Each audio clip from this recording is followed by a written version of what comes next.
Who knows what evil lurks in the hearts of men? The shadow knows.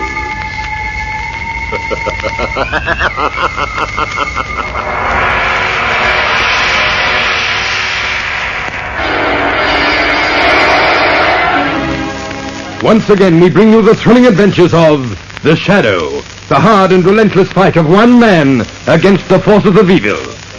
These dramatizations are designed to demonstrate forcibly to old and young alike that crime does not pay.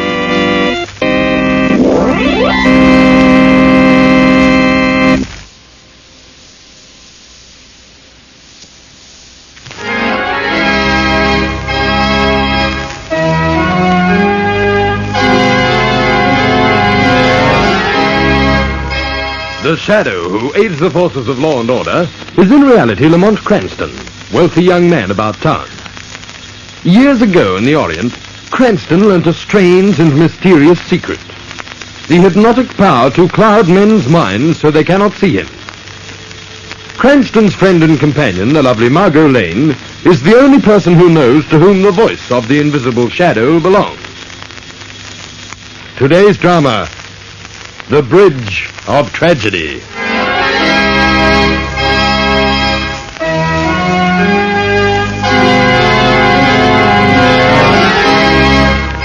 Over the river, men are throwing a web of steel cables and concrete.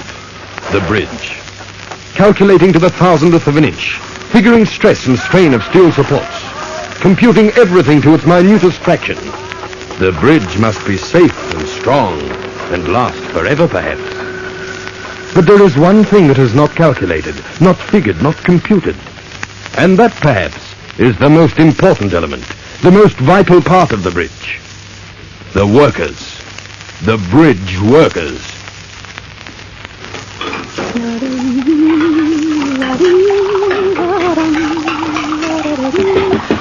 Oh, just a minute. Oh, dear.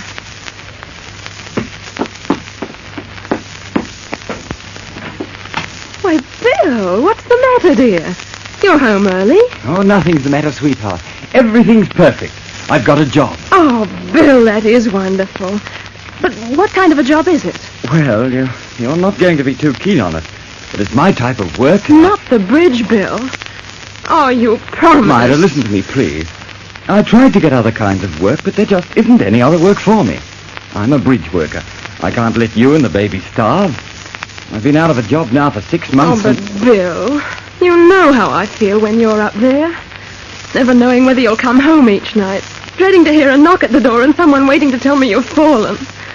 There's been so many accidents on the new bridge, so many men killed. I'll be careful, Myra. That death siren won't blow for me. Those other men probably said the same thing. Told their wives that they'd be careful, too. Myra, it's my kind of work and we need the money. I start tomorrow.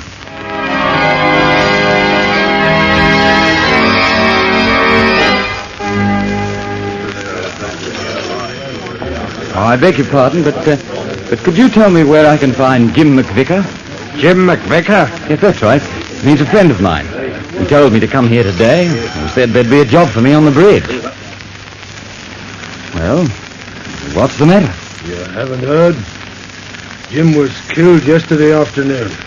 Killed? Fell from the bridge tower while he was spinning cable. Haven't found his body yet. They've been dredging for it all night. Perhaps they'll never find it. What with the undertow and everything. Killed, and that's what'll happen to all of us if we don't leave this job. There's odal on the whole darn thing. You've hit it on the head. There's a jinx on this bridge, all right. Too many men have been killed. And then those voices. What voices? You know the saying about the spirits of the bridge workers who were killed on the job, coming back and haunting the bridge? That's only a superstition.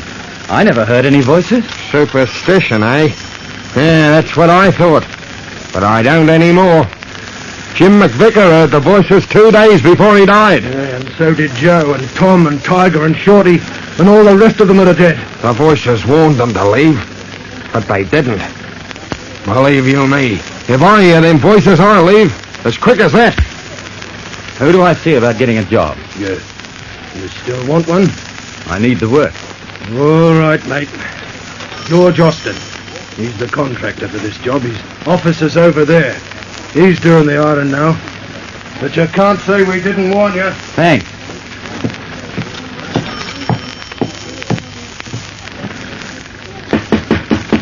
Come in.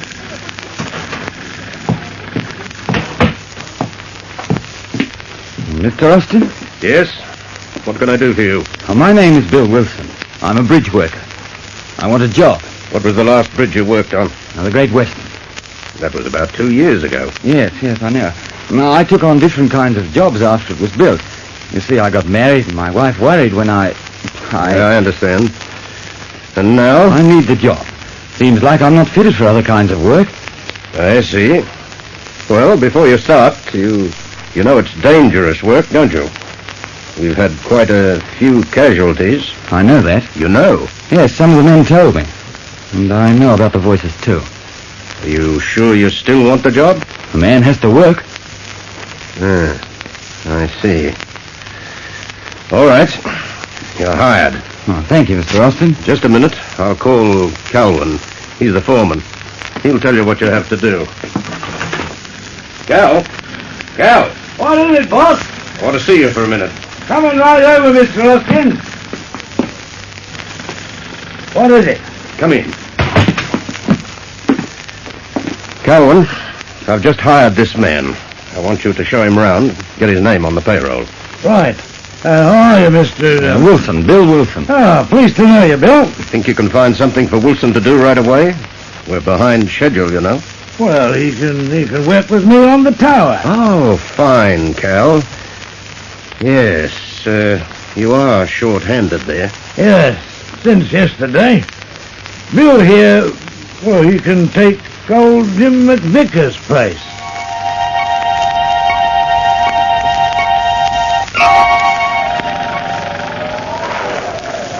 Hey, Bill, how you doing? I'm all right, Cal. I'm coming over. I say, you're not looking so good. What's the matter? I don't know. I suppose it's because I'm not used to being up so high anymore. Been away from bridge work for 2 years now. That sort of makes me busy. Well, you'll be all right after lunch. And speaking of lunch, it's just about time.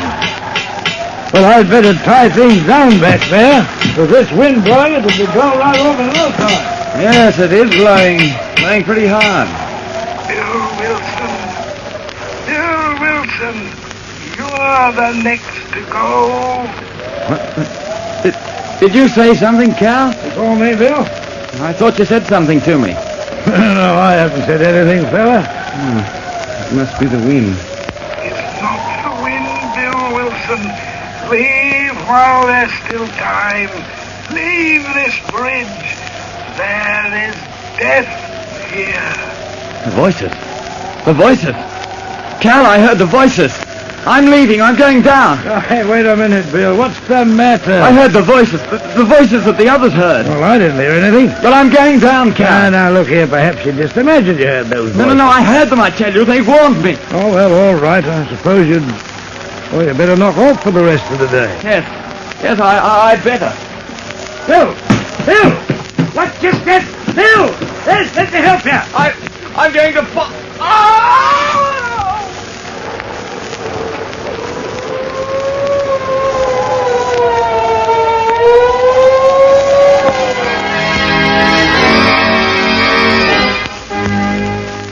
It sounds so weird, Lamont. Each time the voices have been heard, a man has fallen to his death. Yes, I was reading in the paper this morning, Margot, that the contractor, George Austin, is having trouble with the men. They're afraid to go to work. He's had to give them extra bonus to keep them on the job. Why, perhaps that's the answer. What? Perhaps some enemies of Austin's, is doing this to frighten the men. Slow Austin up on his job and ruin him. Well, it seems a pretty horrible thing to do just to cause a man's financial ruin. Yes, I suppose you're right. Oh, it can't be that. But I'm going to find out if... Oh, I wonder who it is.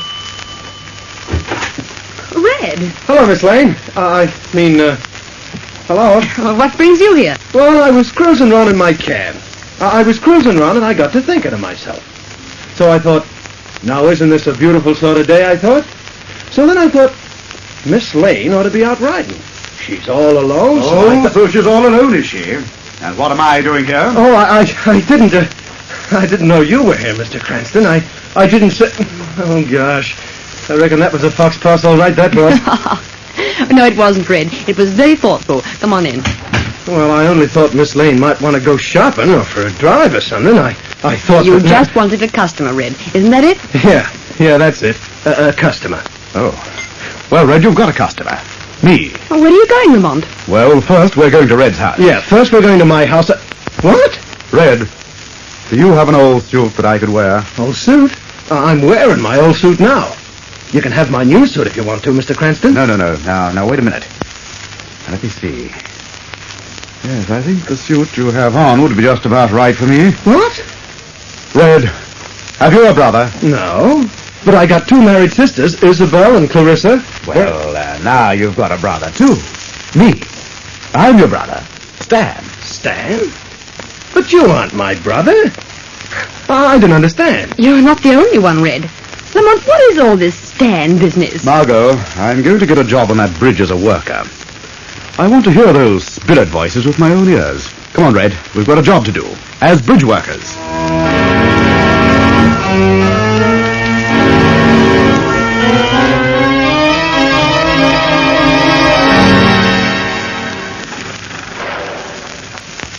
Yeah, well, I heard there was a job here on your bridge, Mr. Austin. I need a job, so here I am. Of course, you know about the trouble we've been having here.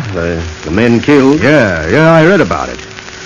The men think they've been hearing ghost voices. Well, the way I look at it... You still want the job? Eggleston. Stan Eggleston.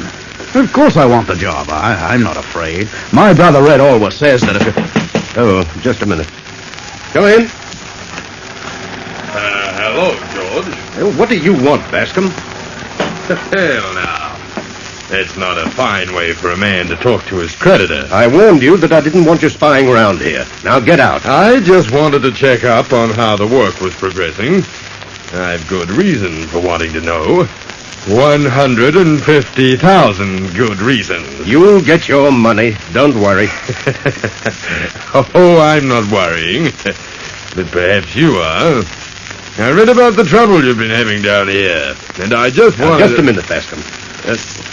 Stan, would you go into the other room and wait? I'll be with you in a minute. What? Oh, yes, certainly, Mr. Austin. Yeah. This one? Yes. All right. What are you trying to do, Bascom? Frighten my men off?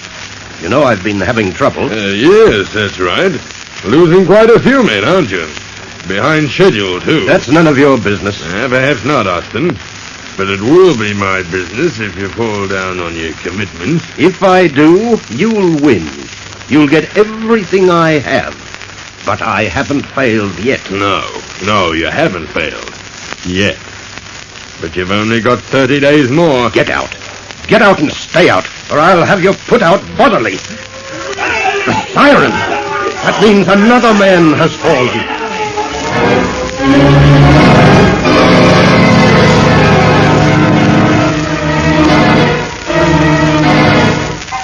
The bridge has claimed another victim. We'll return to our story in just a moment. But first, our announcer. And we turn over the record and continue.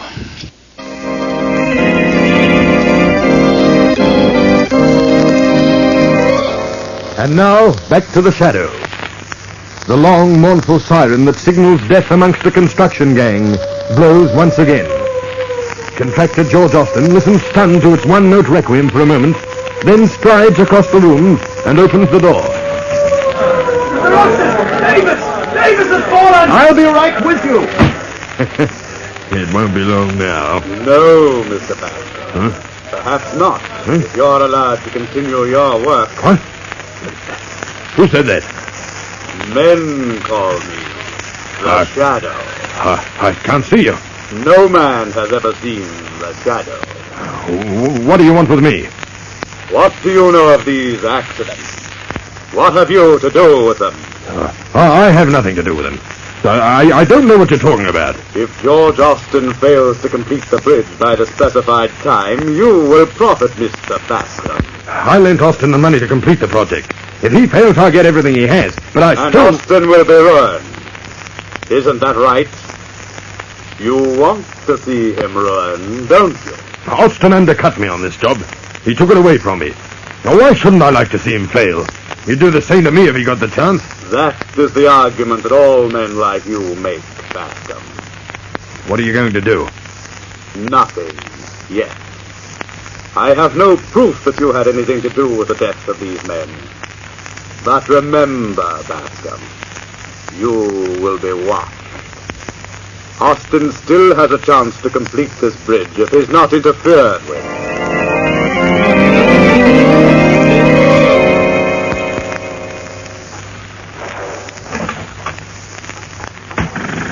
You're the man that wants the job here? My name is Calvin. Mr. Austin asked me to take care of you.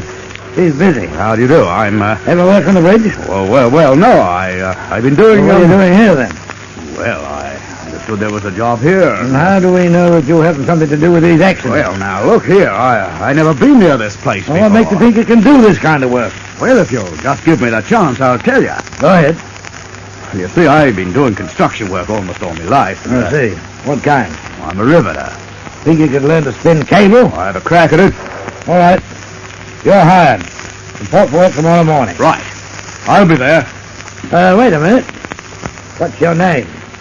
My name, Stan. Stan Eggleston. Stan Eggleston. Yeah, I live with my brother. He's called Red. He drives a cab. Any other relatives, Stan? No, sir. Oh, then he'd be the one to... Oh, this is just a matter of form, you understand. But in case anything should happen to you, he'd be the one to inform. Is that right?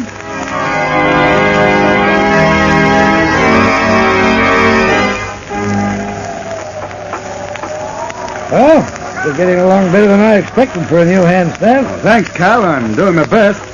One thing, I don't feel dizzy being up this high. In that case, I'll leave it yourself for a while. If you get into any trouble, call me. I'll be right up ahead there. All right, Cal. This is a warning, Stan. Leave this bridge. Leave while there is still time. Leave this bridge. There is death for you if you stay.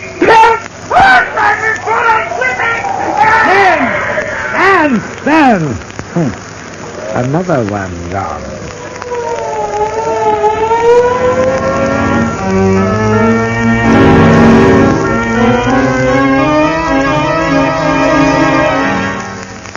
I was talking to him not 2 minutes before he fell, Mr. Austin. I told him he was getting along fine for a new hand, and then I went to the other end to do my own job, and it happened. Well, the only thing we can do is inform his family. When is this thing going to stop? When is it going to stop?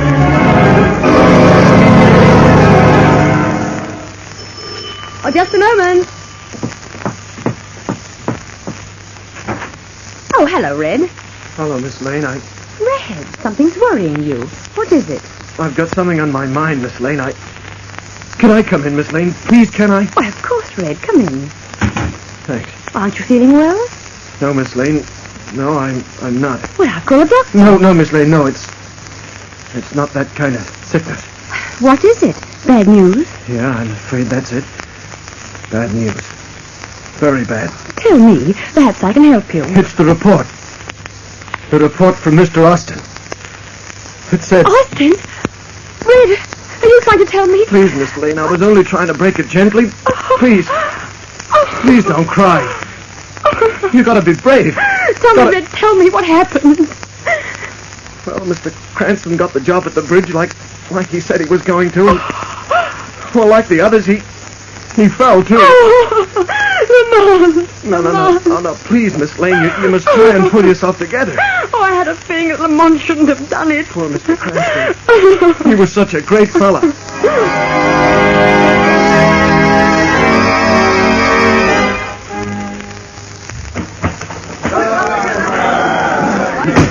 Mr. Austin, the men have quit working. They won't go back. What, Calvin? Oh, they're all quitting. They want their money. I've ordered the cashier to close up. Well, this is the end of everything. But Mr. Austin, I can't hold them much longer. I'll talk to them. Hey! You want our money? Men, please, listen to me. Go ahead and talk, Austin, but we're quitting just the same. That's right, we want our money. Tell the paymaster to pay us all. Yeah. You'll all get your money now if you want to quit. But any of you who want to continue... Don't you understand, Austin? We're leaving for good. That's right. What good is money to us if we're not alive to enjoy it? It's all right for you to tell us to go up on the train and risk our necks while you sit nice and comfortable in your office. Men, would it make you feel any better if I went up? I've always said that I'd never ask the men working for me to do anything that I wouldn't do myself. And I'll stick to that promise. I'm going up now and prove it. Is there anyone here who isn't afraid to go up with me? I'm going with you, boss. If you're not afraid, I'm not. Thank you, Calvin. Come on, let's go.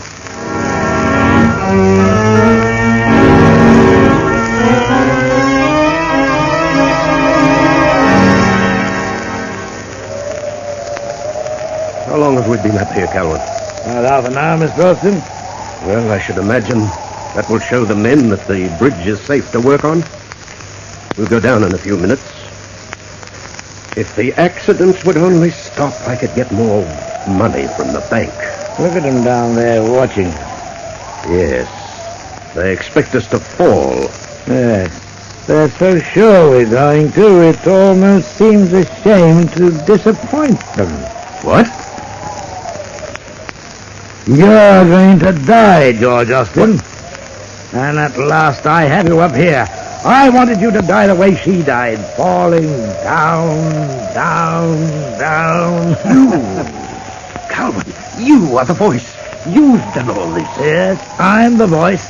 I pushed young men to their death. You wanted to ruin me? Yes, I wanted to ruin you. But more than that, I wanted you to die as my daughter did. I planned all this to bring you up here and...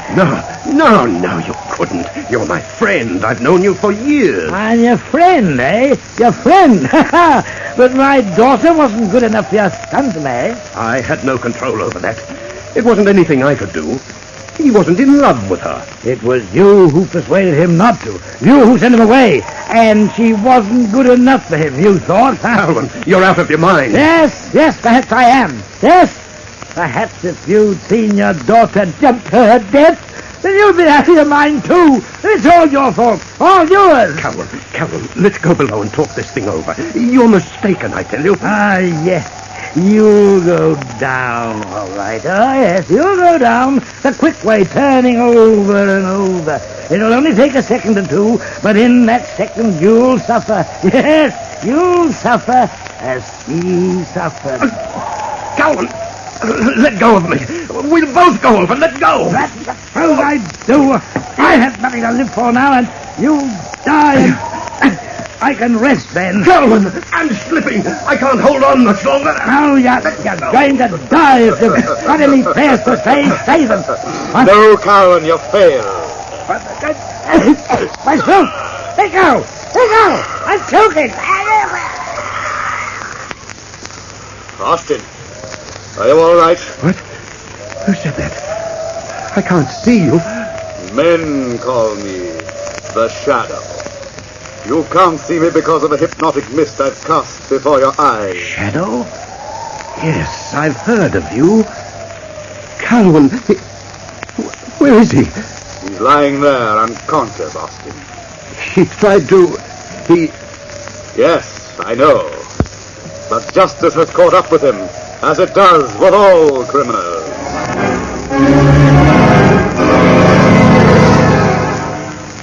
In all the papers it was, Miss Lane, how this fella Calvin hated Austin because Austin's son jilted his daughter. It appears before Calvin became a bridge worker, he was in vaudeville, a ventriloquist. That's where he learned to throw his voice.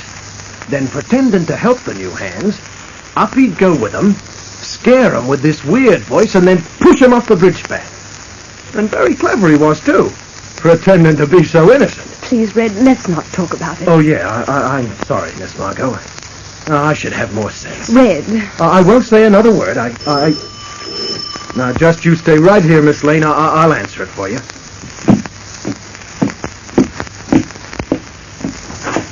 Hello, Red. Oh, hello, Mr. Cranston. What? But you should... Lamont, you're safe. Why, of course, Margot. You didn't think... Oh, Margot. Why didn't you let me know? What a thing to do to me. Margot, I didn't realize. I didn't mean to frighten you. Oh, Lamont, you're safe. That's all that matters. You'll never know how I felt. How did you do it? Well, when Calvin stopped that ventriloquist act of his, I hypnotized him, yelled out, and pretended to fall. Oh, I see. And Calvin thought that you had really fallen without his help. Oh, Lamont. Oh, Lamont. Red. He knows. What? Oh, that I'm the shadow? Oh. No, I don't think so. I don't think Red knows I'm the shadow, Margot. What do you mean, Lamont? The excitement was too much for him. He's fainted. Fainted?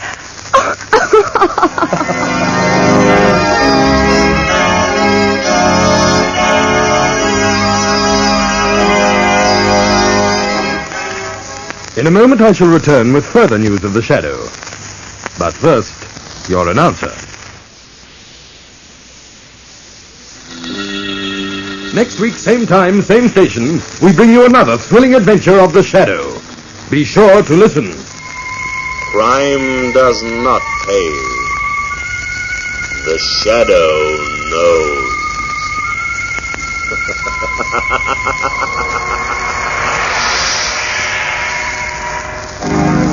This feature is produced by Reg Johnston of Grace Gibson Radio Productions, a masterpiece of suspense.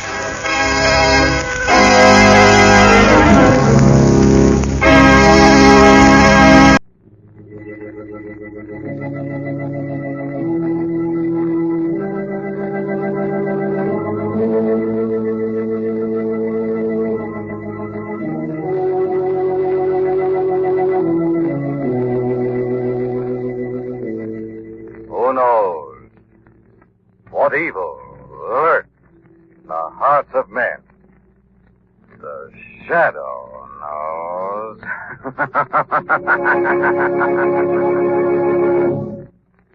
Once again, we bring you the thrilling adventures of the Shadow, the hard and relentless fight of one man against the forces of evil. These dramatizations are designed to demonstrate forcibly to old and young alike that crime does not pay.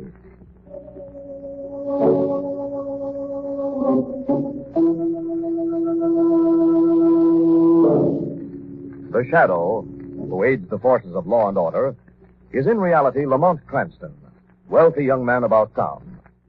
Years ago in the Orient, Cranston learned a strange and mysterious secret, the hypnotic power to cloud men's minds so they cannot see him. Cranston's friend and companion, the lovely Margot Lane, is the only person who knows to whom the voice of the invisible shadow belongs. Today's drama, Death and the Crown of Odal.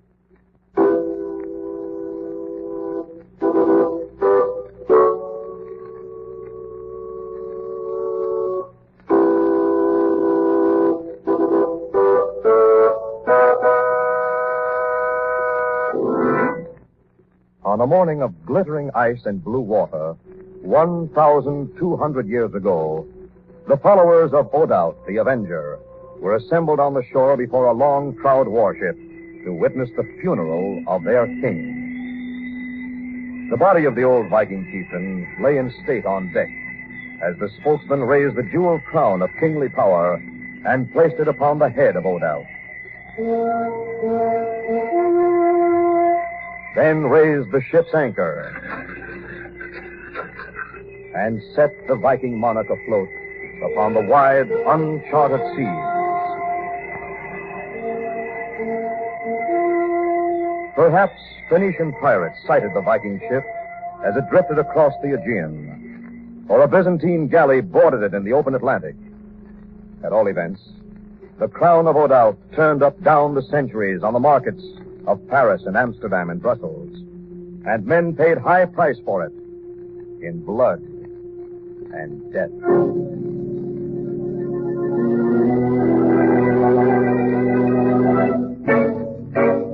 Until recently, on a threatening night, Mr. Fairchild and Mr. Roget of the investment house of Roget Fairchild appeared for an appointment at the remote country home of Mark Drumgold. Professor Emeritus, and internationally known expert on Viking history. The beautiful dark woman who accompanied them was Roger's foreign-born wife, Ilse. It was good of you to see us, Professor. I am sorry I have postponed the meeting as I have, Mrs. Roger, gentlemen, but I lead a retired life and I find it difficult to cope with even the best of company. Yes, we quite understand, sir. But I think you'll find our business very intriguing.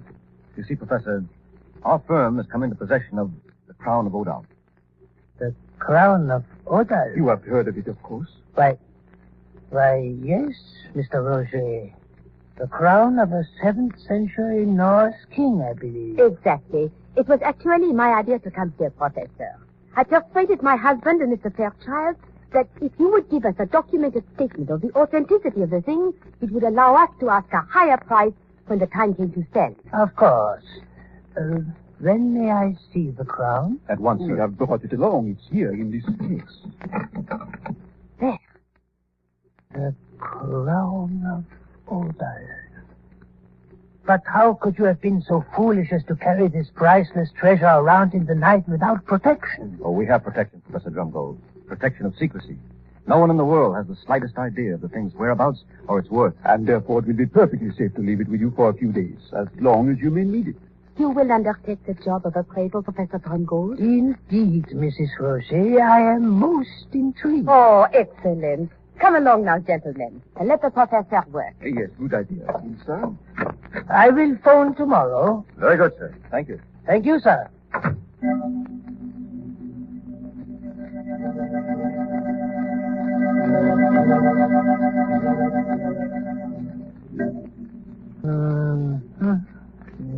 Yeah. And here is a bas-relief that looks like early Etruscan influence. Aha. A pronged gem setting suggests Byzantine workmanship. Huh? Who is that? Who is it, please? Mr. Fairchild? Roger? Hiya, Professor. Who are you, gentlemen? Us reporters, Pop. Our paper told us you got an interesting gadget here. Some kind of crown worth a very handsome piece of change. Who told you this? A paper, Pop, just like the man said. Now, how about giving us a look, huh? Why, of course. Here it is. On the table. Get a load of that. It's a hunk of fruitcake, huh? Broke up, be worth 500,000 clams. Oh, very nice. And very nice of the professor to show it to us. Don't mention it, gentlemen. And now I have something even more startling to show you. What? This. He's wise. What's with the gun, Professor? Who are you? My name's Hafner. Mine's Max. We're reporters. You are thieves, gentlemen, not reporters. Thieves with the express intent of stealing this crown. And I will give you just 1 minute to tell me how you knew it was here. Oh, yeah, but... In 1 minute, I will avail myself of the privilege of self-defense and pull the trigger. Okay. We got a phone call. A call from some guy who told us the crown would be here before midnight. Impossible. No one knew. Oh, this guy knew on the level. Said the crown used to belong to him. Named something like Rodolph or Olaf or... Rodolph? Olaf?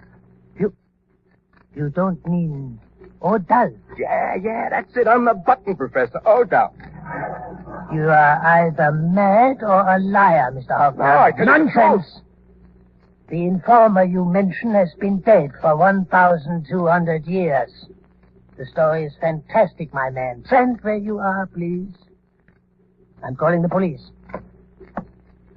Now's our chance. When he picks up that receiver, we rush him. Operator? Hello, operator. I want... One down for our side. Get that gun, Hoffner. Okay. Give it here. Roscoe? Give it here. Max, wait. You shouldn't have done that, Max. Murder ain't my line. What do you want, chucklehead? This old geezer could identify you in a police lineup? Get that crown. Let's blow.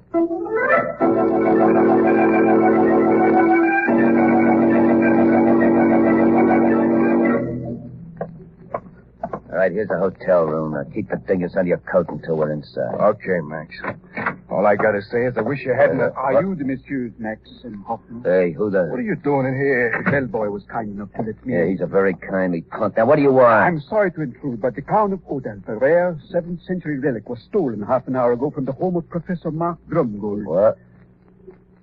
How do you know that? Well, you see, my name is Roger of Fairchild and Roger, and I own the Crown in partnership with my wife and Mr. Fairchild. So? I received a somewhat mysterious phone call a few moments ago. The gentleman did not give his name, but... A deep voice?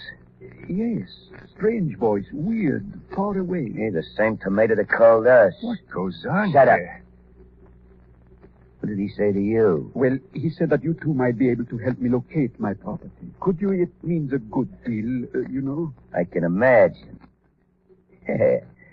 Sure, we might be able to do business if you want it back bad enough. Sure, sit down, Roger.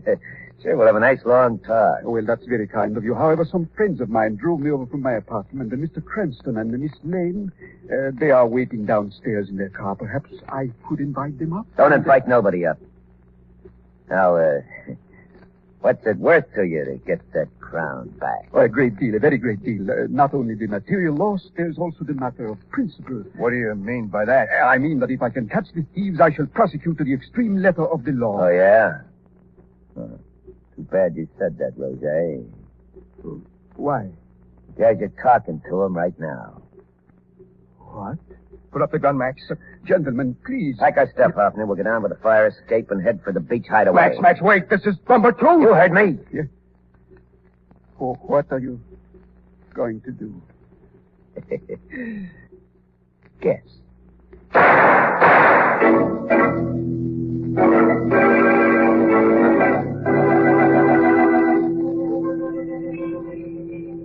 How long have we been waiting here, Margot? Oh, not long, Lamont. Less than 20 minutes. Patience, you know, is a great virtue for a young man to learn. I'm not impatient. No? I'm getting worried, that's all. Why? Something may have happened. Like what, for instance? I beg your pardon. I'm the manager of this hotel. Were you with the gentleman who went up to suite 1109? Yes, we brought him over. We're his weekend guest. What? We just found him on the floor of the bedroom. Shot to death. No. Like that, for instance. Come on, Margot.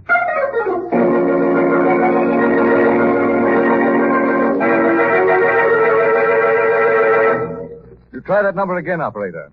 It's Louis Roget's residence. I've been ringing for 10 minutes, sir. If we know Mrs. Roget is there, this is an emergency. I'm sorry, sir. The number does not answer. Where in the world could she be? I don't know. She went up to bed just before Louis received that mysterious phone call, remember? Yes, I don't see how she could sleep through all that ringing. It's a strange night altogether. What are you doing, Lamont? Number, please. Hartfield 90990. I'm calling Fairchild, Roget's partner. He's the next best person to notify. You see any sign of it around? Of what? The thing with all the shootings about. The Crown of Odal. As far as I can make out, the room's empty. Hello? Fairchild? Yes, Cranston? I'm calling you from the Old Stone Hotel. Did Roger see Hoffman, Max? I'm afraid so. No luck? Hardly. They killed him. What? He's here on the floor at my feet. The medical examiner hasn't arrived yet, but it doesn't take an expert to tell he's dead. Well, then they're thieves and killers. Yes, all too obviously. This is horrible, Cranston. Yes, particularly for poor Roger. Well, I'm not sure he's the only victim. What does that mean? I've been trying to get Professor Drumgold on the wire for the last 3/4 of an hour. No answer? None. Of course, he may have stepped out. No, not Drumgold. I know him. He never leaves his house after dark. Well, then all I can say is that Max and Hoffman... Yes, I know. Don't waste time putting it into words. Margot and I'll hop over to his place right away. Cranston. Yes? We'll have to do something about her first. Her? Who? Ilse, Mrs. Roger. Where is she? Called me a little while before you rang up. Yes? She told me a strange story. Seems she woke up and saw an ancient white-haired man standing at the foot of her bed. Nightmare? No, I don't think so. The old gentleman gave her some very practical information. Such as? An address on High Beach Road. Yes? Where, he said, she'd find the Crown of Odal. And? I tried to get her to wait. I promised to join her at once. You mean she went there alone? That was her plan. Well, couldn't you have prevented that? Well, I tried. I pleaded, but Ilse's a headstrong woman. She's not afraid of anything that walks. What was the address? 16 High Beach Road. 16 High Beach. I was trying to contact you before I went after her, Cranston. All right, Fairchild, this is no time for talk. I'll call back later. Now, let's go, Margot. Where? Number 16 High Beach Road, where I think we'll have the social distinction of meeting the Messieurs Hoffner and Max Incorporated.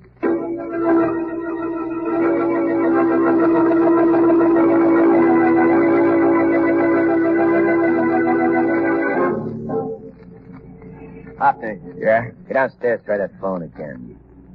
See if you can't get reservation on the next flight for Cuba, Mexico, well, any place that's far enough away. Hey, it's a car. Yeah. Stopped in front. Yeah. Somebody got out. Hey, look, will you? It's a dame. She wants in. Yeah. What do we do? Well, you go down like a little gentleman and you let her in. Oh, but I... Go on. Maybe it's a mistake. Maybe she just got the wrong house.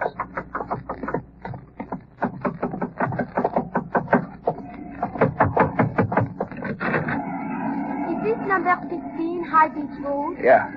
Yes, ma'am. You looking for number 16? I am. How'd you get the address? Most peculiarly. I was asleep not half an hour ago, and I woke up to see an old man in the shadows of my room. A very old man. White-haired, lean, but very erect. Regal. Huh? Like a king. Oh.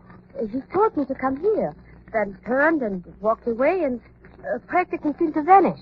Why did he say for you to come here, ma'am? To find the crown of Odal. Oh. Interesting the way you say old. It was? Yes. But you're going to say quite a few interesting things to me. Why? Because if you don't, you have a very short life expectancy. Put down the gun. Put it down here. Not on your life. I bought the crown on the legitimate market together with my husband, Louis Roger, and his partner, Fairchild. I don't intend to take this, though. Go easy. I'm going to count 3. Before I finish, you're going to have told me where the crown is. If you don't tell me, I promise you that will be the very last mistake you ever made. Please. 1, 2... Mrs. Roger. Mrs. Roger. She's dead. Max.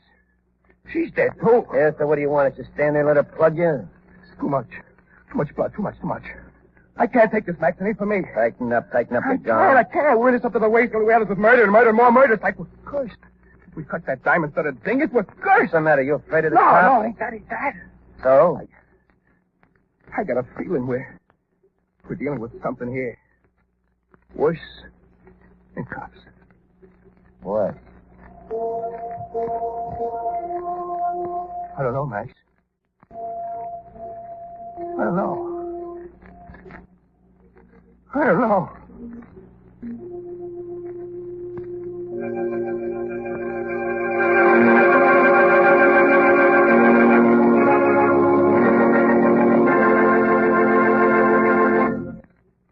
We'll return to the shadow in just a minute.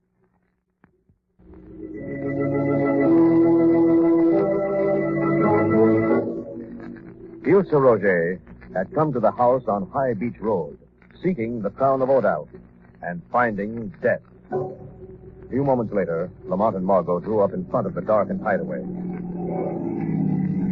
Here we are, Margot. Come on. It looks frightening, Bill, here on the edge of the sea. Midsummer, it's probably delightful. What do you say we come back in midsummer? Come along, Miss Lane. Hello? Hello, anybody here? Somebody left the door unlocked. Strictly by mistake, I'm afraid. Wait, I'll find the light. There we are now. Mark, look. Where? There, the foot of the stairs. The lady's purse. It's Sir Roger's. Pick it up, Margot. Margot, why don't you pick it up? It's got blood on it. Oh, Mark. Yes, sir. Where is she? Yes, sir. Yes, sir. We won't find her. I know it. Easy now, Margot. Well, at least we found this. What? Telephone. Who are you calling? Local police. Might as well make arrangements for getting out of this alive ourselves. Station House, 10th Precinct. Just Sergeant speaking. I'm reporting a case of wholesale murder. What's that? I'm completely sure of 2 homicides and reasonably sure of the 3rd. And in my opinion, you can't get here too soon. Okay, where are you? A house on High Beach Road. What's the address? It's, number 16. Lamont! Cut the screeching, lady. Cut it out. Lamont! Hey, what goes on I here? come down here to phone the airport again. Here's the guy pulling the police station. You get the call through? Did he? Please. Has to be, lady. Did he get that call through? Yes. Is he lying? No, I heard him say High Beach Road just before I let fly with a chair. Why didn't you let fly sooner? Because I'm cracking up, that's why. I'm conking out with this whole thing. Let's get out of here, Mac. Blow out. There's no reservations anywhere. The trains are full. The planes are all We'll take packed. this guy's car, the one I drove up in. It'll be red hot in 2 hours. When it gets too hot, we'll ditch it, steal another one. One way or other, we'll get to the border. Yeah, get to the border. Sounds like a good deal. You got the crown? It's right here. Top of the sideboard. Grab them suitcases by the door. Okay. Come on, lady. What? I said come on. You're going to spend a few years in Mexico. No. No. Look, lady, be wise. Stay healthy. The only way we could leave you here would be dead. Come on, Let you. me go. Lamont. Have her other arm. Lamont. And we're off. Good evening, gentlemen. Mr. Fairchild. Fairchild. The name may mean little to you, but the gun in my hand, I'm sure, speaks for itself. What do you want? The crown of Odal. And what's more, I'll have it. Now. Without stories and no delay. Look, wise guy. Max. Yeah? Give it to her. What do you mean, give it to him? It's worth a couple of $100,000. It'll be of little use to you dead, and that's where you both will be if you don't deliver, and quick. We got enough trouble, Max. Unload. Unload. What about us, Fairchild? What do you mean? If we do business with you, will you let us make the break for it? With my best wishes. Mr. Fairchild. Sorry, Miss Lane, I have no choice. I'm lucky to hold the upper hand for a moment with these two professionals. It's a deal, then. A deal. Here, take your jewel-studded headache and let us out of here. Come on, Hoppy. Come on, Fairchild. Sorry to have met you. The feeling, I assure you, is mutual. Oh, Mr. Fairchild. Where's Francis? There on the floor. What happened? Oh, they hurt him. They hit him with the chair. Francis. Is it serious? I can't say how serious, but he's most distinctly unconscious. The best we can do is to... Listen. You hear that? Yes. Think they're coming back? It's possible they reconsidered. But they're going to walk straight into trouble if they have. Be careful. Hoffman? Max? I can't see you, but I hear you. First one to show his face is going to get... Oh, no.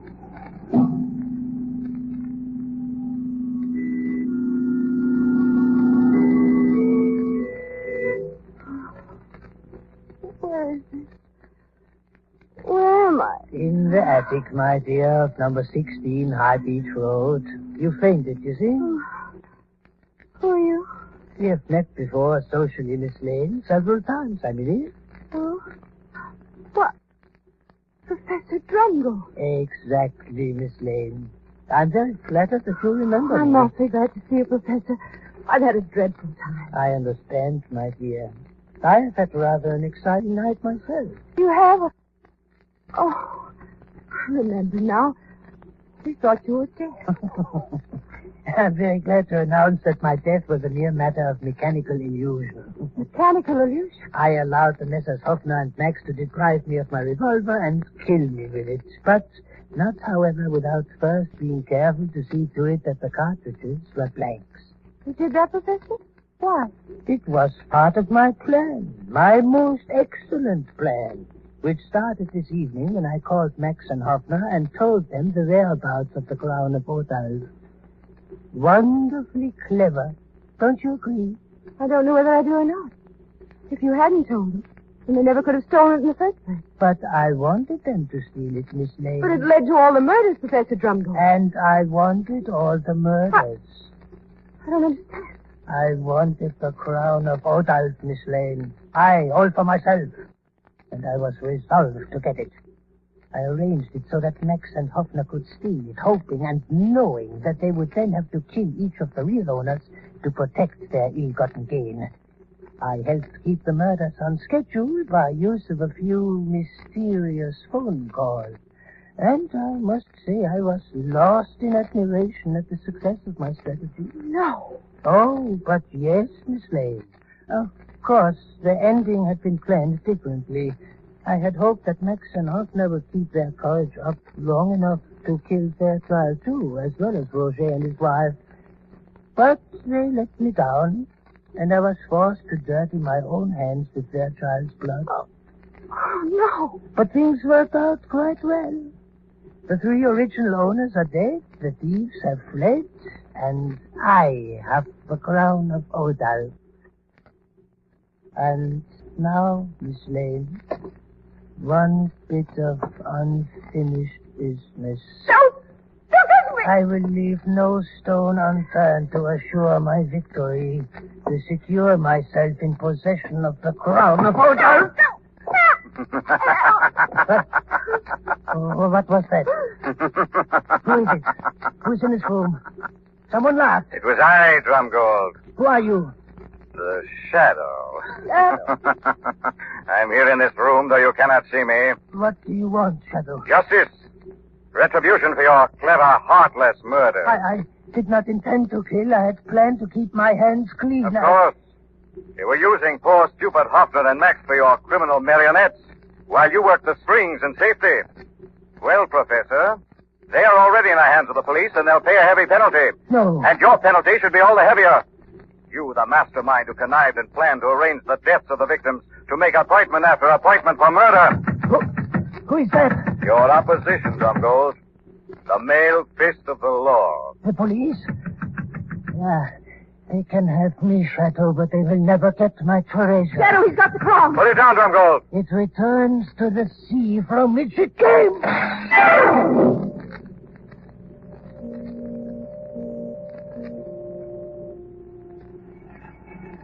You say Drumgold threw the crown out the window, Mr. Cranston? Yes, that one, just up there. Just before your men broke in, Lieutenant. You must have given it a terrific heave. We can't find it anywhere. Should be right here on the beach, under the window. Perhaps the tide carries it out. Doesn't seem likely. We'll start dragging the shore for it as soon as it's light. Good idea.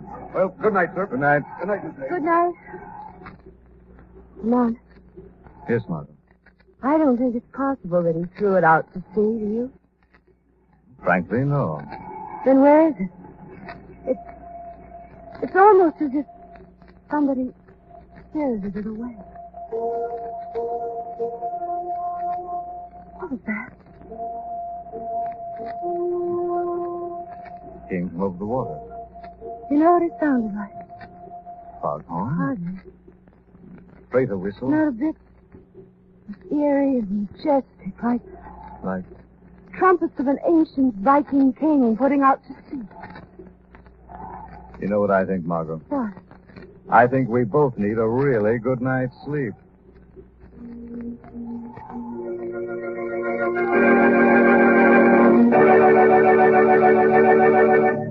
Story is copyrighted by Dick and Smith Publications, Incorporated. All names and places are fictitious. Any similarity to persons living or dead is purely coincidental. Listen again next week, same time, same station, when the Shadow will again demonstrate that Weed of crime bears bitter fruit. Crime does not pay. The Shadow knows. Next week, same time, same station, we bring you another strange and thrilling adventure in the Shadow's daring battle against the forces of evil. The part of the Lamont Cranston was played by Brett Morrison, Margot by Grace Matthews. This program came to you from New York.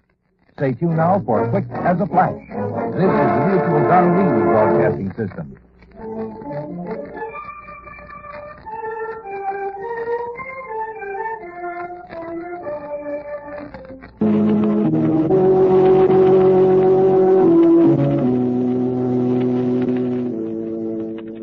Who knows what evil lurks in the hearts of men? The Shadow knows.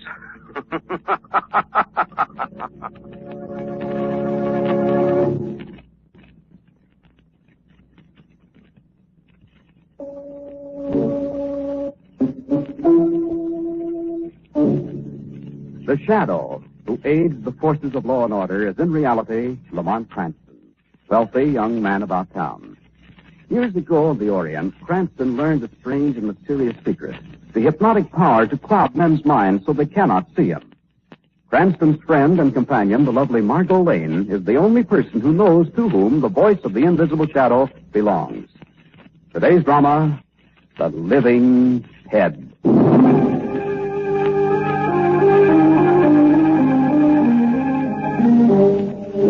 As our story opens, a large black sedan rolls down a back road leading into town. And suddenly, another car swings out and falls in behind the large sedan. In the first car are a man and a woman. What's the matter, honey? Why, driving make you nervous? Of course not, Colonel. Oh, what's the car back there? Oh, well, this isn't a private road, you know. I know. But I've got the funniest feeling. I think they're following us. Oh, nonsense, honey. That movie we just saw gave you ideas. They just happen to be going our way. Maybe. They're getting closer all the time. They're just trying to pass us, that's all. Kid, look out! Oh, they're running me off the road. You all right, Marie? I think so. Ken, those men, they're getting out and coming back. Yes, so I see. I have something to say to them. Oh, well. It ain't Mr. and Mrs. Ken Martin. Well, how do you know my name? I got a Ouija board, cousin. Get out of there. Say, what is all this? Ken, that other man, he's got a gun. Yeah, a gun. Oh, I'm sorry, folks. It's Lukey. That gun of his has a bad habit of going off. Bad habit. Ken, please, for my sake, do what they ask. I'm waiting for you two to get out of that car. Maybe I ought to help you out. What do you want? What is all this? We want 20,000 cash. Well, you're crazy. We haven't got anything like that. You ain't looked at your bank book lately, cousin. We was figuring on holding you as security, sort of. Kidnappers, eh? Marie, don't give them a penny. Oh, there you go, spoiling things. I thought we was getting along so nice. Persuade him, Lou. Get him up. Drop him again. Oh, please don't hit him again. You'll kill him. Okay, sir.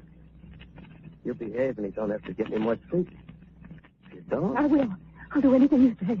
Maybe on the other hand, you ought to meet Mr. Jordan. You might have a lot in common with him. Yeah. A lot.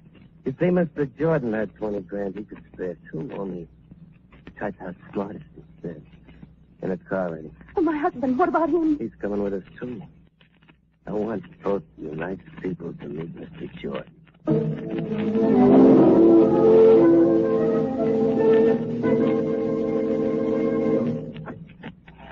Hello, Professor. We got company from Mr. Jordan. Good. He's been getting lonely lately. He'll be glad to see somebody. Step in, Mr. Martin. This lady come to see Mr. Jordan. Yeah. We got her husband out in the car. He'll be staying with us for a while. Oh, for good? Depends. This is Mr. Jordan's little room, Mrs. Martin. Don't be too annoyed if he doesn't stand up when you enter. Light the candle, Professor. Certainly. There we are. Cozy little place, isn't it? I want to get out of here. Mrs. Martin, we ain't even seen Mr. Jordan yet. Mr. Jordan? Certainly. That's Mr. Jordan on the table there. Well, step up and meet him. No. Oh, that ain't very polite, Mrs. Martin. Mr. Jordan gets mighty lonesome. Take his cover off, Professor. There you are. Poor Mr. Jordan. He's not very handsome, is he? You'll be hurting Mr. Jordan's feelings, Mrs. Martin. You see, Mr. Jordan is alive, Mrs. Martin, and therefore he's rather sensitive. No, it can't be. It's a little experiment of mine, Mrs. Martin. Mr. Jordan is kept alive by means of a mechanical pump. It forces his blood. Professor, the lady ain't interested in that. Wake up, Mr. Jordan. No. Mr. Jordan. Mr. Jordan, wake up. We've got company. Huh? His eyes are open. It isn't possible. I won't believe it. Unfortunately, my experiments have not reached the stage where Mr. Jordan can articulate clearly. But perhaps that's just as well. After what he's been through, I don't believe his conversation would be very pleasant. Take me out of here. Please. I can't stand anymore. Let him go back to sleep, Professor. We'll go outside. Well, Mrs. Martin, now that you've seen Mr. Jordan, you know what could happen to your husband. I'll pay anything. Only Ken mustn't be harmed. He was promised his last. Ken mustn't be harmed. Won't be. Not as long as you play ball. And as long as you remember, Mrs. Martin, that talking to cops is poison.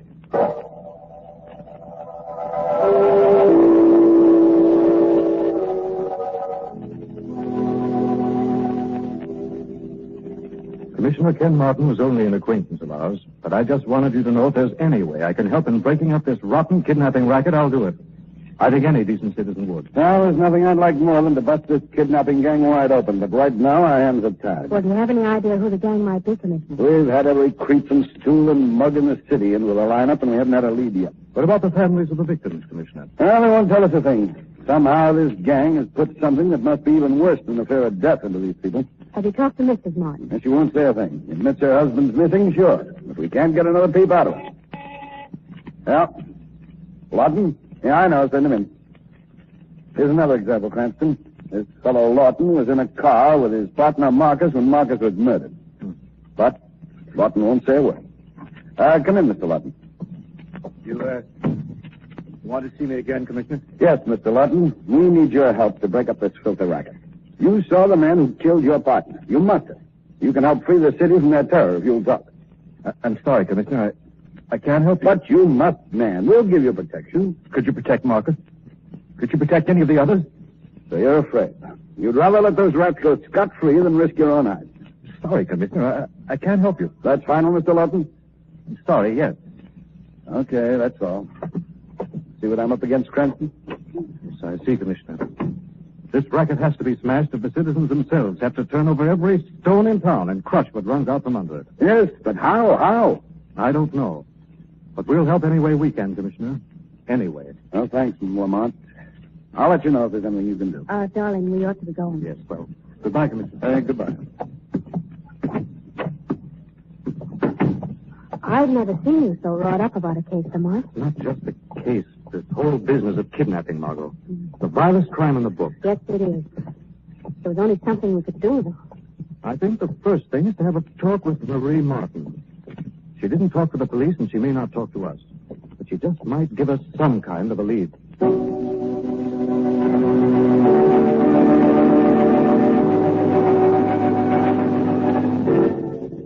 I know you're trying to help, Mr. Cranston, but I have nothing to tell you. But Ken would want you to help stamp out this racket, Mrs. Martin. Please leave me alone. You can't help. Oh, Lamont, maybe we're better. The police will protect you, Mrs. Martin. Protect against being killed, you mean? There are worse things than dying. Worse than dying? Feeling, wanting to die, and not being able to. Please don't let me know. I said more than I should. You've got to tell us more, Mrs. Martin. Have you ever heard of the living head of what? What is it, Mrs. Martin? No, I can't tell you. I won't tell. I won't.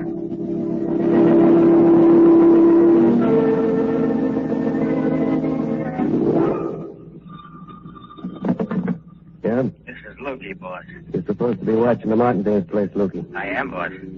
But something's happened. What's that? Mrs. Martin had some guy and a dame visit her today. They tried to feed a birdseed. She's sing? Not a jerk. Who's the company? Dame named Margot Lane. Got an apartment at the Dexter Arms. Nice work, Lukey. Now what, boss? You pay a social call on Miss Lane, Lukey. When, boss? Tonight. Meet Ginny in the back way and be waiting in her apartment when she gets home. When she opens her door, pop. Maybe we can discourage him from being too nosy.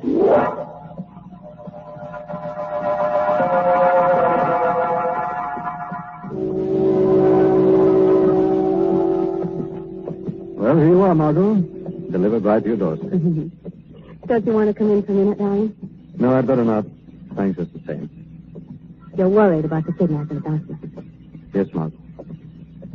I'm afraid Weston's right. One of the victims is going to talk. Mrs. Martin sounded mortally afraid. Yes. Afraid of something worse than death. Yes. So let me have your key, darling. Oh. Here. Probably she was more afraid for her husband than for herself. Let's kidnap the strongest weapon. The fact that people will do anything to protect a loved one from harm.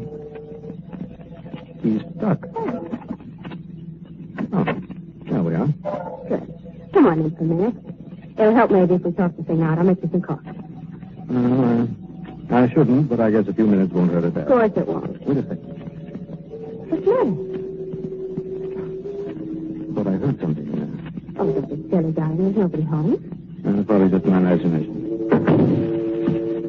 You know, Margot, I've been... Choke it up. We got your boyfriend covered. You kick up and he gets it. Ain't fair, but that's life. What do you want? That's funny, cousin, because me and my friend Lukey here wanted to ask you the same question. What are you talking about? You and the Sleeping Beauty have been trying to pump the Martin dame. Why? What's it to you? I don't know what you mean. Okay. We'll keep a score on your boyfriend. Get him up, Lucy. No, please, you can't. Stir him up a little with your tongue. Yeah. Oh, no. Get up, mister. Grab the dame, Luke. You got two hands, ain't you? Look, I said hold the dame, not trying. She keeps wiggling. There. Now she's pretty quiet. Get the boyfriend up on his feet. Okay. There you are. Bring him a little more to the right, Lucy. That's it. Now hold him. Keep him up, Lucy. I'll really give him something to remember. Right.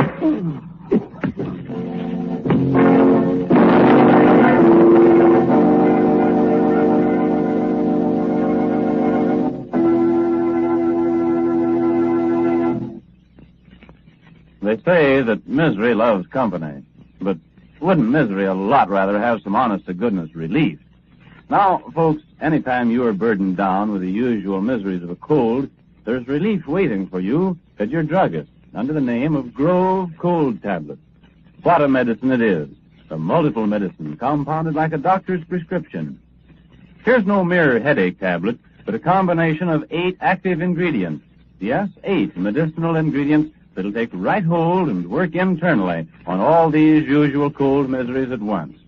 I mean, they help reduce fever, relieve headaches, alleviate body aches and pains, reduce nasal stuffiness. It's no wonder that millions of cold sufferers have turned to Grove for cold relief for 51 years. Of course, rest and avoid exposure. But be sure you insist on the genuine Grove Cold Tablets and take exactly as directed. Look for the Grove signature on the box because Grove spells relief from cold miseries. And now, back to the shadow.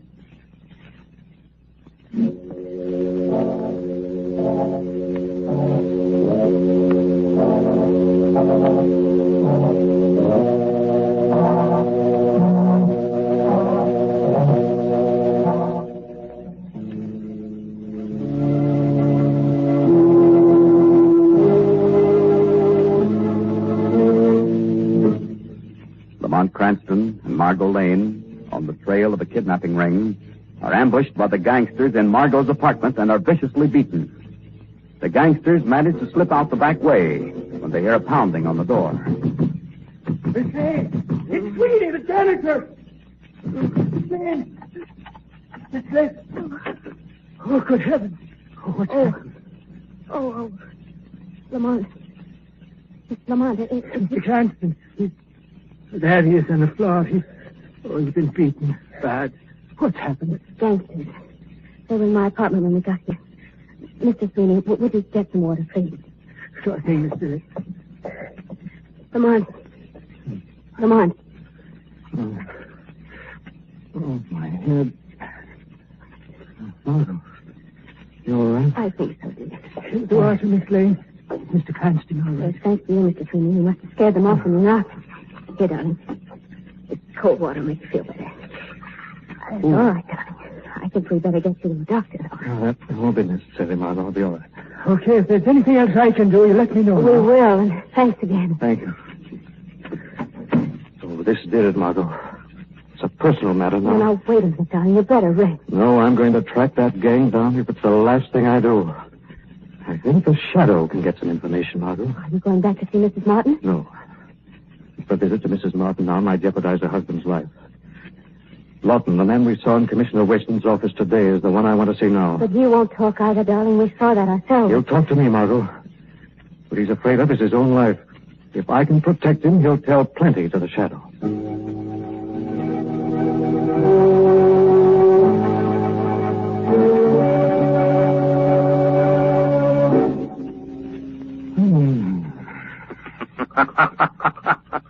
Wake up, Mr. Lawton.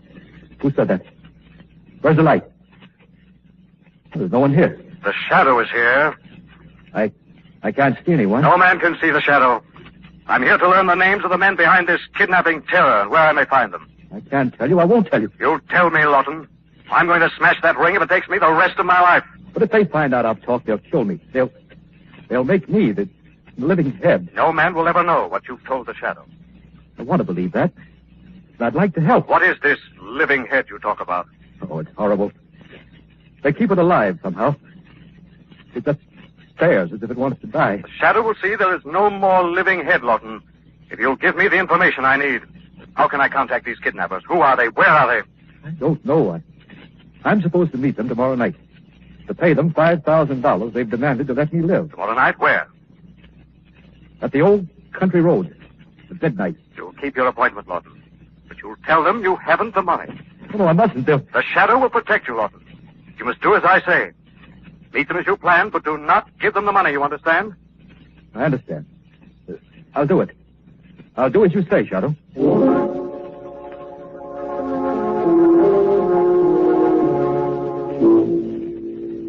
Where were you all afternoon, Lamont?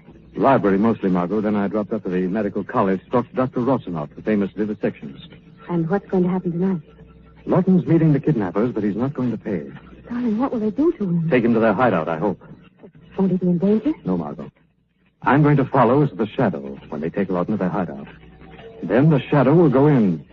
You go for the police. But give me 10 minutes in there before you call Weston.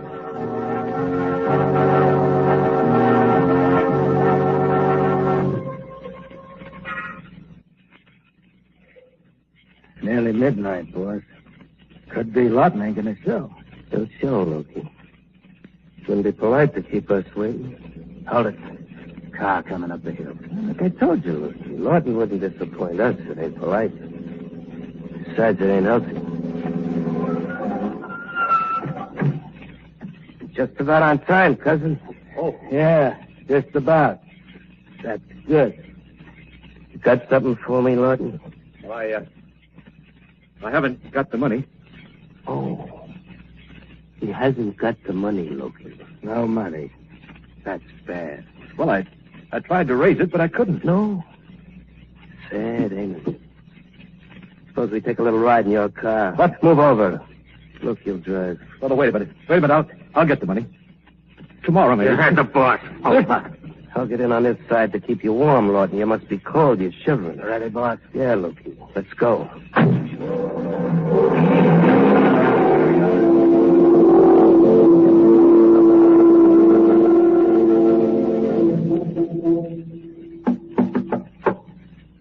Open up, Professor. It's us.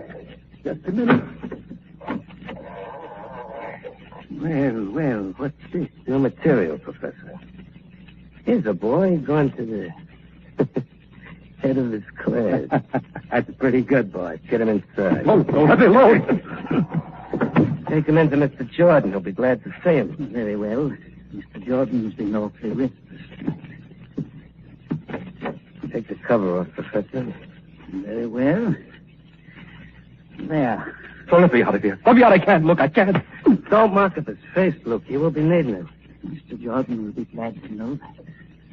This is Lawton, Mr. Jordan. He's come to relieve you. Tonight you can arrest. You hear that, Mr. Jordan? Poor Mr. Jordan has waited so long to die. So long. Let me out of here. Hold them, Loki. I thought I told you to close the door when you came in, Loki. I did, boss. The wind must open. Well, Professor, how do you like the new subject? Good head. It'll be interesting to work with. When do we perform the operation? Oh, don't let me go now, Professor. I'll tell. I've got the money. Don't worry, Lawton. They're not going to take your head.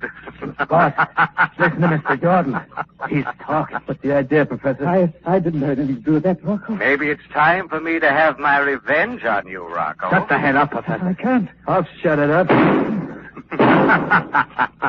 You should know you can't kill the living head, Rocco. Incredible. Incredible. Rocco, I'm getting out of here. Nobody gets out of here, Lukey. Who are you? You're not the head. Who are you? I'm the shadow.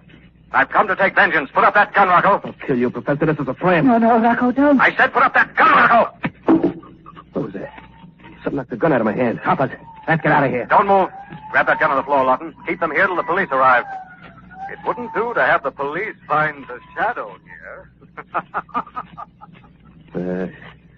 Whatever it was, it's gone. What are you waiting for, Lukey? Huh? What do you mean? You need a blueprint, you got a rod. Take him. Shut up, you. Don't move your hand any closer to that pocket, Lukey. Take him, I told you. Keep away from that gun, Lukey.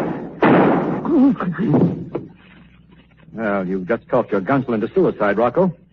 Now, maybe you'd like to try something. All right, take it down, man. Oh, it's you, Lawton. What is all this? Now, here are your kidnappers, Commissioner Weston. This one's the leader of the gang. That one was the strong-arm man.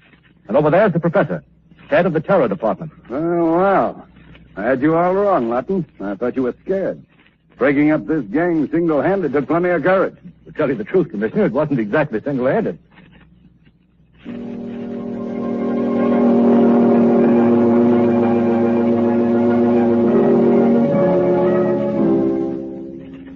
Now that Ken Martin's safe, Margot, and the gang's completely broken up, it looks as if Rocco is going to get a speedy trial. I certainly hope so. But you know, Lamont, there's still one thing you've never explained. That horrible living head. What was that? Well, the kidnappers preyed on the minds of their victims with a hoax that was based on scientific fact.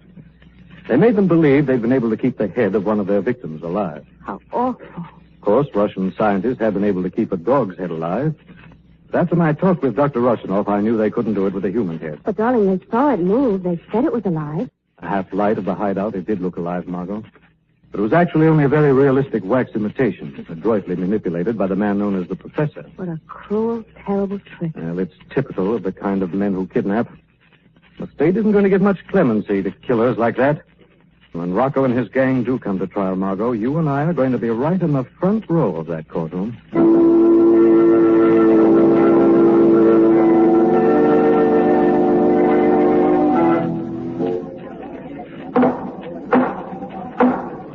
Rocco Vitale, in accordance with the verdict reached by the jury, I hereby sentence you to die in the electric chair at the state penitentiary. And may God have mercy on your soul.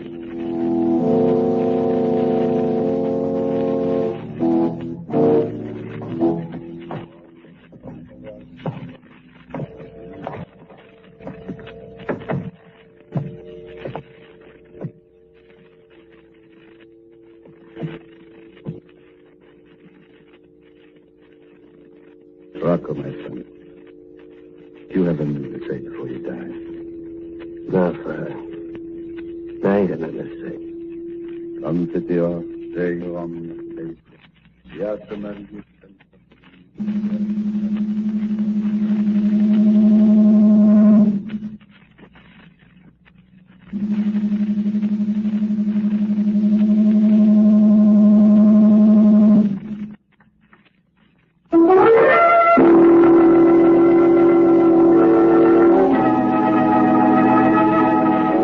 Rocco Vitale was pronounced dead at 12:37 this morning, according to this paper, Margot.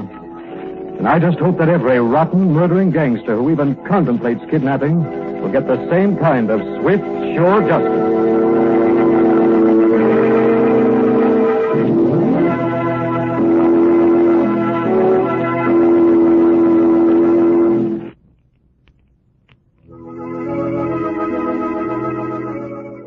This story is copyrighted by Street & Smith Publications, Incorporated. The characters, names, places, and plot are fictitious. Any similarity to persons living or dead is purely coincidental. Again next week, The Shadow will demonstrate that the weed of crime bears bitter fruit. Crime does not pay. The Shadow knows.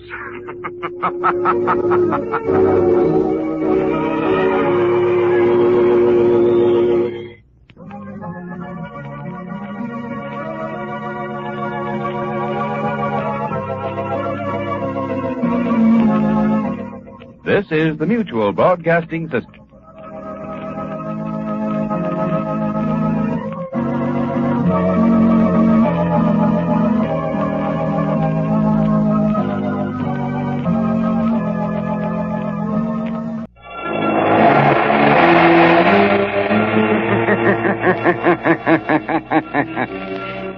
Who knows what evil lurks in the hearts of men? The Shadow knows.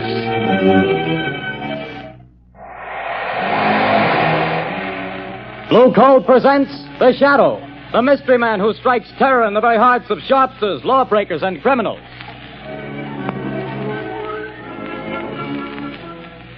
Ladies and gentlemen, when you hear the Shadow's blood-curdling laugh, you can be sure that exciting entertainment will follow. And here's something else that you can be sure of. When you buy blue coal, you're getting the finest of Pennsylvania hard coal. The harmless blue coloring that identifies blue coal is your guarantee of clean, even, safe, dependable heat all winter long. So don't take chances. Insist on blue coal. Ask for it by name. Phone your order to your nearest blue coal dealer tomorrow. And be sure to hold on for John Barclay's important message at the end of this program.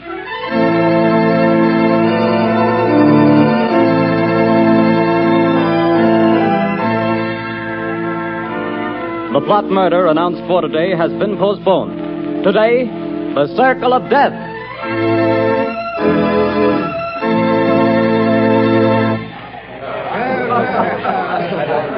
Oh, Jack, what a delightful show. What a wonderful way to start our honeymoon. Darling, when it comes to shows and girls, I'm a swell picker. Now watch me pick a nightclub. Oh, taxi! Hey, taxi! Darling, I think you're wonderful. I've never had such a marvelous time in my life. Hop in, honey.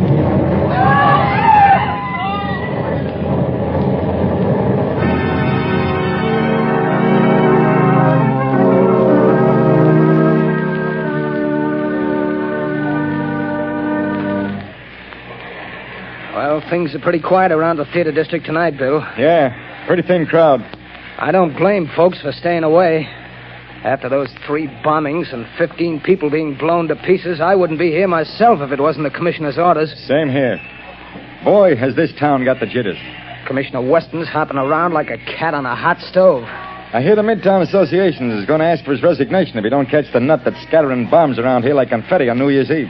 The guy that's pulling these jobs sure must have it in for a lot of people. Yeah, he's a real screwball if you ask me.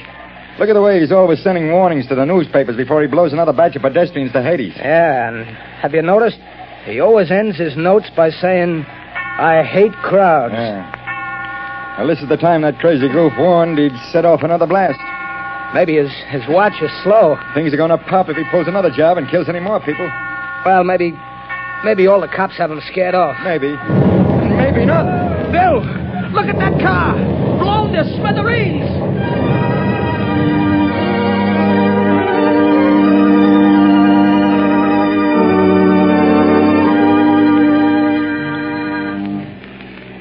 Mass killer strikes again. 5 more dead. Get your paper here, pad. Read all about the mad maniac's latest slaughter. It's horrible, Lamont, horrible. It's senseless and insane, Margot. Crimes like this always are. Turn on the radio. It's time for a news bulletin. There's a switch on the dashboard. All right, Lamont. Turning the attack upon the inefficiency of the police department. Tonight at Midtown Hall, a meeting of businessmen of the entertainment world and property owners is in progress. Police Commissioner Weston has been asked to defend his department and produce results or resign. That's enough, Margot. Washington, D.C. Now listen carefully. Yes, Lamont. I want you to go to that protest meeting right over there at Midtown Hall. Commissioner Weston is speaking, and the crowd is pretty certain to heckle his explanation of the failure of his department to catch this fiend. I'm sure of it. Now, here's what I want you to do. Keep quiet and watch your chance. Then I want you to cry out that Shadow could solve this crime without half trying. Aren't you flattering yourself? Never mind that, Margot. I have a very definite reason for doing this. A lot depends on your getting the crowd to take up your suggestion. I'll do my best, Lamont. But where are you going? I won't be far away. Hand me that leather case on the floor. Right. Here you are. Am I permitted enough womanly curiosity to ask what's in it? Just a little wiretapping device. Telephone? No. No, Commissioner Weston will be talking over the loudspeaker system in Midtown Hall. Don't be surprised if the Shadow interrupts his speech. Now remember, Margot, cry out at the psychological moment. Hundreds of lives depend on it.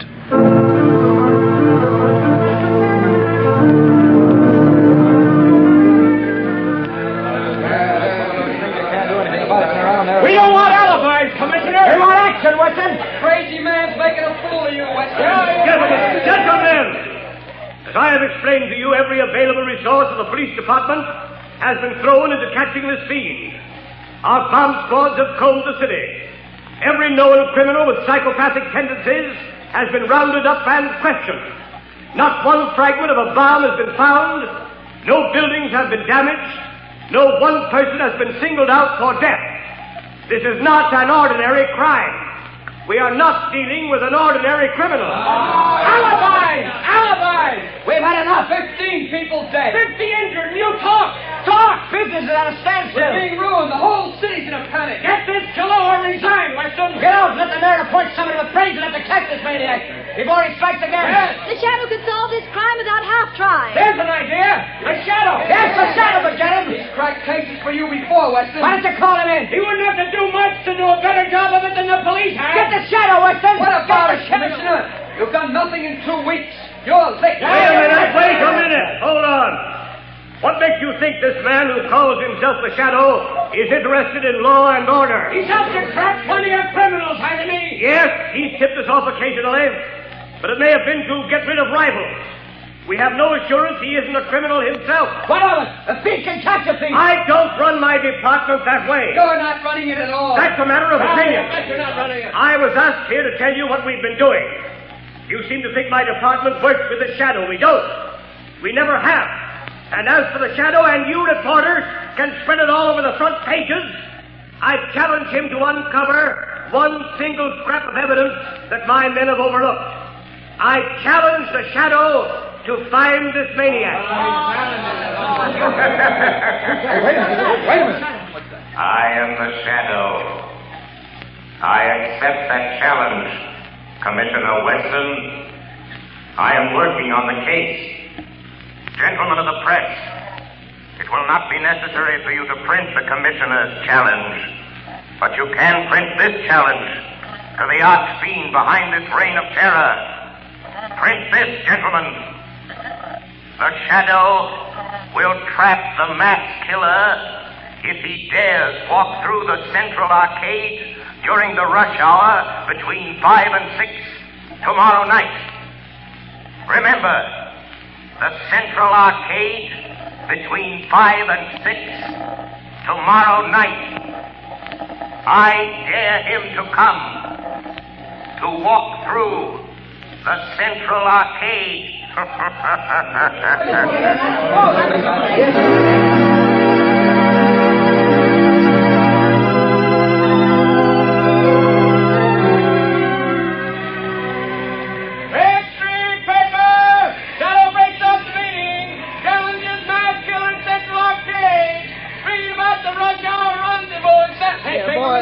Boy, you here. Give me a paper. That's 2 cents, mister. Here's your 2 cents. Well, thanks. Here's the paper. No, not that one on top. People, crowds have seen it. Well, so what? They're all the same. No. Give me that one underneath. Okay, the customer's always right. Hey, you mass murderer challenged by the Shadow. That's your extra paper.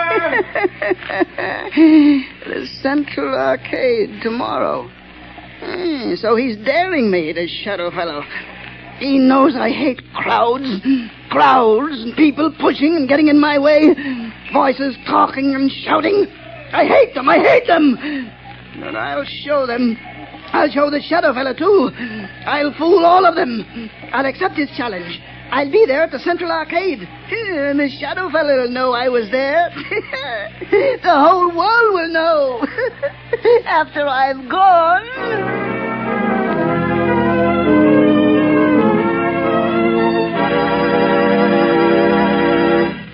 Your orders have been carried out, Commissioner Weston. Good. There'd better not be any slip-ups. 200 patrolmen are stationed in the neighborhood of the Central Arcade. 50 picked men of the plainclothes and bomb squad will be in the crowd. If there is a crowd. There'll be a mob after all the publicity. If I could get my hands on the Shadow, I'd wring his neck for this. What time is it? A little after 4, sir. We better get down there pretty soon. Yes, sir. Shall I take that call, sir? No. I've been waiting for this. And if it's who I think it is... Hello. Listen to me, Shadow. No, Commissioner Weston. You listen to me. I'm listening.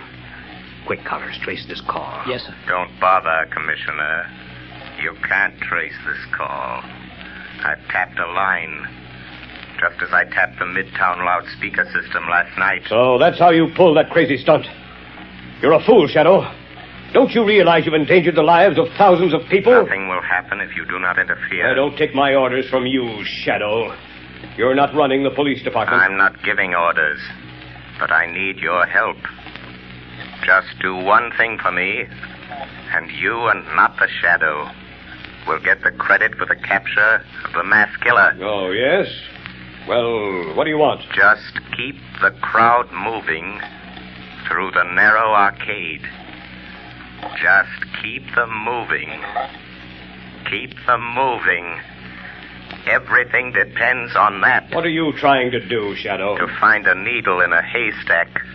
A man in a million. You haven't a chance. The maniac won't come. You overlook the fact that a dare is a powerful psychological magnet that no egotistical, crazed mind can resist. Just keep that crowd moving, Commissioner. Keep them moving.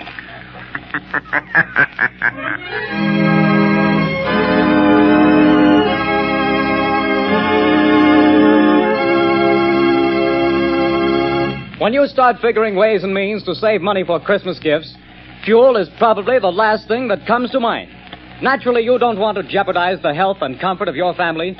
But did you know that you can actually have better heat for less money simply by burning blue coal? Here's why. Blue coal is a rich Pennsylvania anthracite. The fuel that furnaces, space heaters, and cooking ranges in this part of the country were especially designed to burn. And while other fuel prices are advancing, the cost of anthracite is not. No wonder thousands of homeowners are switching back to anthracite. No wonder anthracite is the fuel that is used for cooking purposes on the nation's crack passenger trains. They've tested all kinds of fuel and found that anthracite is far more economical because it burns long, steadily, evenly, with minimum drafts and less attention. Now, the cream of all Pennsylvania anthracite is blue coal. It comes from the mines of the famous Glen Alden Coal Company. It's tested and retested for purity and uniform sizing.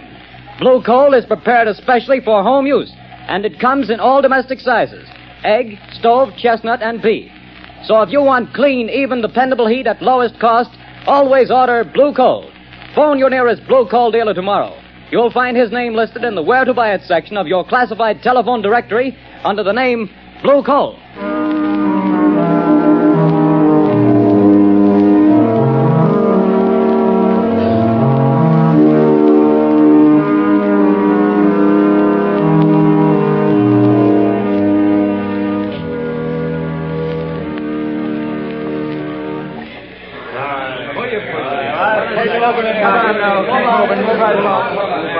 Clock in the arcade. Keep moving. Well, the time's almost up, Commissioner Weston. Yes. 2 minutes to 6. Oh, this is the longest hour I've ever spent in my life. Can you beat it the way people have flocked here on the chance of seeing somebody else blown to bits by this maniac? Looks like the Shadow was right. The way they've been swarming through this arcade. Yeah, and watching each other like a bunch of wild animals.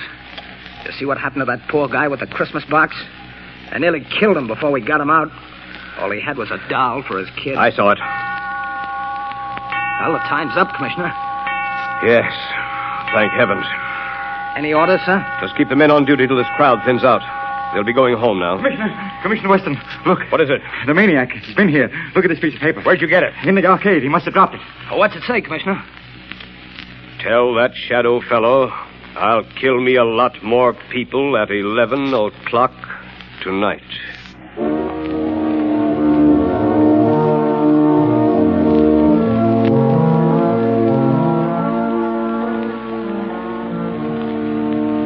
Lamont, I was afraid something had happened Something to him. has. I found the maniac. Thank heavens. Have you notified the police? Margot, this man is a fiend. If I notified the police and they bungle things, he might kill hundreds of people. This is a job that the Shadow must handle alone. But Lamont, he's dangerous. You might fail. He might kill you. The Shadow won't fail, Margot. But if he should, it's far better that one die than hundreds. Oh, Lamont, please. There must be a safer way. Perhaps, Margot, but this is the only sure way to end the career of this mass killer. Goodbye, my dear. Lamont. Oh, Lamont.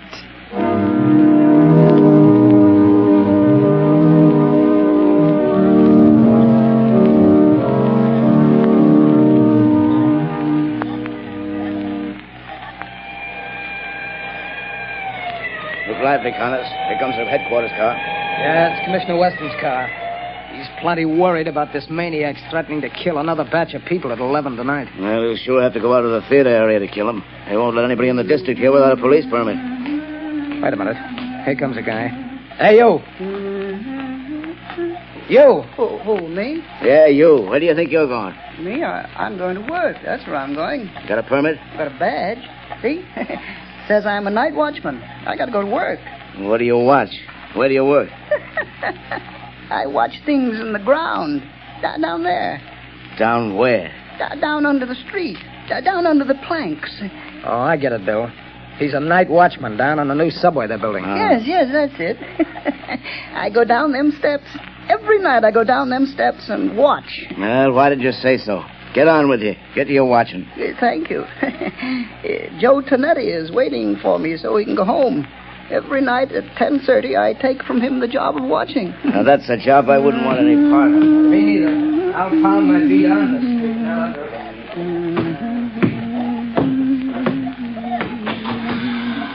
Oh, Joey Tonetti. Joe, you can go home now. I'm here to watch. Hey, what's the matter? You're half a big speakerback fella. You're 5 minutes late. I want to go home. Here's the keys to everything now. You watch out. Don't you go to sleep.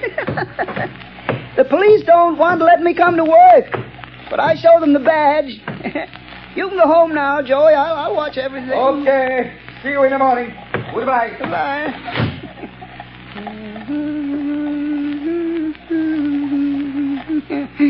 Oh, those people.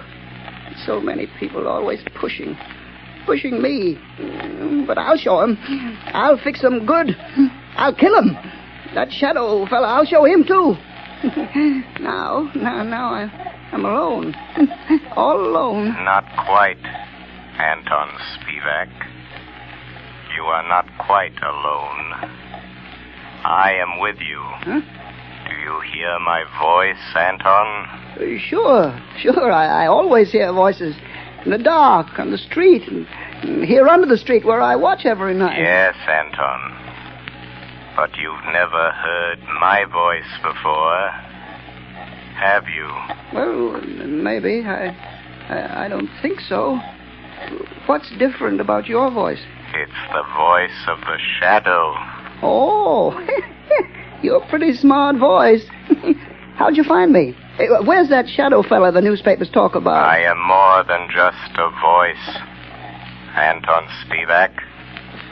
I am the shadow. You're the shadow? Yes. Where are you hiding? I am hiding under the cloak of invisibility. You cannot see me because I have clouded your mind, so you cannot see that which is here. How did you get down here in this subway excavation? I followed you down the steps. How'd you know where to find me? I picked you out of the crowd in the central arcade. How did you know I was the one? Your eyes showed me. I knew then how much you hate crowds. My eyes show you? Yes. You passed close to me as I stood in the shadows. Huh? The arcade is narrow. You didn't see me. No one saw me. But I saw you. How'd you find out my name? I followed you to the place where you live. I found out you work here. In the tunnels. Then you followed me here from my home tonight? Yes, Anton Spivak. All the way. Good. You're a very clever shadow. But you must go now and let me do my work. I ain't got much time. Now go quick before I get mad. You're plenty smart. I'm glad to know you, Mr. Shadow, but now you have to go. Yes, I'm smart. But you're smarter. You bet. Let me stay. I want to learn. You can teach me things. Then maybe we can work together. You hate people, too? Yes. I hate crowds. Let me watch you and learn. All right. I'll let you watch. What are you going to do? Yeah, you just watch. What's in this shed? You see? Dynamite. Sticks and sticks of dynamite. Is this what you use to kill people with? Yeah. My precious dynamite. They kill the crowds I hate, see? Now, look here. Here's a stick of dynamite already fused. There's 1, 2, 3, 4, 5, and 6 sticks of dynamite to go with it. Now, you watch.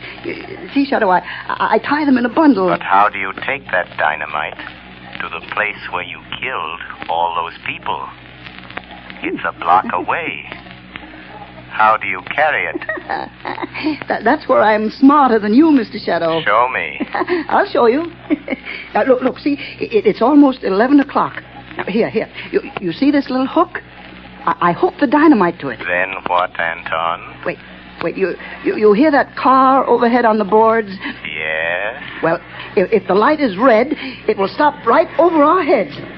Now listen. There, you see? The light is red. Now I take this crowbar. And I go up this ladder. Come on, you come with me. Yes, I am still here. Although you cannot see me. Now you watch. I pry the end of this plank back, see? And I hook the dynamite on the brake rods. I strike a match. And I light the fuse. And when the light changes, the car takes the dynamite with it. And when the dynamite explodes a block away, I'm still here. While the... Oh, no. You put out the fuse. You've tricked me. And here is the dynamite. Oh, you took it off the car. It's gone without the dynamite. And I promised I'd kill a lot of people tonight. Now I have to wait. Tomorrow the crowds will be still pushing me. Scaring me. You tricked me. That's what you did. You tricked me. Where are you, Shadow? Shadow. Come here, Shadow. Nice, Shadow. I'm here, Anton Spivak. Yes, I hear you. Nice, Shadow. Come close to me. Put down that dynamite, Anton. No, Shadow. I light another match. If you touch that match to the fuse, you'll die too. But I'll kill you, and I don't care. You wouldn't let me kill people, and I don't want to live.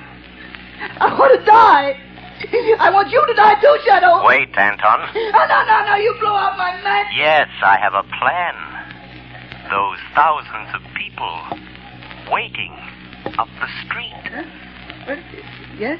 You can kill all those people. Wouldn't that be better than just killing the two of us? How? Tell me how. Take your dynamite and come with me. Up the steps. Up to the street. Oh, no. There's policemen out there. I saw them. But they won't see you any more than you can see me. No. They will see me. Hypnotize them. Huh? Hypnotize them. Look straight at them.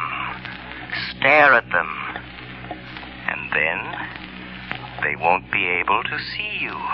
No, I'm afraid. Think of all those people waiting to be killed.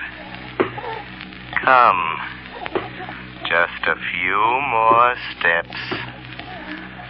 I am with you. You'll be safe. But I'll try. All those people waiting to be killed. I'll try it. But don't you leave me, Shadow, or I'll light the fuse. I'm here, Anton Spivak. Look. There are the two policemen. Uh-huh. Just stare at them hard as you pass, and they won't see you. All right, I'll try. Well, it's past 7, Thomas. Looks like a false alarm this time. Hey, wait a minute. Here's that night watchman. Yeah, what's the matter with him? What's he staring at? Look what he's carrying. You can't see me. Dynamite, grab him. No. Take it away from him. Let me go. Hold it. No, I said no. I got him. It's a masked killer. No. Oh, he lied. He fooled me. He said you couldn't see me. No. Give me my dynamite. I want to kill all those people. Hold him. No. Here's Commissioner Weston. We got him. We got the maniac, Chief. Good work. Here, let me look at him. No. He tricked me. He said you couldn't see me. Where'd he come from? About a subway excavation, Commissioner. He's a night watchman. No, he tricked me. The shadow tricked me. Oh. It was the shadow. Yes, Commissioner Weston. The shadow. I found the killer, but the glory is all yours.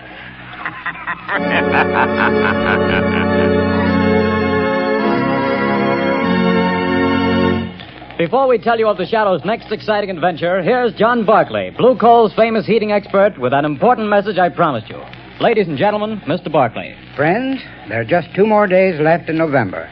That means that homeowners have only 2 more days in which to phone their Blue Coal dealers and get the full details on how they may have a Blue Coal heat regulator installed in their homes for a free trial period of 2 weeks. To me, this is the most unusual offer ever made.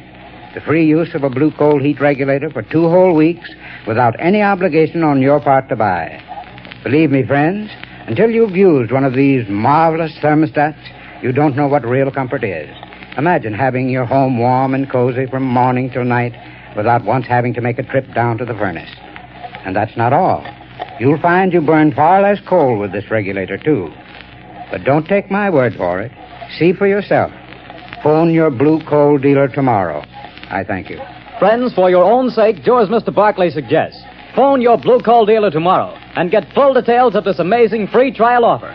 Prove to yourself what thousands of satisfied owners already know, that with a Blue Coal heat regulator, you get more uniform heat, more economical heat than the most expensive oil burner can give you. But don't wait. Phone your Blue Coal dealer tomorrow.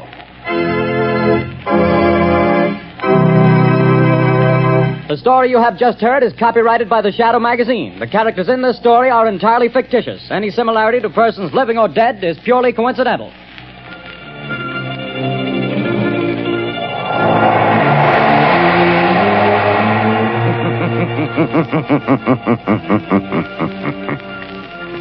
The weed of crime bears bitter fruit. Crime does not pay. The Shadow knows.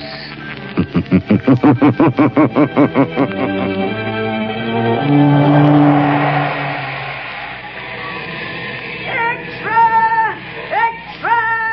Hear all about it! Next week, same time, same station. The Shadow's latest adventure. It's just past 11 o'clock, and it's time for the WIP Mystery Theater. Why don't you join us? Just sit back and relax, if you can.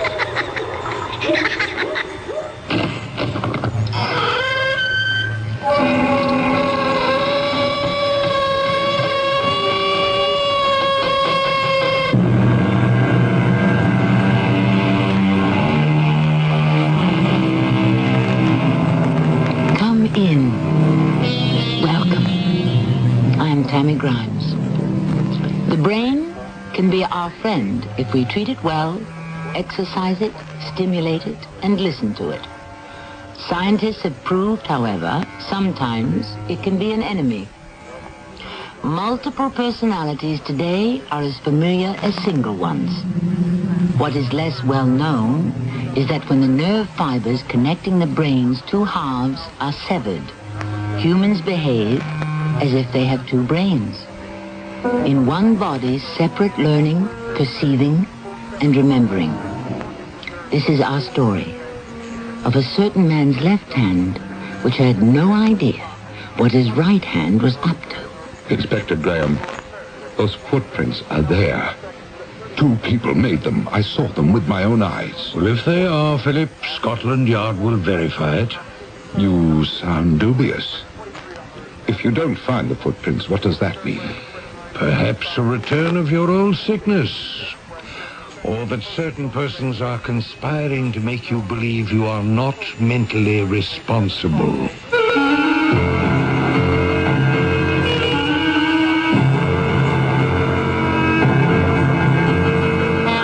Our mystery drama, The Visions of Sir Philip Sidney, was adapted from a story by M.R. James for the Mystery Theater by G. Frederick Lewis.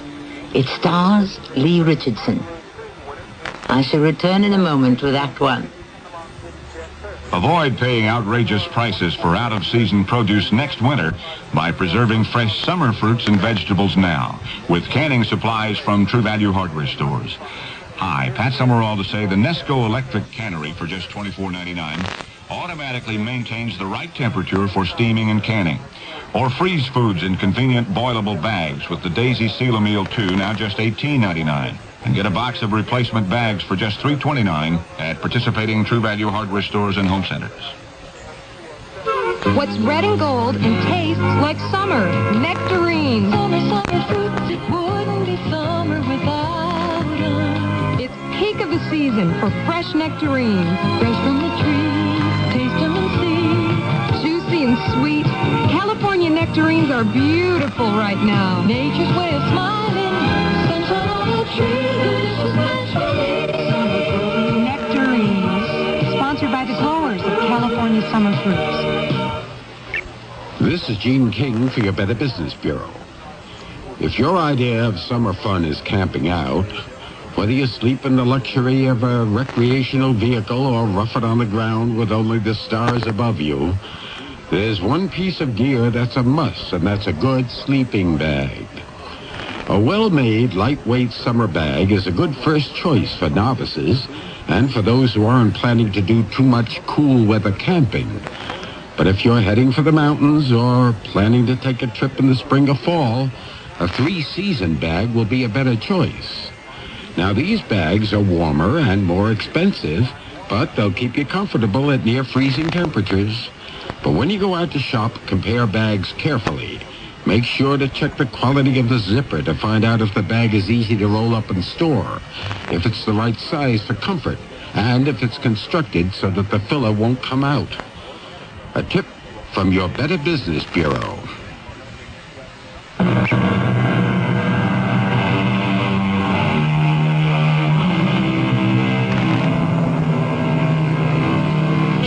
I'm not sure whether it's my imagination, but it seems to me the most extraordinary mysteries the Mystery Theater offers do not take place in this technological era, but in a past age. So I need not apologize when I invite you to aboard the 8 a.m. London Express some 99 years ago as it clips along from Aldershot to London. In the first-class carriage, a man distinguished by exceedingly large white mustaches, and a florid face sits, puffing at a pipe. I beg your pardon, sir. Mind if I join you in this compartment? Not at all. Not at all. I don't know what's the matter with people these days. I was seated 2 coaches back, peacefully smoking my Havana, when a chap and a lady entered my compartment, requested I either stop smoking or leave. Incredible. And I was there first. Oh, people have no manners nowadays.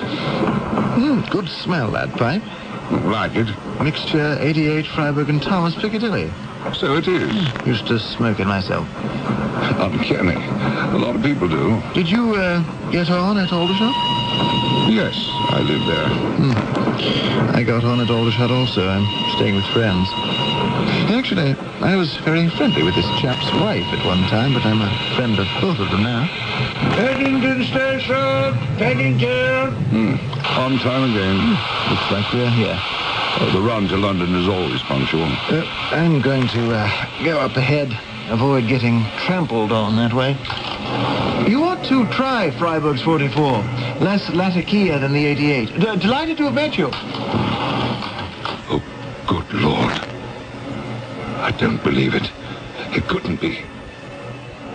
Must have a closer look. Great Scott, it is.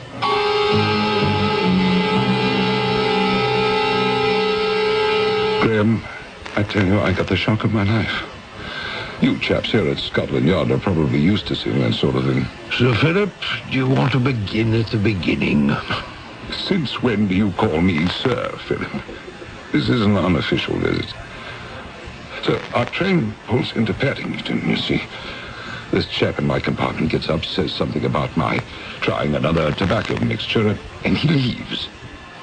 I look where he's been sitting, and there are 2 footprints in the carpeting. Footprints, I think. That's strange. I keep looking, and they go to the door exactly as he did. I bend over, and they are bloody. Indeed. Yes. Bloody footprints. Real blood. I can tell. Lord knows I've seen enough blood in South Africa. The Zulus. What train was this? The 8 o'clock from Aldershot. What compartment were you in? Center coach, first class, right in the middle. Excuse me, Sir Philip. Graham, you've done it again. Sir Philip. You rang, Inspector Graham? Yes. Get in touch with all the hospitals, will you? Find out whether anyone was admitted this morning suffering from a gunshot or a knife wound. Right. Then talk to the Paddington police. Have them examine the entire first-class carriage of the express that made the morning 8 o'clock Aldershot London run. Tell them I'm interested in footprints, bloody footprints. Now, I'd like a report within the hour. Yes, Inspector. All right, Philip. Now that we've taken care of that, would you care for some lunch? Lunch? Well, there's a new place around the corner from the yard. The men tell me it's quite decent. Graham, I don't know. What is it? You're taking all this so lightly. I say I saw footprints in blood, and you say lunch. Well, my dear friend, life must go on. Put all that out of your mind, and we'll take an hour off. By the way, how is Margaret? Margaret? I'd rather we didn't talk about it just now. Oh, really? I'm sorry. Trouble at home? That's enough to drive a man to do things he certainly would be sorry for, but I've managed so far to keep myself in hand. All right, I'm ready. Shall we go? We're back. Any word from Paddington? I left the report on your desk, Inspector. Yes. Any word from the hospitals? No one reported shot or wounded this morning anywhere. Well, of course, your young man could have had himself treated privately. Here it is. Paddington Police inspected entire first class. No footprints in any of the compartments. It occurred to me over lunch, Graham. It may sound foolish to say this, but did I really meet that man? I had a subaltern in the Fusiliers who went through the most terrible depressions, anxieties, and he swore up and down I had given him permission to go upriver. I had done no such thing. When they brought him back, he told me word for word our conversation. It had never taken place. Philip, this is England. If anything, our climate is the exact opposite of sultry southeast Africa. No, I must presume the constable did not inspect the right train. Oh, I'm relieved. You do believe me, then? My dear chap, after 30 years, I'd trust you with the truth before I'd trust my own mother. That's it in a nutshell, isn't it? The matter of trust. Now. Sit down, relax. You're busy. I must go. Well, I have a meeting in 10 minutes. 9 minutes are yours. Now, please sit. Trust? I don't know. It's sad.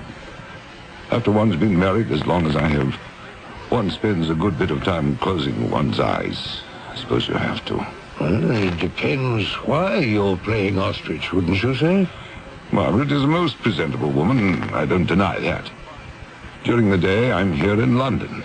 She's at home in Aldershot. I'm not always sure who she's with. Are these marital upsets are delicate affairs? Have you said anything to her? That you are suspicious? That's what you're about to tell me, isn't it? Yes. No, I've said nothing to her. There's a house guest, a man staying with us a bit younger than I. Pay no attention. He's making eyes at Margaret, I imagine. How did you know? Well, Margaret is a very attractive woman. You said it yourself. But, Philip, a word to the wise. So far as Margaret and your house guest are concerned, don't start something they might finish. Don't give anyone any ideas. I'll give you a call tomorrow in case we come up with something about your man on the train. I'll be on the same 8 o'clock. I certainly hope I don't run into him again. Well, that was the beginning of a case I call The Visions of Sir Philip Sidney. I'll give you a little background on Philip. He's about my age, 55. He met his wife Margaret in South Africa in 1879 when he was there fighting the Zulus. She was Red Cross. Export-import is his business, and he's done very well at it. They have no children, and the suspicions you heard him voice to me were the very first signs of trouble at home.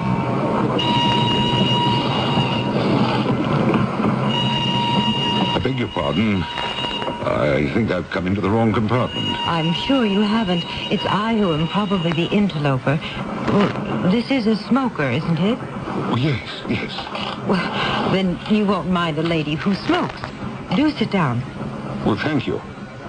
I gather this is your particular compartment. As a matter of fact, I do generally come in here. Habit, I suppose. Very comforting to know how one is going. It's where one is headed that's the difficulty, isn't it? I suppose. Yes. Do you mind? My dear sir, it's I who've invaded your privacy, and you must do what you always do on your way from Aldershot to London. Oh, I love the smell of a pipe. Please, light it. Well, thank you. After all, if you can put up with a woman who dares smoke a cigarette. Oh, I can, I assure you. A great many women are smoking tobacco these days. In South Africa, no one thinks anything of it. Oh, so you've been to South Africa?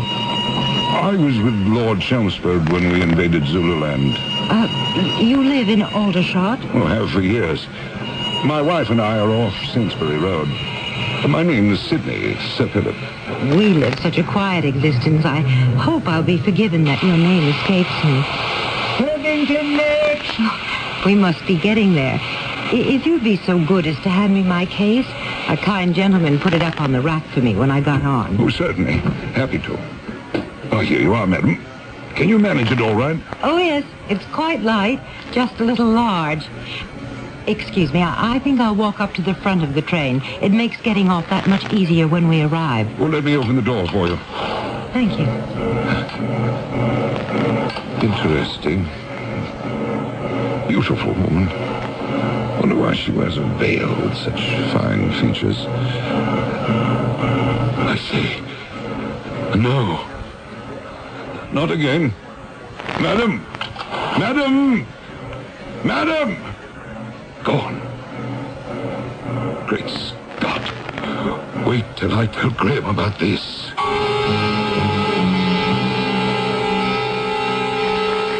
Yes. Beautiful, Graham. That is as much as I could see of her face. Wearing a black veil. Quite a stunning woman. Young? Middle-aged? About Margaret's age, I'd say. Somewhere between young and middle-aged. How tall? I'm never very good at feet and inches. About Margaret's height, more or less. You didn't get her name by any chance? She didn't offer it, although I told her mine. Graham, what can we do about this? Well, I'll put through the same inquiry I did yesterday. Check hospitals and examine the floor of the compartment. I'll have a look at the morning 8 o'clock train myself. I'll feel more secure if I searched for the footprints myself. Sometimes, you know, the pattern of a carpet can obscure certain marks. I think it's important I find them. And if you don't? My dear friend, don't even consider that. If you don't find the bloody footprints, I'm imagining things. It could be a touch of your old sickness, Philip. Or there may be two people who have conspired to make you believe you're not quite mentally responsible. And I will not accept that. Oh, you're a good friend. Well, I'll get cracking on this right now. I'll call your office before you leave for the day. Well, I'll stay right there until I hear from you. The news was not good. No wounded, veiled lady was reported by any hospital in London. I myself examined the very compartment Philip had ridden in.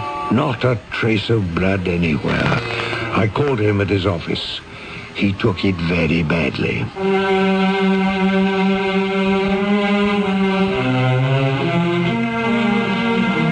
see and hear things in such detail, and to find that one's best friend, the Chief Inspector at Scotland Yard, has no explanation whatsoever, would be a serious blow to anyone.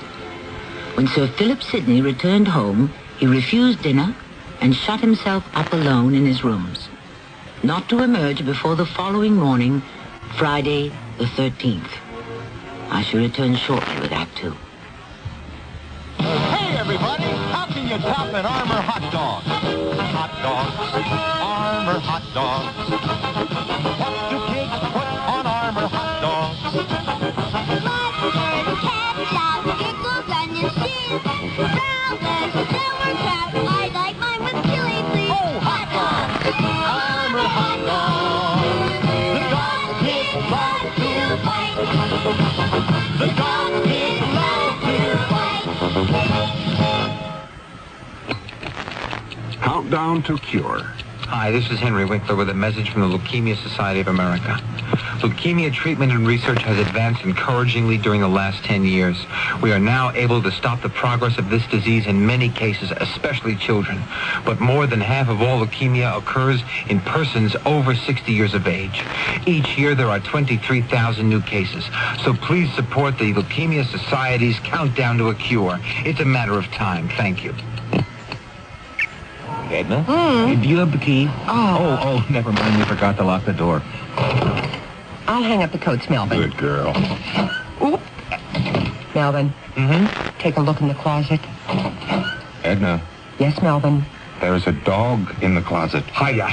Don't worry, it's me, McGruff, the crime dog. Oh, he talks? Of course. How else could I tell you not to leave your door unlocked? Oh, you're McGruff, the crime dog. Edna, you're talking to a dog. I'll say it again. Lock your windows and doors, use a timer to turn lights on and off. And tell your neighbors to keep an eye on your house. Good idea. By the way, you got a neighborhood watch program? Neighborhood watch? What's that? That's where you and your neighbors learn how to protect each other and your neighborhood. But find out more. Write to McGruff, Box 6600, Rockville, Maryland, and help take a bite out of crime. Edna, lock the door. Gotcha. A message from the Crime Prevention Coalition and the Ad Council.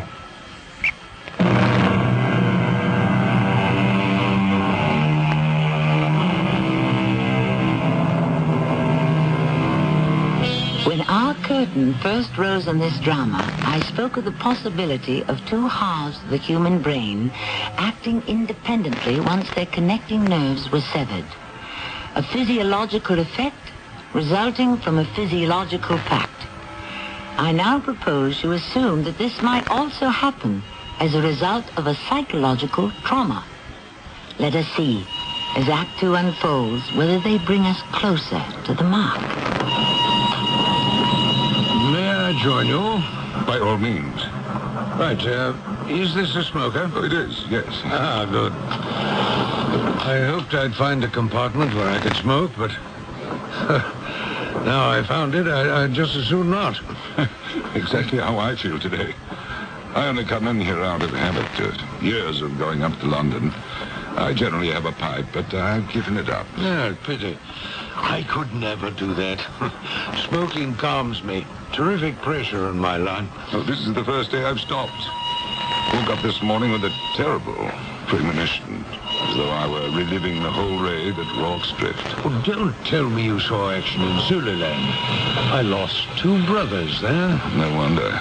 10,000 Zulus coming at you out of nowhere. You fought with Colonel Dunford? I was at the colonel's side all through it, until he was killed. Ah, and you escaped with your life.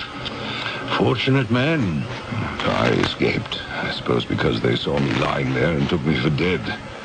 But I just as soon not talk about it. Can't say I blame you. I say, is today some kind of a holiday? Not to my knowledge. Perfectly ordinary Friday the 13th. I ask if it's a holiday because there's nothing but ladies on the train. It's absolutely full up with females. I say, has the train stopped? So it has. We shall never reach London at this rate.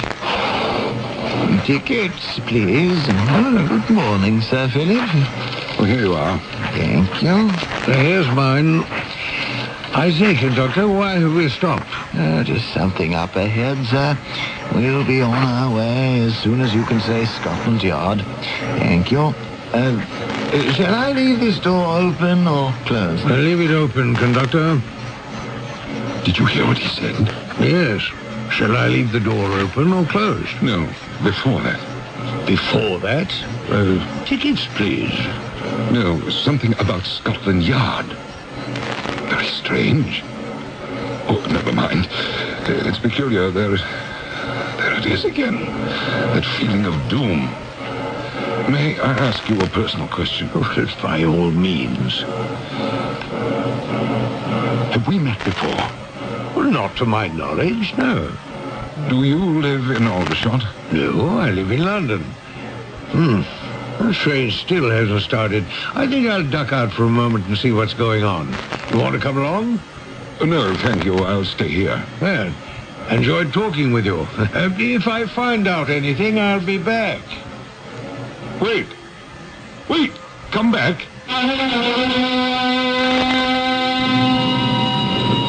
Oh, Conductor, I was looking for you. Anything I can do for you, Sir Philip? That gentleman who just left my compartment. Did you see which way he went? Forward or toward the rear of the train?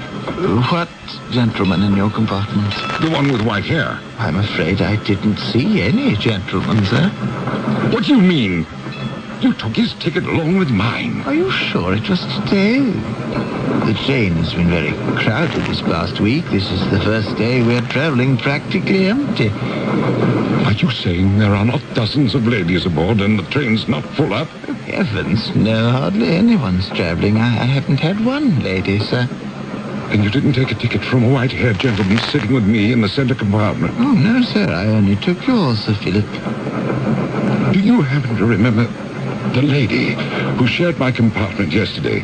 Fine features, wore a black veil. Let me think. The day before that, a younger gentleman. I make so many runs, it's a little hard to remember any but the faithful regulars like yourself, Sir Philip. We should be arriving any moment. Good thing we left for lost time. Lost time, sir?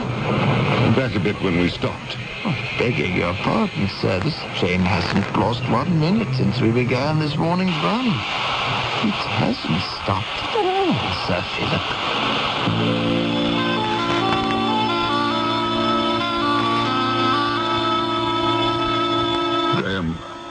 I don't know what I would have done if you had been too busy to see me. Oh, never too busy to see you, Philip. Besides, I do enjoy lunch at your Marco Polo Club. Waiter. Scotch? No, a little sherry before lunch suits me. Yes, Sir Philip? One sherry, one scotch. Yes, sir. Graham, whether the conductor admitted it or not, there was a man in my compartment today, and the train did stop. For how long? At least 5 minutes. Could have been 10. Well, I'll send someone down this afternoon to grill the conductor and the dispatcher and the records. But why? Why am I being put through this? I'll see if I have this correct. You notice the train has stopped. So does the man with me.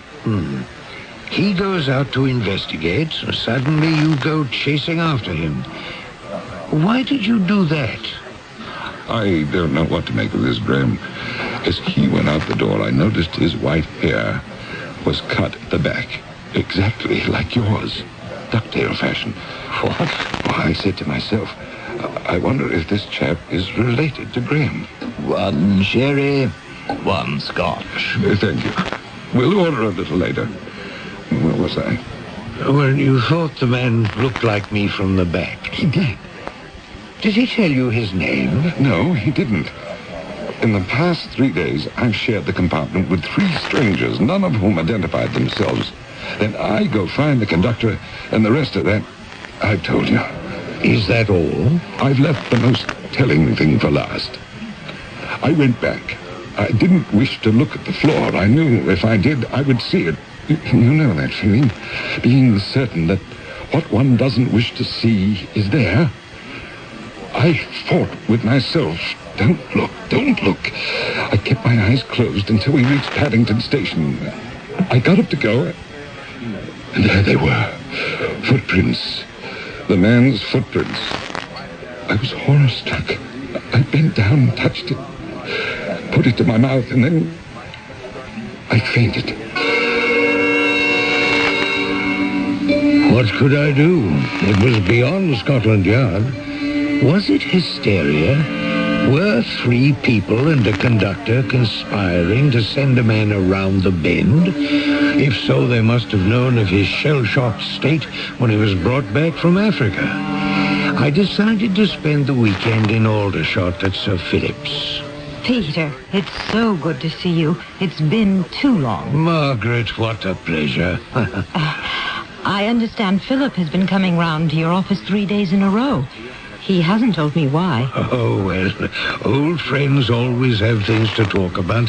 Peter, I'm so pleased you're here. You are one of the very few who know me by my first name. Well, I came alone because I'm worried about your husband. The 3 days he came to see me at the yard were not social meetings. I said I would help, and that's why I'm here. Is that all you're going to tell me? Oh, that's all I can say right now. Margaret, is there anything I don't know about Philip's condition when you were in Africa? How he was at the hospital after the massacre at Rorke's Drift? Well, you might as well know the truth. He wasn't with Durnford's men when they were overwhelmed, although he says he was. Perhaps he believes it. I've never known. He wandered in the next morning. They all lay there, dead. Then he suffered loss of memory. He had fits of anger and sorrow. That's when I first saw him at the hospital. It was shock. But it's been quite a few years. Has he recovered completely? Sometimes he imagines things. You remember the Zulu leader, Getswemo, that tyrant? Well, he had to be gotten rid of, and after the massacre, he was captured and exiled to the Cape. Sometimes I'd come into the ward, and Philip would be having these imaginary conversations with him. He still does. Swears he's visited us. And then weeks, months will go by, and he won't remember a thing about Africa. He goes to business. Nobody suspects anything. Have you met our house guest? No, I haven't. I don't know a thing about him, no. Oh, there you are, Graham. But doesn't he look well, Margaret? Our old friend, Graham. You should see his office. He has a desk 20 feet across. Margaret tells me you have a house guest. I told you, didn't I? Trevor Hayes. He was a major in my outfit. Where is he, Margaret? Oh, he said he was going for a short walk. I'll see if I can find him. Philip, why don't you see if Peter wants something to drink? I was just about to ask him. What kind of a host do you take me for? Now, Philip. Aren't you being a little rough on her? No, sometimes she interferes in things that are not her concern. What will you have? Do you have any sherry? Still sherry. Not something stronger? No, thanks. I'm glad you're here. I hope this weekend you can solve this. I'm feeling the stress.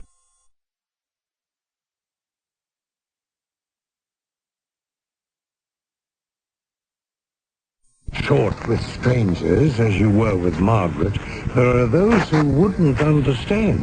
It's only Margaret.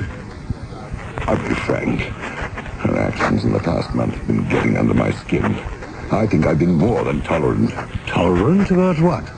When Trevor Hayes arrived in England a few weeks ago, he wanted to know, could he stay here? And Margaret said, please, yes, be our guest. He's the one you're accusing of coming between you and Margaret? He knew her when she was a nurse in Africa, before I knew her. I don't know what their friendship consisted of, and I don't want to. Can you blame me? Well, surely there isn't anything to it. Isn't there? I didn't know then what I know now. Philip, are you sure? Tell me, is it possible to put something into someone's mind if they don't wish it to be there? Well, I really can't answer that. Where's my sherry? Sorry. Forgot. That's what happens when I get roiled up. I forget everything. Yeah. Darling, I found Trevor. She found Trevor. Peter, I'd like you to meet Trevor Haight. How do you do? I've already told him what an old friend you are of the family's. How do you do? I understand you were in the Zulu War with Sir Philip here. I suppose you could say that.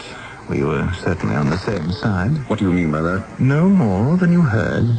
I don't care for that remark, not one bit. That's a shame, Sir Philip, but I'm not in the habit of watching every word I say. Trevor, please. If the shoe fits, wear it, I say. Get that man out of my house. Do you hear me? Margaret, out. Philip, what's happened to you? Out. I want him out by tomorrow morning. Delighted. Philip, please. There's nothing for you to be upset about. Darling, I beg you, don't do anything you'll be sorry for. Suddenly, the air was filled with sparks of anger, jealousy, and hatred. Margaret thrust herself between the visitor and her husband.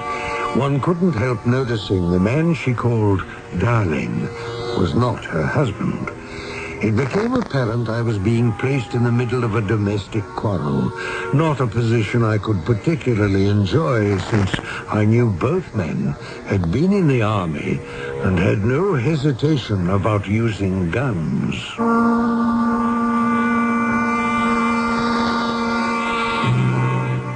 Yes, what it comes down to is jealousy, impure and unsimple. Beware, my lord of jealousy, said the bard, the green-eyed monster, which doth mock the meat it feeds on.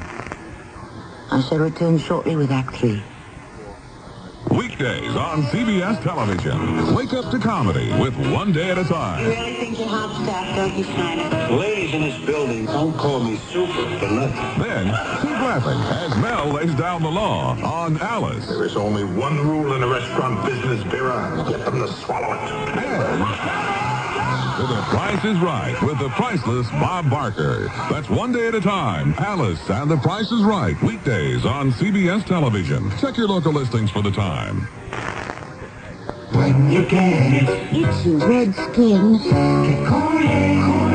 When you get it, Darn bug. get Kool-Aid. When you get it, Oh, touch of poison ivy. get Kool-Aid. Kool-Aid gently works with your body's natural defenses. It's all you need for the relief of dermatitis and other minor itches and rashes. When you get it, Itchy eczema. get Kool-Aid. You can follow label directions. It's athletes versus MS, multiple sclerosis. This is Frank Gifford spreading the word about a dynamic new team which is banding together to help stop MS, the terrible crippler of young adults. Multiple sclerosis is a crippling disease of the central nervous system which generally strikes in the prime of one's life, from 20 to 40. But the sports world is fighting back against MS. People like Hank Aaron, Tom Seaver, John Havlicek, and Joe DiMaggio, Frank. That's me. Baseball has always been a big part of my life. It's a game where you learn quickly about the value of your teamwork. And that's why I believe in athletes versus MS. We're putting a team together that can beat MS, multiple sclerosis. Athletes like Billie Jean King, Hank Aaron, Muhammad Ali, Lee Trevino, and so many others all are spreading the word that MS is their cause and asking everyone to join the fight against MS. There's no cure yet, but there's hope through research. Join us. Support your local chapter of the National Multiple Sclerosis Society.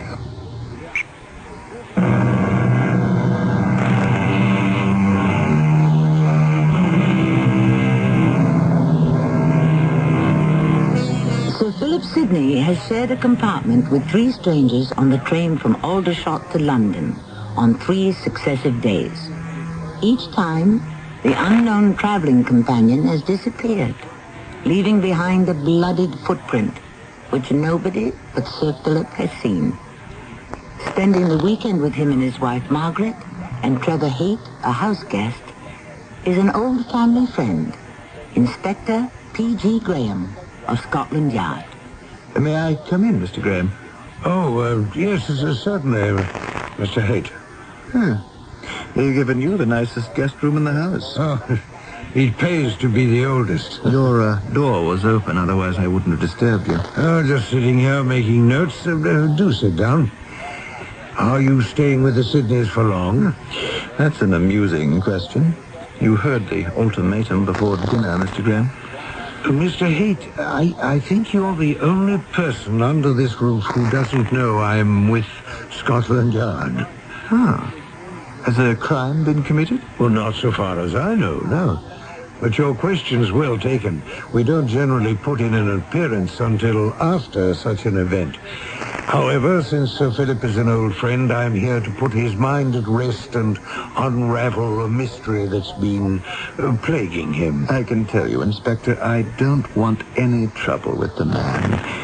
It was Margaret who insisted I come here until I settled to a place of my own in London. I have a post with the War Department. No, Sir Philip has never been very friendly. He says it's because you've been more than friendly with his wife. With Margaret? Nothing could be further from the truth. Well, then why do you suppose he ordered you out of the house? I was a major in the same outfit. Sir Philip is not the first man whose battle fatigue takes the form of unreasonable suspicion. Were you familiar with Sir Philip's condition when he was brought to the hospital at the Cape? Yes, I was. The shock he underwent at Rorke's Drift, did he leave the hospital cured? Philip Sidney wasn't with Durnford's men. I was. I was the only officer who remained alive. When Sir Philip found me, he thought I was dead. I came to when he was searching my pockets. When he heard the rescue party arrive, he lay down and pretended he'd been knocked unconscious. Why was he away from his regiment, wandering into your camp? I have no idea. He was awarded military honors, and I kept silent. I put all his actions down to battle fatigue. That's a very sad story you tell me. Something must have snapped. You asked me if he was cured. He appeared so. Normal, but abnormally jealous. Margaret was the head Red Cross nurse. Every time I'd have a few words with her, Sir Philip would have a fit. Could it be because you were younger? Yeah, not by that much. At any rate, I was finally transferred and only recently learned that Margaret had married him. When I arrived back in England, I spoke to her parents and they told me where to find her. And I still don't understand why he fears you. Perhaps because I'm the only living witness who could testify he doesn't deserve his medals. I'm sorry to hear all that. Now, what was it you came to talk to me about? About Margaret. Do you think, Inspector, you could persuade her it's unsafe for her to remain under this roof? Well, assuming that there's some foundation for your fears, isn't it just as important to have Sir Philip placed under some hospital restraint so he can be helped? Ah, I see I've won round one. You believe me? Well, not so much because of your analysis, that it's so convincing, but because Sir Philip claims to have undergone strange events in the past 3 days. Well, perhaps I can help. Can you tell me what they were? He met 3 people on the train. He recognized none of them. Yet the first, as he describes him, fits you perfectly. Fits me? What day was that? Wednesday. I never left this house Wednesday. Margaret will confirm that. The second person he met on the train was a veiled lady. She resembled Margaret, yet he didn't recognize her. Well, if that was Thursday, it was not Margaret. And the last person he met was yesterday, Friday the 13th. A man who resembled me. So you see, Margaret is not the only one to fear for. Philip is also in danger. Do you know from whom? Possibly himself.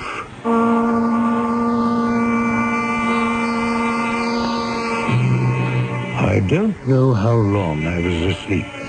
It was quite dark outside. It could have been midnight or 1 or 2 in the morning. What awoke me were loud voices from the next room to mine. I won't have it, Margaret. I won't stand for it anymore. Philip, you're imagining things again. It isn't so. Imagining, am I? Why is he here at all? Why did you invite him? Darling, I've told you a dozen times. He was in England. He had no place to stay. There are hotels, there are inns. Why here of all places? Philip, I was afraid not to ask Trevor here. Afraid? Afraid of what? Because he knows. He's the only one who knows. What are you talking about? I don't know what he knows. If it's something about the two of you before we met, I don't want to know. I don't want to know anything about your past. I forgive you. Philip, will you try to sleep now? Yes, I'm very tired.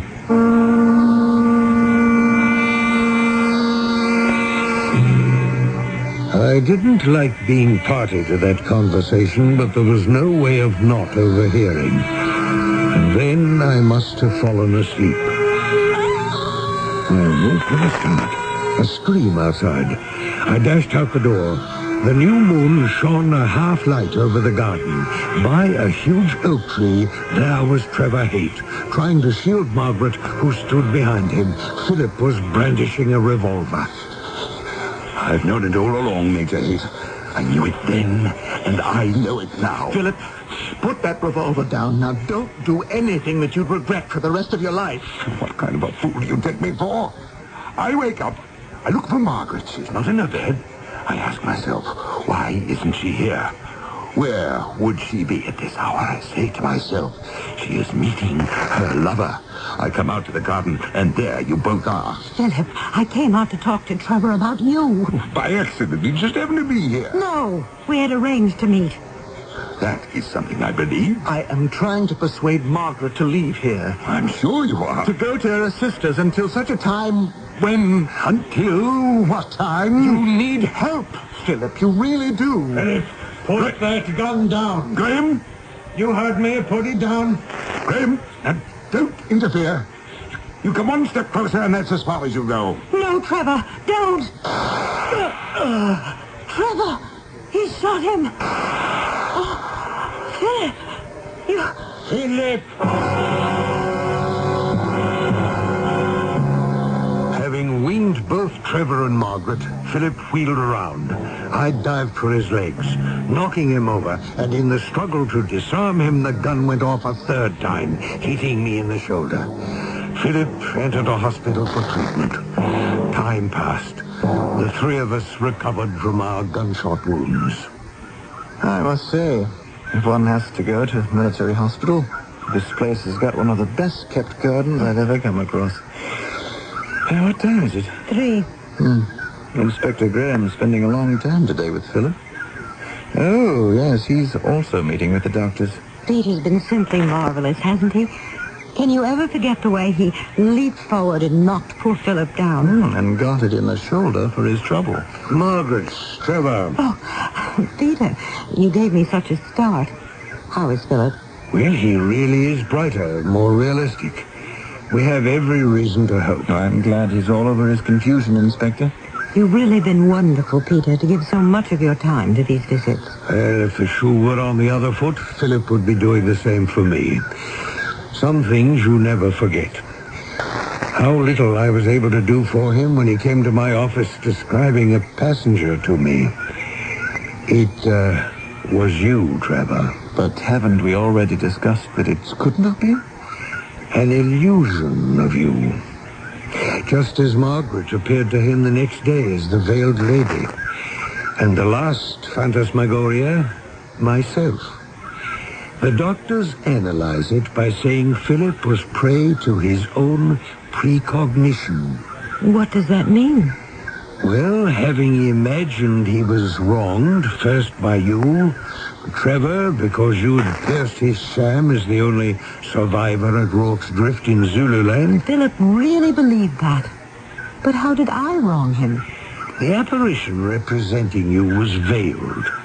He even called her the veiled lady. When is one veiled, Margaret? At a wedding. And? At a funeral. And who was the veiled lady in mourning for? Possibly for Philip himself. Oh, his poor, poor brain. And the footprints. He visualized the three of us as wounded and bleeding, anticipating actions he would have to take. He knew he was going to shoot us? Yes, part of him knew. That's the part we hope that can be taken away from him, or return it somewhere to sleep in his mind, if that's where it belongs. But you say you do find him better. Today, yes, vastly better. Margaret, I must go. I want to catch the 4 o'clock back to London. Coming, Inspector? Yes, yes. And it's your turn now, Margaret. He's waiting for you. Let me know when the next visiting day takes place, and perhaps it won't be too long before I'm visiting him at your home. Or we come to yours. Goodbye, Trevor. Bye-bye, Peter.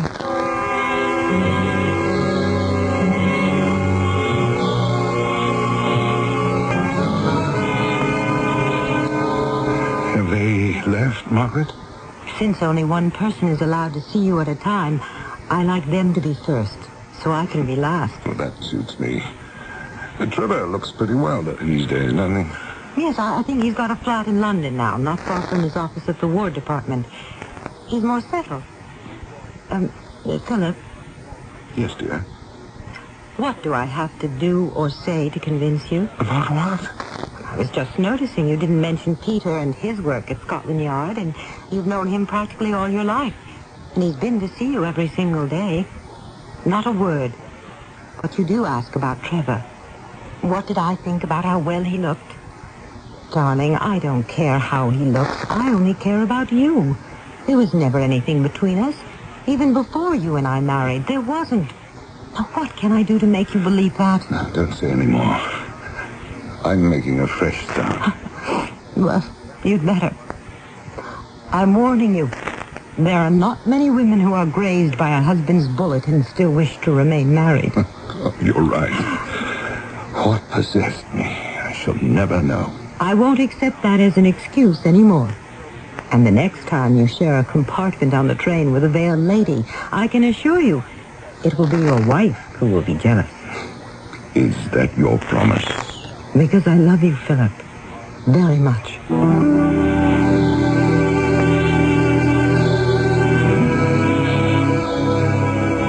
Sir Philip Sidney made a complete recovery, and never once during his long ensuing life was he plagued by guilt or visions. In those days, a century ago, psychoanalytical treatment was in its infancy. Still, the afflicted could regain mental health. Inner complex did not require analysis. Love and life were most effective therapy, and in some cases still are.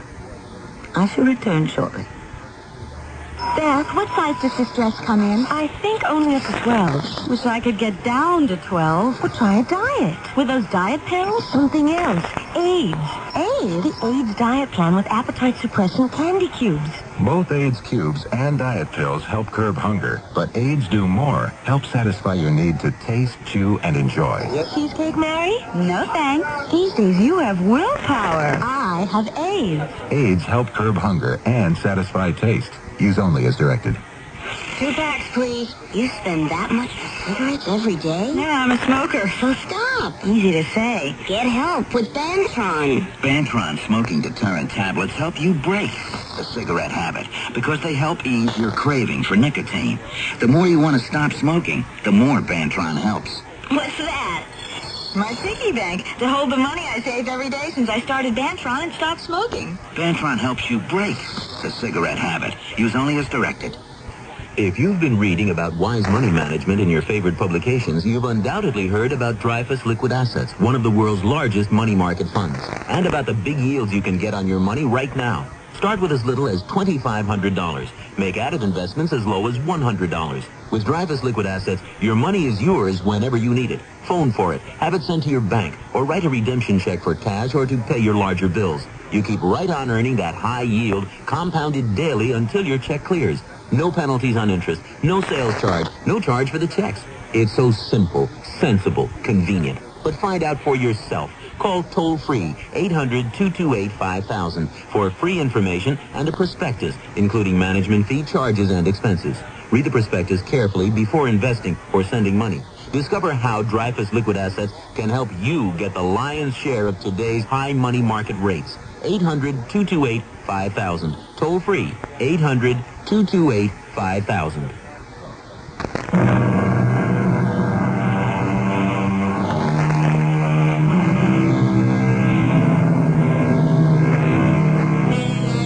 clouds about those of us caught in a web of our own spinning can be depressing. We all know, for the few who are cured, many are not.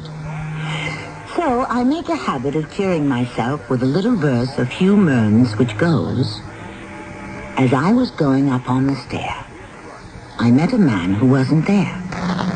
He wasn't there again today. I wish he'd stay away." Our cast included Lee Richardson, Court Benson, Cynthia Harris, and Russell Horton. The entire production was under the direction of Himan Brown. This is Tammy Grimes inviting you to return to our Mystery Theater for another adventure in the macabre. Until next time, pleasant dreams.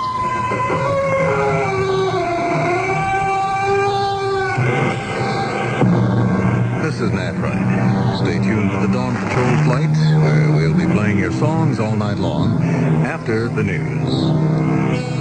It's midnight.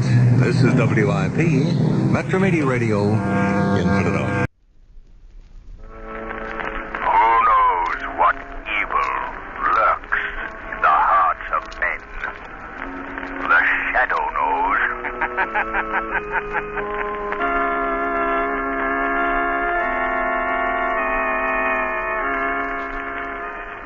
The Shadow, mysterious character who aids those in distress and helps the forces of law and order, is in reality Lamont Cranston, wealthy young man about town.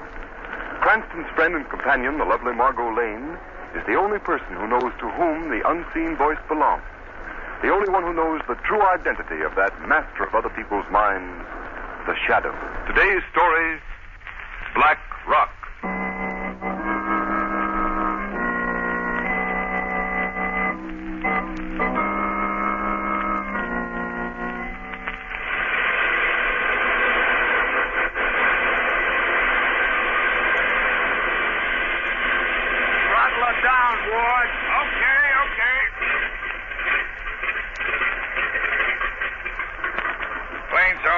Takeoff, Martin.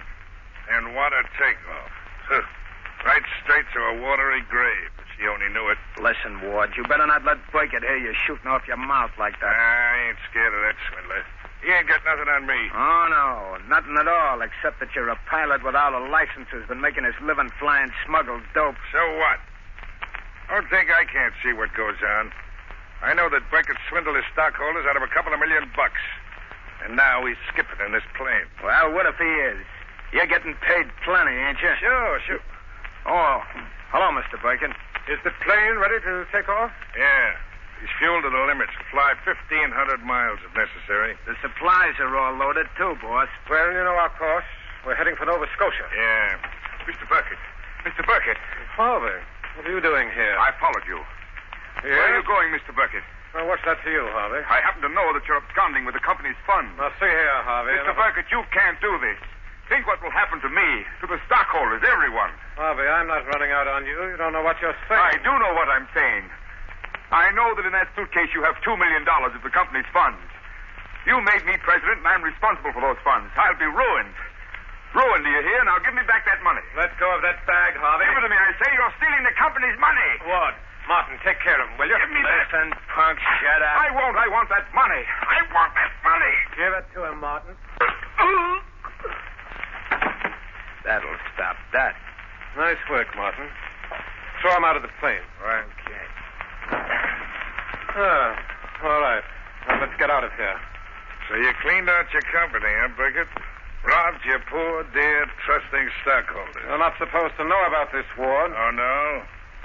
Not even the $2 million you got salted in that suitcase? You were hired to pilot this plane, and that's all. So get the plane off the ground. Okay. As long as I get my cut. Don't worry, Ward. You'll get yours.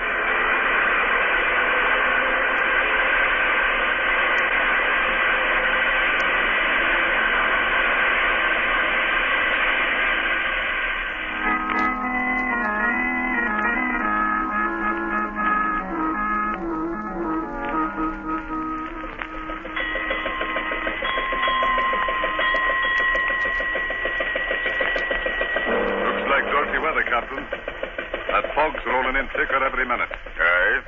What do you expect on the Grand Banks, mate? Hey, where do you reckon our position? About 200 miles due east of Cape Race, Captain.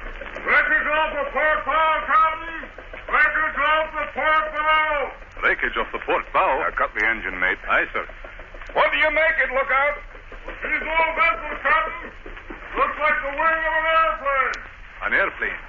Do you suppose it could be that plane that flew to sea 4 days ago, sir? Might be.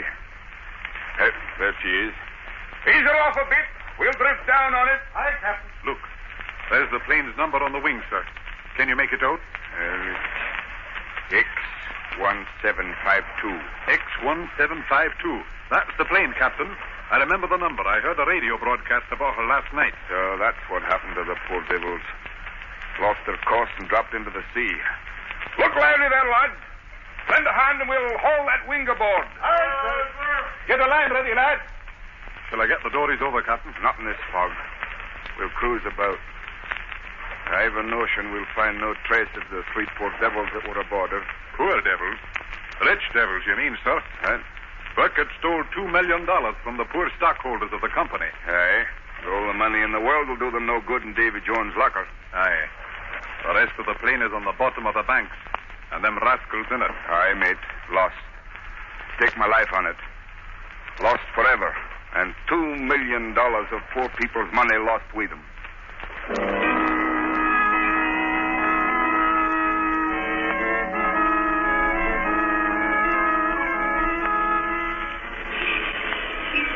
Extra, extra! Swindler's plane found in sea. Burkett and companions believed drowned. Paper, paper! Police seek Frank Harvey, missing company president for questioning. Extra, extra!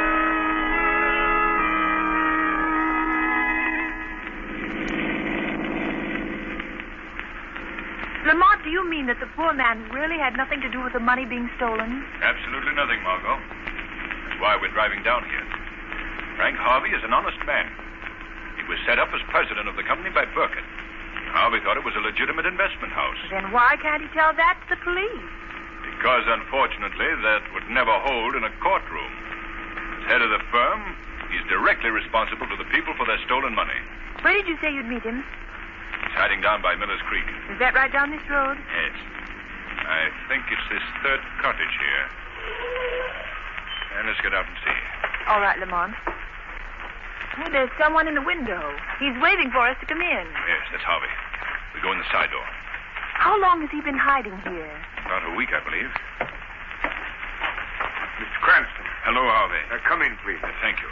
This is Miss Lane, Mr. Harvey. How do you do? How do you do? I'm so glad you could come here, Mr. Cranston. I hope I can be of service. Well, that's a pretty forlorn hope, I guess. What with Burkett presumably at the bottom of the sea. Presumably, Mr. Harvey? Yes. You see, I can't make myself believe that he's dead. I'm inclined to agree with you on that. You are? Why, Lamont? Well, for one thing, Margot, their bodies were never found. Lamont, I don't like to be stubborn, but the Atlantic is a mighty big pond. Yes. But I also know that when Burkett planned his getaway, he wouldn't have figured on flying across the ocean in a plane with a cruising range of only 600 miles. They were flying to Canada and got off their course. Yes, that's true. No, Harvey. Ward, although crooked, was an excellent pilot. He was an expert navigator. He knew blind flying. Then, since you think they're alive, how did their plane crash 200 miles at sea? Fly itself? Fly itself? Margot, you've given me an idea. It's the only thing I haven't been able to figure out. What are the things you have figured out, Mr. Cranston? I'm afraid I can't tell you right now, but if they work, the missing money will be returned to the stockholders, and your name will be cleared, Mr. Harvey.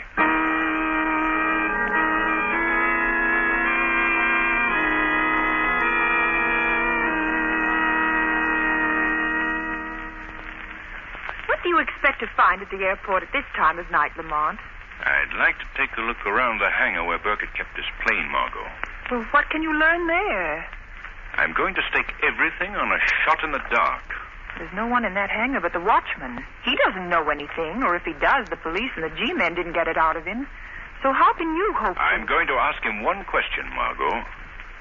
How could a ghost airplane fly 200 miles and crash into the sea? And do you expect an answer from him? Not I, but the shadow does. Look.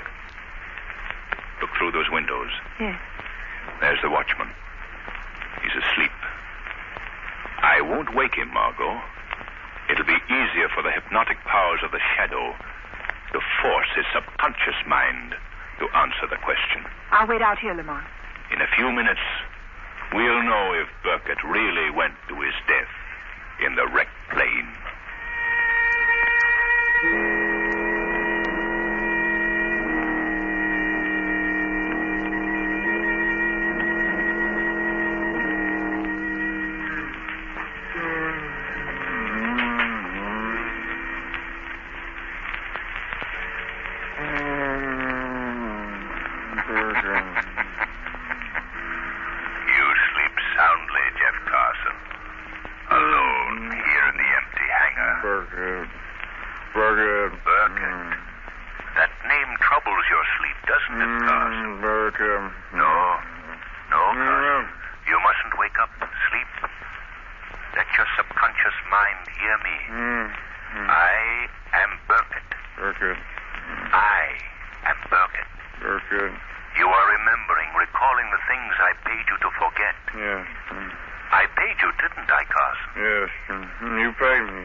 Where did I go on those trips, Carson? Remember now. Black Rock. No, I won't tell him. Why did I install an automatic pilot, Carson? Why? To fly. Black Rock. 1,000 miles and land. And then Ward was to take the ship up and set the automatic pilot and bail out. So that's it. A ghost plane flown by a robot pilot cruising seaward until his gas ran out. Yeah. Where is Black Rock, Carson? Where is Black Rock? Black Rock is 25 miles off the coast. Wait. What am I saying? Who's that? Don't move! Don't shoot!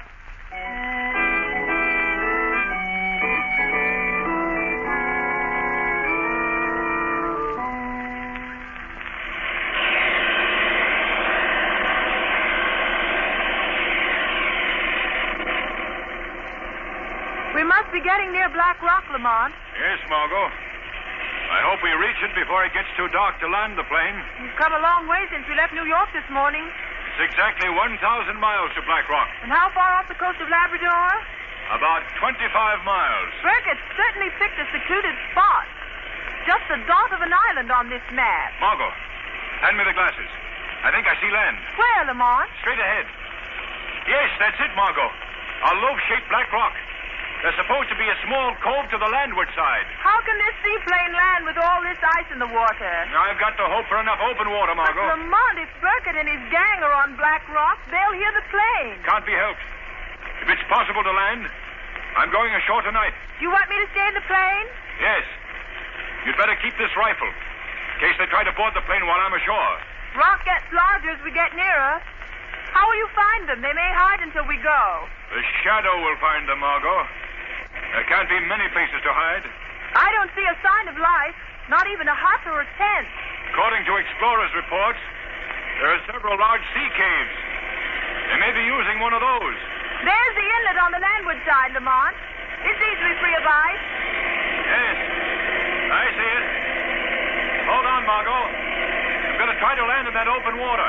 Heaven help us if we hit any pack ice. Get out the life preservers, just in case.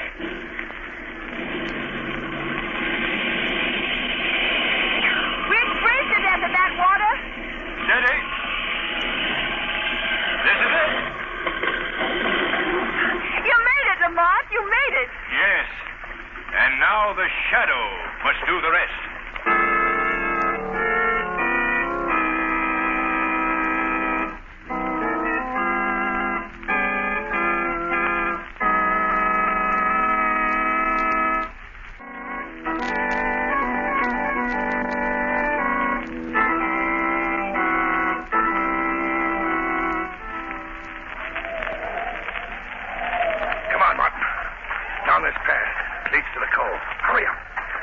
that lantern higher, will you? I can't see. All right.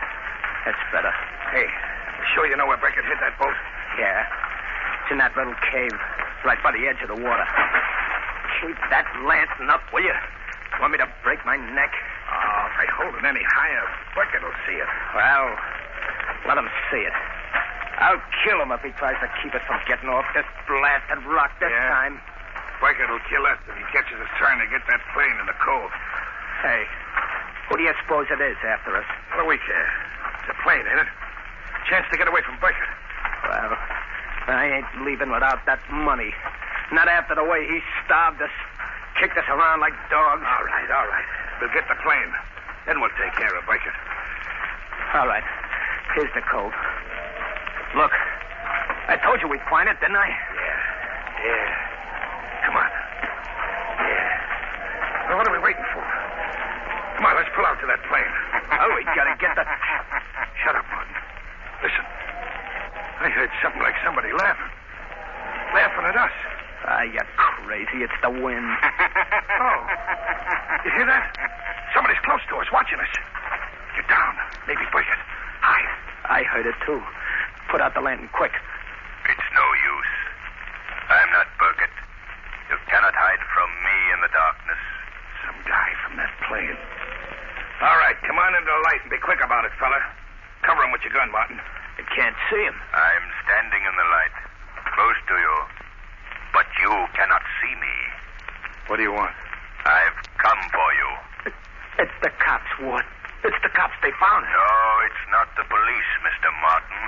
Well, then who are you? You've been in prison, both of you.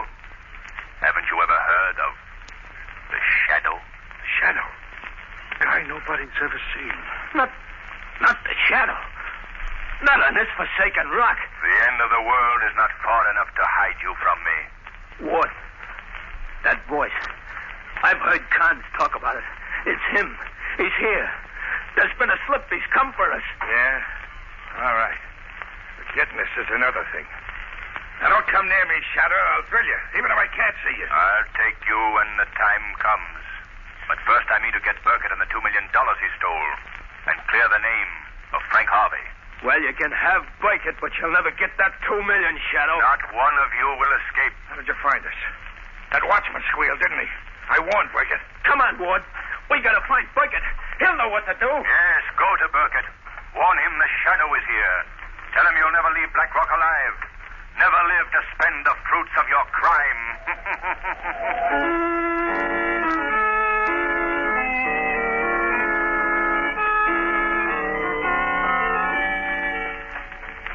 Burkett! Hey, Burkett! Burkett! Are you here in the cave? What is the matter with you, Martin? Where have you been? Been around at the cove, watching that plane. Do you know who was in it? Yes, of course I know. Just a girl. And she won't give us any trouble. I've seen to that. A girl? And he didn't come alone. I don't know what you fools are talking about. Who didn't come alone? The Shadow. The Shadow is on Black Rock. The Shadow? Why, you're crazy. No, he's here. He said we'd never leave the island alive. Oh, how did the Shadow know that we didn't perish with the plane? That watchman at the airport must have squealed. So the Shadow trailed us 1,000 miles to this forsaken hideaway and played right into our hands. What's so funny? What do you mean? Look over there. See who's gagged and tied to that cot. What? Look, he's got the girl. How did you do it? How did you get her out of the plane? I went out in the boat and I merely gave her the choice of coming ashore or having the plane's pontoons riddled with bullets. But the Shadow was on the rock here, looking for us. Well, let him find us. We'll give him the choice of giving himself up or seeing his girlfriend put in one of the lower sea caves until the tide comes in. That'd be murder. Oh. That shouldn't bother you. You and Ward have been watching for a chance to murder me ever since we came to Black Rock. You know why, don't you? Because you've been starving us to death. For your own good, you fools. We've got 7 months of winter ahead of us. If the food gives out before we can leave here next summer, we'll die by slow starvation. That is just how you will die. Unless you tell me the hiding place of the $2 million, Burkett. The Shadow. He's here, in the sea cave. He followed us. Well, I'm glad you're here, Shadow.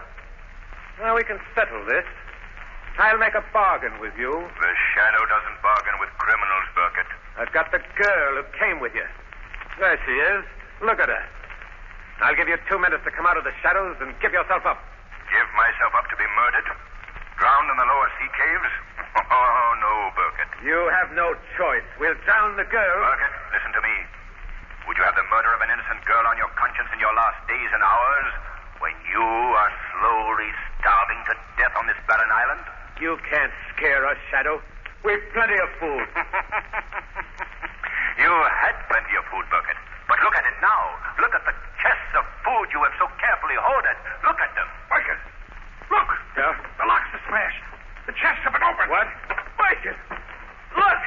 The flour. The dried meat. It's soaked. Soaked with our kerosene. Look, this chest is the same. We can't eat it. But what about the canned stuff? The canned stuff. You couldn't spoil that. Get away from those cases, Martin. No, you don't. You're not going to keep what's left for yourself. I'm taking the rest of this food, and I'm going to the mainland now. Put down that case, Martin. Put it down, I tell you. You ain't going to starve me to death, you crooked rat. All right, Martin. You won't starve to death. No, you won't starve. Oh!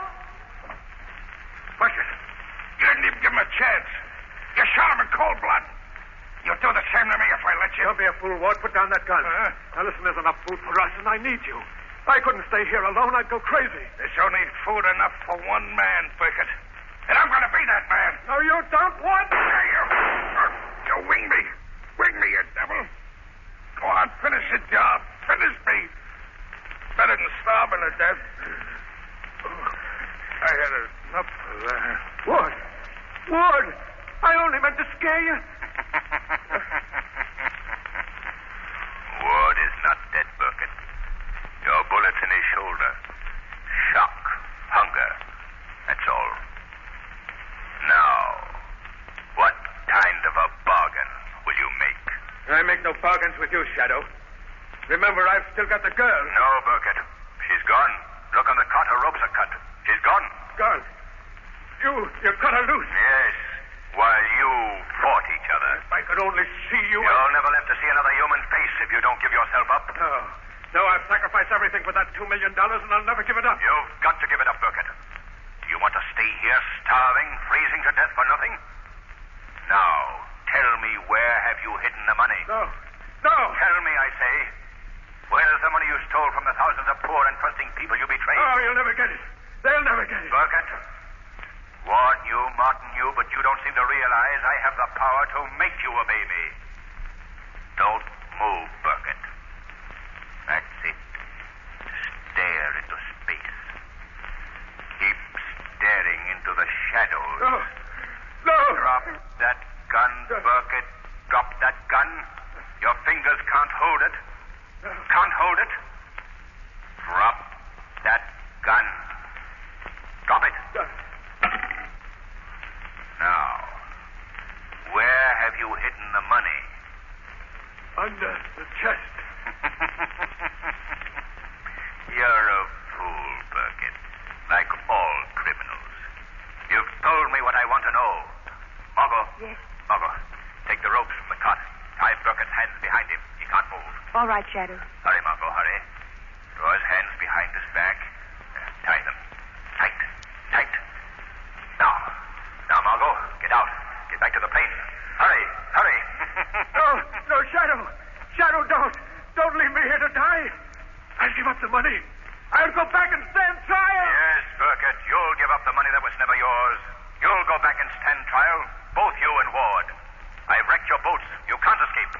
And tomorrow, a Coast Guard cutter of the North Atlantic Ice Patrol will pick you up. They'll take you back to pay for your crimes.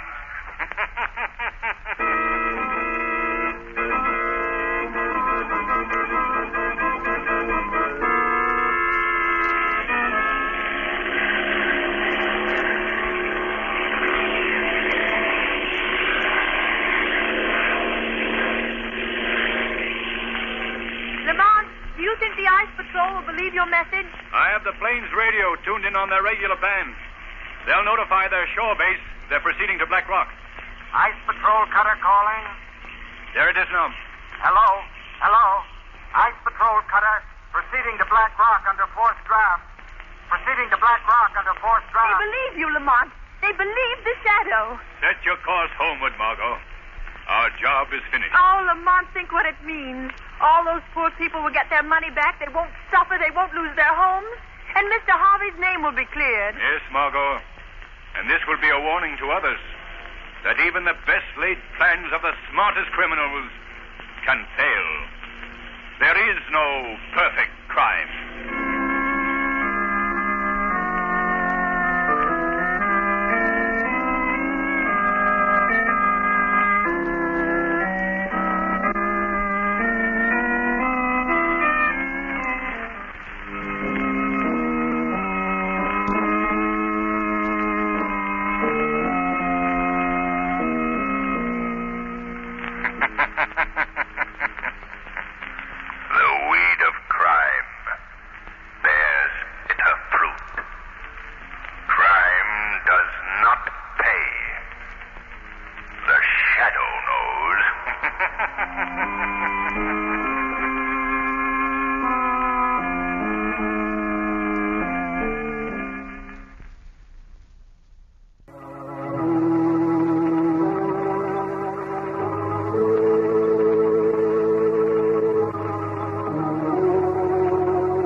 What evil lurks in the hearts of men?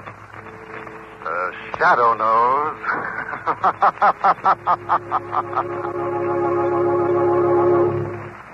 Once again, the Mutual Network brings you the thrilling adventures of the Shadow, the hard and relentless fight of one man against the forces of evil. These dramatizations are designed to demonstrate forcibly to old and young alike that crime does not pay. Inflation can work the same way in peace that it did in war. Prices rise when goods are scarce and people have money. Instead of making your dollars shrink by spending them needlessly when prices are high, why not make them grow with interest by investing in United States savings bonds? Here's the way it works. $75 invested now each month in U.S. savings E-bonds will in 10 years turn into an income of $100 each month for as long a period as you bought the bonds. It's as simple and as sure as that, and easiest when you use the payroll savings plan. Without missing a dollar, you'll be amazed how savings grow the E-bond way. $4 for every 3. But now, the Shadow. The Shadow, who aids the forces of law and order, is in reality Lamont Cranston, wealthy young man about town. Years ago in the Orient, Cranston learned a strange and mysterious secret. The hypnotic power to cloud men's minds so they cannot see him. Cranston's friend and companion, the lovely Margot Lane, is the only person who knows to whom the voice of the invisible shadow belongs. Today's drama, Mind Over Murder.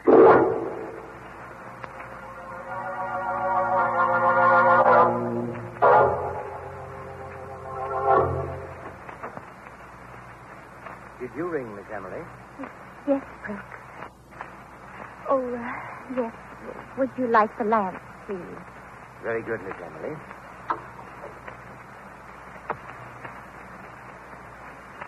Is there anything else? Oh, I'm so lonely, Brooks. Please sit down. Why, Miss Emily, I'm only a servant in your household. But you're the only one I can talk to. Please, Brooks. Very well, Miss Emily. But suppose your sisters, Miss Abigail and Miss Matilda, were to... I don't care. They're mean. I can't stand to live with those miserable, carping old maids anymore. They have made your life unhappy, haven't they? Mm. Oh, take me away, Brooks. I love you. You know I love you. Well, Miss Emily. Let's run away from this house together. But you'd never be happy, Miss Emily, living on the salary that the butler could offer you. Oh, you mean you'd never be happy? I'm thinking only of you, Miss Emily. I want you to be happy in your proper place in life. Oh, Brooks. You do love me. Yes, Miss Emily, you know I do. Oh, well, Abigail has inherited everything. And my next oldest sister, Matilda, inherits it from her. They can't live much longer. Then I fall in line. Just be patient, Brooks. We can wait. But we'll both be quite old by then. Oh, yes. But what can we do, Brooks, except wait? Why not see to it that both your sisters die sooner than we expect? Die?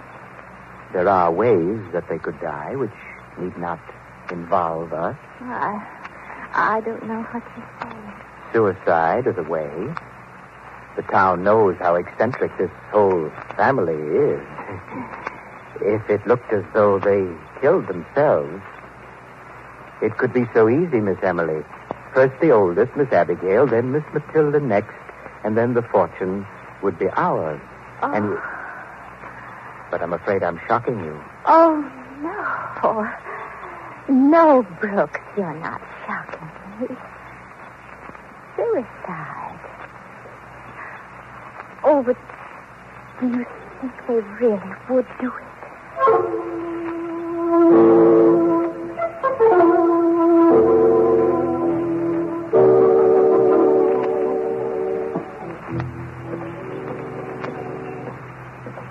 Oh, what a day.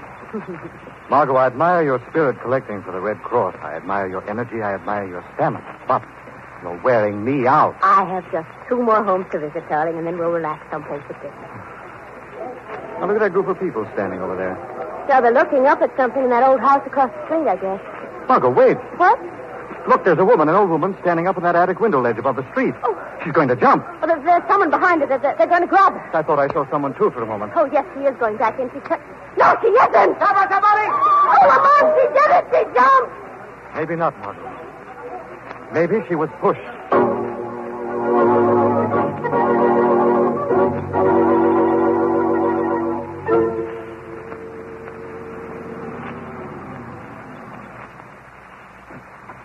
Here we are, Margot. Why, Lamont. This is the house the old lady jumped from last night. Yes, I know, darling. I didn't tell you where we were coming, but I thought we should pay our respects to poor old Miss Abigail tonight. Miss Abigail? You didn't tell me you knew her. I didn't. Until today. I've been talking with some friends of theirs. Friends who've known the family for years. Then you don't think she jumped last night? You think the old lady was killed, don't you? Well, she's the first suicide I've ever known, Margot, to jump off a window ledge backwards. Oh. You know, there's something unhealthy, something evil-looking about this house. Good evening. Good evening. I'm Lamont Cranston. This is Miss Lane. We've come to pay our respects, Miss Abigail. Very well. Come in, please. I'll tell Miss Emily you're here. Lamont, who's Miss Emily? The youngest of 3 girls. There's another Miss Matilda who's still living here. Oh. There's the coffin across the hallway in the parlor. Oh, Lamont, what a shadowy business. There's no light but those candles holding the foot of the coffin. Mr. Cranston? Oh. Miss Lane? Yes. You must be Miss Emma. Oh, yes. We were both friends with Miss Abigail. So Brooks told me. I suppose she did have friends as Matilda and I never met. They must have been so tragic for you, your sister's sudden death. Please excuse my sister Matilda for not appearing. She's so upset by Abby's death. Not that upset, Emily, dear. I can look at her now. Matilda. You didn't want me to see her, did you? You're afraid of what I might say. You'd better go to your room. You can't boss me now.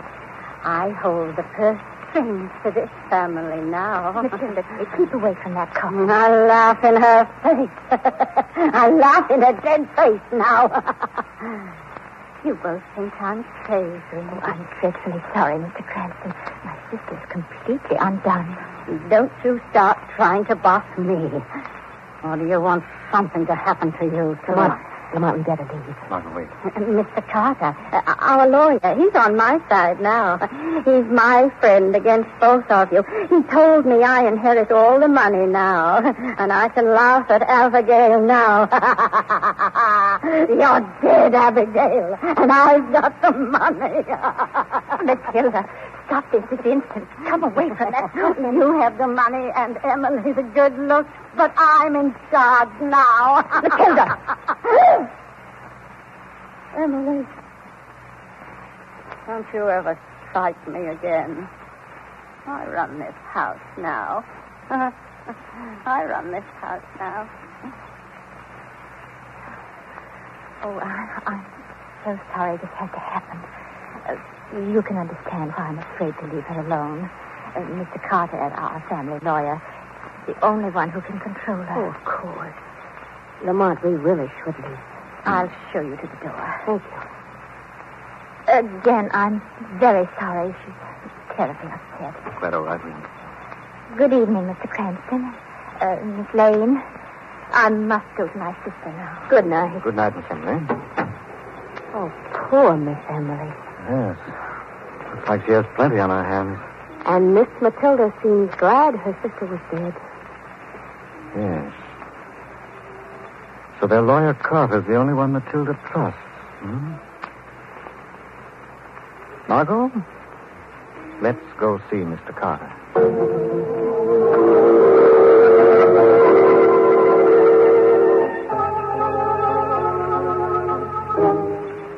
I know this is most unusual, Mr. Carter, but we thought you should know Miss Matilda is quite definitely upset. I know that, Mr. Cranston. Miss Matilda's always been rather odd. But if she's come into all this money, that is, I suppose that is true. As that is a family matter, Mr. Cranston, I don't think I'm in a position to say. Well, Mr. Carter, we've only come as friends, and because we think that Miss Emily might be in danger now. There's really nothing I can tell you. Now, if you'll excuse me. Certainly. We are sorry to have bothered you, Mr. Carter. Bye. Darling, that was a brush-off. I was right, Margot. He knows something he's not telling. Well, maybe, but we certainly didn't get very far. Margot, somehow I've got to get a look at that will. But how? Miss Matilda does inherit everything, and she's mentally unbalanced. Look, Lamont, there's Mr. Carter coming out of his office now. Oh, he's crossing to that telephone booth. Yeah. It's funny, he wouldn't use his own office telephone. He didn't want to take a chance on being overheard, obviously. I'm going over to that booth. Wait here, darling, I'll be right back. Yes, but Lamont, he'll see you. Not the shadow, he won't. Well, Janet, I'm sure I had a nickel change. Ah, here it is.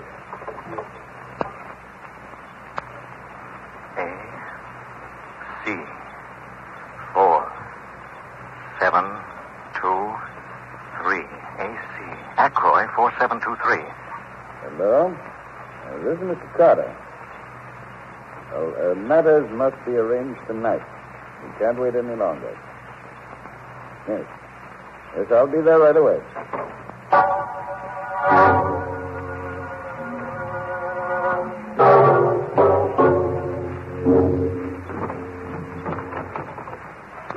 All set, Margot? I checked on the number he called. How did you do that? I watched him dial, then I called the telephone company. The number, Ackroy 4723, is that house, Margot. Did he talk to Matilda? He could have. I couldn't hear the voice on the other end of the line. Well, Mr. Carter came out of his office and left again while you were in the phone booth. Crazy Matilda. We've got to get back to that house right away, Margot. Miss Emily may really be in danger now.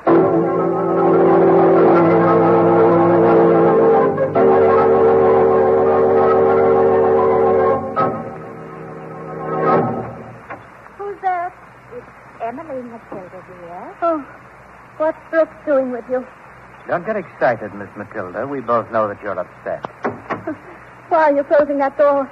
Get out of here. Get out of my room. Look at those nice, long, sharp scissors, Miss Emily, on Miss Matilda's dressing table here. I was cutting out clippings from the newspapers about Abigail's suicide. You're upset and hysterical over her sad death, aren't you, Matilda? I'm not. I'm happy.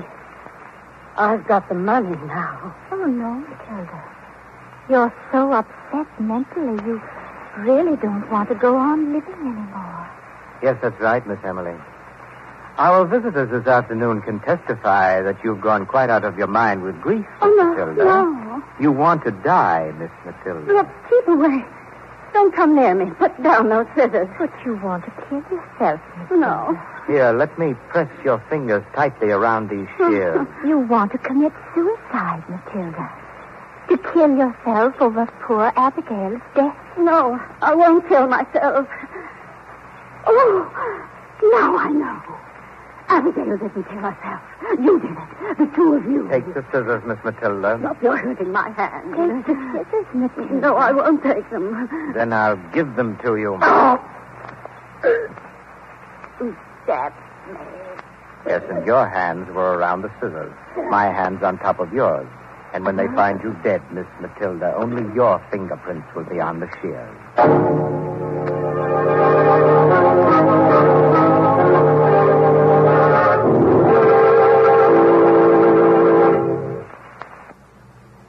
For the men now overseas, the warmth and hospitality of the Red Cross Recreation Club is the one bright spot in their arduous task yet to be completed. The Red Cross Club is G.I. Joe's home away from home. And wherever he sees the sign of the Red Cross, he knows that America isn't really thousands of miles away. So give as generously as you can to help your Red Cross fight this battle against loneliness, as well as all its other conflicts with disaster. Now again, The Shadow.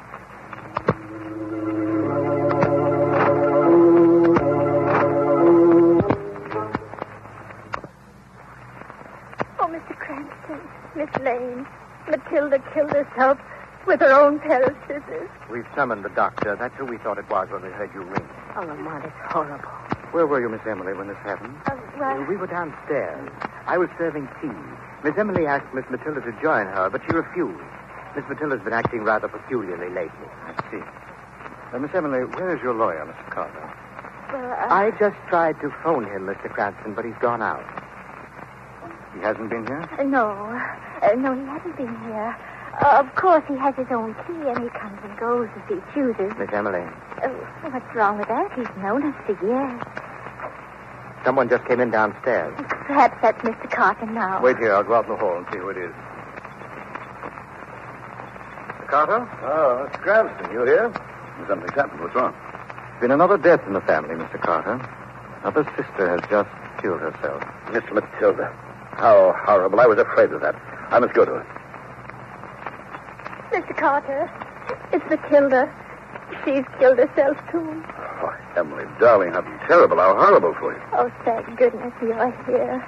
Oh, what a comfort having you here when they both died so tragically. Now, don't worry, Emily. I'll take care of everything. I'll handle everything. We've summoned the doctor, Mr. Carter. Well, I'd better go back to the office and make arrangements for the funeral and everything. Oh, not now, Mr. Carter. Not yet, please. I'll be back, Miss Emily. I must go back now. All these details. Well, they just can't wait. I'm afraid we'd better leave too now, Miss Emily. If there's anything we can do, just... Oh, you're very kind, Mr. Cranston.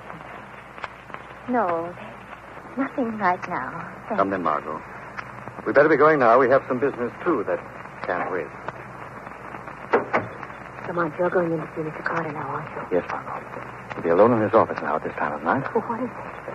What do you suspect? Carter has plenty to tell, darling, and right now the Shadow's going to find out just what he's hiding and how much he knows.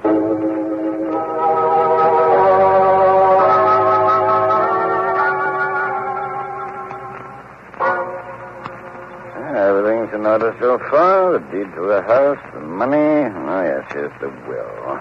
In the event that all three sisters should perish... The estate shall be the sole property of this legal representative and family lawyer. So that's what you're hiding, Mr. Carter. Who's that? The Shadow, Mr. Carter. The Shadow has discovered the secret you're trying to hide. No, it can't be. I can't see anyone. Yet I hear a voice. Voice that reads the will over your shoulder. The Shadow knows you inherit a house and fortune when the three sisters die. Well, they killed themselves, both Miss Abigail and Miss Matilda. You killed them, Carter. As you plan to kill Miss Emily next. No, let me out. Let me out of here. You listen to my voice or I have to pin you to the wall. Let me go. Something's holding me. You killed those two sisters to inherit their money. You were in the house when Miss Abigail was pushed from that ledge. You were in that house earlier tonight and returned playing innocent after killing Miss Matilda with her own pair of shears. That's a lie. You knew she was dead when you came into that house. You named her instead of Miss Emily before you knew which was dead. You aren't real. You can't be. How do you know those things? There's more proof Miss Matilda didn't kill herself tonight. she did. Poor, frail little Miss Matilda couldn't have driven those crude shears so deeply into her breast alone. You do know. Who are you? The Shadow. Yes, the Shadow knows. And you'll hang. No, I'll tell you. I didn't do it. I didn't kill those two sisters. Brooks killed them, not I. Brooks killed them both. Yet you, not Brooks's name, next in that will. I promised to share with him when all three were out of the way. And Miss Emily is next. Yes, Miss Emily is next. The next on the list. Shadow goes to Miss Emily now. But first I'm going to see you go to the police and give yourself up. And then Brooks will be next.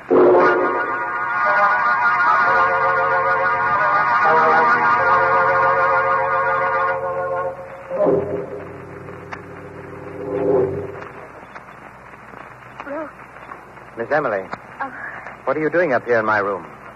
I want to talk to you, Brooks. What do you want? We can be married now. We've got the money, and both my sisters are gone. When will we be married, Brooks? We're not getting married, Miss Emily. What are you saying?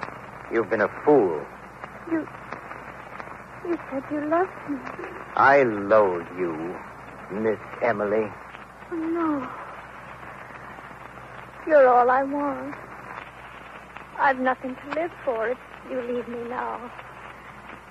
I can't go on like this, all alone. There is a way out.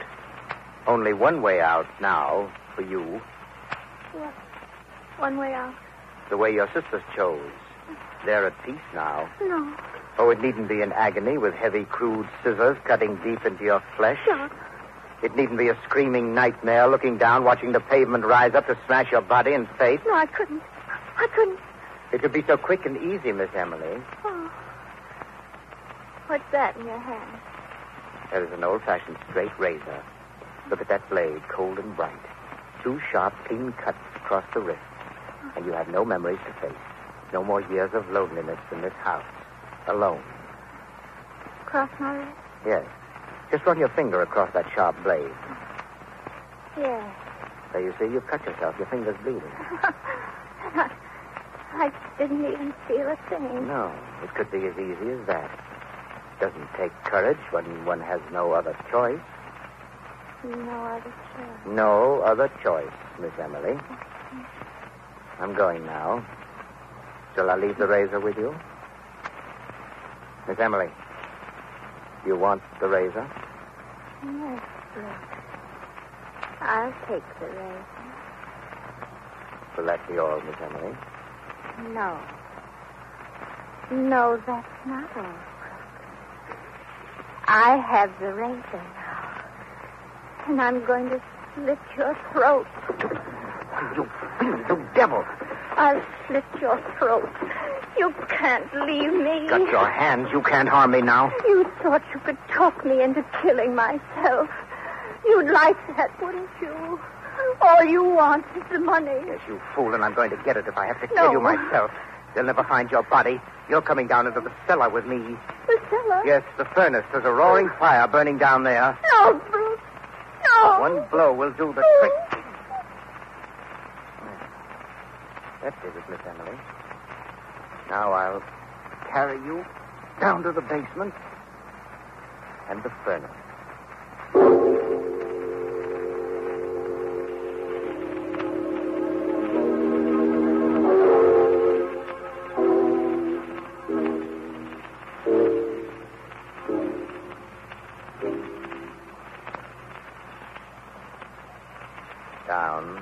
Down, Miss Emily.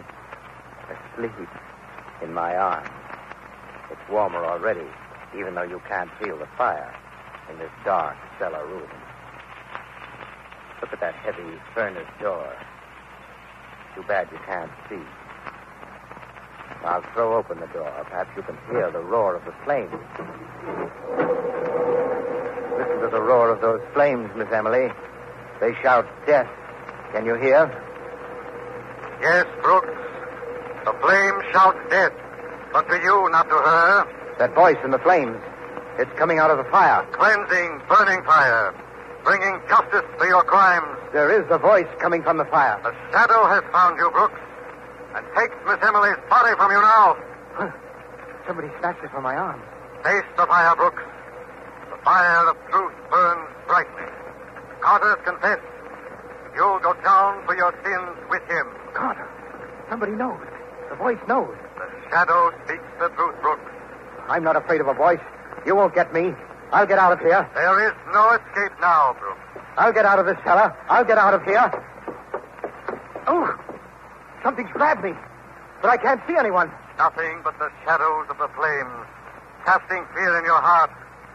But another shadow has caught and holds you. Let me go. The shadow has strength too, Brooks. Strength you cannot see, but that you shall feel. Oh.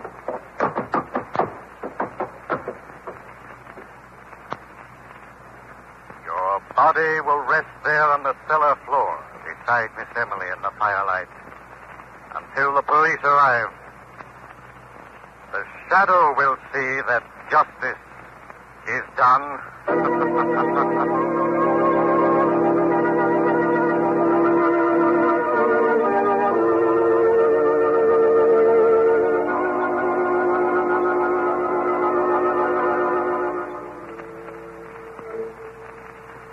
So it was Mr. Carter and Brooks who engineered the whole deal after all. Yes, Margot. Carter was to take over the estate as sole executor, and Brooks was in a perfect position to kill all three sisters. But why did he enlist Miss Emily then?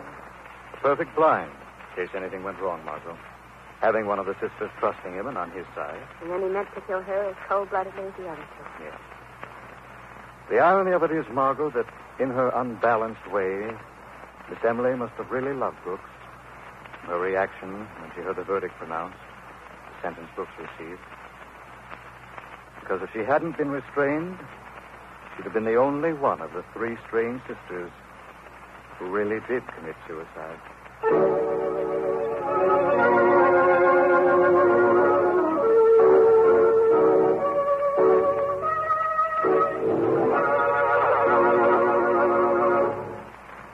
Are you interested in engineering, electronics, ship design, travel, and a steady job? If you are a young man between the ages of 17 and 22, you may qualify for a 4-year college education and a career of public service in the United States Coast Guard. This oldest branch of the seagoing services maintains an academy at New London, Connecticut, for the professional training of its future officers. Applicants selected for the Coast Guard Academy by nationwide examinations begin their training each year late in July. Applications for this year's convening class must be postmarked not later than April 1st, and entrance examinations are held on May 8th. For complete information, write to the Superintendent, U.S. Coast Guard Academy, New London, Connecticut, or visit your nearest Coast Guard recruiting station today.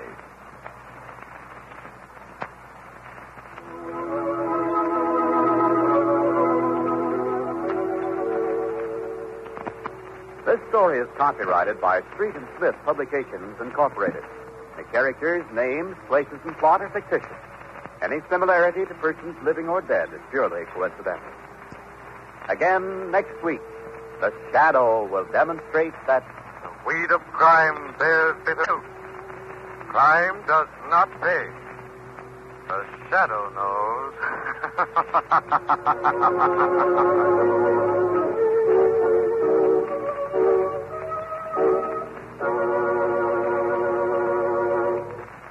Next week, same time, same station, the Mutual Network will bring you another strange and thrilling adventure in the Shadow's daring battle against the forces of evil.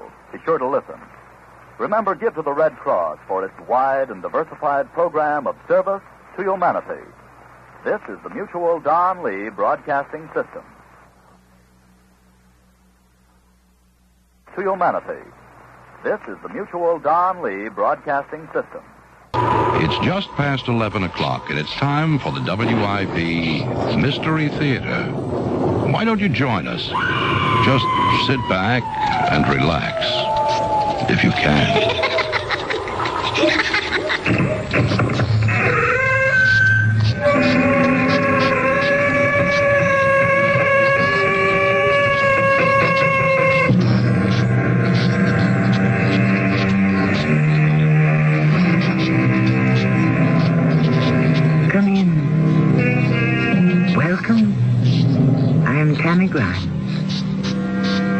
Justice has been defined in many ways by philosophers, scholars, and lawyers.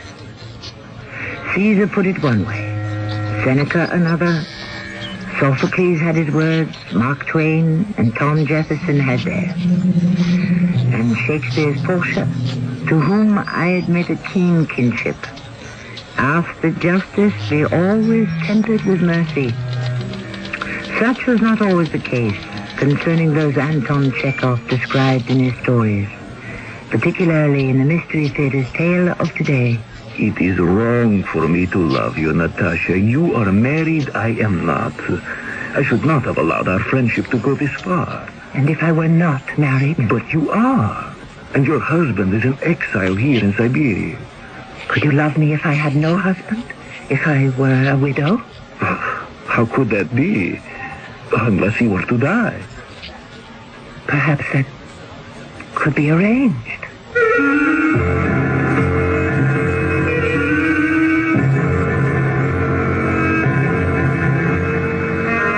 Our mystery drama, The Boatman and the Devil, based on a story by Anton Chekhov, was adapted for the Mystery Theater by James Agate Jr. It stars Alexander Scorby. I shall return shortly with Act One. Make life a little less irritating for someone on your Christmas list by getting a Remington electric shaver from True Value Hardware Stores. Hi, Pat Summerall to suggest you save your favorite lady from the irritating nicks and cuts of a razor by giving her a Lady Remington shaver. Or for that special man on your list, choose a Remington men's electric shaver with handy trimmer. Right now, you can get the Lady Remington or men's electric shaver for just $19.99 each at participating True Value Hardware Stores and home centers. And tell them Pat Summerall sent you. Well, when you cover your mouth with your hand every time you laugh, you just aren't showing much confidence in how your teeth look. I mean, mine were all tobacco stained until I got Topol. Topol Smoker's Tooth Polish is a combination of polishing agents and a rich foaming cleanser, especially formulated to help remove ugly yellow tobacco stains. Yet laboratory research has proven Topol cleans gently enough to be used every day instead of regular toothpaste. Topol made my teeth cleaner and brighter. Topol Smoker's Tooth Polish, fluoride or mint. Edna? Do you have the key? Oh, never mind. We forgot to lock the door. I'll hang up the coats, Melvin. Good girl. Oop. Melvin. Take a look in the closet. Edna. Yes, Melvin. There's a dog in the closet. Hiya. Don't worry, it's me, McGruff, the crime dog. He talks? Of course. How else could I tell you not to leave your door unlocked? Oh, you're McGruff, the crime dog. Edna, you're talking to a dog. I'll say it again. Lock your windows and doors, use a timer to turn lights on and off. And tell your neighbors to keep an eye on your house. Good idea. By the way, you got a neighborhood watch program? Neighborhood watch? What's that? That's where you and your neighbors learn how to protect each other and your neighborhood. But find out more. Write to McGruff, Box 6600, Rockville, Maryland, and help take a bite out of crime. Edna, lock the door. Gotcha. A message from the Crime Prevention Coalition and the Ad Council.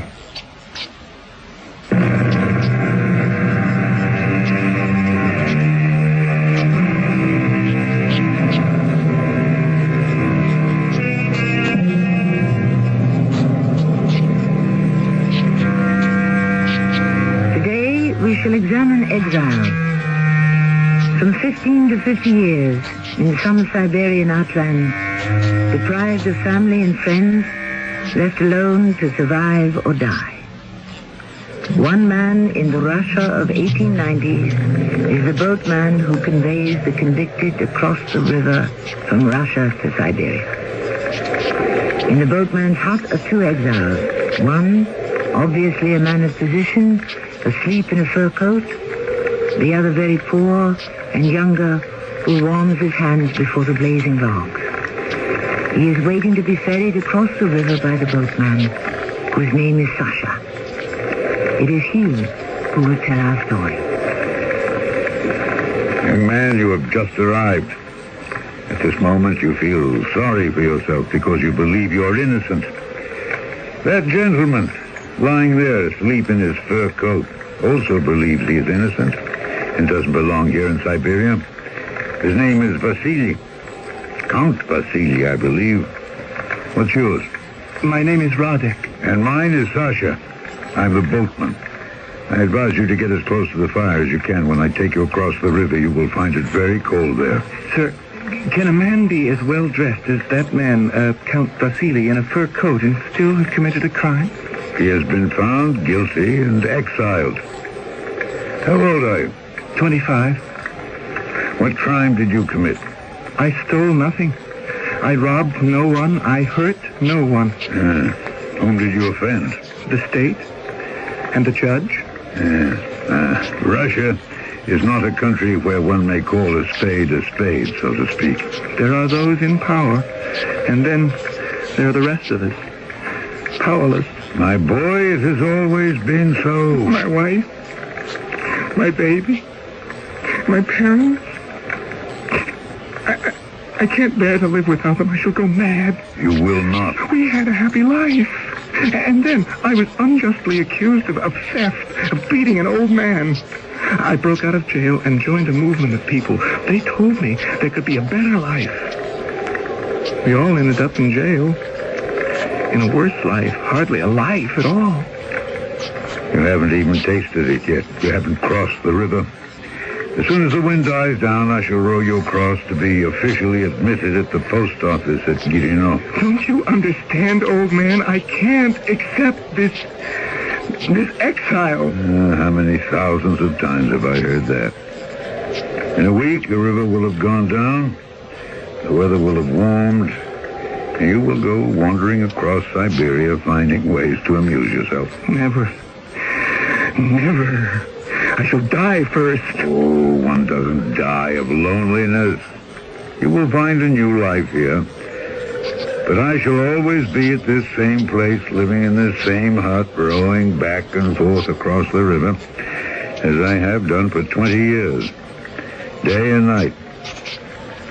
White salmon and pike under the same water I float on. Sasha, why don't we go now? The wind seems less. Are you waiting until he wakes up, our sleeping friend in his fur coat? No, not at all. Let him sleep the whole night and day, so far as I'm concerned. You wish to be ferried across now, so be it. Gather your belongings and we'll go. Who knows how long Mr. Fur Coat will sleep. You, Roddick, start your new life. Yes, as the Chinese say, a journey of 1,000 leagues begins with the first step.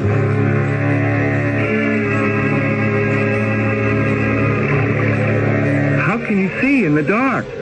Experience. That enables everyone to see in the dark. Sir, is it true that once I've made a life for myself here and found work and some way to live, I'll be permitted to have my family? My father is very ill now. My mother and wife promised if he should die, they'll come here if it's permitted. What's the use of having a mother and wife here? It's all foolishness, brother. The devil is tormenting you. The devil? Row harder. There's a treacherous undertow. Yes, I mean it. The devil. Don't listen to him. Don't surrender to him. He whispers in your ear about women. Say to him, I don't want them. There's no life here in Siberia for a woman. The accursed devil talks about freedom. Say to him straight off, I don't want it. I don't understand. Not want freedom. I'm a young man. And a foolish one. I'm telling you the only way to exist as an outcast in Siberia is to want nothing. To torment yourself over nothing.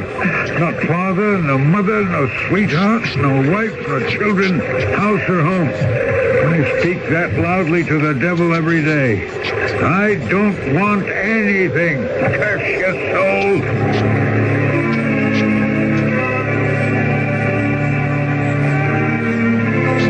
Here's the shore.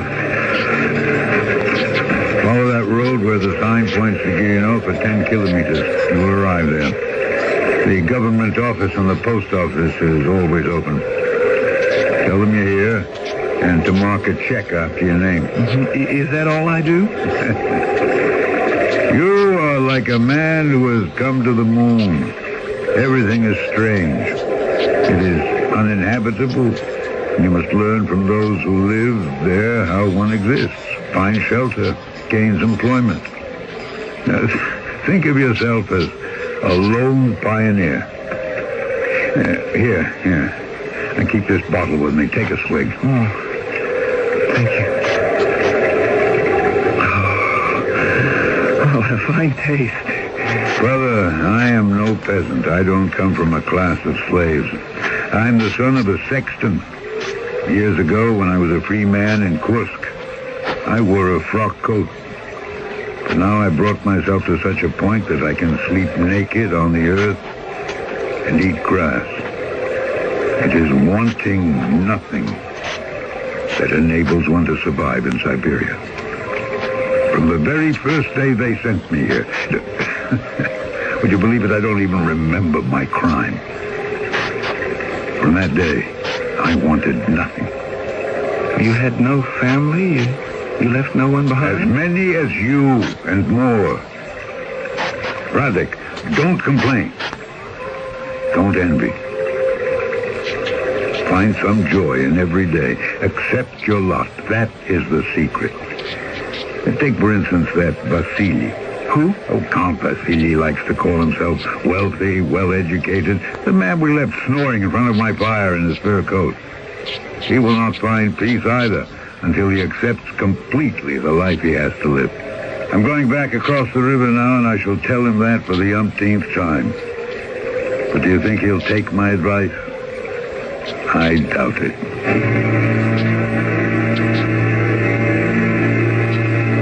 Vasily, see, you're awake now. Yes, I'm surprised you're back so soon, Sasha. Tell me, you spending this entire night here in my hut, or do you expect me to ferry you back tonight? Well, I've waited this long. I thought I'd wait a little longer. She said she'd write by the first post. She promised to. Your wife could have addressed a letter to the Gilino post office. Yes, but she knows it saves the day if her letter from Moscow comes to the boatman. That young man you just took across, I suppose he's like all the others, isn't he? I didn't think you were asleep, Vasily. He reminded me of you when you were first exiled to Siberia. Of me? Mm-hmm. That boy hasn't 2 kopecks to rub together. I was a government official. I had money. If you remember correctly, I agreed with everything you told me, Sasha, and I made a life for myself here. I bought a house and some land. No more a life of pushing papers across a desk as I did in Moscow. Yes, in the beginning you were fine. But your family had money. I think I'll wait just one more day for her letter. I'll go back to sleep then. I'll wake you in the morning. Yes, when you walked in the door now, I was dreaming it was yesterday. Well, perhaps I shall return to that dream, huh? You're letting the devil torture you. I can't help myself. I can't.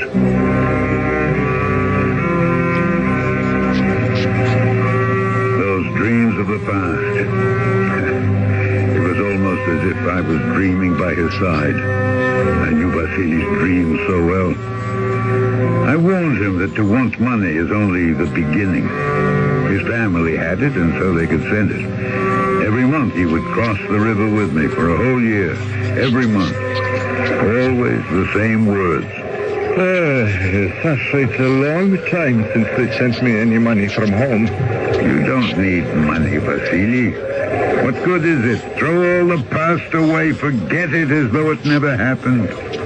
Don't listen to the devil. He'll never bring you any good. He'll only tighten the noose. Oh, it's to want to live well in a place the Almighty has forsaken. Is that dealing with the devil? You are a prisoner, a convict. You have been convicted of a crime. One doesn't live well as a criminal. No, you want money.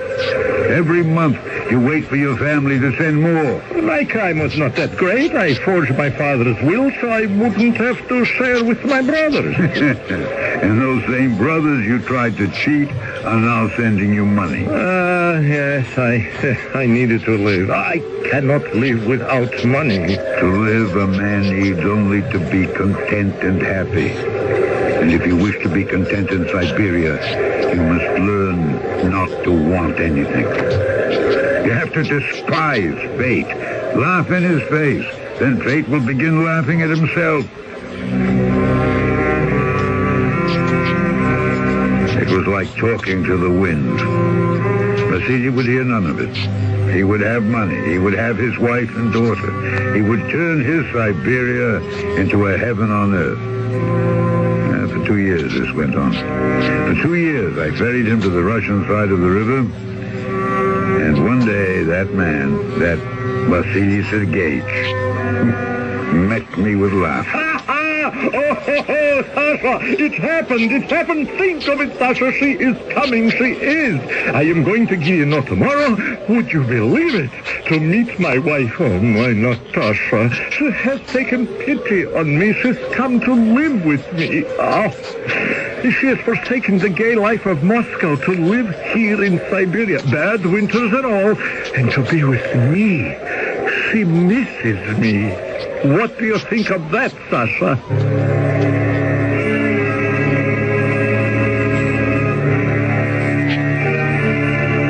You have a devoted wife, is what I said to him.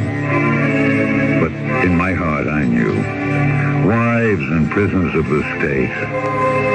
I knew it could not last.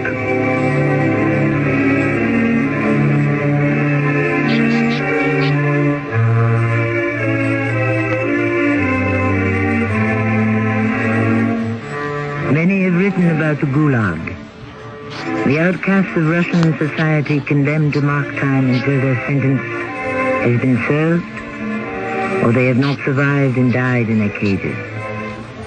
But no one has illuminated it in the same fashion as Chekhov.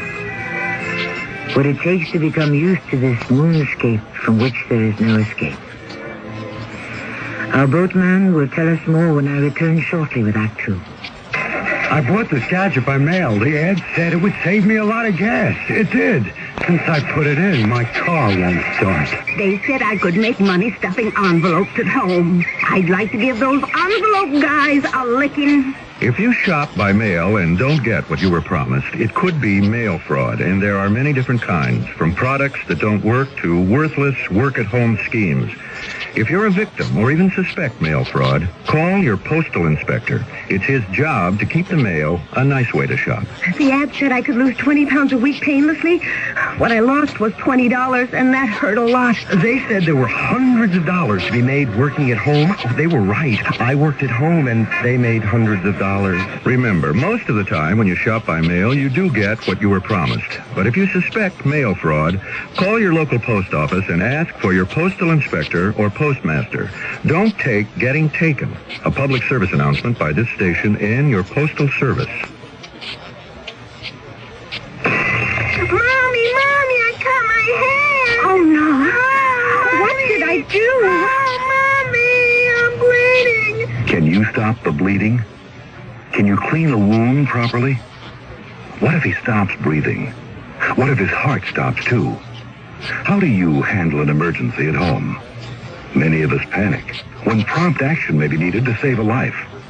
If you'd like to learn what to do and how to do it before you're faced with an emergency, contact Red Cross. We'll help you learn how to prevent accidents. We'll teach you first aid, Red Cross CPR, family health and home care. Countless lives have been saved through safety and health care skills learned through Red Cross courses. And because of these skills, millions of Americans live safer, happier, healthier lives. Learn how to take better care of yourself and your family. Call Red Cross. We'll help. Will you?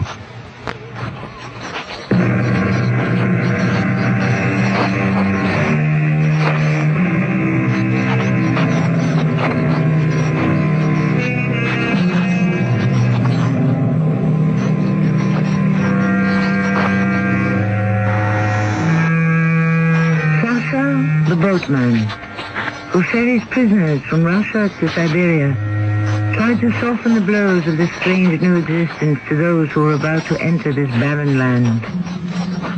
Sometimes he will talk to the new convicts in his hut before the fire. Sometimes during the long road to that land of the abandoned and forgotten. One prisoner, Vasily Sergeyevich, having served 2 years of his sentence for forgery, has persuaded his young wife and daughter to come live with him in Siberia. Sasha picks up the story. The next next day, Vasily arrived with his wife, a pretty young lady with a little girl in her arms, and lots of luggage, hat boxes and boxes of shoes. Vasily Sergeyevich was spinning about her like a top. Natasha, this is my old friend, Sasha. She has made life bearable for me here. Sasha is the boatman, our only link with civilization. Sasha, this is my wife. This delightful, beautiful creature. Now, how often have I spoken of her, huh? Yes, madam, he has often and glowingly. And deservedly, too, eh? What? Imagine leaving the comforts of home and friends to spend goodness knows how much time in Siberia with her loving husband. But I shall make a home for her, the likes of which even Moscow cannot begin to equal. Eh, Sasha, huh? Certainly, if anyone can transform this wilderness, it will be your husband, madam. Oh, and my little one, whom I haven't seen since she was a babe in arms. Now, how are we going to transport all this luggage aboard that little skiff of yours, huh? I shall make as many trips across the river as necessary. Yeah, you see? Problems, solutions. Didn't I write to you, Natasha? Nothing but the best people here. People with heart, with love. Oh, you will enjoy yourself, I promise. Now, come. Let us all get aboard Sasha's ferry and make the first trip. He was breathless with joy. I thought, all right, be happy today, Vasily. You won't always be showing such a happy face to the world. From that time on, he went every week to the post office to find out where the money was being sent from Russia. That wife of his, Natasha, needed a lot of money. Vasily, will you please stop walking up and down the room? Well, I'm only thinking, Natasha. Is there a special post on Saturdays, or do I have to wait until Monday? You are making me very nervous, pacing up and down like that. I can barely make up my face. Oh, I hope this party you're giving, I don't know as whole. I hope that it's more amusing than the last two. The people here are so boring. Oh, no, all new people. No, I promise you, they're all in government. Well, I prefer artists. Oh, my darling, we are meeting the best people, and they're all charmed by you. I am not charmed by them. The people here have no manners. Haven't you noticed? And you, too. You have become somewhat crude and boring like the rest of them. How I long to meet just one gentleman, just one. I ask no more. Oh, I have become crude and boring. Yes, just like them. Oh, Vasily, you don't even realize it. But Siberia... I know. For others, it is a prison. But you assured me in your letters that for us it would not be. And we are paying for your indiscretion, Vasily. It's not fair. Every day to be surrounded by riffraff and barbarians. No, that is not entirely so, Natasha. There are gentlemen here, and some of them have even invited you to go hunting. But I am not interested in hunting. Besides, for a woman alone, it's not proper. Well, government officials and commissars and their wives hunt. It is only we, not you, but I, a prisoner, who may not carry a gun. Well, you went on the last hunt. I didn't hear any objections then. You acted as though you had a very good time. You don't understand anything. Month after month, my child is longing for a proper education. I ask myself, why did I come to Siberia in the first place? Well, why? I thought... You thought what? Well, never mind. But I do mind. What were you going to say? I thought you came here because you missed me and loved me and wished our little family to be together. But I can see I was mistaken. I am exiled not only from my country, but from everything that was once dear to me. Siberia is a cruel punishment. It does not fit the crime. How long could a spoiled wife of a once wealthy man exiled to Siberia stand it here? Not very long. How could she? Clay soil on which nothing grows, cold water, cold weather, no vegetables, no fruit, and surrounded by ignorant people. So she found amusement where she could. Anton? Oh, forgive me, my princess. I could not come sooner. Anton, where have you been? I've missed you so. A commissar cannot always prescribe his hours. I have work responsibilities. Anton, I hate this place. Even my little Anna knows how I feel. And although she loves her father and would do anything to remain here in Siberia with him, she knows it is not good for her. So we had a little talk, and I am going to take her home to Moscow. She is too young to stop learning. Moscow?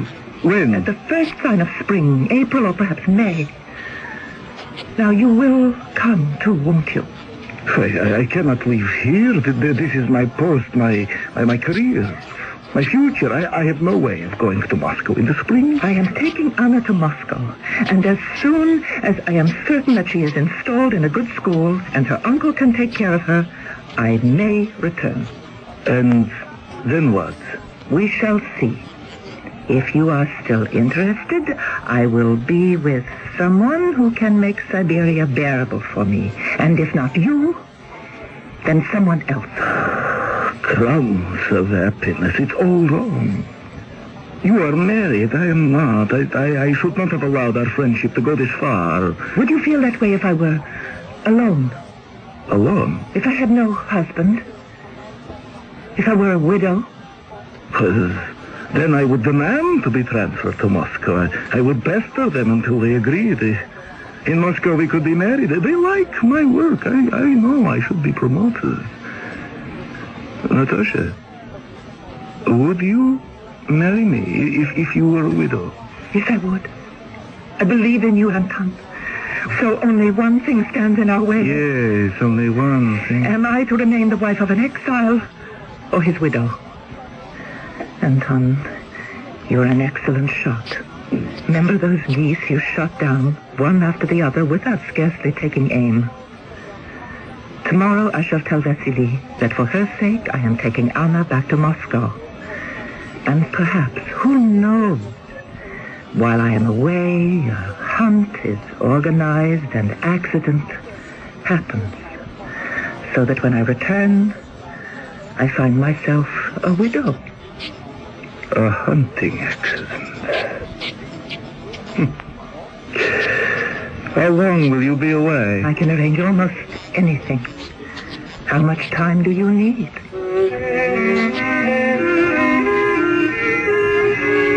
And did it happen exactly as it was planned? No, not exactly. Do you remember the young Radek I took across the river some years ago? Well, he had become quite desperate. He saw no way of living out his sentence and never seeing his wife again. He came to me and told me of his plan. To run away. As simple as that. And you think they won't find you? Well, I shall run quickly. You have clothes enough? Only what is on my back. Food enough? At night, if I'm near a farmhouse, I can steal food. How did this change of mind come about? Sasha, I can make no money. I can get no money. I have no place to which to bring my wife. Not many have. Vasily Sergeyevich has. Well, he could bring his wife and daughter to this frozen hell. For 3 years, they've been here with him. 3 whole years. I would give anything for my wife to visit me for just 1 day. 1 day only. And then she could go home. 1 visit would last me a whole year. Sasha, I have decided to suffer no longer. What if they catch you? And they will catch you. Your clothes are ragged. You have no papers. Every citizen has papers. How many years was your sentence? 10. I cannot live for another 7. A young, strong man like you? Long ago, I stopped counting the days. I've begun to think of death. You are 25. I'm 28 now. I was 25 when I first came here. I'm still twice your age. It is not Siberia that is making you ill. It is the devil. Sasha, you have said all this to me before. I can find no work here. No place to live. I was born a peasant, but I educated myself. I learned to read books. Then death is not for you. I tell you, Radek, you can make a life for yourself here. Forget yesterdays. Live only for today. I cannot. Here. Take a mouthful from my bottle. It'll cheer you. She was only 17. My Olga. When we married, I must see her once before I die. You won't die. Dogs, why tomorrow, huh? What's it? There's a hunt tomorrow. Ducks, geese, pheasants. I heard them talking about it. Vasily Sergeyevich was boasting he was going to be allowed to accompany the hunters. You see, he said to me what it means to have connections. I said to him, I was incredulous. They are giving you, a convict, a gun to shoot with? No, but they are trusting me to carry the gun. Radek, they will find you with their dogs. Sasha, that's the beautiful part. The dogs will be hunting, too. I shall hide in the trees, and when they're all occupied with shooting birds, I shall run as fast as I can. The Lord be with you. I hope you will arrive at the place you wish to.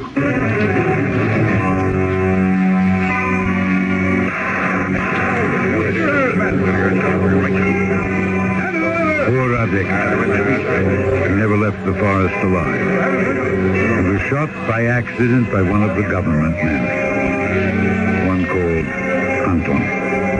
He said he thought the movement behind a tree was a deer, that it never occurred to him it could be an escaping convict. Anton, you're back? I had no idea you would return to Moscow so soon. I didn't go. Anna became ill. Is that the man you shot they're burying? It was an accident. The wrong accident. Vasily told me all about it. He was standing quite near when you shot the wrong man. I shouldn't have even dreamed of doing it. This innocent boy is dead now. They said he was escaping. Did you shoot the wrong man on purpose? I don't know what I did. It was all so sudden. It was wicked to even plan such a thing. How could we have lived together with your husband's death on our conscience? That boy died so that Vasily could live. We must never forget that. Now, let us bow our heads as they lower the coffin into the grave.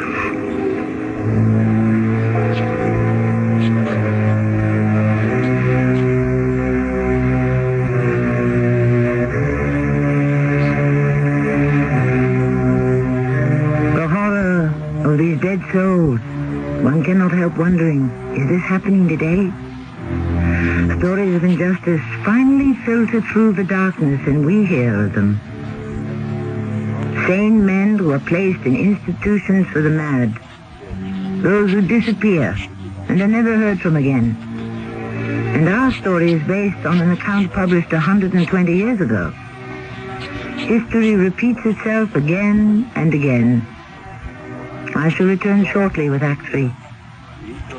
Serial introduces Mr. Buster Crabbe, film actor and author of Buster Crabbe's arthritis exercise book. I wrote a book on relieving arthritis pain, and I recommend Icy Hot Cream in the tube. Rub it on. Icy Hot's penetrating warmth reaches way down inside to help relieve minor pain, while a feeling of coolness soothes your skin. I'm convinced that greaseless Icy Hot Cream will give you fast, effective relief that lasts for hours. Use only as directed. This is Gene King for your Better Business Bureau. If you receive merchandise in the mail that you didn't order, then you can keep it and consider it as a free gift. Under the law, you don't have to pay for it, and it's illegal for the company to bid you.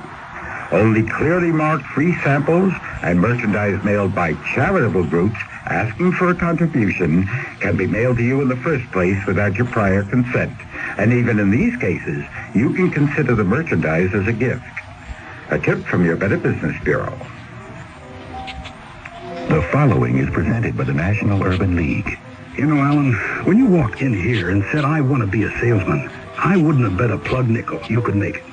Sales takes hard work and tenacity and guts. Well, I just didn't think a black man could measure up. Too often in today's society, people are judged solely by the color of their skin rather than by what they can do. But when people are given a chance to make something of themselves, there's no limit to what they can do. And now here you are, our newest district manager. What do you say to that? All I ever needed was a chance. Everybody deserves a chance to make it on their own, regardless of race, creed, color, or sex. The Urban League is dedicated to achieving that, and you can help by opening your heart and your mind and giving someone that chance. To find out exactly what you can do, write National Urban League, 500 East 62nd Street, New York, New York, 10021. A public service message of this station, the Urban League, and the Advertising Council.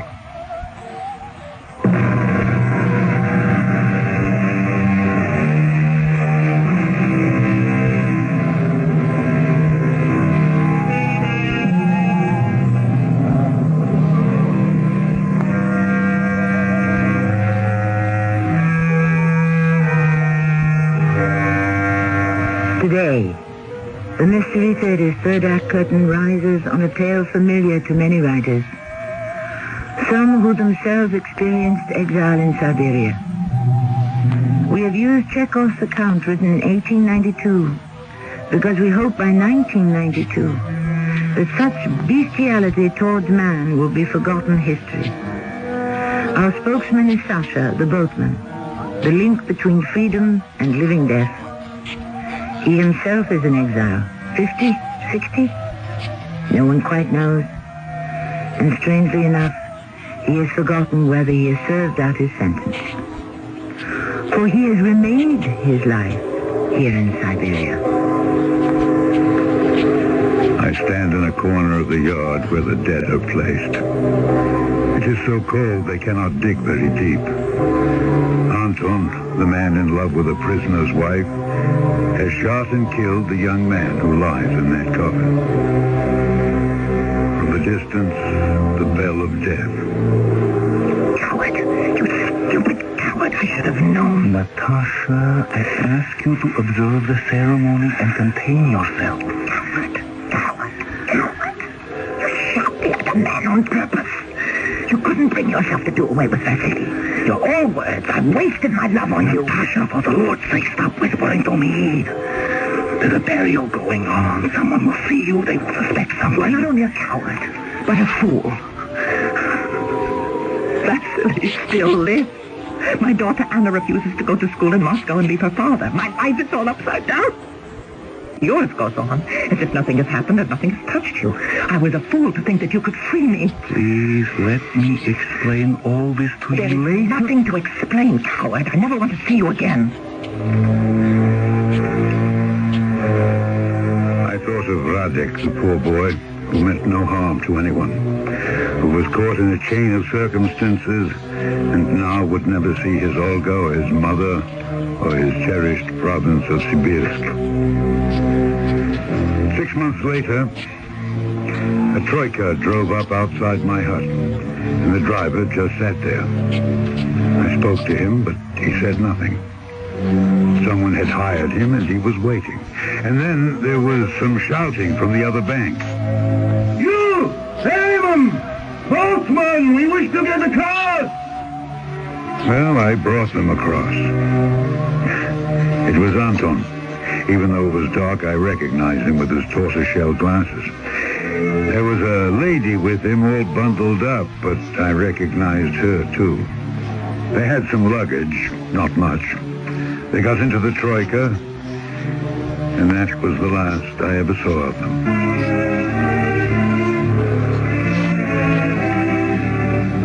The next morning, guess who was shouting to be ferried across? Vasily Sergeyevich on his best horse. Is this as fast as you can move this old tub across? Vasily, you have a horse that's quite a weight as well. You helped them get across, didn't you? They could have only come this way. Who? My wife. And the young gentleman with the spectacles. Yes, I brought them across last night. And the boxes and cases? They had some luggage, yes. No, you should have told me. It would have been nothing for you to row across and find me and tell me my wife had run away. Oh, Vasily, be sensible. How would I know such a thing? I had no idea she was running away. You sure? Yes, I am sure. Oh, what of your daughter, Anna? Anna is still with me, thank the Lord. What happened when they got to the other side, huh? Oh, they were whisked off in a troika. Well, I shall find them. I have a fast horse. I shall bring her back with me.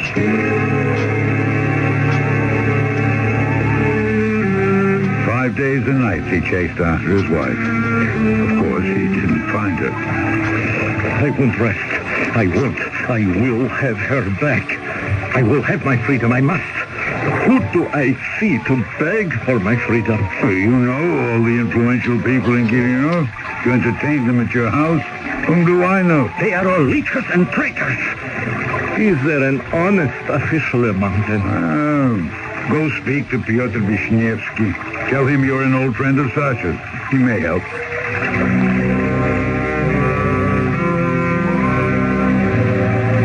Summers and winters passed. Don't ask me how many. Time expands and compresses in this wilderness. But I remember standing in the post office one day. The door was open. I walked into an office, and there was Pyotr Wisniewski. Sasha, your beard has gone quite white. You're bald as a hen's egg. Good to see you after all this time. You're still in the customs office, huh? Oh, they have made me the chief. Congratulations. Sasha, surely you must have served your sentence by this time. Yes, I probably have, but where would I go? Most of my life has been lived here. What would I go back to? I can hardly remember what I did before I became the boatman. You know that man you sent me 8 years ago, that's Vasily Sergeyevich? Oh, Vasily, yes. I haven't seen him in I don't know how long. He never comes across the river. Oh, he has sold his land, mortgaged his house. Today, if you saw him, Sasha, you would not recognize the man. No, he wouldn't listen to me. He let the devil get the best of him. If it were not for his daughter, he would have died already of heartbreak.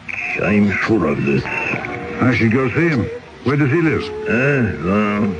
The last address I had for him was over at the public stables where the authorities keep their horses. I had pity on him and his daughter and made an apartment up there for him. Go see him. His daughter Anna has grown to be quite a beautiful girl. You see them everywhere together. Well, perhaps on Sunday when I have half a day off.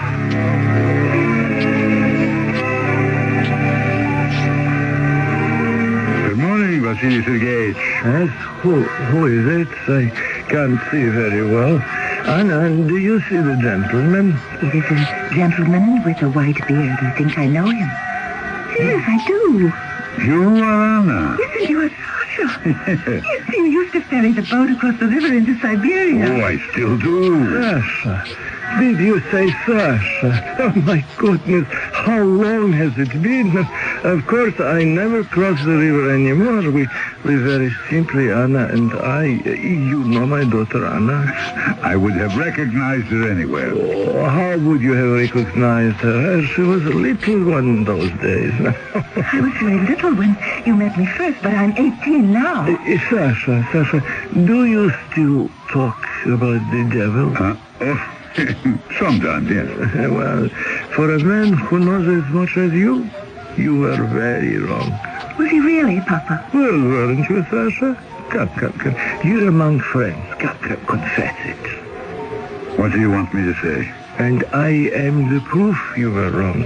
After everything is said and done, I am the living proof that people can live in Siberia. That even in Siberia, there is happiness. Look at her. Anna. There she stands. Oh, Papa. She takes good care of you. We are counting the months now. Little less than a year and my sentence is over. We're full of plans, my little Anna and I.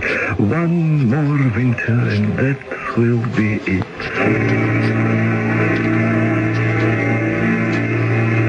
Pyotr, I saw him. I saw them both. Vasily and Anna? Yes, he speaks of life after Siberia. He's older than I, and she's 18. What happiness can she have with her father now? He loves her and finds consolation with her. Well, like any father who regains his lost youth through his daughter. What she wants is caresses and laughter and perfumes. Isn't that so, Pyotr? A normal girl. It won't last. It cannot last. It won't even begin. I didn't realize how prophetic my words could be. I I didn't see them then for months at a time. The frost was beginning, the signal of a very hard winter. The ice forming on the river. What happened, Vasily? What do you mean? Oh, here it is, winter already. It was last spring, remember? Saw you and Anna outside the church. She was so happy and dancing about. Reminded me so of her mother. Well, the whole summer has passed. You said you'd pay me a visit. Things have not gone as well as I'd hoped. I have been troubled. We have both been troubled. Yeah, I could have told you. You know nothing. No, let us not quarrel. I've heard of your sorrow. I don't wish to add to it. You said you could have told me. What did you mean? I could not have foreseen everything, but some things, yes. Sasha, are you saying to me what happened was because of the life here in Siberia? Did you know I came to your door often and knocked, and no one would open the door? I ran everywhere to find doctors. I could have been out when you knocked. Well, my friend Piotr told me. He said Anna withered and wasted away until she was too weak to stand on her feet. It happened almost overnight. I spent a fortune on doctors. They all shook their heads. They could do nothing. Yeah, consumption, I know. That's your Siberian happiness for you. No fruits, no vegetables, no sunshine, no life. You kept her in prison with you as you tried to keep her mother. That must be it, the load I'm supposed to row back to the other side. Four men carrying it. Yes, Anna's coffin. I will ride across with you. Oh, forgive me. I had no idea. They told me there would be a load to carry across the river. I had no idea it was her. What will you do, Vasily? I'm taking Anna to Moscow. And then? Nothing. My life is over. Vasily, we're both of the same age. Come back. Be a boatman with me. It's a healthy outdoor life. We could live to be 100. I have a cousin in the Urals who is 125. Come back. You can help those who are making this passage for the first time. We will share life, you and I. We will not let the devil rule us. We will rule him. Let me think about it, Sasha. You may be right. But I may not have the strength to return.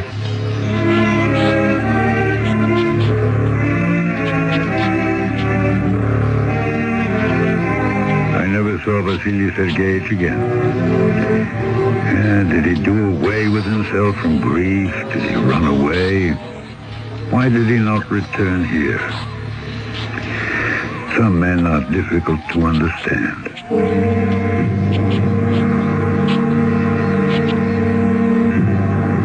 Today, when I introduced our production of The Boatman and the Devil, I pondered a little bit upon justice and judgment. I wondered then, and I still do, whether justice, a man-made law of order, can ever exist in a form acceptable to everyone.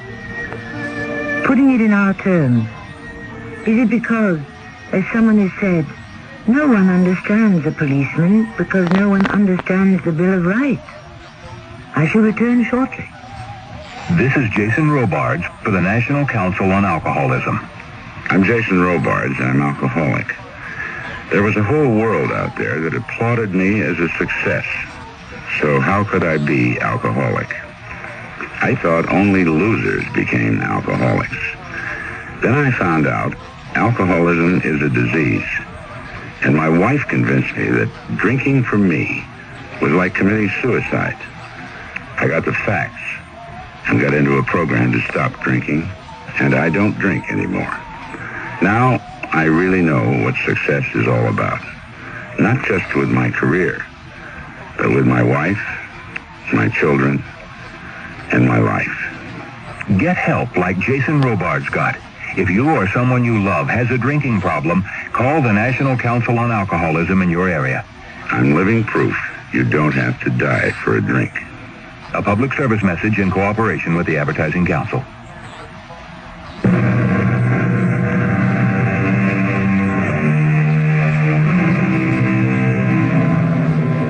A postscript about the boatman, whom I'm sure many have already likened to Charon, the ferryman of the dead, guiding their bodies across the river Styx.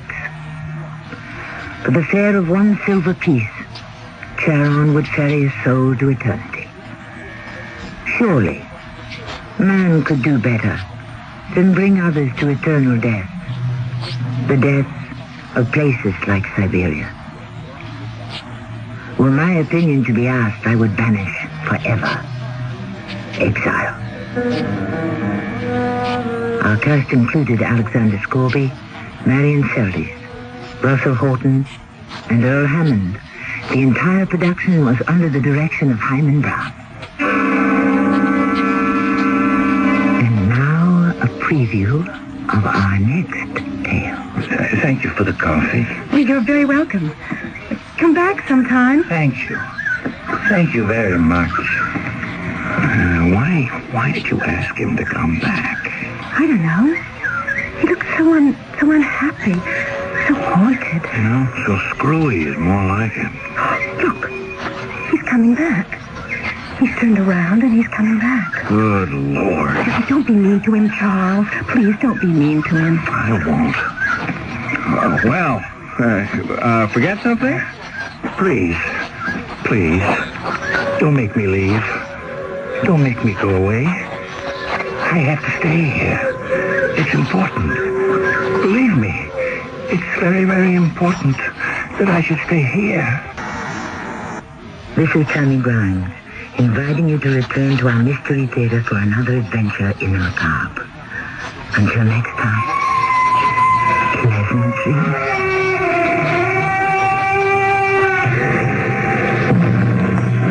This is Nat Wright. Stay tuned for a special presentation of the John Lennon story, which will follow the midnight news. This is WIP, Metro Media Radio, in Trinidad.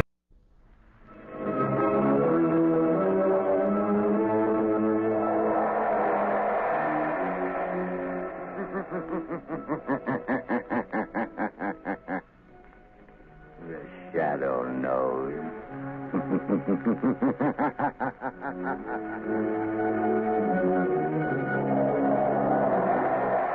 Blue Coal presents The Shadow, the mystery man who strikes terror into the very hearts of shopsters, lawbreakers, and criminals. Today's story, Sabotage. Today's exciting adventure with The Shadow starts in just a moment. But first, I'd like to say a few words about health. Over 50% of all family colds can be traced to uneven heat or overheating in the home. So protect your family's health by burning Blue Coal, America's finest anthracite. Then you'll be sure of steady, lasting, healthful heat at less cost. The next time you order fuel, ask for Blue Coal by name. You don't have to get a full supply. Your nearest Blue Coal dealer will be glad to send you a trial ton. Phone him tomorrow.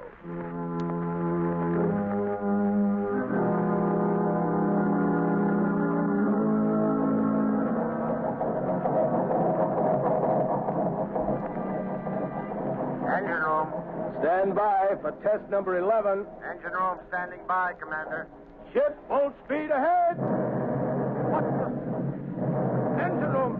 Hello. Hello, engine room. Chief Engineer Twain reporting. Boiler explosion, sir. 3 casualties, sir. Good Lord, what happened, Commander? Boiler explosion, Lieutenant. Hard luck, sir. Luck nothing. You mean another case of sabotage? Yes, sabotage.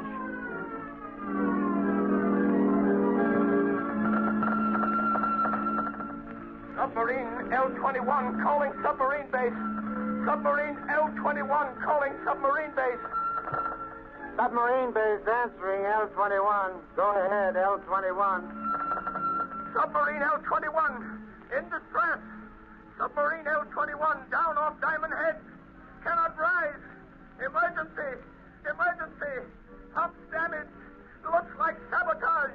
Looks like sabotage.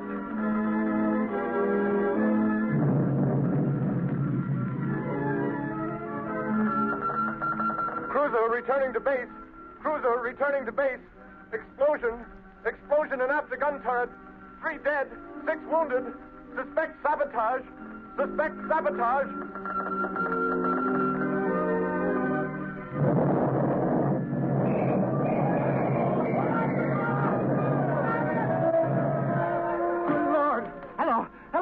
Hello, Sentry Post number 4 reporting. Explosion and fire and destroyer dry dock. Sag Island Shipyard. Sag Island Shipyard.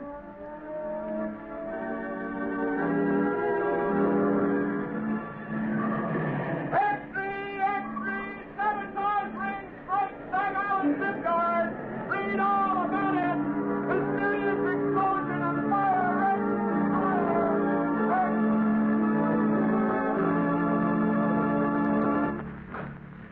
Hey, fellas, here's Admiral Keeley now. Well, what are the findings of the board, Admiral? Yeah, Admiral, what's the dope on this sabotage ring? Gentlemen, the board has authorized me to make this statement to the press. Let's have it, Admiral. Yeah, let's have the lowdown, Admiral. Our inquiry indicates that all ships affected by recent acts of sabotage have all been built, reconditioned, or repaired in the Sag Island yard. Sag Island, eh? Yes.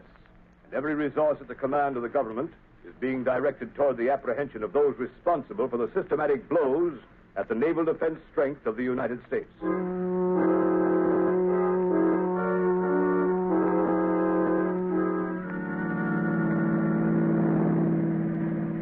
Lamont Cranston, would you mind telling me where you've been for the past 5 days? I was nearly frantic until I got your call asking me to meet you.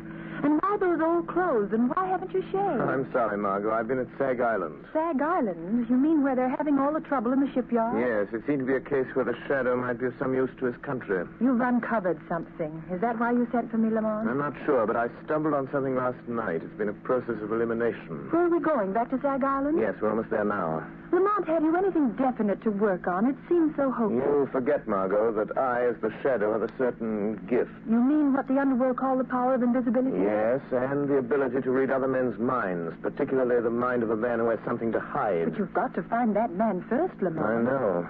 Do you mean that out of the 3,000 men in the Sag Island shipyard, you found the one man who has eluded the Secret Service, the police, and everyone for weeks? I think I have, Margot. I'll know for sure tonight.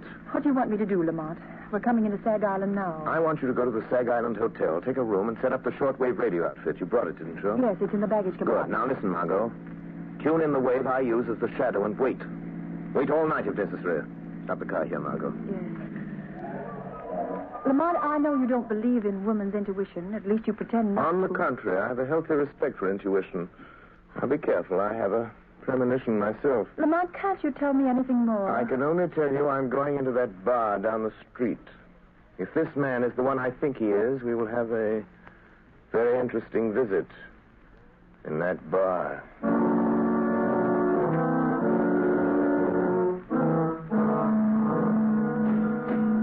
Hey, bartender, set him up again. Yeah, one more round. I'm doing, boys. It's closing time. All right. Come on, Jake. Okay. Good night. Come on, Bill. Let's go. Good night, boys. Good night.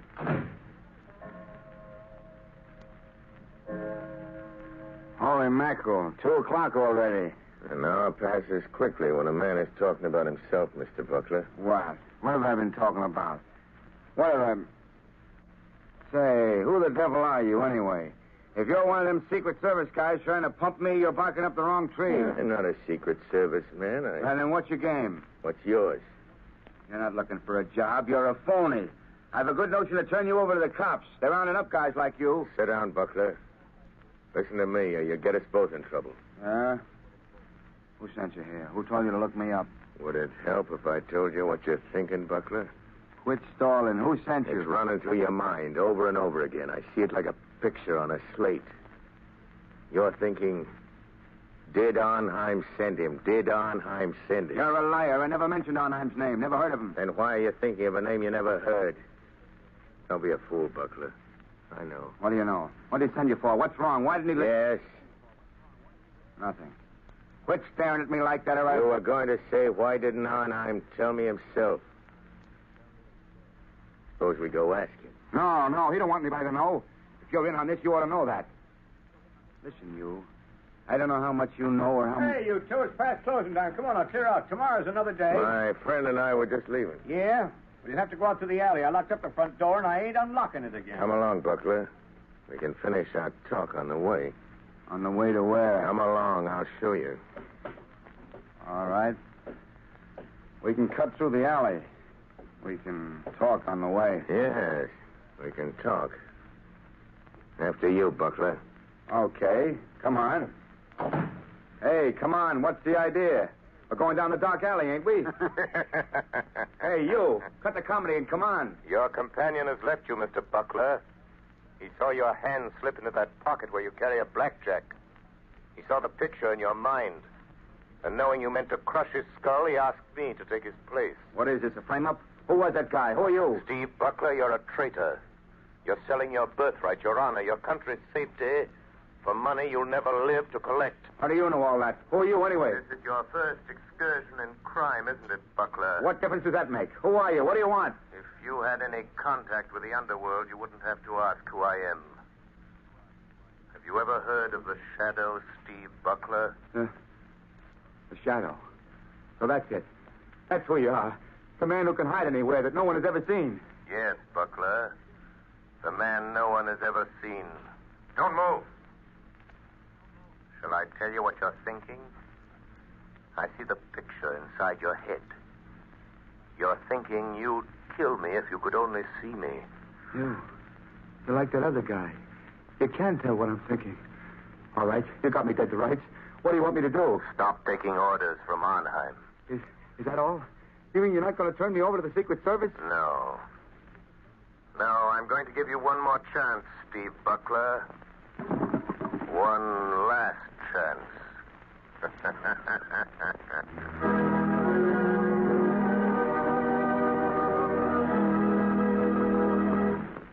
The Shadow's adventure will continue in just a moment.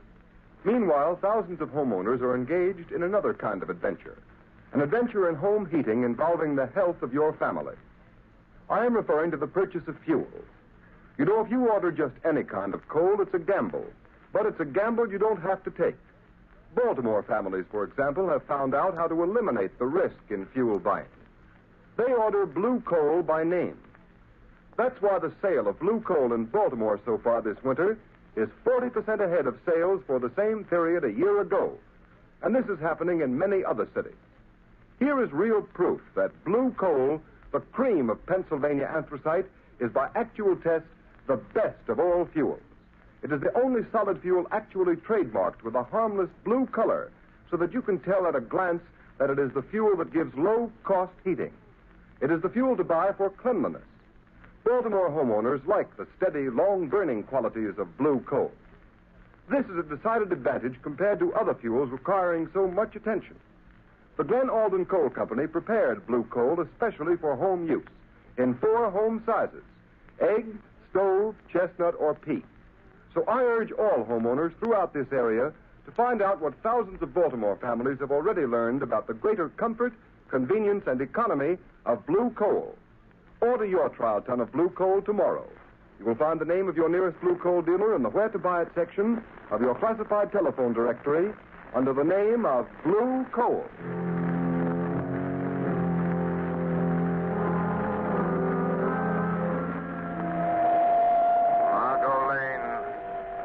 Margot Lane. Stand by. Stand by. I have found our man. He is meeting someone. The Shadow will be with them.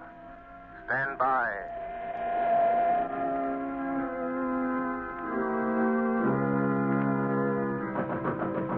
Who's there?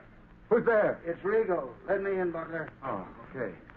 Where's Arnheim? Why didn't he come? What makes you think he'd be fool enough to come here just because you sent word you're in trouble? I've got to see him. I've got to talk to him, Rigo. What's the matter with you? The Secret Service men been asking you questions again? No, they don't suspect anything. But somebody else is after us. Somebody knows Arnheim is back of all this sabotage. Well, who is it? Come on, Buckler, out with it. Let go of me, I'll tell you.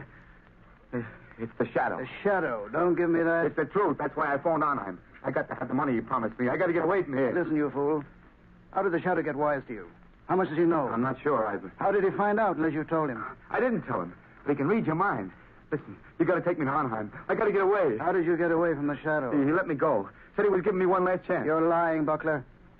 People don't get away from the Shadow. He doesn't let them go unless they're working for him. Listen, if you're trying to pull a double cross on Arnheim, you'll never live to tell it. I'm telling you the truth, Rigo. You gotta believe me. All right. Maybe you are. But it just happens we've got another job for you that'll prove whether you're on the level with Arnheim or not. I can't do anything more. The Shadow knows I'm responsible for all those accidents. He'll find me. You can't hide from anybody like that. He'll find you dead if you don't do as you're told. Besides, Buckler, you'd like to get that $50,000 Arnheim promised you, wouldn't you? I've done more than he asked already. I've earned that $50,000 a dozen times over. Maybe you have. But you don't get it unless you carry out Arnheim's orders. Well, this is the last. It'll be easy for you. And it won't take you long. I'll wait for you. Take you to Arnheim's place. He'll pay you off and you can be on your way. Well, what about it, Buckler? What does he want this time? It's that battle cruiser that's going out on a trial run in the morning. It's too late to tamper with anything now, Rigo. So what? You're turbine inspector. You're scheduled to go along. We know that. But how? What can I do? It's too late, I tell you. I'll show you what you're going to do. You see this metal tube? Yeah. What do you want me to do with it? You're going aboard the cruiser and plant that inside some piece of machinery. Some place where it'll get smashed when the engines start. What's in that tube? Oh, nothing much. Just enough nitroglycerin to tear the turbines out of that cruiser. No, I won't do it. It'd kill every man in the engine room. It won't be the first time, Buckler. I couldn't carry that thing into the yard. They're searching everybody, Rigo. Quit stalling, will you? We know they don't search inspectors. That's why you've been so useful. All right. Suppose I can get it in the machinery. Get off the ship before she sails. How do I know Arnheim will keep his word? Pay me off and let me get away. I didn't come here to bargain with you, Buckler. All I know is Arnheim told me to bring you back after you'd carried out his orders. All right. I'll do it. But this is the last time. Give me that tube. Now you're talking. But look out for that stuff. It's touchy. Well, come on. What are you waiting for? You better go first. Nothing doing. I'm making sure you get to the yard. That cruiser sails with the flood tide. And don't try anything because I'll be waiting for you in my car when you come out. Well, come on.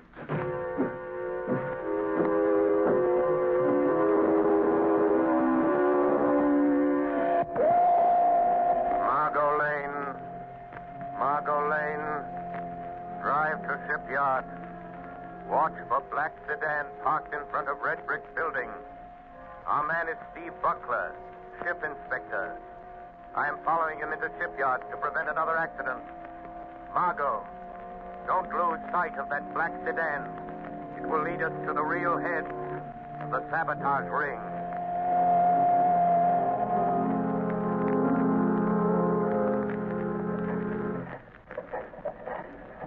Morning, Mr. Buckler. Oh.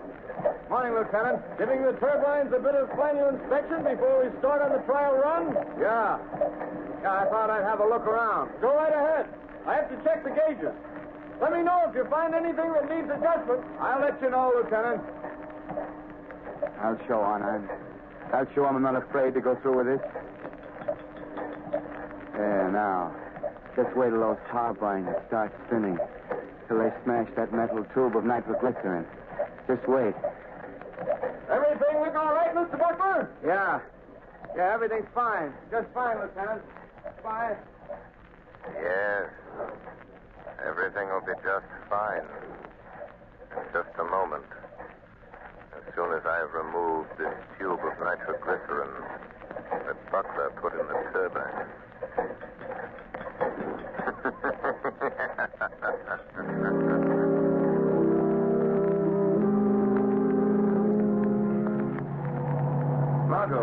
Margot, wait a minute. Oh, Lamont, thank heavens you're here.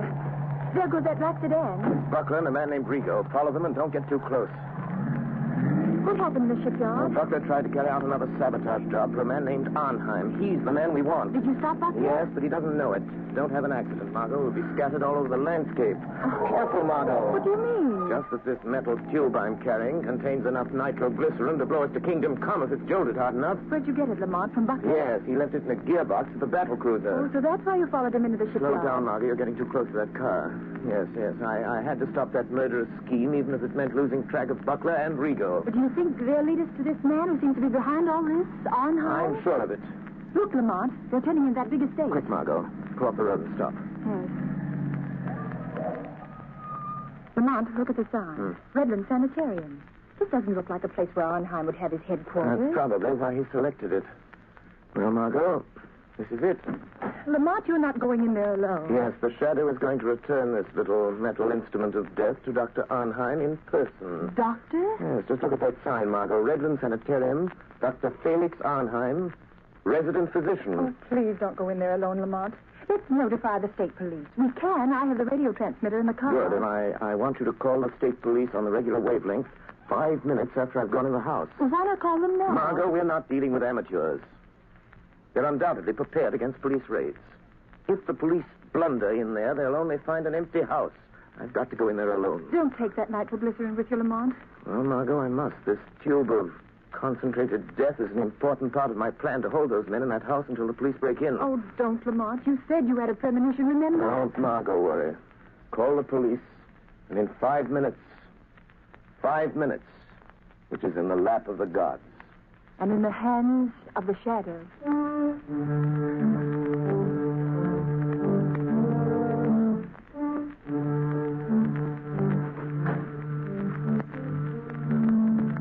Well, Rigo? Here he is, Dr. Arnheim. So you have to come to tell me you're afraid, Mr. Butler. You wish to go away. Far away. Yes. Yes, I know when I've had enough. And I want that $50,000, and I want it quick. So, have you carried out my last instructions? Yes, I have. And that's the finish. Pay me off and let me get away from here. I'm afraid we must wait until we are sure of the success of your latest venture in sabotage, Mr. Butler. Listen, Arnheim. Finding that nitroglycerin on the cruiser will be traced to me an hour after the explosion. Every Secret Service agent in this country will be after me. We will see that they do not find you. I'll see to that myself. Listen. You'll give me that $50,000 and let me get out of here now, or I'll... Oh, what? Keep him covered, Mr. Rigo. Don't make a move, Butler. I hate to shoot men in the bank. What are you going to do if we don't pay you, Mr. Butler? Arnheim, I'm warning you. Tell Rigo not to shoot. Do you think I didn't know you'd try something like this? Do you think I'd come here without an ace up my sleeve? Go on, Mr. Butler. Just this. This little bottle filled with some of the nitroglycerin you sent me to plant on the cruiser. You know what'll happen if I throw it, and I'll throw it if Rigo shoots. Mr. Butler, you're bluffing. That metal tube was sealed and could not be opened. You're crazy. I opened it. Pulled a little out of it. Rigo, I think Mr. Butler has served us long enough. He wants to go far away. I think we should help him. No. Don't. I've done everything you wanted. You can't kill me. You'll be caught. Mr. Butler, this is a sanitarium. Many persons have died here. It is quite useful. The police think nothing of one death, more or less. Are you sure there's no nitro in that bottle, Doctor? Quite sure. I think now, Mr. Rigo. No, don't. Shadow. The shadow warned me. I should have listened. Listen, Mrs. Shadow. Very good, Mr. Rigo. This American man of mystery, the Shadow, he interests me. You told me something over the telephone. Yes, he got to Butler last night. Makes himself invisible. As I told you over the phone, I think we'd better get out of the country for a while. Because of this Shadow? He's just a man using hypnotic forces that affect men's minds. Maybe, but once he gets on your trail, there's no shaking him off. But I know something about such forces.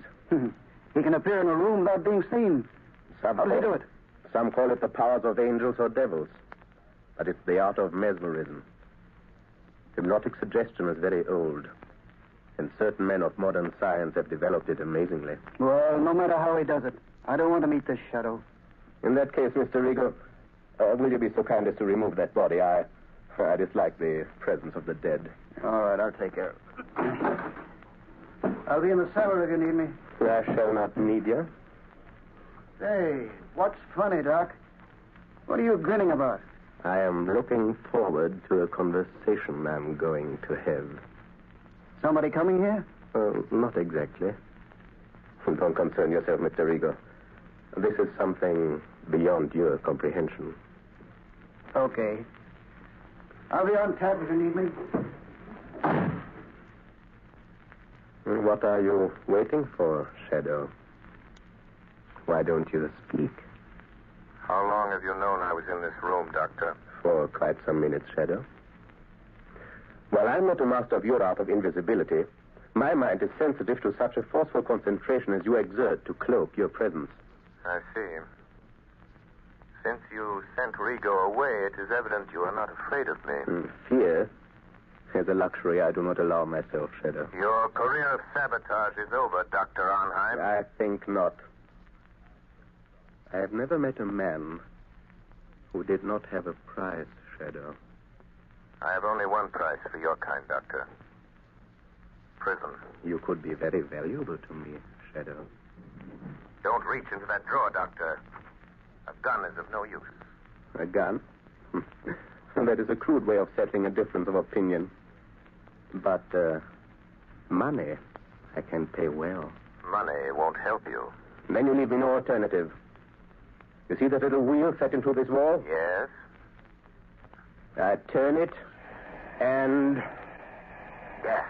Yes, Shadow, gas. The room is airtight. Has served me well on other occasions, Shadow. You can't get out. The door is locked on the outside. What good will it do you to kill me if you also die? I'm not going to kill you or myself with this gas. What then? Just enough gas will be liberated to numb your powers of concentration. Enough to destroy your ability to remain invisible. You can't resist it, Shadow. And just the moment you will weaken, become visible, and the moment I see you, the moment I catch the faintest glimpse of a shadowy form, I'll shoot. The air's becoming quite heavy, Shadow. Yes, but...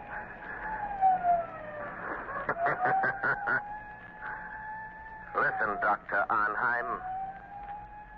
The police are closing in, Doctor. So, you don't trust your own powers. You had to have the police to help you. In a few minutes, the place will be surrounded. That is all the time I need.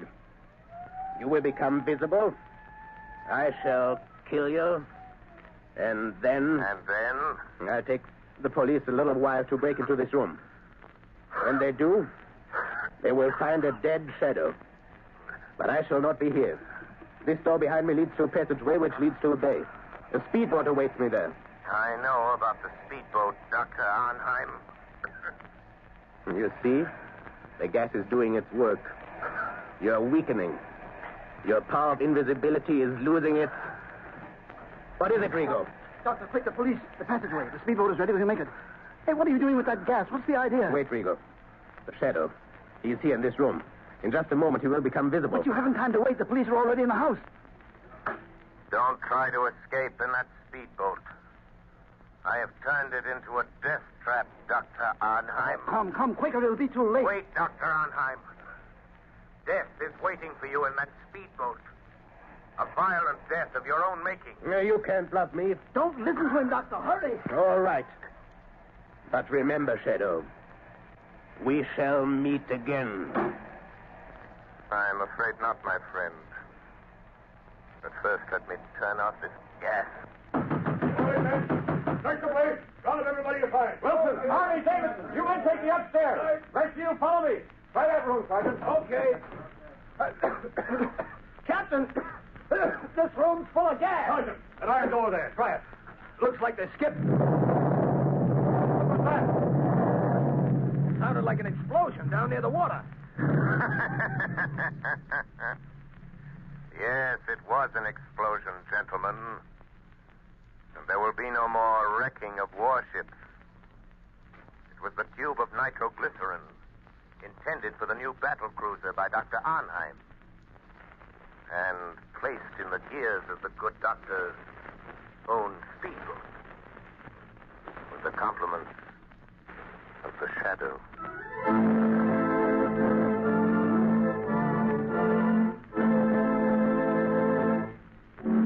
You have just heard a dramatized version of one of the many copyrighted stories which appear in the Shadow magazine.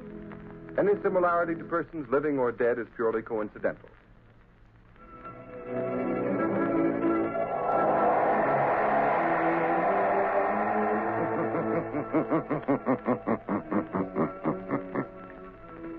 The weed of crime bears bitter fruit.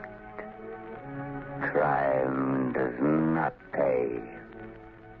The Shadow Next week, same time, same station, Blue Coal, America's finest anthracite, will again present another thrilling adventure of The Shadow. Be sure to listen.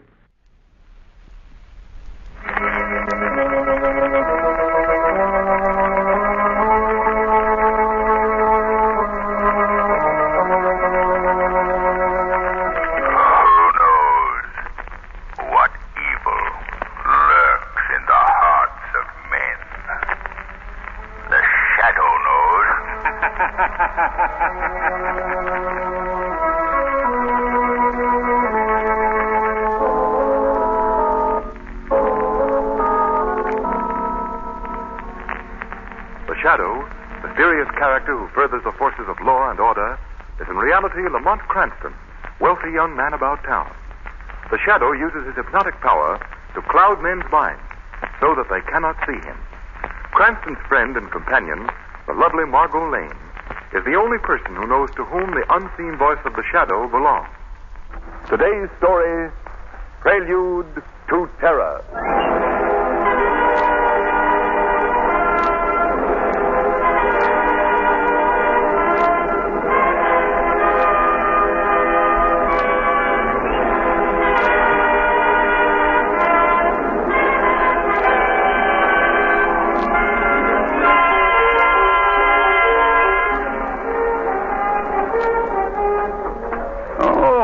Cooper. Yeah, Professor Baker. I thought you'd like this cup of hot tea. Yes, thanks. Helps to keep me awake. And I have a lot of work to do tonight. Shall I pour it, sir? Yes, please. Well, isn't this your night off, Cooper? Yes, sir. I passed the house on my way home and saw your lights on. I know how you enjoy a late cup of tea. Very considerate of you, Cooper. Very. But it's late, and you must get your rest. Oh, the doorbell. I wonder who that could be at this hour of night. Shall I answer it, sir? Yes, Cooper, yes. I'll take care of the tea.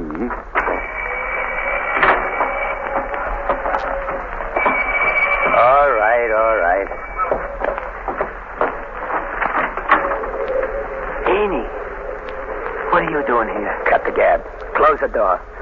I know. Braden sent you. Where's old man Baker? Upstairs in his study. Okay. Hey, wait. I won't let you do this. I won't let you hide him. You keep your mouth shut unless you want to go back and finish out that prison term you ran out on. Hey, leave Professor Baker alone, please. I'm not going to be in on this. I'm getting out. Well, who was the late call? Oh, I thought it was Cooper. What do you...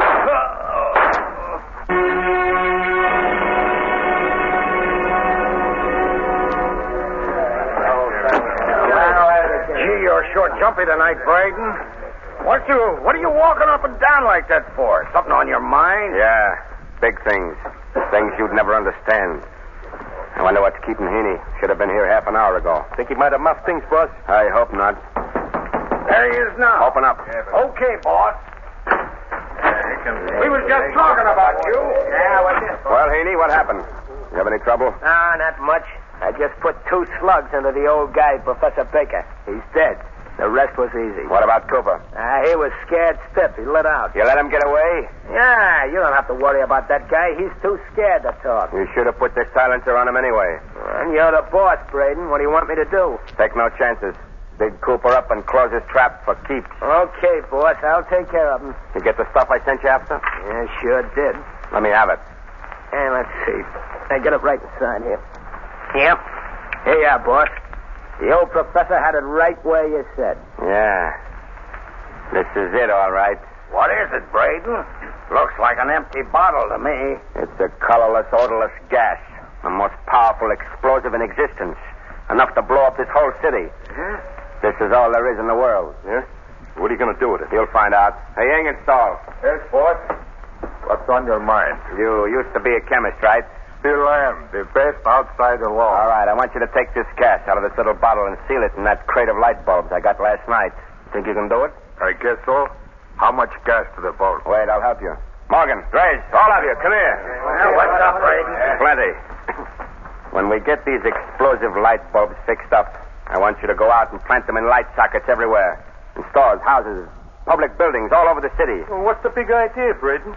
I'm going to plunge the city into total darkness for one night. Total darkness? How are you going to make them douse their lights?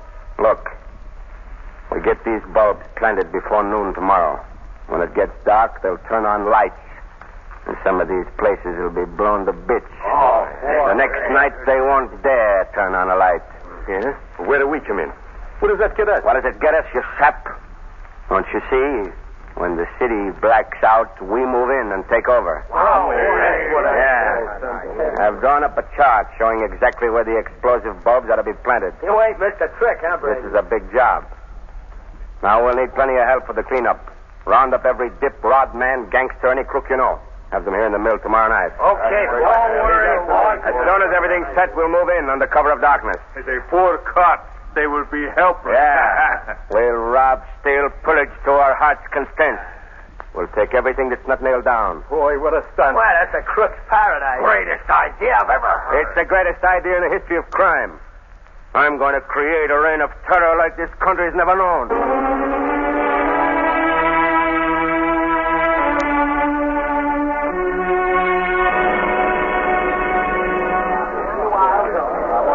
Something for a young Tuesday, madam?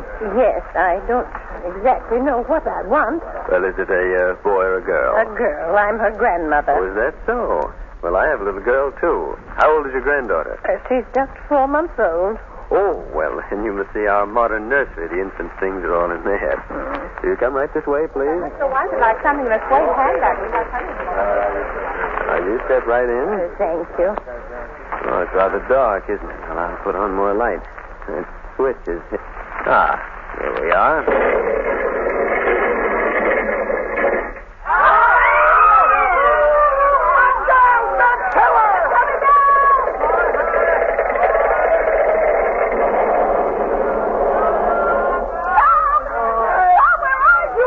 Get out! The walls are crumbling!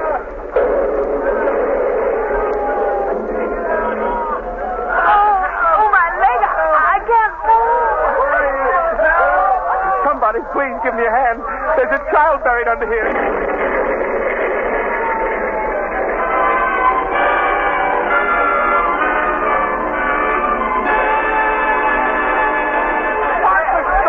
whole front's blown out. Oh, it's terrible. Off. Get back there. Keep away now. All right, lend a hand here, Ben. We can't handle the wounded. Come on. Look, there's a girl in that window up there. She's going to jump. Don't jump. Wait.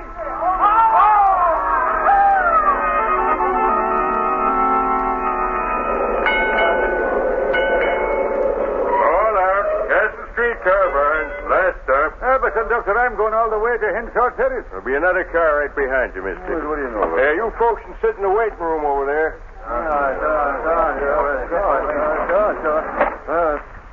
Pretty dark in this waiting room. How about some light? Yeah, there's a switch right behind you. Oh, yes. I'll turn it on.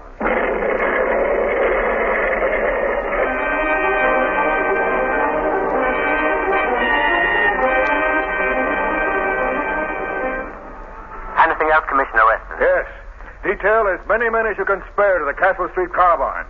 And swear in every able-bodied volunteer you can find as a special deputy. I'll broadcast an appeal to all doctors and nurses in this entire territory to report there at once. Stay right on the job, Brophy. Phone me again in 10 minutes. Okay, Commissioner Weston. Goodbye. Lamont Cranston to see you, Commissioner. Cranston? Well, you tell him for me. Hello, Commissioner Weston. Why don't you tell me yourself? I'm busy, Cranston. What do you want? I came to see if there's anything I can do to help in this horrible catastrophe. If you can swing a pick, drag a hose, or carry a stretcher, there's plenty for you to do. I've already done my bit in that direction. For the moment, I'm interested in the reason for these awful crimes. Now, wait a minute, Cranston. I've got more on my mind than just sitting here and satisfying your curiosity. This is not just curiosity, Commissioner. I've got a theory. So has everybody else. I've got no time for crackpot theories. You certainly are flattering, Commissioner. Well, I'm not running a school for amateur detectives. No, I'd never suspect you of pedagogic inclinations, Commissioner. But tell me, do you know how the explosions occurred last night? No, I don't. All I know is that the two places went up when the lights went on. Then I'm sure I can help you. If you have any evidence, any facts, I'm willing to listen. But I don't want to hear any more theories. All right, Commissioner. Calm yourself and I'll explain. I am calm. Of course you are. Now, my theory is this. What? Oh, all right, let's put it this way. My hunch is this. Go ahead. Get it off your chest and let me get back to work. You want to clear up the mystery of these explosions, don't you, Commissioner? That, Cranston, would seem to be the general idea. Then you must first find out who killed Professor Baker. Are you trying to tell me that there's a connection between the death of Baker and these explosions? I'm not just trying, I'm telling you. There is, definitely. What makes you so sure about it? I happen to know that Professor Baker was experimenting with an explosive, such as might have been used in these two blasts. Where does your theory go from there? Professor Baker was killed for possession of that explosive. Find his killers, and you found the men responsible for the other crimes. But where's the motive? What reason could they have had for blowing up those places and killing all those people? That I don't know. There you are, in a blind alley. You have a theory and nothing to support it. Now run along, Cranston. My nerves won't stand any more of this nonsense. You must listen to me, Commissioner. You've got... Now I've got... Hello? Hello, Commissioner Weston. Yes, who's this? Never mind that. I got some dope for you. What do you mean? Those two explosions last night were bad, huh? Well, that's only a little sample of what's coming tonight. What? What did you say? You heard me.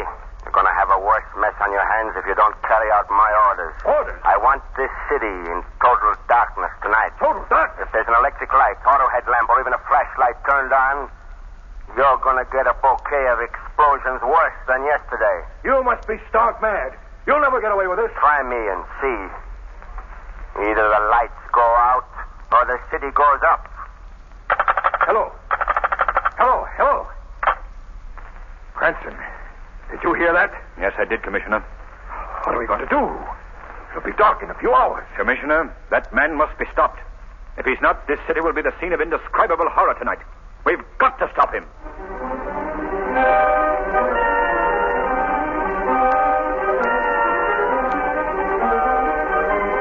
Explosive light bulbs threaten more blasts. Mystery voice warns Commissioner West.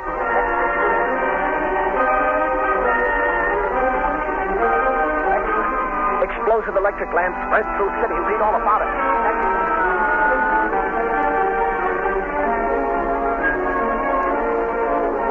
Terrible. We won't have any light. How are we going to see in the dark? Place tonight? Me neither. I don't want my family to know.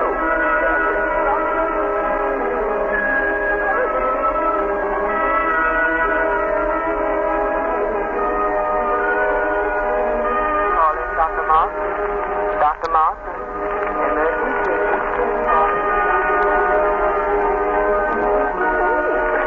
Dr. Martin, do something.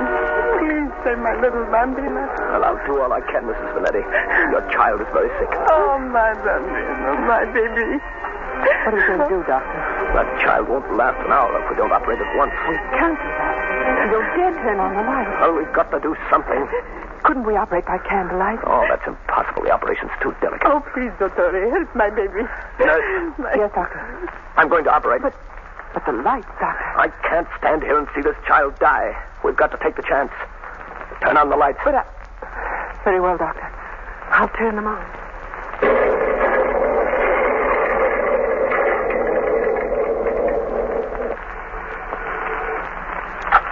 Hello?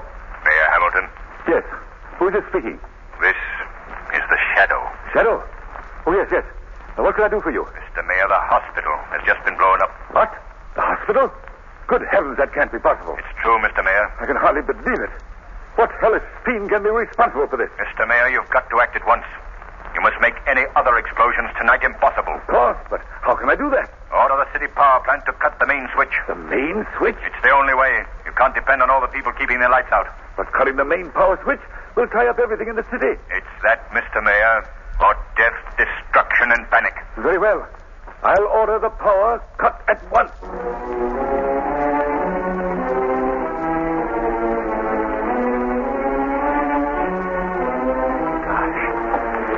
Sure is dark. I can't see where I'm walking. Wonder what street we're on now. Oh, does it matter? I'm lost. We're all lost. I'm sorry, lady. I didn't see you. Hold that lantern higher, Bill. We don't want to walk off the viaduct. Okay, Fred. Boy, am I glad I found this old wagon, Lances. That's a swell idea. Yeah, it's a swell target. It shot right out of my hand. When that gang said the city would have to black out, they meant black out. Joe, we can't keep flying around here all night. Our gas is running out. You've got to set her down someplace. Can't understand it. I couldn't possibly have missed the city. We've cruised around for 20 minutes now, and I haven't seen a single light. We just have to keep going while the gas holds out. Then what?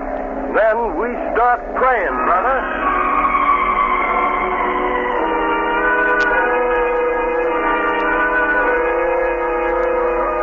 Main switch is turned off. No lights, no power, nothing but bewilderment, uncertainty. Oh, this is awful, Lamont. What are people going to do? I'm afraid this is all leading to something worse, Margot. A prelude to a greater terror. Lamont, you must do something. I've racked my brain for a solution, some faint clue, and I'm stuck. I don't know what to do. But we just can't sit and wait for some new terror to strike, Lamont. There must be some loose thread that might unravel this whole vicious pattern. Margot. Yes, Lamont? I've got an idea. Yes? Professor Baker's hired man, Cooper. The police released him. They said he proved that he was not in the house the night the professor was killed. Yes? It just struck me. The killer's fingerprints were on the handle of the door to the old man's study. But there were none on the knob of the street door. Don't you see it, Margot? Somebody opened the door for the killer. Cooper. Perhaps. But Lamont... Come on, Margot. We've got to find Cooper. The shadow has got to talk to that man. He may be the thread I've hoped for. Sure, that's the last candle I have in the house, Mr. Cooper. They're very scarce now. But at least you'll be able to finish your packing. Thanks, Mrs. Kelly. Oh, I know. I'm not sorry to see you go. But I don't blame anybody for getting out of this cursed city, that I don't. Yeah, sure. Now, if you don't mind, I got a lot of packing to do. Good night, Mrs. Kelly. Well, if that's the way you feel, goodbye and good riddance to you, Mr. Cooper. What's your hurry, Cooper? Who's that? What are you running away from? Me? What? Where are you? I can't see you. I'm the Shadow, Cooper. The Shadow? You know of me, don't you? Now listen, Cooper. I've got to talk fast, and so do you. I got nothing to talk about. Cooper, you share responsibility for the death and destruction in this city. No, that's a lie. I had nothing to do with it. You know the man who killed Professor Baker. You've got to tell me who he is. I can't. You must. You alone can release the city from the grip of terror that man has placed it in. I don't know anything about it, I tell you. You're lying, Cooper. I know. You opened the door for the killer. I wouldn't hurt the old man. You were with him just before he died. But I had nothing to do with his death. Honest, I didn't. If you want to save yourself and clear your conscience, you've got to talk. But All right. I want to get it off my mind. I'll talk. Heaney, what do you want? Just delivering a little message from the boss, Cooper. Here it is. Cooper. Speak to me, Cooper. Oh, your throat. Try to talk, Cooper. The fate of the city rests with you. I can't understand you. For heaven's sake, man, you've got to tell me. Look, Cooper, I'll put my ear close to your lips. Try to whisper. Try. Yes, I understood that. His name, Cooper. His name, please. Yes, sir. What? Sir. Try again. Where? Quick, Cooper, quick. What happened? I thought I heard a shot out here. Look, it's Mr. Cooper. Oh, He's shot. Somebody get a doctor, quick. Oh, no. It's no use for a doctor now. Cooper's dead.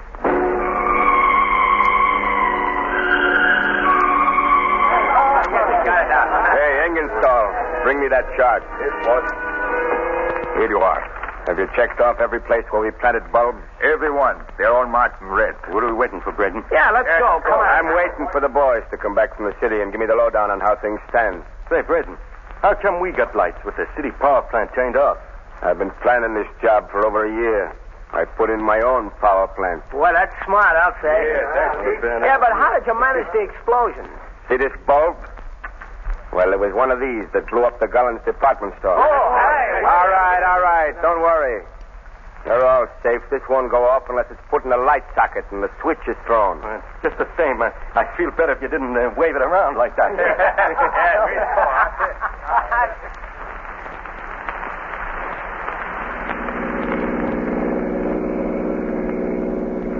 Margot, pull right over here, off the road. There we are, Lamont. Good. Now, you stay here in the car.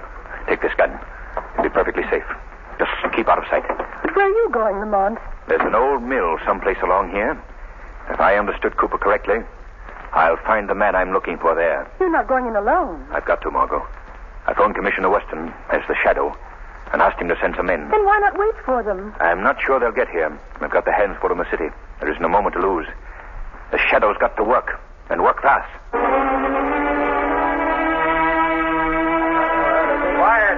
Quiet, all of you. Well, boys, what'd you find out in the city? Boss, you hit the bullseye. The city's as dark as a landlord's look. Yeah, it's all set for us, boys. Good. All right, boys. We got the green light.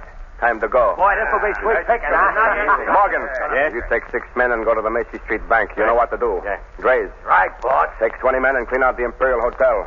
Go through the rooms. Don't leave anything you can carry. Right. You, England's store, the post office. 5 men can handle that. I am all set. The rest of you got your spots. Work fast. If anyone crosses you, use your guns. Let them have it. I'm shooting and asking after. All right. Grab your flash lamps and let's go. What was that? Am I hearing things? Did anybody hear that laugh? Yeah, I did. So did I. Quite a nice little thing you've cooked up, Brayton. But here's where there's another ingredient added to your unholy brew. Hey, what is this? It's the Shadow. Right you are, Brayton. Well, you're not scaring me. You're not stopping me either. I wouldn't be too sure about that, Brayton. Hey, I don't see nobody. Men, this guy's right here in the room with us. He's got some trick so we can't see him. But that don't mean we can't get him. Grace, stand by that door. Okay. Keep your back against it and don't let anybody or anything open it. Now, Morgan, pick up that machine gun and spray the other end of the room. But he's doused the light. Hey, I'm getting out of here. All right, quiet. Don't be afraid. Take it easy. Somebody switch on that light. You don't dare turn on those lights. What do you mean? If you do, every man here will be blown to bits. What are you talking about? I took that explosive bulb you had on the table in front of you. What?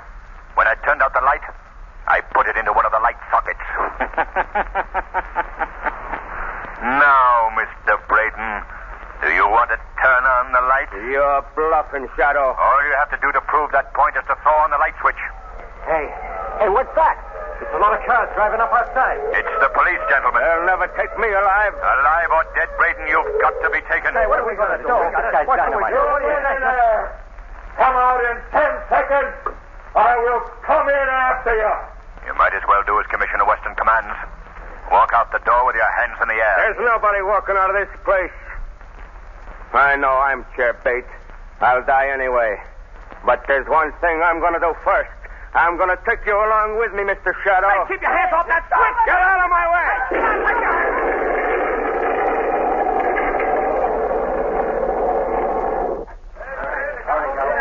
You're good, Commissioner. Get back. Lamont. Anyone alive in there, Captain? Not a single one, Commissioner. It's all right, Margot. I'm safe. Oh, Lamont, thank heaven. I thought you'd been killed in that explosion. It was close, Margot. But I got out when they were trying to keep Aiden away from the light switch. You go back to the car now, Margot. I'll be with you in a minute. Commissioner Weston. Commissioner Weston. Hello, is that you, Shadow? Yes, Commissioner. Well, we're in a fine jam now. They're all dead. How are we going to find out where the other explosive bulbs are planted? It's all right, Commissioner. I got Brayton's chart showing the location of the explosives. Where is it? You'll find it in the front seat of your car. Then the city is safe. Yes, Commissioner. Good. All right, men, get in your cars. We've got to gather up those lamps right away. And my gratitude, Shadow, for a job well done. Come, Margot. We're going home. Shadow's work is done for tonight. The reign of terror is ended. Thanks to you, Lamont. It was bound to end this way, Margot. The plots and plans of criminals are the devices of their own destruction.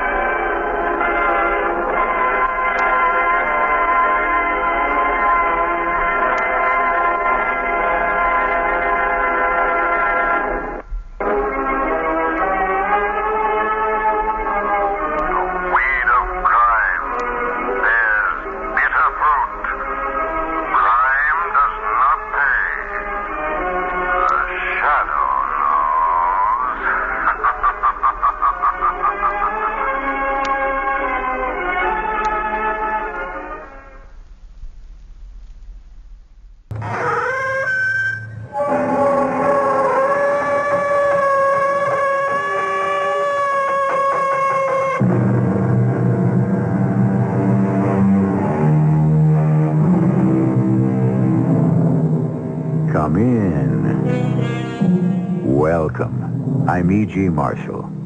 I am sure there are very few people within the sound of my voice to whom the name Scrooge does not conjure up an instant picture. Our Scrooge is one James Dudley Hill, and it so happens that Charles Dickens' description fits him to a T.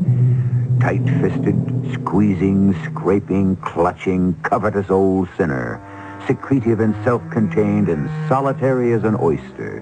And yet this man had a great sense of humor. Who else would play a joke that wouldn't pay off until after he was dead? James, your grandfather was a gold prospector. This $1 million estate, what did it bring him? Loneliness. So I, his son, am selling everything in it, all the treasures. When I'm gone, you, son, can have Castle Hill and do with it what you like. Be realistic, Father. How could I ever afford the taxes for one day? Because I shall leave you a fortune. But it won't come to you easily. You'll have to find it.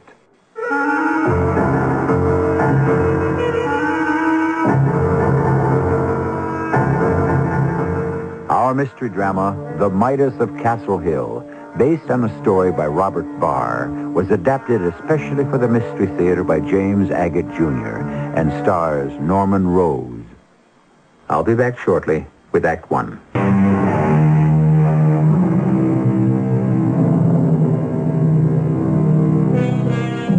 In Northern California, a small mountain looms out of the sea. It is joined to the mainland by a causeway built during the gold rush by the most famous prospector of them all, James Hill, who found enough gold nuggets to make himself a millionaire several times over. But he was a crazy old bird, faithful to one wife who bore him one son. That son, James Dudley Hill, was as stingy as his father was spendthrift. He too died, leaving one son, James Hill III, who at this moment is on the telephone. Hello.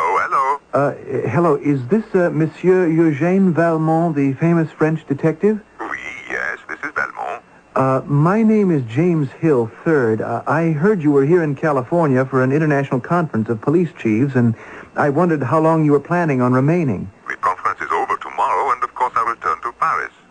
Monsieur Valmont, do you ever undertake any private detective work?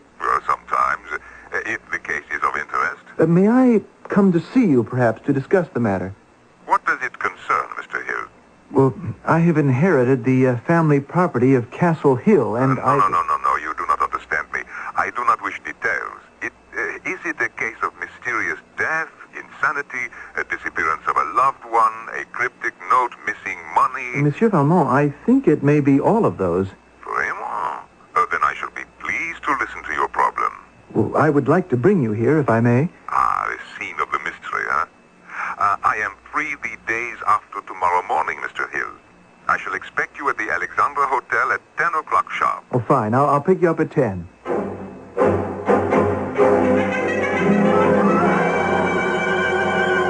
Welcome to Castle Hill, Monsieur Valmont. What magnificence. Do not tell me that you live on this vast estate alone. I'm quite alone, except for one servant and his dog. But why? Well, actually, I've only begun to live here. You see, my father left no will, and Allow me to interrupt, please. Let us begin at the beginning. How big is the entire mansion? 75 rooms. Did you always live here? No, only as a boy. Then I grew up, married, and went out to work on my own for a lawn and gardening service. It's outdoor work, suits me fine. I see. You are the only son. The only child. A 40-year-old child. And you have inherited this enormous white elephant. But you have no money to keep it. You have quarreled with your wife, and she threatens to leave you and has recently disappeared. And you believe that there is some money somewhere which you would like me to find. I was told you were a genius at deductive reasoning, Monsieur Valmont, but to see you in action, well, it's staggering. What did you inherit besides this extraordinary monument to the tax collector? Nothing. There's no money, no bank account, no securities. Except for the library, this is a vacant building. Afterwards, I'll take you around Castle Hill. A castle on a hill? Yes, it's well named. But after my mother, Gloria Castle. It's a 13th century English castle which great-grandfather Hill had brought all the way to California, stone by stone. You see, in those days, people used to look down on a gold prospector as having no culture. It was my father who filled these 25 acres with more culture than any king or European prince ever had. But it was your mother who influenced him to do so. Well, how do you know that? Continue, please. Father was peculiar, but I loved him in spite of it. Or perhaps loved him for it. You know, I can remember one Christmas, Father telling me, James, money and peace of mind don't go together. My father, your grandfather, died an unhappy man. He poured millions into Castle Hill, and what did it bring him? Loneliness. Your grandfather used to say finding gold gave him the only happiness he knew. Exploring, locating, digging, the act of discovery gave him happiness. I had happiness once. Until your mother died, I had love. Now that she's gone, I shall dispose of everything in this house, all the statuary on the grounds. Let others who go to museums enjoy them. You're going to sell everything, Father? Every single thing. I've been accused of being miserly, rich, and crazy, and thought of as a nutty Midas. Well, maybe I have been. When I'm gone, son, you'll have Castle Hill, and you can do what you like with it. Be realistic, Father. How could I afford the taxes for one single day? I'd be ruined. You'll have something. I'll leave you something. But it won't come to you easily. You'll have to hunt for it. Leave me something? But what do you mean? I'll be frank with you. I'm disappointed in you, my only son. I took my father's fortune, invested it in banks and railroads, and tripled it. You, James, how old are you now? 35. Yes, you're 35.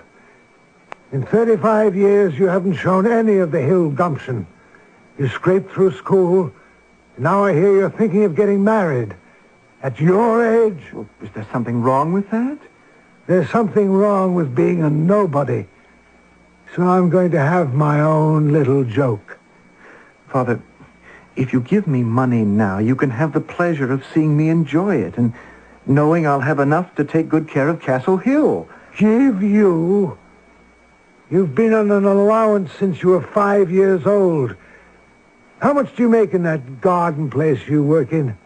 Not enough, I'm afraid. Because you're not worth more. Well, maybe after I'm gone, you'll start showing a little initiative. Carrot at the end of a stick. That's the way your grandfather got the mules to move across mountains back in the gold rush days. There isn't going to be any will. If you're smart enough, you'll inherit. If you're not, well, then I guess the state of California is going to get a nice big present. On your way out, tell Browning I'm ready for my whiskey. That's what he said, Monsieur Valmont. If I'm smart enough, I'll inherit. And that was the last time I saw my father alive. Well, disappointment can make a man do strange things. What do you mean? It is quite obvious that this house, its valuable furnishings, the grounds, all had no more meaning for your father when your mother died. That was why he wanted to be rid of everything, not to punish you. He never told me that, but, you may be right. Sorrows are very private. Perhaps he did not tell you because he did not think you would understand. Who is this Browning? Oh, I guess you could call him the family's most faithful servant. Came here as a boy. He was brought up in this house by the cook, but she's dead now. How old is your Browning? Oh, I'd say about 50. 10 years older than I. Now that my father's dead, I told him he'd better get himself another position. And he said no. He would stay on, oui? Yes, he said he'd remain on. He had a little money. It didn't matter to him that I couldn't pay him. Well, I would like to meet him, this family retainer. No sooner said than done. Well, that is quite a bell to summon the servants. Yes, my father's idea. So no matter where on the grounds they might be, they'd hear him. He had an elaborate system of rings for the gardener, the chauffeur, butler, and so on. May I try it? Oh, certainly, Monsieur Valmont. Just give the bell pull a good tug. Beautiful tone. Well, where is your man? How stupid of me. I just remembered. Browning hasn't been well for some weeks, ever since my father died, in fact. Refuses a doctor, spends a good bit of time in his room. Just his dog to keep him company. Well, never mind. I will see him later. No. I insist. Let me go have a look myself. Monsieur Valmont! Monsieur Valmont, come here, quickly! What is it? What is wrong? Mon Dieu, qu'est-ce qui est arrivé? I found him in the hall here like this, lying on the floor. The man is bleeding. Look, he's coming to. Browning, what happened? Mr. Hill, do you have some bandages? Yes, I'll go see. I'll be right back. Here, my handkerchief to hold back the blood. Do not move. They hit me and ran. They? 2 people? I'm not sure. I think so. I was coming out of the kitchen and I heard someone, and before I could turn around, they hit me. Well, now, all I could find was some alcohol and some adhesive plaster in this cotton. Well, you see that cut over his right eye is most serious. We must stop the blood right away. Okay, Browning, now this may hurt. I must wash the cut with this alcohol. Now, hold still. No, wait, stop. Let me smell that. This is not alcohol, mon ami. Well, are you sure it was in the medicine cabinet? Well, it may be oxalic acid, but it is definitely not alcohol. Just place the cotton over his eye. Yes. So, gently. Gently. Browning, you hold it over your eye. I wish to have a look around. Look. Here. Just as I thought. What the police like to call a blunt instrument. A hammer. Yes, blood on it. They must have dropped it when they ran. Well, I hope I didn't do anything wrong with what I thought was alcohol. What did you say it was? Oxalic acid? Yes, it is used to remove spots or to clean brass. But subcutaneously, it is quite poisonous. I should never have forgiven myself. Oh, he is not well. You'd better telephone an ambulance. Oh, yes, I'll get on to them right away. I should also notify the police, Mr. Hill.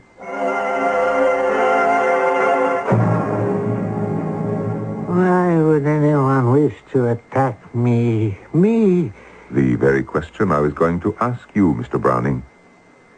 You know of no one who would have anything to gain by getting you out of the way? I have nothing of any value. And you are certain that it was 2 men? Quite, sir. Can you describe them? No, I'm afraid not. My back was turned. Too bad.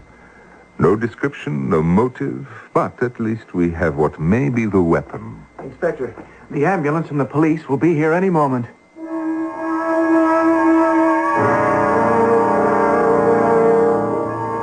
Monsieur James Hill, good morning. Welcome to your own police station. Inspector, this is Mr. Hill. I picked up Browning from the hospital this morning and took him back to Castle Hill. This is Inspector Graves I told you about on the telephone. He has made me feel very much at home in his California police state. State police, Inspector. Yes.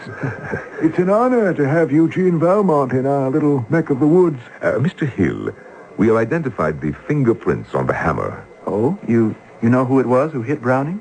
Browning himself. What? We ran the fingerprints through the computer, Mr. Hill. Nothing, no record. Then Mr. Valmont suggested we run them through the motor vehicle records. Well, sure enough, they turned up. Elisha Browning, Castle Hill, driver's license number 066416666. That is point 1. Point 2.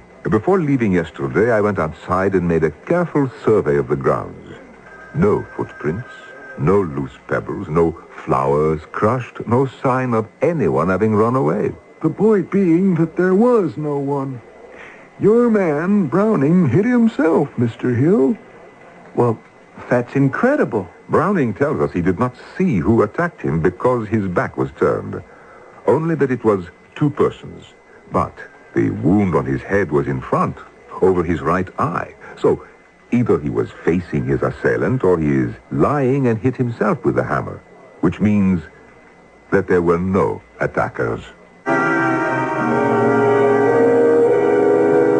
You may well ask, what has this case so far got to do with a Scrooge or miserliness? Come now, since when have we divulged all the evidence or clues by the end of Act One? Never. There is more to come, more to know, and more to be surprised about. Ask anyone who has followed the adventures of that French detective extraordinaire, Eugène Valmont. I shall return shortly with Act Two.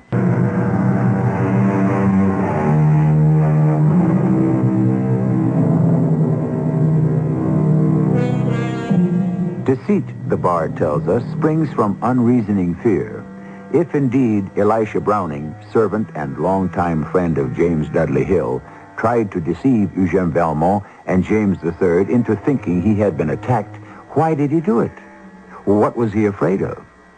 Surely there must be more to this than meets the eye, as you faithful followers of Mystery Theater all know. But why?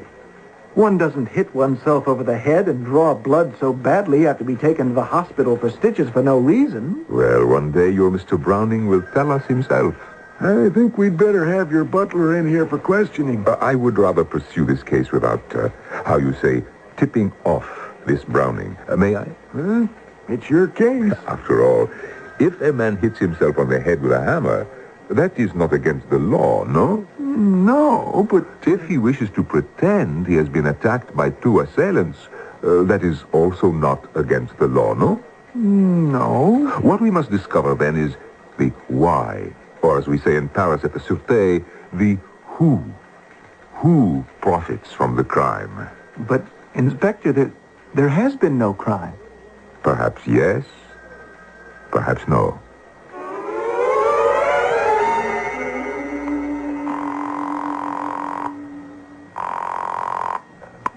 Hello. Is this the Alexandra Motel? I asked for Monsieur Valmont's room. Oui, c'est moi, Valmont, ici.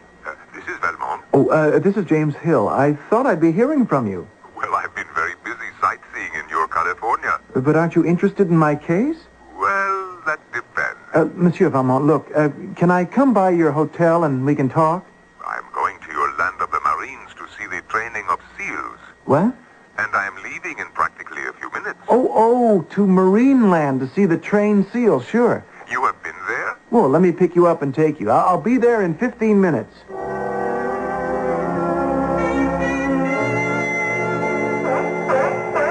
Fantastic. Look at those animals. How they balance a ball and swim with it. Monsieur Valmont, may I have your attention for just one moment? Oh, but of course. Now, I did ask you if this case would interest you. You remember?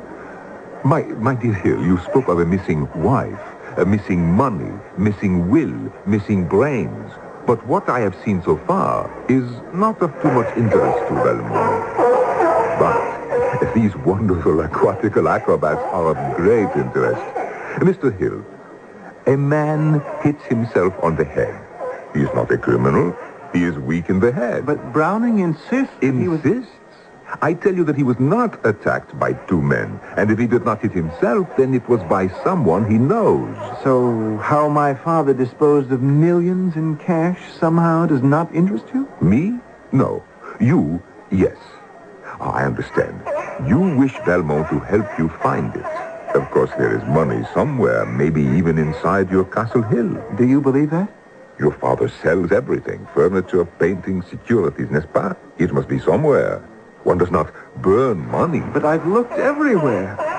Monsieur Valmont, if there are millions, I'll share them with you equally. Now, is that fair? Which is very generous. Do you ever take a case on speculation? Speculation? Yeah, what I mean is, do you accept a case on a contingent fee? In other words, monsieur, no results, no pay. Well, I am afraid I could not accept such an offer. When I take on a case, it is 24 hours in the day, all of my time and attention. I try for success, but I cannot order it à la carte. In the meanwhile, one must live, and that is why I must charge for my time. Mr. Hill, earlier you spoke of some communication from your late father. Yes, I found it when I was trying to put his books in order in his library. have it with me. Please, read it. Very well. Let me see. My dear firstborn, you will find your fortune between a couple of sheets in the library. Your father, James Dudley Hill. That's not what I would call a legal will. Oh, it doesn't have to be. I'm the only heir. But you have no money to pay me for my assistance. And right now, no wife either. Well, the trouble is, Valmont is a romantic. Perhaps I could make an exception and spend one day at Castle Hill. Just one day? Just one day. And then I will decide. Ah, so this is the library. Huh. What did your father do? Read newspapers on the floor? This is just the way we found it. We searched here for days on end. Just a moment. We? Yes, Browning and I. I want to talk to him later. Now, Mr. Hill... Monsieur Valmont, why don't you call me James? Would you? Yes, James. James, was your father a religious man? I wouldn't say so. I can't remember him ever going to church. Do you know, I knew of a case where an heir expected a large sum of money, and his bequest was the family Bible, which he threw into the fire. He was that angry. Afterwards, he found out he had destroyed thousands of pounds of English banknotes. Good Lord. The object being to induce the legatee to read the good book or suffer through the neglect of it. Well, we haven't left one book unopened. As soon as I read that my fortune would be between a couple of sheets, well, you can imagine. And Browning, did he know? Well, if he did, I never told him. All I said was that it was important, and whatever piece of paper he found anywhere, to be sure to let me see it. The man is no idiot. Browning may well have discovered what you were looking for when you were not here, and he may not have told you. Oh, I can't believe that. He's lived at Castle Hill for 40 years, served my father for 30. My father was very fond of him. But left him no money. Well, that's true, he didn't, but we treated him like a son. Évidemment. Left him nothing, like his son. James, I am frankly suspicious of this man. Would you mind now showing me to his room?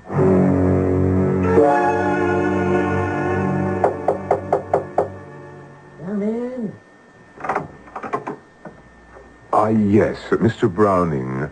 Do you feel well enough to receive a visitor?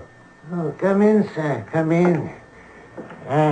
Excuse me for not getting up. Oh, that's perfectly all right, Browning. You remember Monsieur Valmont? He has a few questions. If you do not mind, James, I would like to talk to Browning alone. Of course. Tell me, how does your head feel today? It's felt better. Please, sit down. Thank you. Oh, is that your dog, Mr. Browning? Yes, that's Punch. He never leaves my side. You are the famous Eugene Valmont, the French detective, am I right? I am Valmont, yes. I've been thinking about when I was clubbed. It, wasn't by two people. Vraiment, really? Not two? No. I heard something. I was reading an old newspaper. When I turned, there he was, one man. It all happened so quickly, I was stunned, blinded.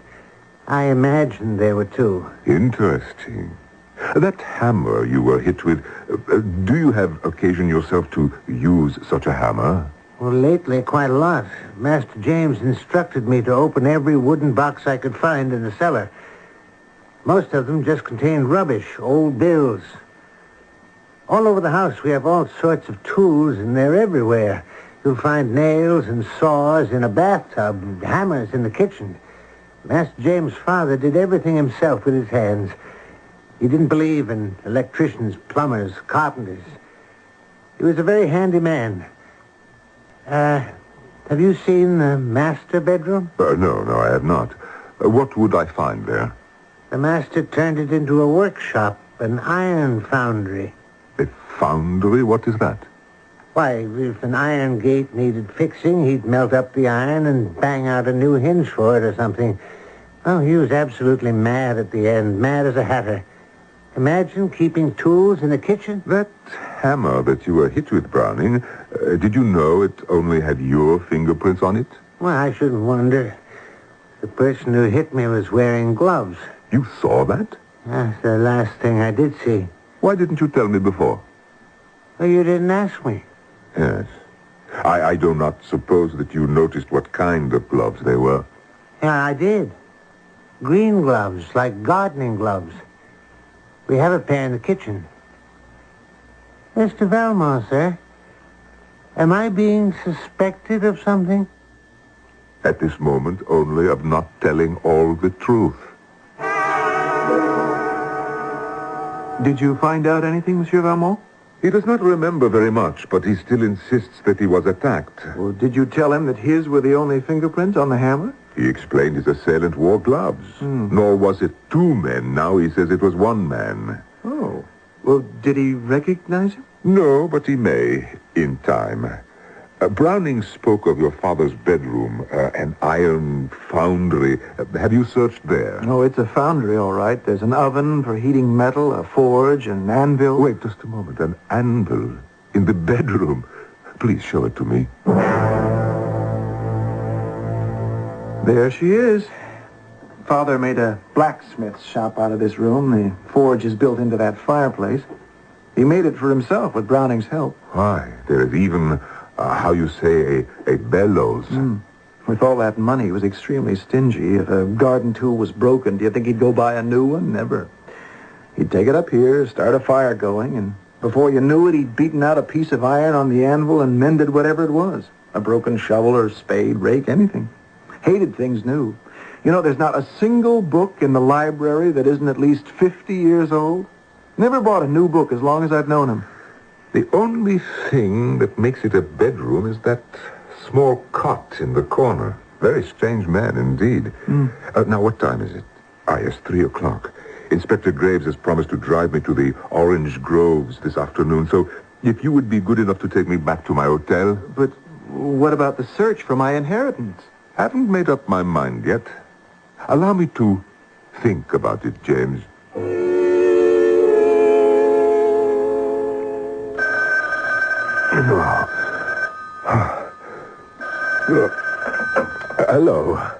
Hello, Mrs. Velmore. Who? Mr. Browning downstairs in the lobby to see me? Well, certainly send him up. By the way, what time is it? 8 o'clock. Good. Send me my breakfast as well. And do tell Mr. Browning to come up.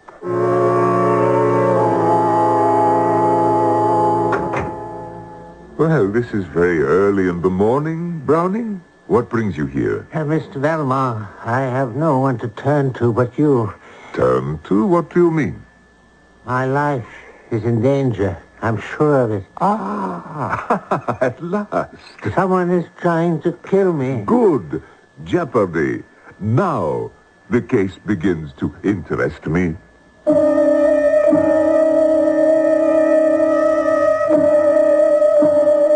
Why is Valmont so pleased that someone would wish to kill Elisha Browning? Why has James Hill's father gone to such lengths to hide an inheritance? Is there a fortune?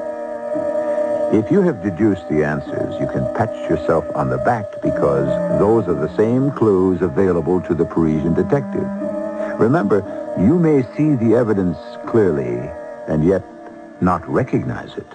Check in and see how right you are when I return shortly with Act 3.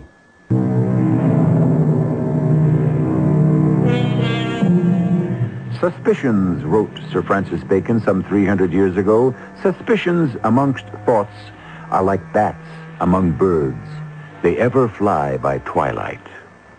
There is not a character you have met from Castle Hill who has not acted suspiciously or been suspected. And have you also noticed that for some reason, known only to himself, the great detective Eugène Valmont appears to play a waiting game? For whom has he set the trap and waits? Let's find out. How is the wound on your head, Browning? Does it still trouble you? Not as much as what I am about to tell you, Mr. Valmont. Please proceed. You're aware, sir, that my former master, Mr. James Dudley Hill, was an eccentric man. I was brought up in his household from the time I was a child. I never knew my parents, but I always regarded the cook as my aunt. Then you knew James when he was a little boy? As a baby. I was 10 years old, and I knew Mrs. Hill, an artistic, lovely lady. It was a sad day when she died. And James, did you get along with him? We had nothing in common. He was the only son, and I was the butler. But let me talk about the present. Valmont is listening. It is today 1 month since the master died and since James returned to Castle Hill. And that was the very first day I did not feel well. I do not believe I understand you. Well, right after the funeral, I became so ill I could hardly stand. Master James was very considerate, permitting me to stay in bed, sending for his own doctor, bringing me my food and medicine himself. And then I recovered and helped him look for something he told me his father had hidden in the library. Then, one day, I found some old English newspapers. That was the day I was attacked, the day you arrived, Monsieur Valmont. Go on. Then, yesterday, back from the hospital, I suddenly felt quite ill again. And Master James brought me a little supper. He had made me an omelette, something light, toast and tea, and wished me well, and he left my room. As I sat up in bed, the omelette fell to the floor. Well, you know what dogs are, and my Punch started to eat it, and suddenly gave a little groan and lay down. I couldn't do anything with him. I called Master James. He didn't know what to make of it, so I got up and drove Punch to the veterinarians. Punch had been poisoned. And so you concluded the poison had been meant for you? Yes, I did. And all my peculiar sicknesses these past weeks, I knew that... I know what you know. You do not have to say any more. What shall I do, Mr. Valmont? Well, you will return to Castle Hill as if you suspected nothing. But I cannot believe what I suspect. Then do not believe it.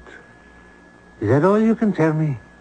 I would not eat any food unless I prepared it myself. Why did he try to poison me? I, too, have a question. For you. You knew it was James Hill who hit you with that hammer. Why did you try to protect him and tell me that some stranger had attacked you? You knew? Of course. What am I, a fool? It was as plain as the bandage on your head. But why did you not say something? I was afraid he had taken leave of his senses, sir, as I often thought had happened to his father. I thought it was in the blood, that he had gone mad. James Hill wanted something. What do I have that is so important to him? Oh, so threatening. When you were searching with James, what exactly did you find? Nothing but rubbish. Old bills. The master never threw away a bill. Ah.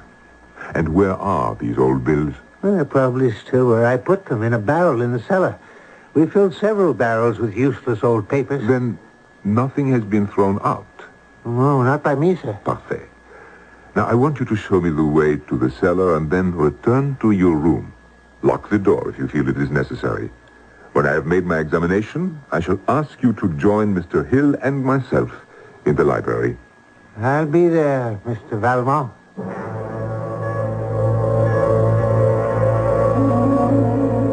Gentlemen, forgive my appearance, but I have been several hours in the cellars, and there is much dirt and unclean dust.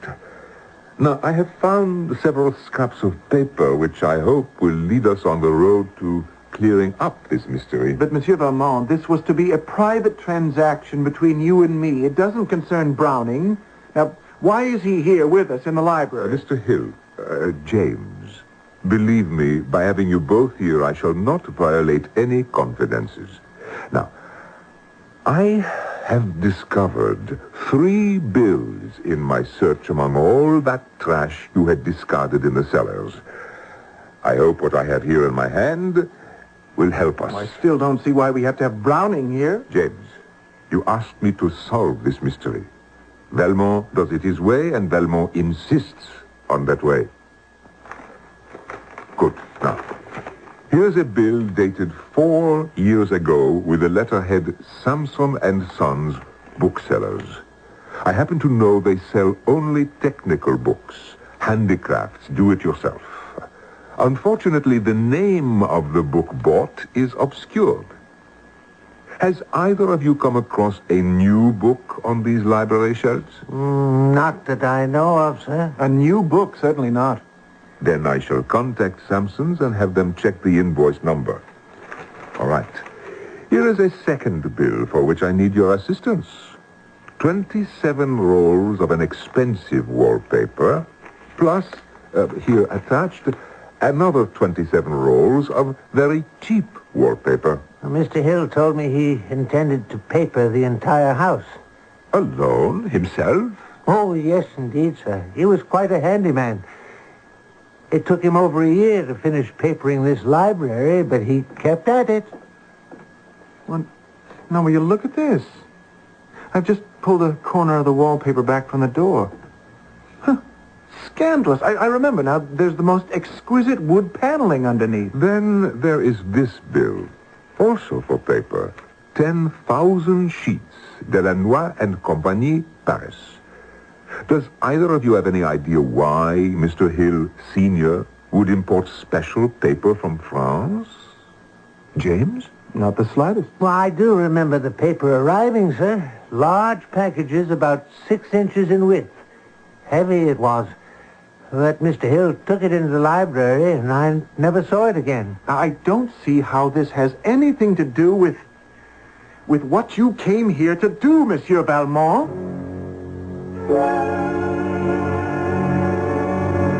Inspector Graves, I tell you what I find peculiar about this case. Nowhere have I been able to find any information in the newspaper files about James Dudley Hill as a young man. The first news story I find, well, he is 30 years old and he marries Miss Georgia Castle. Well, just because someone's the son of a famous gold prospector, that's not newsworthy even in those days. Besides, I remember reading James's father was brought up in England. He didn't come back to the USA till he was about 30. Lived in England, huh? Well, that might explain it. Why are you so interested in James's father when he was a young man? To reject or verify a theory of mine. Graves, what is it? Car smash up on Castle Hill Road, Inspector. One of those hurt is James Hill III. Well, you don't mean it. I'm on my way. Let's go, Valmont.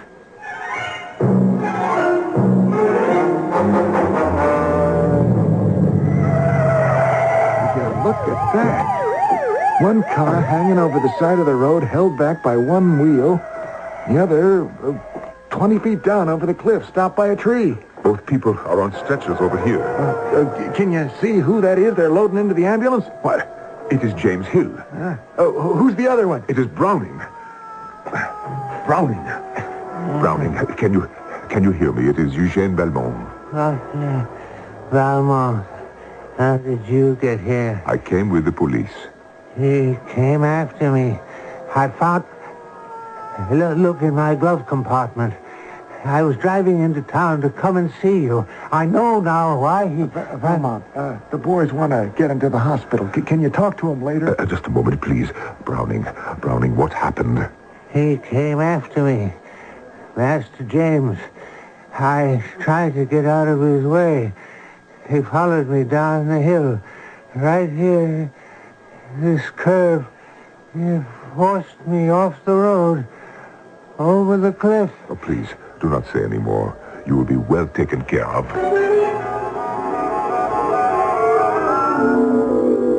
Inspector, this is the library. Now, watch me. I take my knife to this place by the door, where the wallpaper is a little pulled from the wall, and I pull so. Voila. One piece which I hand to you, Inspector. Good Lord, it's heavy as lead. Not lead, Inspector. Gold. Do you see that anvil and the pile of bricks? That was a furnace. We took it apart. James Dudley Hill sold all of his possessions and purchased gold. In the furnace, he melted down the gold bars, then beat it into almost gold leaf on the anvil. Then hid it between 2 layers of wallpaper. How did you ever find out? I had 3 clues.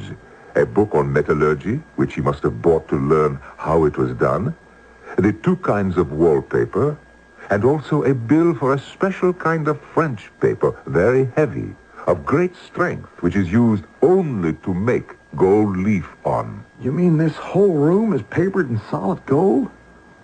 That James Hill's gonna inherit millions. I'm afraid not. I want to show you this newspaper. Oh, careful, it is very old. I found it in Browning's car. The London Times, 19th... Well, it's more than 50 years old. Here, let me show you the column. You see? An announcement of the death of Mrs. James Dudley Hill, former Betty Browning, musical comedy performer, died today in the birth of her son. Well, old Hill was married before he came back to California. The son will be taken care of by the Sisters of Mercy at St. Barnabas. Mr. Hill left England and returned to his native California. Betty Browning. Elisha Browning. He was given his mother's maiden name. And was brought up to believe he was no more than a butler. Well, what do you suppose he knows about this? It is not what he knows, but who he is. He will inherit everything. Well, what did James's father have against him that he would leave him nothing? He never approved of his second son. But having hidden away the first, he concocted this joke. And James? I am quite certain that when he was searching for his inheritance, he must have found Browning's birth certificate. And if he could not locate the money, he had to do away with Browning. Well, that winds it up. Belmont, you've done us a big favor. I have also a favor. Before I go home, would you show me how they grow California wine? It is something all Frenchmen would like to know, but they do not dare to ask.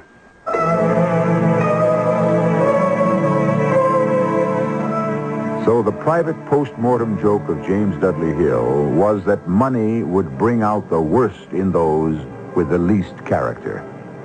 A strange man who would deny his eldest son in life and favor him in death.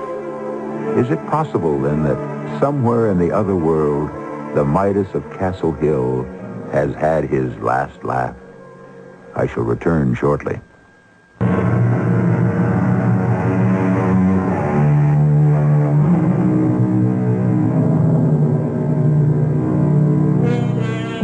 Midas was the mythical king who wished that everything he touched might turn to gold. But when his food and drink became gold, he begged this power be taken from him. No, great wealth does not equal great happiness. We started out with Dickens, and so we shall end. If only James Dudley Hill could have seen things differently, as did old Scrooge at the end, and, as Dickens tells us, opened his heart and laughed. No longer was gold his whole life. Laughter and love were quite enough for him. Our cast included Norman Rose, Russell Horton, and Robert Dryden. The entire production was under the direction of... Good evening. Welcome to the KCBS Mystery Theater, an hour of original radio drama.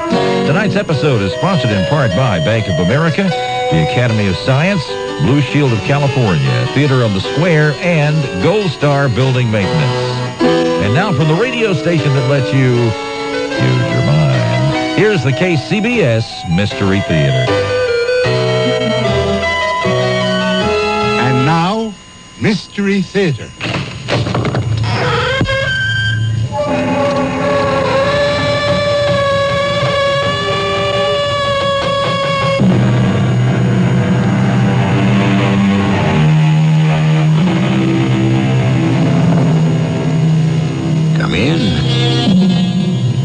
Welcome. I'm E.G. Marshall. In everyone's life, there's an individual who doesn't fit into the ordinary mold. Most of the time, he's witty, amusing, charming. But always remember, the strength of will, or whatever drives such a person to be able to climb out of the normal rut, is a hidden danger. Disturb his equilibrium, interfere with his own peculiar order of things, and who knows what sleeping giant or remorseless nemesis might be awakened. Who's there? What are you doing here? Oh, why, it's Mr. No, don't. What have you got in your hands? Oh, no, you can't. Stay away from me, or I'll scream.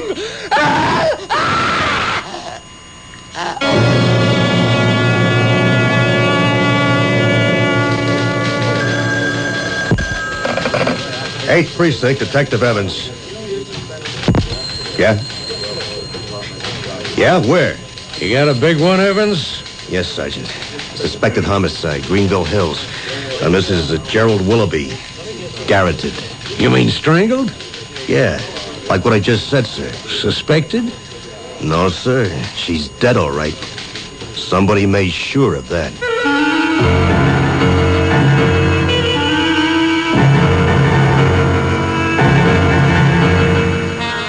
Our mystery drama, Don't Let It Choke You, was written especially for the Mystery Theater by Ian Martin and stars Robert L. Greene.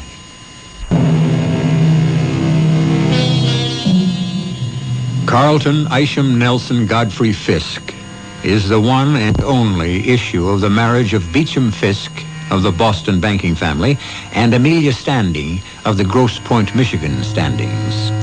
For reasons not important to this narrative, they made their residence in a Baroque limestone just off Fifth Avenue in New York City. Carlton was brought up strictly to conform to his double birthright.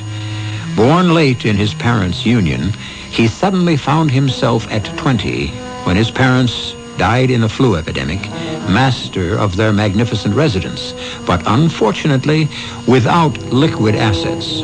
Somehow he has managed to maintain his lifestyle for the last 15 years.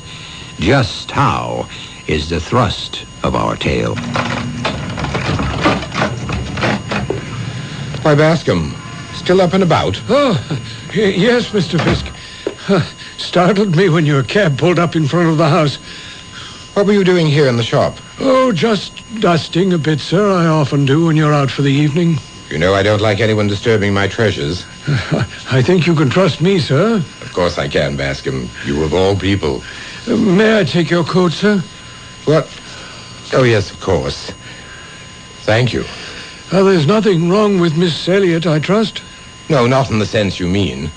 On the other hand, there is a great deal that's not quite right. I finally had to face it once again this evening. So I'm home. Early for me. Yes. Your bed is turned down, sir, and I don't feel like retiring yet. This is rather a special evening for me. Sir? I finally come to an irrevocable decision. The lure is not worth the chase. The cornering of the hunted brings no exultation. It's all illusion. There is no woman alive to share my life. I have decided that I am now a confirmed bachelor, and to hell with matrimony and the perpetuation of the line. I'm going to stay here in the shop and sit among my antiques. They offer beauty and permanence, and they ask nothing in return. Yes, sir. Would you like me to bring you a drink, sir? Of hemlock or the waters of Lethe? But I take it Miss Elliot will not be here for dinner tomorrow? No, she won't.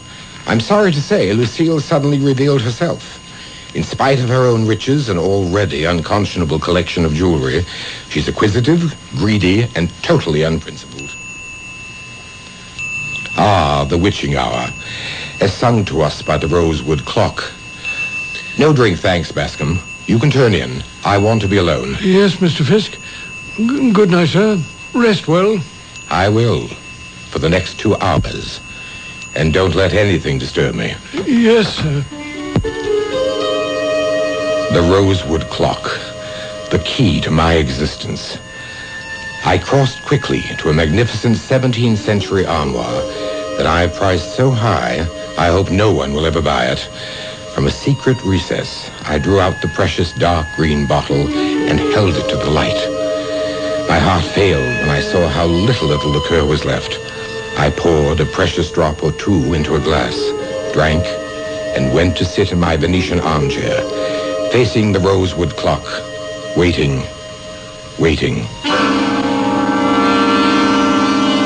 The years rushed back once again to the very lowest point of my life, after the sudden death of my parents. In this very room, I had sat in the same chair, drinking from the same bottle, watching the highly polished convex face of the rosewood clock's pendulum swing back and forth, back and forth, back and forth, until suddenly, reflected in its shining brass face, there was Wanda, smiling at me. Come to me, darling, for a little while. You're safe, and I want to talk to you. But you're dead. You're not alive anymore. Always I live on in you, Carlton.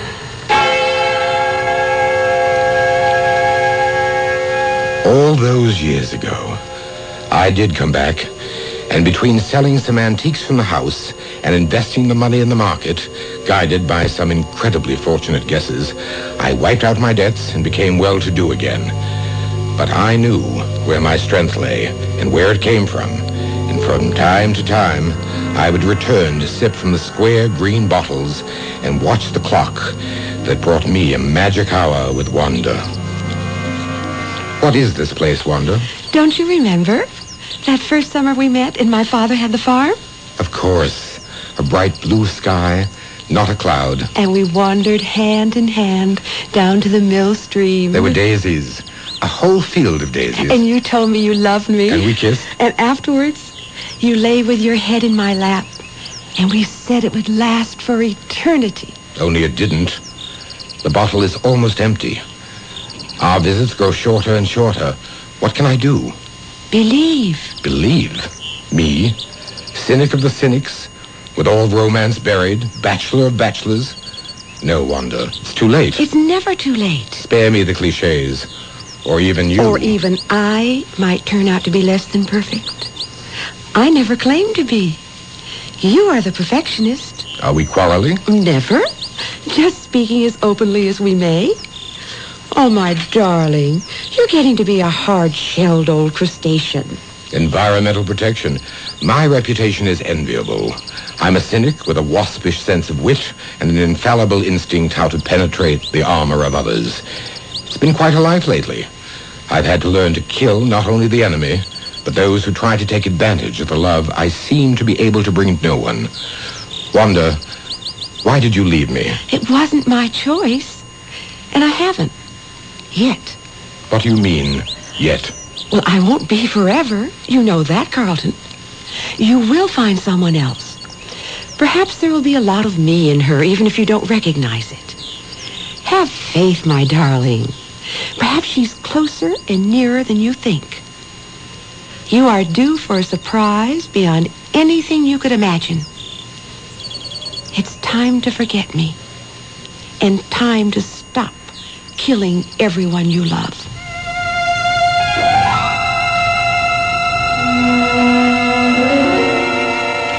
I fled for Europe and a long buying trip. 3 months later, I returned, to be awakened the following morning, dull with jet lag, by...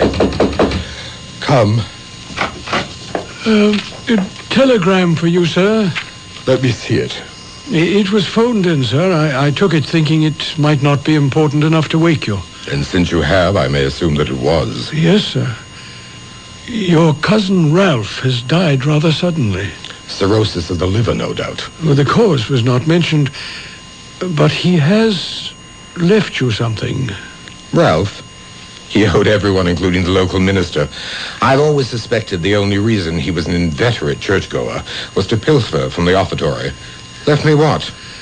Something you apparently agreed to sometime in the past. Let me see that. Good Lord. So he did. Flat out of cash. On my way, signed Jerry. Yes. You're apparently a guardian. Of some junior citizen named Jerry. And I thought I was a free man. My mother's side. Some sort of a cousin. And now his child is my responsibility? Legally or morally, sir? Morally is enough. But what am I going to do with this young man when he gets here? Well, there are plenty of guest rooms. I suppose so. Make up whatever seems reasonable, and let's pray he's not pimply-faced or acneed.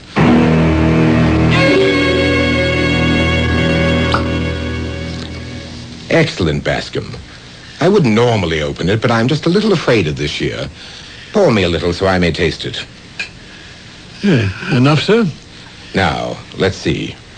A naive little wine, but with its own slight urgency. Yes, sir. A sort of invitation to the dance, as one might say. Pardon, sir? Literary allusion. Alice in Wonderland. The whiting to the snail. We are having whiting tonight. Yes, sir. With sauce bechamel. Excellent. Now, for the wine, the Rothschild Lafitte. Not the 69, of course. The 73 will do. A middling year, but my nephew is young enough not to be able to detect our little deception. Says 17, did you say, sir? Just about. Yes, sir. I know quite how you feel. There really is no room at all in this well-ordered existence of ours for some young high school boy. We shall have to pack him off to school somewhere. Oh, yes, Mr. Fisk. But I am sorry about your cousin's death. We don't have to dwell on that. What time will the young gentleman be here, sir? Any moment, according to the second telegram. Arriving by car 7:30 tonight. Right on, Uncle Carlton. See you then. Right on. The language of our times, an expression of approval, vulgarly stated. Well, let's hope the young gentleman will meet with your approval, sir. I'm not sure. I don't like stones thrown in my life pool unexpectedly. Yes. Well, I'd better go down and check on the bechamel. It needs tender care. What is the young gentleman's name, sir? My cousin's name was Forbes. The offspring is Jerry. Short for Gerald, I suppose. Or possibly Jerome. Thank you, sir. I'll have everything in readiness for an 8 o'clock dinner. Right on. I beg your pardon, sir. The insidiousness of slang. One can never be too careful. Yes, at 8 precisely. Right on, sir.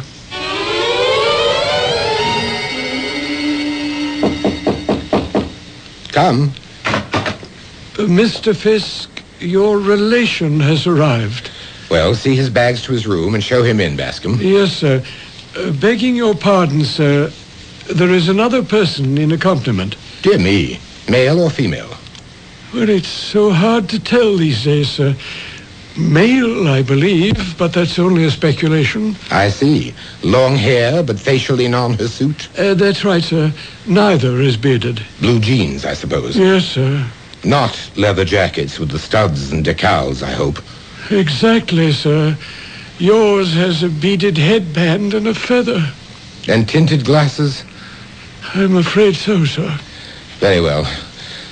Show them in. Yes, sir. Mr. Fisk is expecting you now. You my uncle? You are the offspring of my cousin Gertrude? Yeah. Oh, if that means like she was my mother. You're younger than I expected. 17. And your voice hasn't broken yet. Huh? A boy's voice undergoes a normal change during puberty. It moves from the higher ranges to... Hey, hold up, man. You got some kind of idea I'm a male? Well, Jerry is... Man, you are way out. Jerry for Gertrude. Same name as my mom. Don't you know a woman when you see one, Uncle? A woman? I tried to keep my face a mask, but behind my eyes, blood-red rage seared them. This vulgar, wretched little gutter snipe was twitting me, laughing at me, producing every sensibility of my life. My long search for beauty and perfection. I could have killed her. At that very moment, strangled her for invading my life.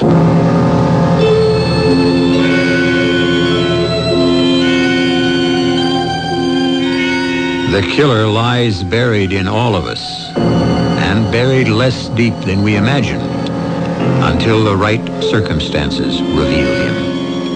Man's special curse, the only member of the animal kingdom who kills for passion, without reason or the excuse for survival. I'll return shortly with Act 2. Do you smoke? Well, then you've probably noticed how anti-smoking feelings here have been growing. And you've probably seen and heard all the anti-smoking messages on radio and TV, and the warning labels on cigarette packages. Well, the cigarette companies would like you to believe they're sticking up for you. They're asking you to believe that the anti-smoking movement is against smokers, and that the cigarette companies are for smokers. But think about that for a moment. The Surgeon General says that cigarettes kill over 350,000 Americans every year. He says that nicotine is more than a habit. It's a drug, as addictive as cocaine. So ask yourself, who's looking out for the smoker?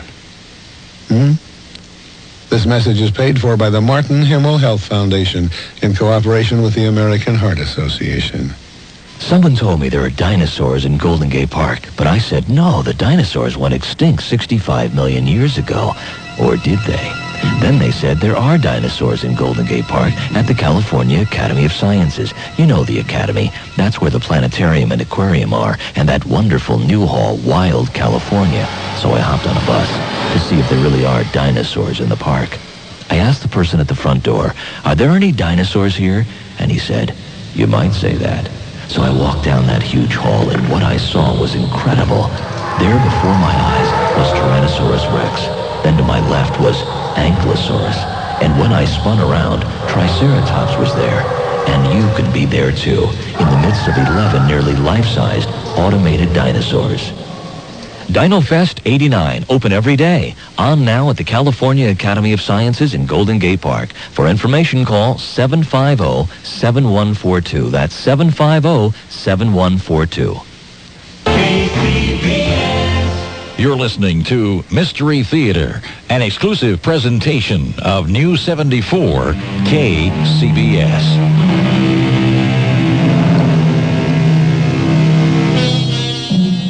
A strange confrontation. Two young people of today and a hidebound Bostonian.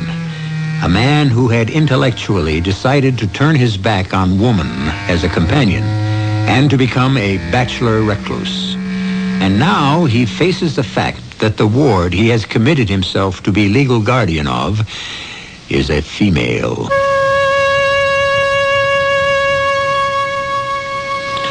It was, I suppose, only a second or so, but it seemed an eternity.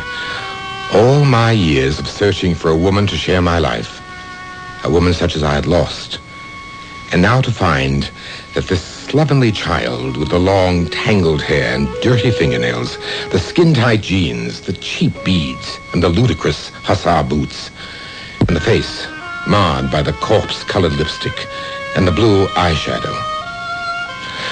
For the first time in my life, I was speechless. You want to check me out, Uncle? Ask Cokie here. Hey, that's right. I want you to meet Cokie, who drove me here. Meet my uncle or some kind of relative, Mr. Fisk. Cokie? Ah, yes, of course. Pleased to meet you. Mister? You got any notions about old Cokie here? Forget it.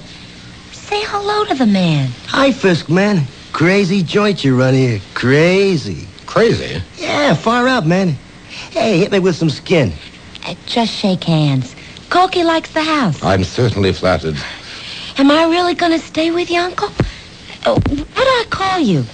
My first name is Carlton. That's kind of stuffy. We got to find something better. Hey, if I'm staying, can we find a pad for Cokie here? See, he's out of gas, and we have no bread, and anyway, he always went for the Big Apple. The Big Apple? New York. Where it's at. Kind of excited myself. Oh, man, this place is way out. Those rooms downstairs. Ones I took a peek in when you were cooling our heels. Cokie, you dig that crazy stuff, huh? Yeah, real cool. Looked like a cross between my Aunt Emma's barn and the old clubhouse down by the garbage dump. You got some kind of a gig going down there, Uncle Fizz? Uncle Fizz? Yeah. Everybody's got to have his own special name, dig? My name is Cochrane Ryder II. What kind of name is that? So, Cokie, Gertrude, Jerry, Fisk, Fizz. Hey, man, what is all that old jazz down there anyways? You sell junk? Junk? Oh, he doesn't mean horse, grass, bannies like that. He means, Old things like the Goodwill or the Salvation Army. I sell antiques, yes, to a very private and select clientele. You don't say. Yeah, I think being around here is going to be kicks. How about you, Cokie? I ain't exactly got the glad hand yet, baby. Come. Dinner is served, Mr. Fisk, whenever you're ready. I think the sooner the better, Bascom. Oh, and you'd better set an extra place. Yes, sir. Mr. Ryder will be joining us. Aw, gee. That was swell of you, Uncle Fisk. After all, he did chauffeur you all the way down from upstate. Oh, look, no sense in getting an uproar about me. I could easily grab a couple of beers and a big smack down to the corner. I wouldn't think of it. You must be my guest. Well, okay. If the old woman wants it, you twisted my arm. Let's go load up.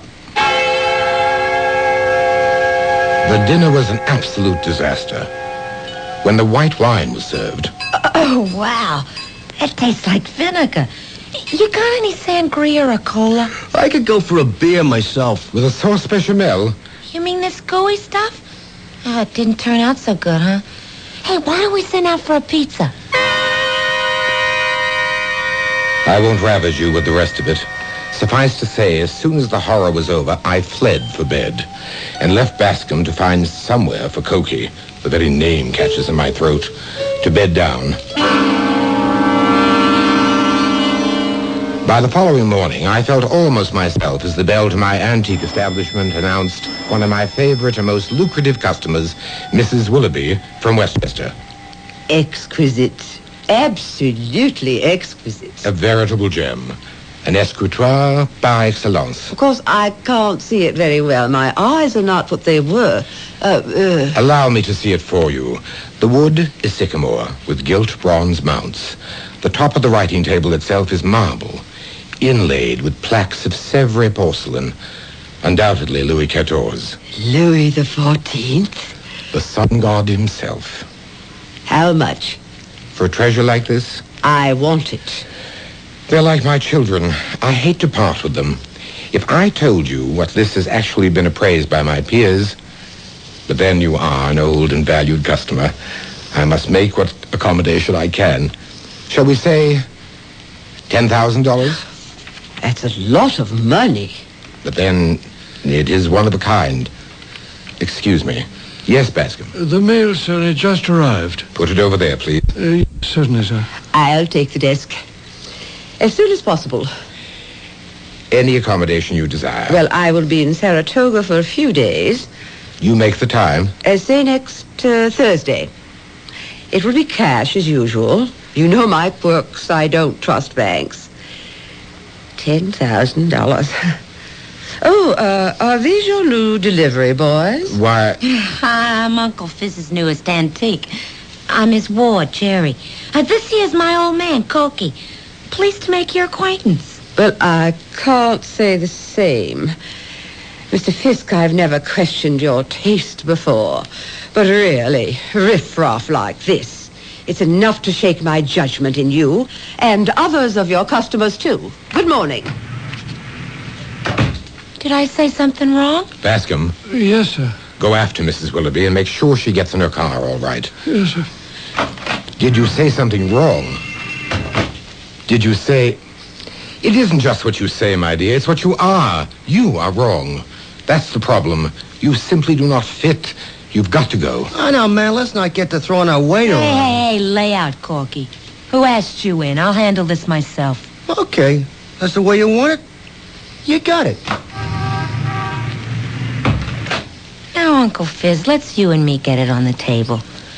There's a court order you gotta take care of me till I'm of age. I'm buying that for the next year because I go for some of what's here. You mean you're waking up to the fact that it's time for the leopard to change her spots? Oh, not me. Maybe you. I ain't changing my lifestyle till I'm good and ready, if ever. But you sure could use a few changes in yours. So I'm sticking, just as long as I can. I stared in dismay at this defiant child. My only thought was to rid myself of her, at least for the moment. I sent her away. I had to be alone.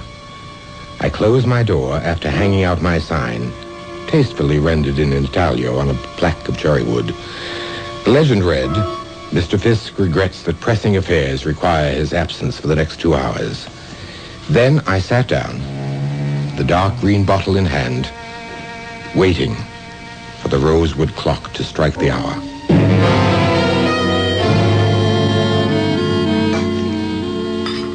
Wow, Mr. Bascom, what a super kitchen. Yes, Miss Walton, it is rather nice. And all those lovely copper pots hanging overhead. You use all them? Why, I suppose I have at one time or another. You mind if I keep on? I'm preparing lunch. And dinner, too. Oh, that's all right. Could I help? Oh, I bless you. No. Everything under control. You could help me. Huh? Could I? How? Well, I like it here. And I like Uncle Fisk. I like my uncle. Why doesn't he like me? Excuse me, miss. I've got to chop these onions. It's just that, well, you see, he's sort of off women, as you might say. I don't dig you. I mean, I don't understand. He's pretty damn attractive and sexy. So why? Well, quite a long time ago, when we were in the army together, he was going to be married to a girl, and she was killed in a car crash before he ever got back from overseas. How long ago? Oh, Lord, pretty near 15 years. And he hasn't liked women since then? No, not him. He's the most eligible bachelor in New York. Why, Bascom, you're crying. Not me, ma'am.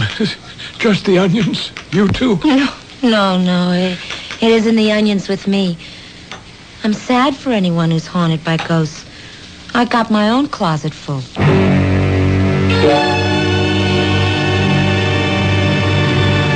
Cokie, I thought you cut out. I meant to. Then I got to thinking. I was just about to ring the doorbell when you came out. I just wanted some air. Want to ride? Walk? No. Just sit here for a moment on the stoop. Oh, I'll sit with you. Hey, look, Jerry, I got to thinking. You buy all that jazz? The old lady with the 10 grand in cash for a piece of crud you can pick up at the Goodwill for $25. What's your drift? Well, I don't know myself. Blackmail? Horse? A bagman for the numbers. Who? Your Uncle Fisk. Don't call him that. Okay, he's off. I'm just trying to figure maybe we could have a good thing going here. We? I need you to cut in whatever's cooking. Yeah, I need you to cut out. Look, what do you got? The hots for a guy old enough to be your father? That's all you'd figure. It's not that way. Anyways, he isn't all that old. Why don't you just bug off? I don't figure what you're hanging around for. What can you get out of it but a short term in Dullsville? Well, maybe that's what I need. Maybe that's what I really want. Okay, baby, it's your life. But there's something screwy about this whole scene. Maybe you'll get more than you bargained for.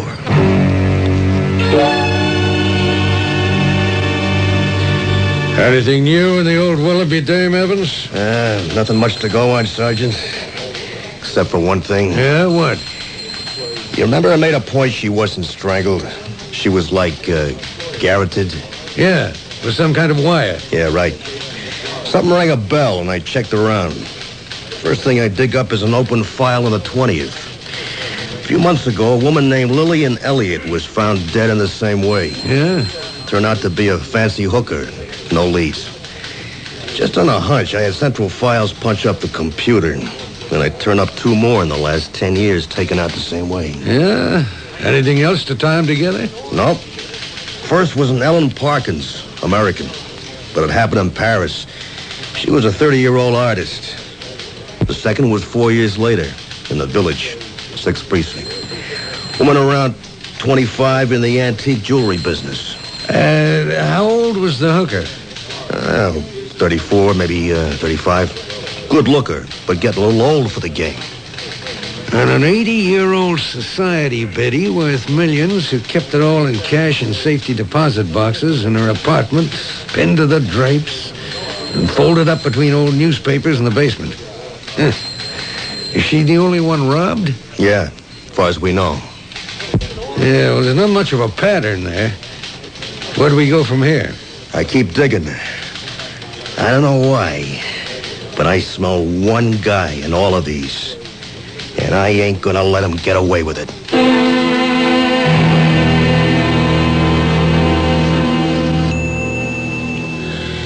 It was a long wait. The pendulum swings in its gentle arc. I can feel her presence coming closer, closer. Feel myself floating back into that special world of peace and beauty. Her back is turned to me as I call, and she turns. But it is no longer Wanda's face I see. It's the face of the slovenly, mocking little witch I have taken into my house. Bad enough she invades my waking life. I will not let her spoil what few dreams I have left.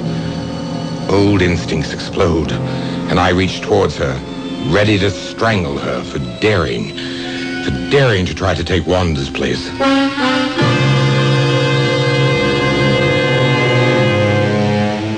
A curious story about a curious man who lives a secret life with a phantom woman. What is he seeking? And does his dream life drive him to destroy any woman who seeks to invade it? I'll return shortly with Act 3. Controlled hypnosis is a parascience and a valuable tool in psychiatric medicine. But self-hypnosis is something else again. For the limiting factor of hypnosis ordinarily is that the subject will not do anything ordered by the control which is against his own desires. But where there is no control, except the subject himself, perhaps we're about to find the answer. No! What are you doing? Go! I won't let you take Wanda away from me. No one can take my... Go! It's me! Wanda! Let me go! Wanda? I thought... You thought I was your ward. Jerry. Yes. Why would you think that? I thought I saw someone else's face instead of yours. Perhaps you did. What do you mean? It's lasted far too long, Carlton. Far too long. It's time for me to go. No. Yes, my dear. But I love you. And I love you. But all things come to an end. It's finished, my darling. Finished. Better it's finished for me than for the others. For the others. Yes. Who is it? Begging your pardon, sir, but there's someone to see you. You know very well I never see anyone when the sign is out. Yes, sir. But this gentleman is from the police, sir. Police? Oh, very well. Just a moment. Yes, what is it? My credentials, Mr. Fisk. Detective Evans, 20th Precinct. I'll get right to the point. Do you know Mrs. Beatrice Willoughby, 120 Sutton Place? Of course. She's an old and valued customer. I had a desk delivered to her mansion only this morning. Now, don't tell me anything's happened. It's a priceless antique. If it's the desk you're worried about, no. But that's what brought me here. Mrs. Willoughby? Yes, sir. She's dead. Aunt? No, sir. She was strangled and robbed. Oh, how terrible. I should really say, garroted. That's a strange word for you to use. Is it? Well, it has rather a specific meaning. Yeah, that's why I used it. It wasn't a stocking, for example, or a rope. Definitely a wire, used very expertly. Are you, by any remote chance, suggesting that I had anything to do with that? I'm not suggesting anything. Just doing my job. You were with the Green Berets, was you, sir? Yes, for 3 years. And I'll anticipate you and say that part of my training was the technique you were describing. But if you think... Detective Evans, was it? Yes, sir. Mrs. Willoughby owed me $10,000. I would scarcely, if you will forgive the praise, do her in before I was paid, would I? I'm not suggesting anything. I'm only collecting information. Do you recall knowing an Ellen Parkins? I most certainly do. I knew her in Paris, 10 years ago. Great talent as an artist, but I lost touch. I've often wondered what happened to her. She was found in her studio, dead, garroted.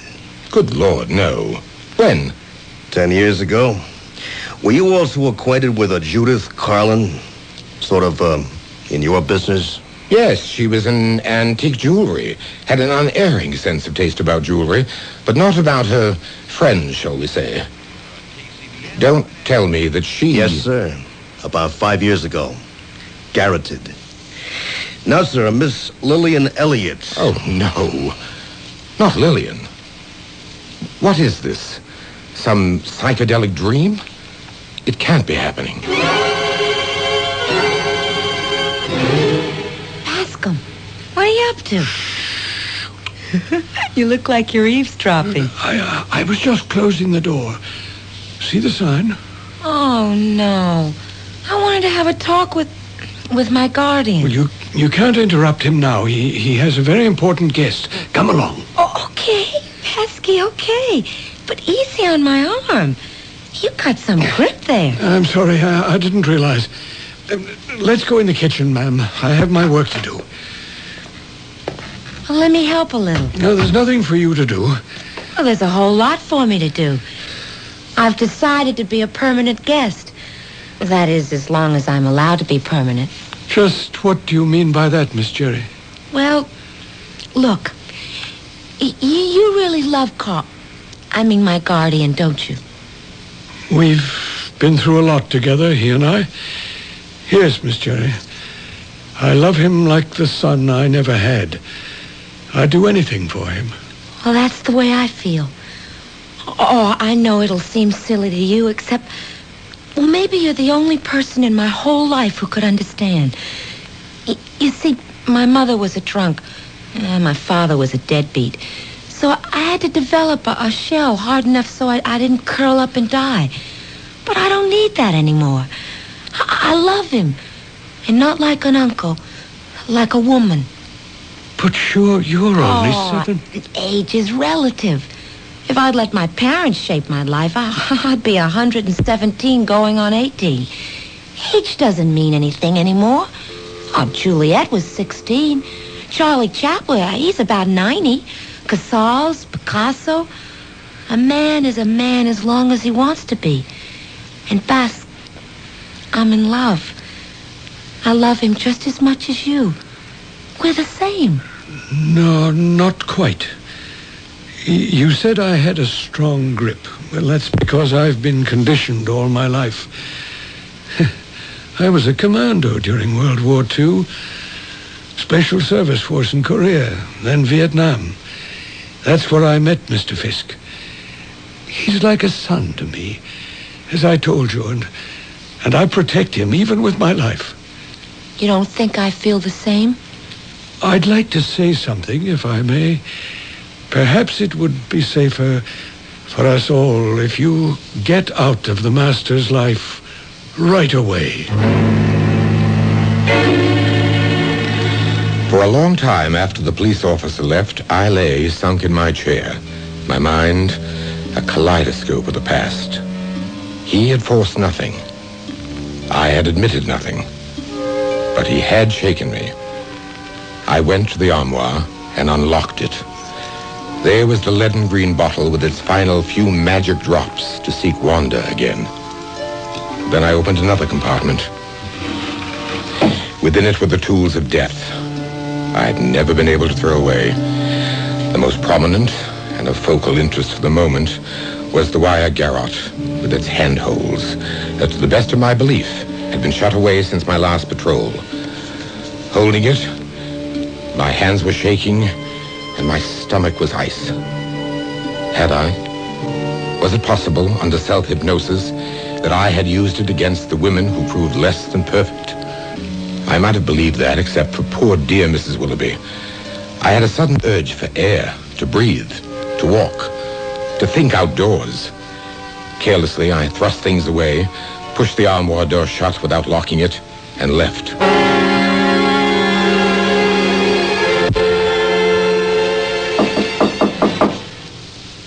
Uncle Carlton? Carlton? Are you in there? Shut up. Rascal! I told you to leave, Miss Cherry. What are you doing in that dress? Well, I haven't really got anything of my own. I mean, like this. I found it upstairs. What's that in your hands? I'm sorry, Miss Cherry, but you couldn't help him either. You just couldn't measure up. You'd let him down like all the rest, and I won't allow that to happen. He's special, you see. Very special. Nobody but me knows that. And those of you who don't know how special he is have to be eliminated. Don't be afraid. It doesn't really hurt, and it's only for a moment. No, Bascom, you're crazy. Hold it, Bascom. The garrote. You. Only because of you, Carlton. You mean Judith, Ellen, Lillian? They let you down. I never did. But Beatrice Willoughby, why poor Mrs. Willoughby? That was an accident. You remember how you and I first met? Yes, in training. And I had a certain weakness. The ponies? You bailed me out then. My life wasn't worth a nickel. You made one stipulation. That you would lay off them for good. Yes, sir. I broke my word some years ago. I did all right for a while, and then it all ran bad. When Mrs. Willoughby bought the desk, and I knew that all that cash was loose around her house, I thought I'd found my way out. Only she didn't go away as she promised, and she discovered me robbing her. The rest was reflex action. Oh, Bascom. For me, nothing. I'm old enough, it doesn't matter. And I deserve it. I think you'd better call the police so I can set the record straight.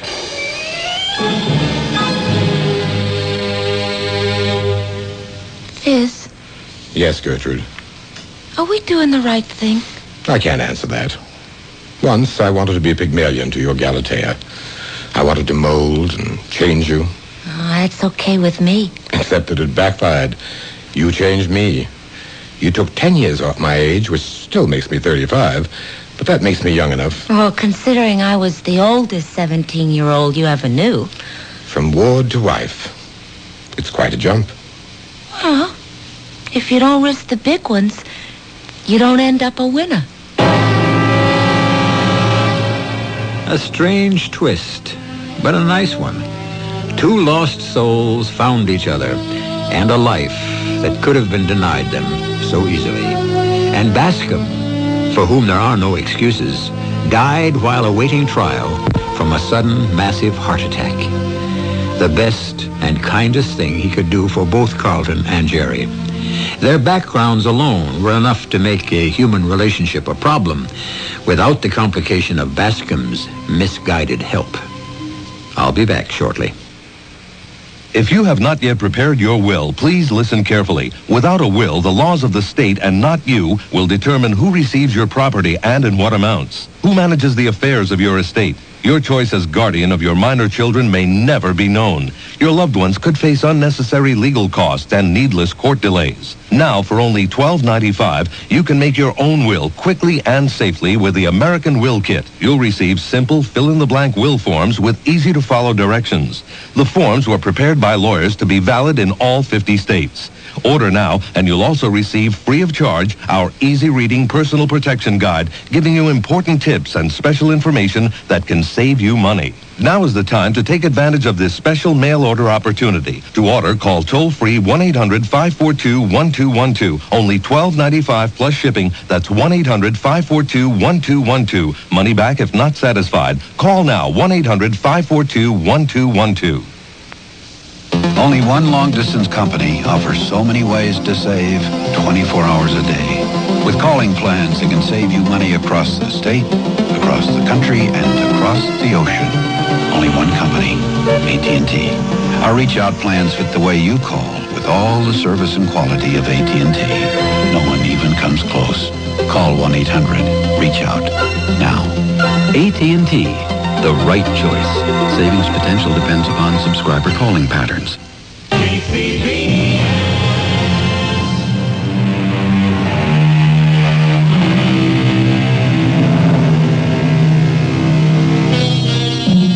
Just a glance at the long view for people who agonize over age gaps or any other fancied objection to a long-term relationship or a marriage.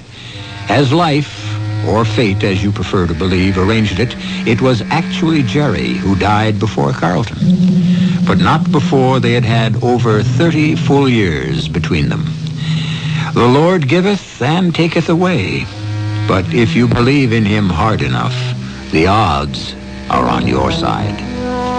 Our cast included Robert L. Green, Jennifer Harmon, Court Benson, Ann Petoniak, and Larry Robinson. The entire production was under the direction of Himan.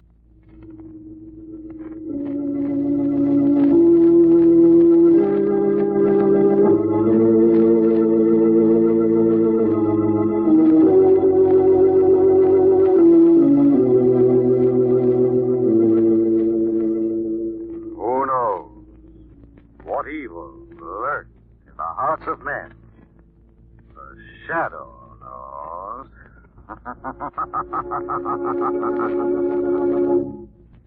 Once again, your neighborhood blue coal dealer brings you the thrilling adventures of the Shadow, the hard and relentless fight of one man against the forces of evil.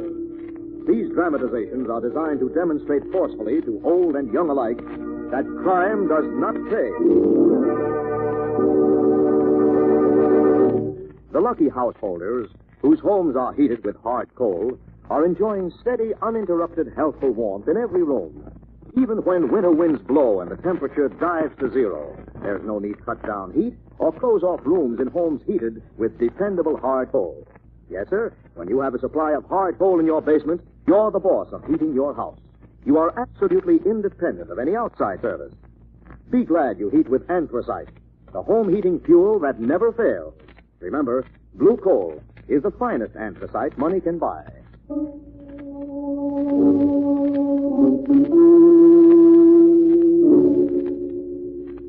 The Shadow, who aids the forces of law and order, is in reality Lamont Cranston, wealthy young man about town. Years ago in the Orient, Cranston learned a strange and mysterious secret, the hypnotic power to cloud men's minds so they cannot see him. Cranston's friend and companion, the lovely Margot Lane, is the only person who knows to whom the voice of the invisible shadow belongs. Today's drama, 1 dead and 2 to go.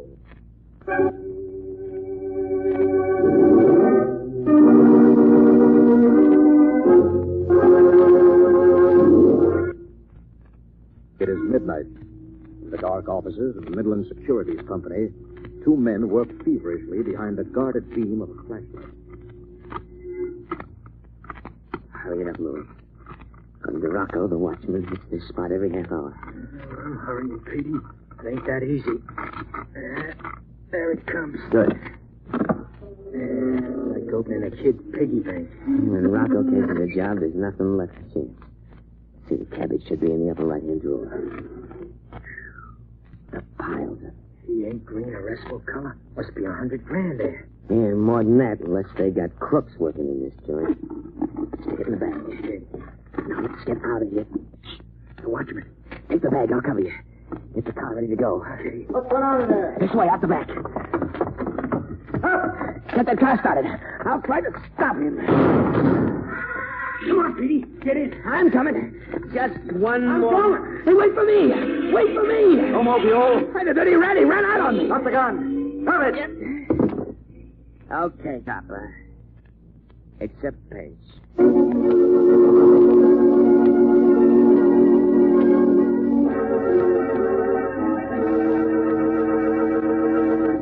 I tell you, I lost my head, Rocco. I heard the cops coming, so I ran. You ran. Well, how about Peter? You know the cops got him, don't you? What do you think he's doing?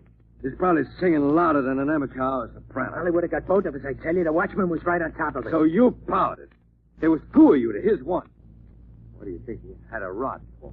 Now it... Who's that? Hi, Rocco. Petey's wife with me. Just a second. Slow, yeah, that dog like you. Don't go far. Okay, Rocco. Oh, Rocco. I don't believe you know this, the lady. Peterson, this is Rocco. Lila's his wife, Rocco. How do you do?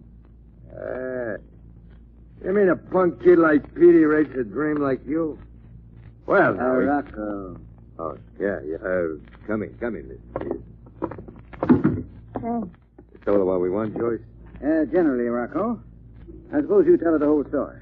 We want you to make sure Petey clams up. Don't talk, see? He gets the same rap whether he talks or not.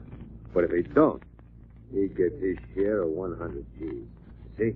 Well, I don't... Pretty good sense, Miss Peterson. Petey pleads guilty. We'll have him out in a couple of years. There'll be an escape waiting. Turn state's evidence. There'll be nothing for anybody when he gets out. All right.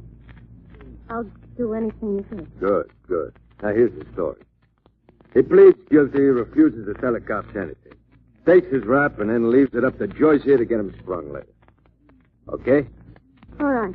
I'll do it. Fine. Now, would you mind waiting outside for a moment? I have some business. Oh, of course. Goodbye, baby. Be seeing you. Bye. Oh, what a dish. Imagine that being wasted on a punk kid like Petey. Rocco. Yeah? Of course, you know, if Petey pleads guilty, they'll throw the book at him. You get 20 years at least. There'll be no chance at all of getting him out later. None. So what? Then there'd be one cut less on the dough. And I don't mind taking care of Lila. That's the least I can do for a pal.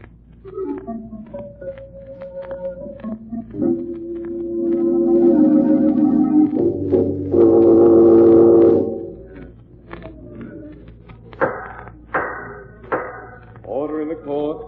Mr. Joyce, is your client ready for tea? Sending his ready, Your Honor. Not just at all, Margot. Why, Lamont? Any customers for a prisoner to plead? Yes, from the looks of things, this boy's going to plead guilty. But he is guilty, Lamont. The watchman caught him at the scene of the robbery with a gun in his hand. Yes, but I hope he'd cooperate. He could help us smash the gang behind all these robberies. At least they got him. He's small fry. What I want is the brains behind all this. Look, Margot, the prisoner at the bar. How do you plead to the charges against you? He pleads guilty, Your Honor. You mean this boy is willing to plead guilty without making any attempt at restitution? He pleads guilty as charged. Well, I remand you to the custody of the marshal. We'll return to this court next Monday. Come on, Margot. Where are you going? I want to talk to that lawyer. Come along. Just a moment. Yeah? You're Mr. Joyce? Yes? My name is Lamont Cranston. I'm interested in your client. What can I do for you, Mr. Cranston? I think a plea of guilty might be a mistake, Mr. Joyce. Are you questioning my handling of my client's affairs, Cranston? Mr. Joyce. If you'll pardon me, Mr. Cranston. Well, Lamont, we didn't get very far with you. No, we didn't. Something funny about this whole case, Margot. You had better have a talk with the prisoner himself. Maybe I can persuade him he's being played for a sucker.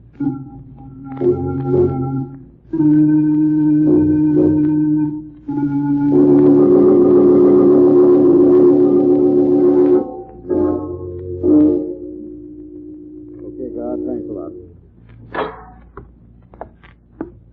Hello, Petey. What do you want? My name is Cranston, Petey. I'm here to help you. Yeah? Break out the ripsaw, then. That's the only help I want from you. That was a foolish thing you did, pleading guilty. I don't think so. Could mean 20 years to life. It won't. I got friends. Heard sometimes that friendship ends at the prison gate.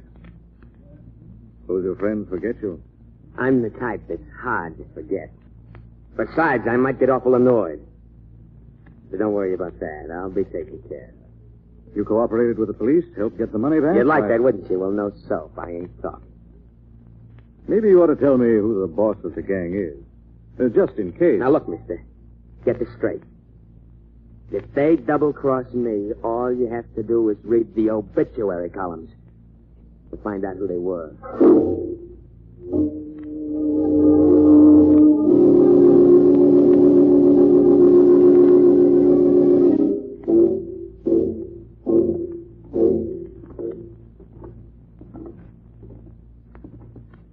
Today's Thursday, Joe. Yeah, so what? Like I told you. Today's the day I go out. Let's cut you down the minute you get out of the exercise line, Peterson. See that car driving along the road over there? It's my getaway. When it reaches that pole, I wait for it. You ain't got a chance. I ain't got a chance if I don't. I'm being double-crossed. My own pals. But they won't get away with it. What do I do? I'll reach that pole, sock somebody. Start a fight. Okay. Say when? In a minute now. It's getting there. Now. Who are you, son? You big more. Stop her fire! My head. Come on with that car. I'm hit. Get moving. Get out of here fast. They're coming.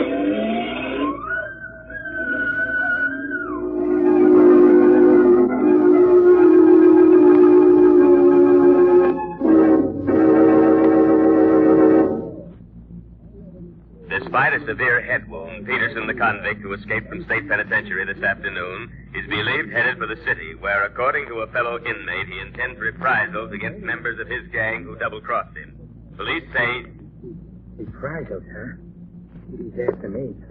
He's after me, that's who he's after. He's out to get his old pal Louis. He thinks I drove away and left him there on purpose. Hey, maybe Petey's right outside now waiting for me. I didn't double-cross him. I was afraid of the cops. The cops? Yeah, they'd protect me. Wait a minute now. What was the name of that guy the mouthpiece said wanted to make a deal? Winston? Cranston, that's it. Lamont Cranston. Where's that telephone book? I'm gonna sing my way out of this mess.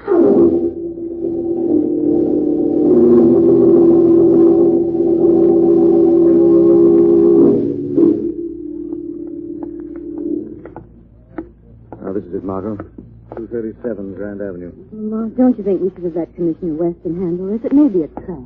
I don't think so, darling. The man sounded genuinely frightened. He wouldn't even tell you who he was. Told me enough. The name is Louis, and he drove the car the night of the robbery. He thinks Petey's out to kill him for leaving him there. I don't like the looks of the place, Lamont. It looks deserted. Let's go in and find out. Oh, what's so sketchy, darling? Luke? I don't see any light. Not. Oh! It was unlocked. There's no light in here either, Lamont. Hello? Anyone home? Lamont, can't we have some light? Must be a switch here someplace. Come on up. I think I heard something. Listen. There is someone in here. He's coming closer. Where's this light? Look out, Lamont! Look out!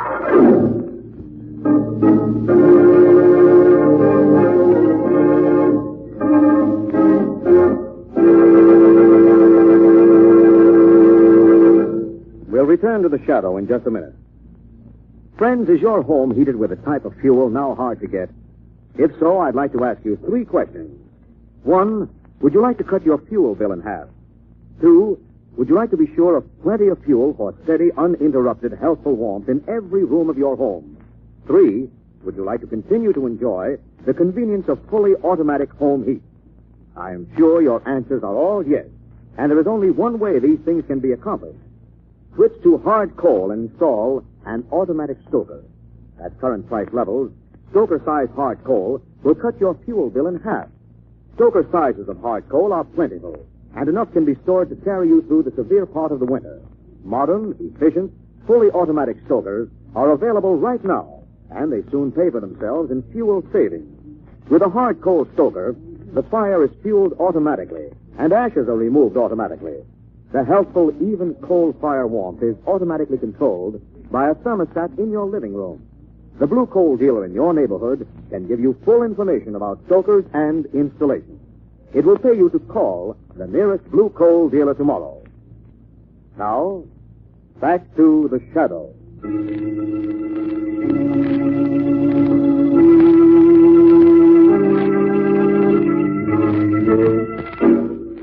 Lamont Cranston and Margot Lane are on their way to see Louis, a member of a safe-cracking ring who, in return for protection, has volunteered to give Cranston the information he needs to smash the ring. Lamont and Margot step into Louis's darkened house when they hear someone approach. Listen, Lamont. There is someone in here. Look out, Lamont! Look out! I got him! Down the right, please. He's been shot. It's Louis. He's badly hurt, Margot. Louis, can you hear me? You're Cranston? Yes, Louis. We came as fast as we could. Who did this? Petey. He's killed crazy. He's one dead and two to go. What did he mean by that, Louis? He's gonna kill us all. Where can I find him? I don't know. Maybe it's white. It's white. Where can I find his wife, Louis? Alvarado Arms on... Yes? Oh. Louis. Lamont is dead. Yes. One dead and two to go. Says there were 2 more murders coming up. Peterson told me himself if his gang crossed him, I'd read their names in the obituary columns. Margot, we've got to move fast. Where are we going? To his wife's place. Petey's bound to show up there sooner or later.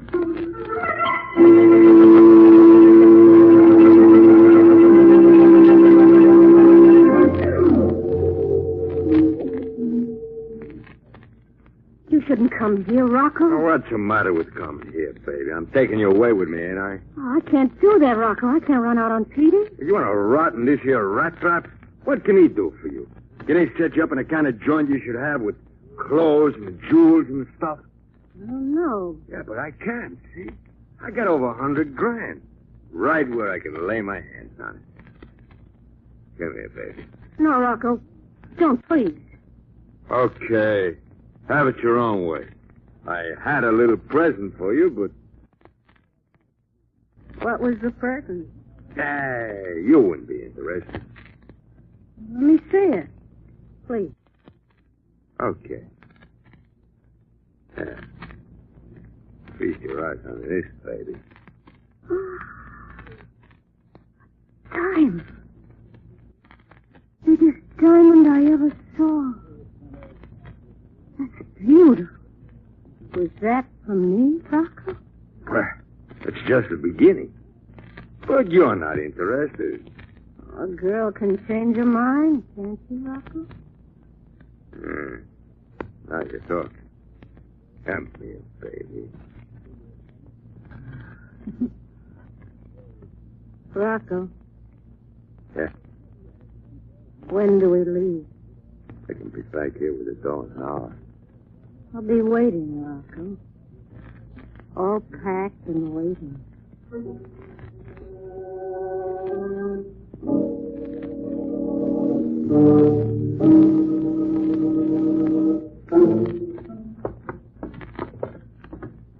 This must be Mrs. Peterson's apartment. Who's that? My name is Cranston, Mrs. Peterson. I'd like to talk to you. What is it? About your husband, Mrs. Peterson. Oh, well, come on in. This is Miss Lane. Hello. How do you do? What about Petey, Mr. Cranston? We have reason to believe he's here in town. He killed one of his former gang, a man named Louis. Louis? Then I'm next, Mr. Cranston. Petey thinks I double-crossed him. He'll try to kill me, too. Police will protect him, Mr. Peterson. Protect me? How? You don't know Petey. He's smart. No. My only chance is to get away. Haven't heard from him, Mrs. Peterson? Not yet, but I will. I know I will. But you didn't double-cross him, Mrs. Peterson. He doesn't know that. He doesn't know that it was Joyce, his lawyer, who set the whole thing up. He thinks I have. Joyce? I thought there was something funny about the way he handled that case.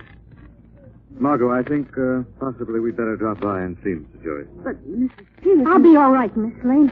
Mr. Cranston, if I need you, can I call on you? I wouldn't want to call in the police. After all, Petey is my husband. That's the way you want it, Mrs. Peterson. Yeah, thanks. Goodbye, Miss Peterson. So long. Now, are you really going to try to see that lawyer? Yes, Margot, I think he may be the key to the whole case. You've already talked to him, and he wouldn't even discuss the case. He wouldn't discuss the case with Lamont Cranston. And I have an idea he'll talk to the shadow.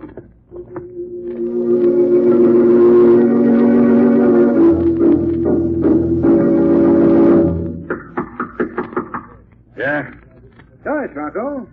Come in. Coming. What are you doing here, Joyce? I just came to Louis' house, Rocco. You phoned me. Yeah, well, he called me too. He's scared to death. So what? He's dead, Rocco. No fool. Doesn't come as much of a surprise. No one lives forever. Particularly if he has a share of some money coming to him, Rocco. What do you want? First, there were 4 cuts out of the money. Louis, Petey, you and me. Then we arranged for Petey to, retire from the scene. Then there were only 3. Yeah, now with Louis dead, there's only 2. You, me. That's right, Rocco. You and me. So I think we better split the dough now. Before something happens to either of us. Okay. Maybe you're right. Maybe we ought to split it up. I thought you'd see it my way. I ain't got it here. I gotta go get it. Now, suppose you bring it to my place, Rocco. I'll be waiting for you. Okay, George. And don't you worry. You're gonna get what's coming to you.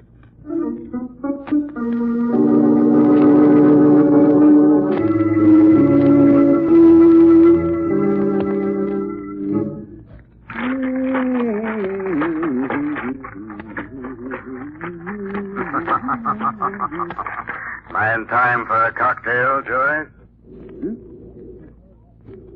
Somebody say something? Yes, Joyce. The shadow spoke. Shadow? Here?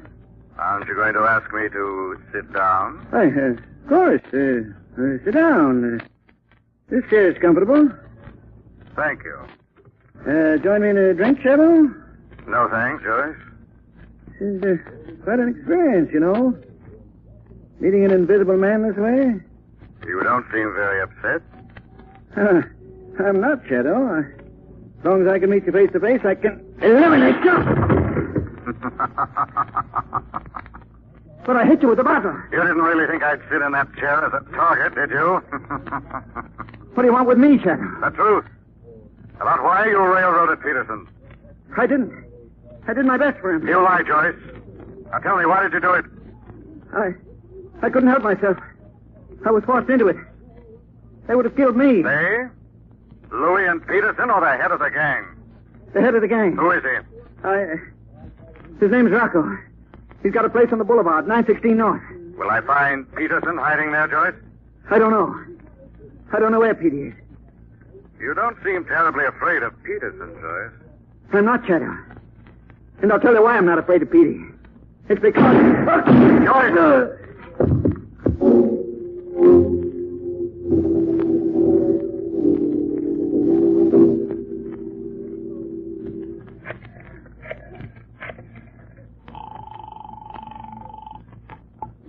Yeah?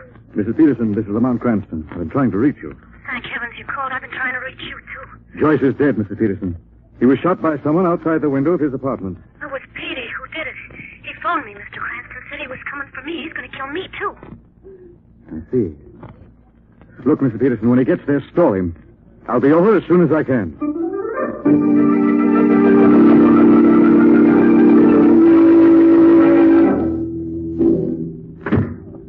Hello, baby. You all set? Yeah, all set, Rocco. You got the dough? Sure, I got it. Hey, you all dressed up, baby, huh? I wanted it to look pretty for you, Rocco. You're packed? Yeah. Well, then let's get going. You got the whole 100,000? Oh, sure, I got it, baby. Good. How about Joyce? I don't think he's going to need his share. Anyway, we're not going to wait to find out. Come on. Rocco. You haven't kissed me. We got to go, baby. Kiss me, Rocco. Oh, all right. Okay, baby, now you... Petey. Oh, no, Petey. No!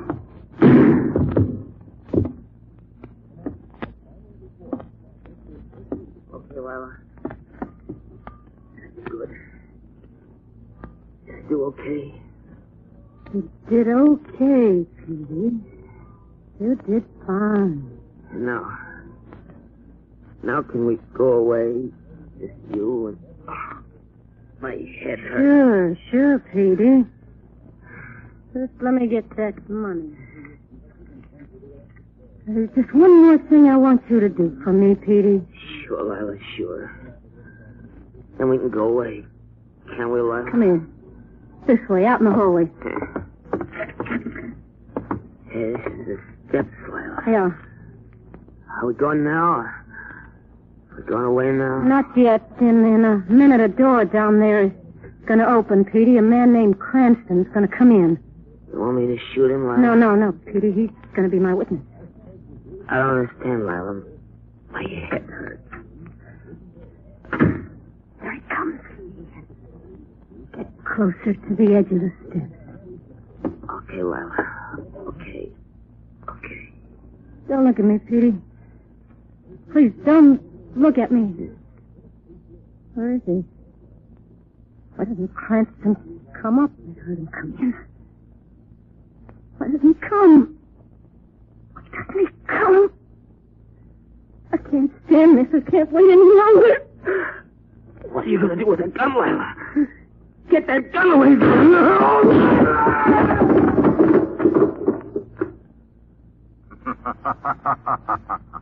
Who's that? Who is it? It's the shadow, Lila. Shadow. You hit my hand. Yes. You fired into the banister, Lila. You didn't shoot Petey. I did, Shadow. He's dead. No, Lila. You merely pushed him down the stairs. He'll recover. No, he won't. He can't. But he will, Lila. He'll recover to testify against you for murder.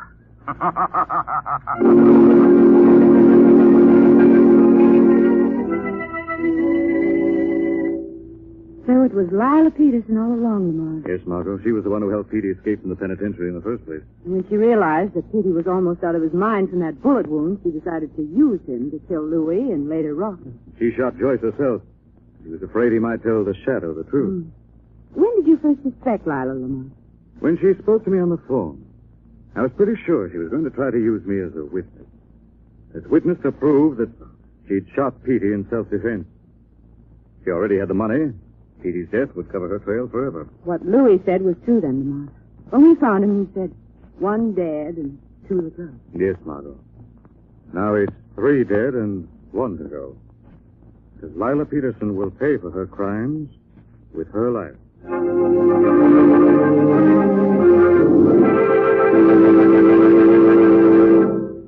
Now let me present Blue Coal's distinguished heating authority, John Bartley. Thank you, Andre Baruch, and good evening, friends. Many people think we're having an abnormal winter. However, the United States Weather Bureau reports temperatures so far this winter are just about normal. So you can expect this kind of weather any year. And government experts tell us, too, that we can expect a continued fuel oil shortage for a number of years. So the suggestion made earlier that householders now using other types of fuel switch to hard coal is really a very sensible one. As a hard coal stoker, you have your home heating problem licked.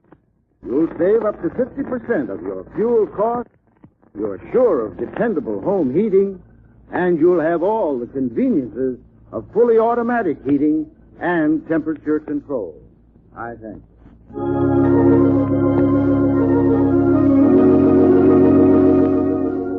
This story is copyrighted by Street and Smith Publications, Incorporated. The characters, names, places, and plot are fictitious. Any similarity to persons living or dead is purely coincidental. Again next week, the shadow will demonstrate that the weed of crime bears bitter fruit. Crime does not pay. The shadow knows.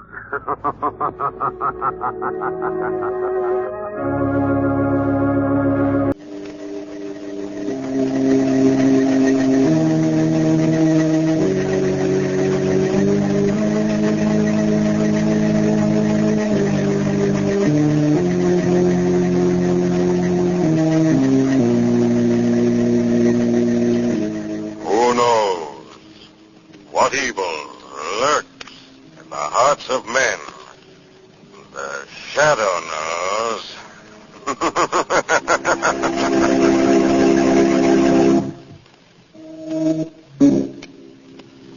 The shadow, who aids the forces of law and order, is in reality Lamont Cranston, wealthy young man about town. Years ago in the Orient, Cranston learned a strange and mysterious secret. The hypnotic power to cloud men's minds so they cannot see him. Cranston's friend and companion, the lovely Margot Lane, is the only person who knows to whom the voice of the invisible shadow belongs. Today's drama, The Devil Takes a Wife.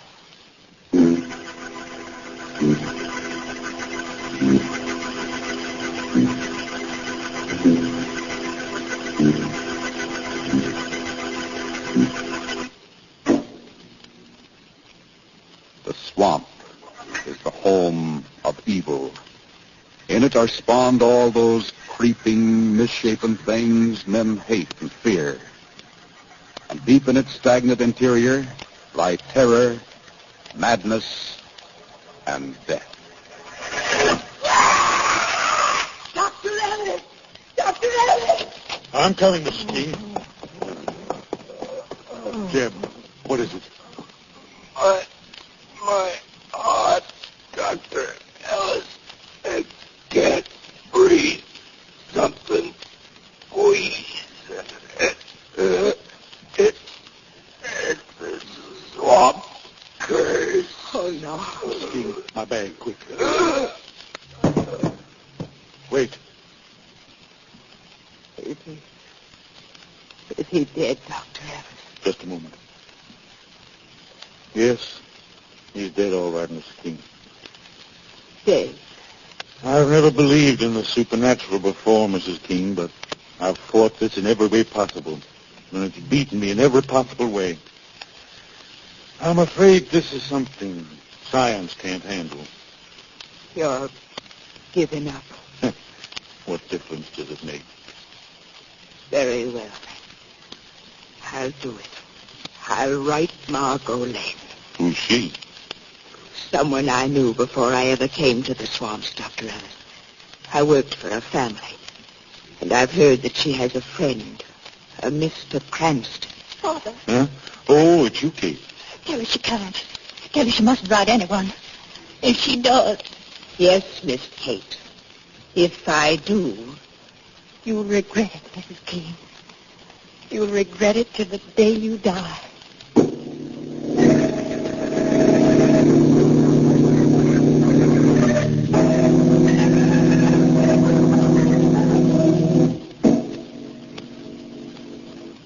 Oh, I'm telling you, Mr. Cranston, there's some mighty queer things in these here swamps. If I was you, I wouldn't stay 1 second longer. Why, Charlie? Charlie. Yes'm? Has Dr. Ellis paid you for bringing Miss Lane and Mr. Cranston here to the houseboat? Yes'm, he paid me, ma'am. Then thank you. You'd better run along now. Ain't Kate around? No. She wouldn't see if she were. Well, I don't see why not. I'm crazy about Kate, Mrs. King, and I sure admire to say how... I told you she isn't here. Now, please run along. Oh, I'm a-going. Yeah, but don't you forget what I said, Mr. Cranston. Mighty queer things in these here swamps. Mighty queer. So if I was you, I'd get out. And I'd get fast. Goodbye, all. That idiot. I'd never have sent him for you, Mr. Cranston, if there'd been anybody else around with a motorboat this noon. Well, that was all right. I've been looking around, Mrs. King. Hello. So long since I've seen a houseboat, I'd almost forgotten a woman's life. You like it? Oh, yes. And I can see why it needs a housekeeper, too. Oh, it keeps me busy enough, heaven knows. But there aren't many places like this in the swamps, are there? Well, a few. We have more people living here than outsiders realize. Well, what do they do? Oh, fish or trap, or hunt for game, or feathers, or shells. We even have pearling here. Well, then they do have money. Well, they did till that woman came, at any rate. Well, I've wondered about that. Your letter told us what she was doing, of course, but I couldn't understand her motive. She's taken thousands of dollars from the swamp people this past year, Mr. Cranston. But who on earth is she? We don't know, Miss Lane. We're not even sure that we've ever seen her. The only reason we call her the devil's wife is because that's the way she signs her notes when she asks for money. Well, how's that money paid? It's left near Black Rock. That's a small rock formation just this side the quicksand. No one's ever watched to see who takes it? No one would dare, Mr. Cranston. The swamp people are superstitious. They've been afraid of that area ever since the old days when it was used as a hideout by outlaws. And now, of course, if they spied on her, they'd know what would happen. What would happen? The same as happens when they refuse to pay, Mr. Cranston. They die. By means of what you call the swamp curse? Yes. Well, how does this swamp curse operate? What form does it take? Well, you just die, that's all, Mr. Cranston. Now, you take Jeb, for instance. He was our handyman. First, he had what you might call a kind of stabbing pain in the heart. Mr. King, what is it? I don't know. All of a sudden, squish. Margot, get Dr. Ellis. He's in his room. Tell him to come here at once.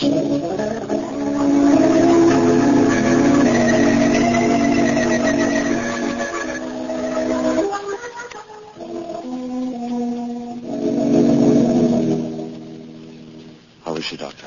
Still unconscious, Mr. Cranston. It's too early to say yet whether she's going to live or not. Have you seen my daughter? Kate? Yes. Well, she was in here long enough to introduce herself, but then she went out again.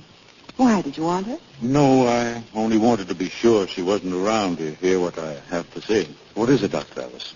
I suppose you've guessed that Mrs. King is another victim of the swamp curse, haven't you? Yes, we assume that. Are you really here to help us? Well, yes, of course we are. And enough in earnest to risk your lives? Well, what do you mean? Just this, Mr. Cranston. This woman who calls herself the Devil's Wife has got to be destroyed. But there's only one way we can do it. What way is that, Dr. Allen? Hunt her out. Find her hiding place. Where do you think that is? In the quicksand, of course. It must be. It's the only place she could have hidden all this time. There's a trail through the quicksands, too, if we can only find it. It was used by outlaws once. And if we'll go, you'll guide us there? Certainly. When will we leave? Now, tonight. How'd we get there? We can go as far as Black Rock by launch. The rest of the way, we'll have to go on foot. Well, will you go? How about it, Margot? I think we should go, Lamont. So do I. All right, Doctor, we'll be ready when you are. Good. I'll get a neighbor to look after Mrs. King, and then I'll be right with you.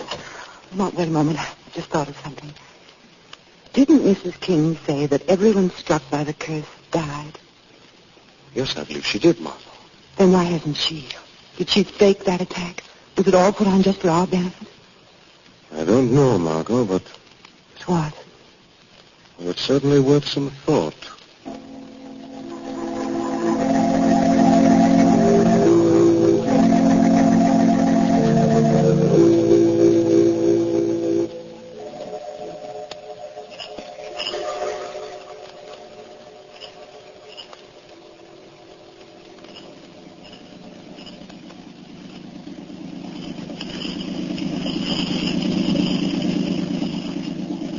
Excuse me, darling. What are you going to do, I'm Doctor? just going up front of the launch to speak to Dr. Ellis a moment. Ellis, want me to take the wheel for a while? No, I'd better stay with it, Cranston.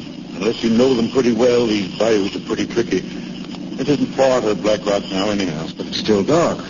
You made the trip faster than I expected. What's the matter? Are you nervous about this? Not exactly, but I've been thinking what's likely to happen if that woman learns what we're up to. Well, how could she? How could she do any of the other things that she's done?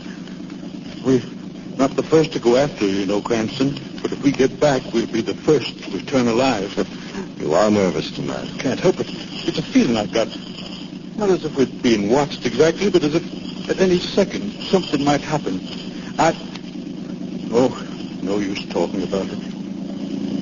Think we'll have trouble finding the trails in the quicksand? It won't be easy, I can tell you that. The swamp people would have found it long ago. And it's risky business. Anyway, through quicksand... It must be firm land back in there. She couldn't use it for a hideout. That's right, but It's not enough. I just don't know, but I've still got that queer feeling. What's going on up here? Nothing very much, darling. Well, aren't we going pretty fast? What is it? The wheel. Something's wrong. I can't tight it. Watch out, those logs. Well, here, cut the gas. I can't. I've tried. Get down, both of you. You're going to hit. Hold on a minute.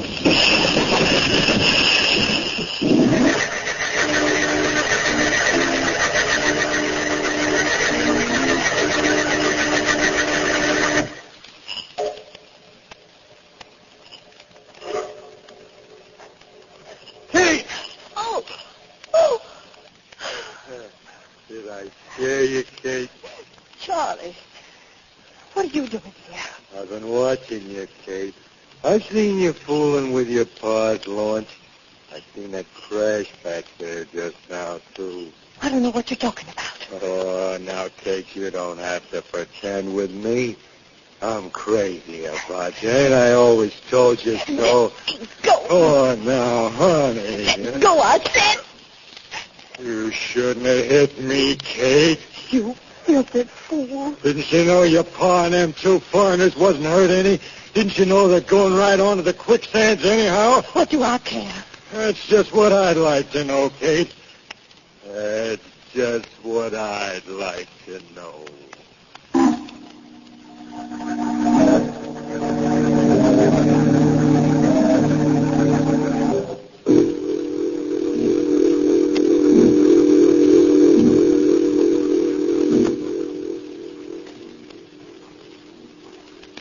Oh, Lamont, this is awful ground to work on. Here, darling, let me give you a hand. We're almost there, Miss Lane. That's Black Rock just ahead of us. Good. Here we are, darling. Sit down, rest for a bit. Oh, what a relief. We have time, haven't we, Ellis? Oh, yes.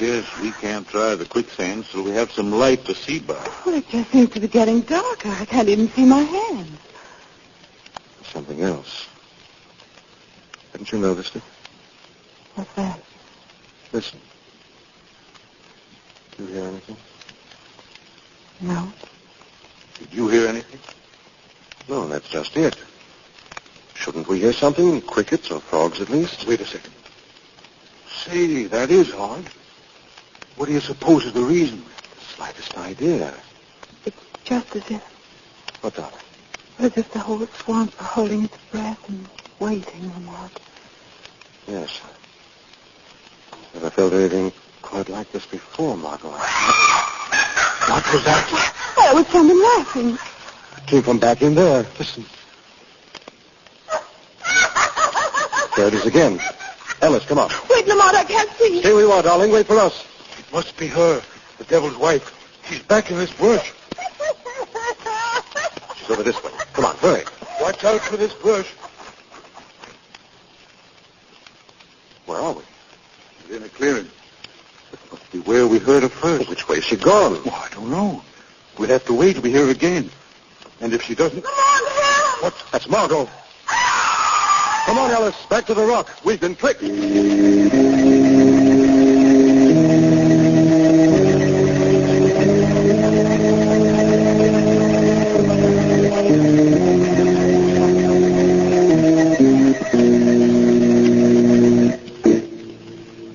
Brought to the swamp country by Mrs. King's letter, Lamont Cranston and Margot Lane have accompanied Mrs. King's employer, Dr. Ellis, to the edge of the quicksands, where a woman who calls herself the devil's wife is thought to have her hideout. Here, however, Lamont and Ellis were decoyed away by the sound of mysterious laughter, only to be called back again almost immediately by Margot's screams. Well, now, just a few minutes later. Here's the rock again, Cranston. Here's where we left her. Margot! Can you hear me, Margot? If only it wasn't so dark. There's the sun. It'll be light soon. Yes, but how soon? Margot! Margot! She's gone, Cranston. No use calling to her. We've been fools, Ellis. That woman drew us away on purpose. Come on. Where are you going? Aren't the quicksands this way?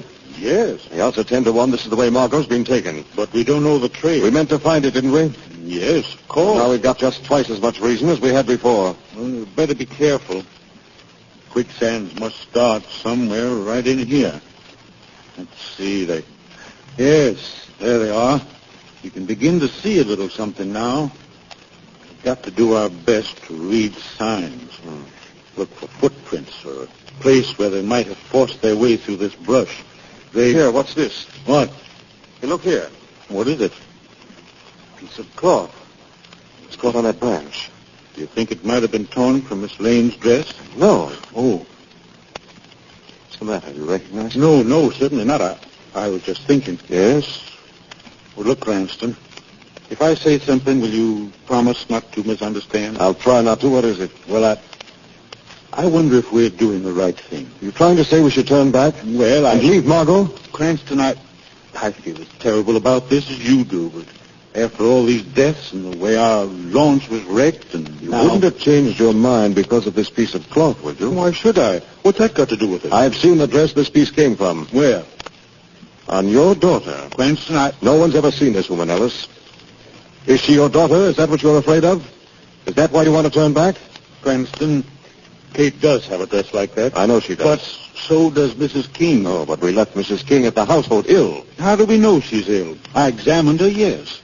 Couldn't she have taken something to simulate illness? Couldn't she have done this on purpose? Yes, Margot suggested something like that. No, Ellis, in spite of what you say, if you refuse to go on now, it can only mean you really believe your daughter is guilty. No, I don't. Well? All right, Cranston. You win. Come on. We'll have to hurry.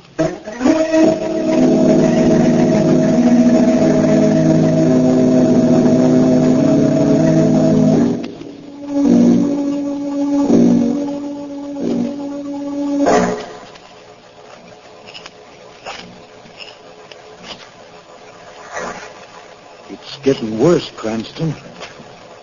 Just keep going. But what if we make a mistake? What if the quicksand gets us? Done all right so far. Yes, but... Keep going, Ellis. We don't turn back.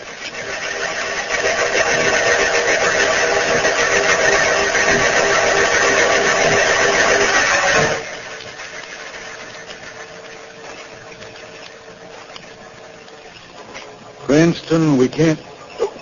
I'm slipping. I got you. Hold on. Can't go on, Cranston. These quicksand... Ellis. What? Keep going, do you hear? Keep going.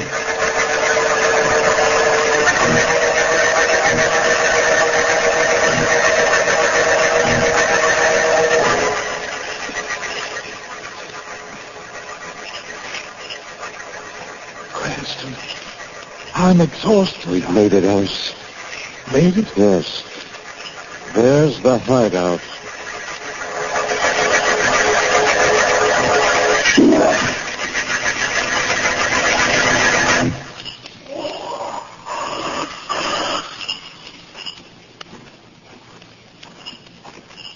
Ellis, wait.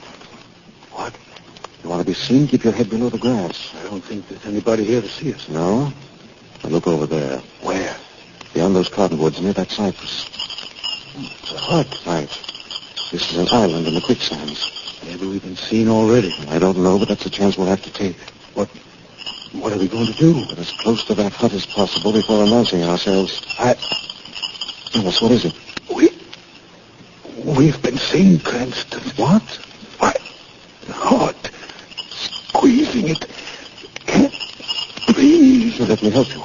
What can I do? Only one thing can do, Cranston. Yes, what is it? Destroy that woman before she destroys us.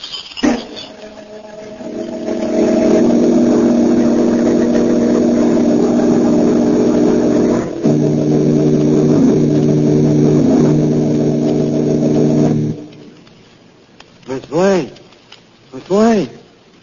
Hey, ain't you ever going to come to again? Hey, Miss Lane. What? Oh, it's you, Charlie. Gosh, I was beginning to think maybe you was done for. Where am I?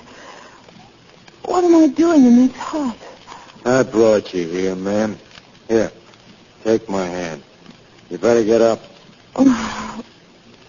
You brought me here? Uh-huh. Right after I gave you that tap on the head. But where am I? Right plumb in the center of the quicksand, ma'am. The quicksand? Then you must be the devil's wife. You've been posing as a woman. Not me, ma'am. No? Who then? Look behind you.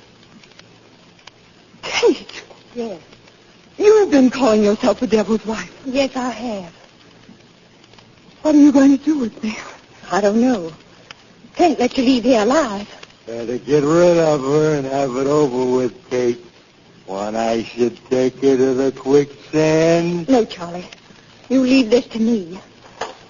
Hey, what's this? Leave that box alone. Money, by gosh. I'll take that. Hey, Kate, you holding out on me, are you? Ain't that the cash you've been collecting from the swamp folks? That's my business. Well, I'm making it mine. You're mighty pretty, Kate, but cash is a darn sight prettier. Get back, Charlie. Oh, give me that. Charlie, what you done? Hey. No, you don't. Raise your hands.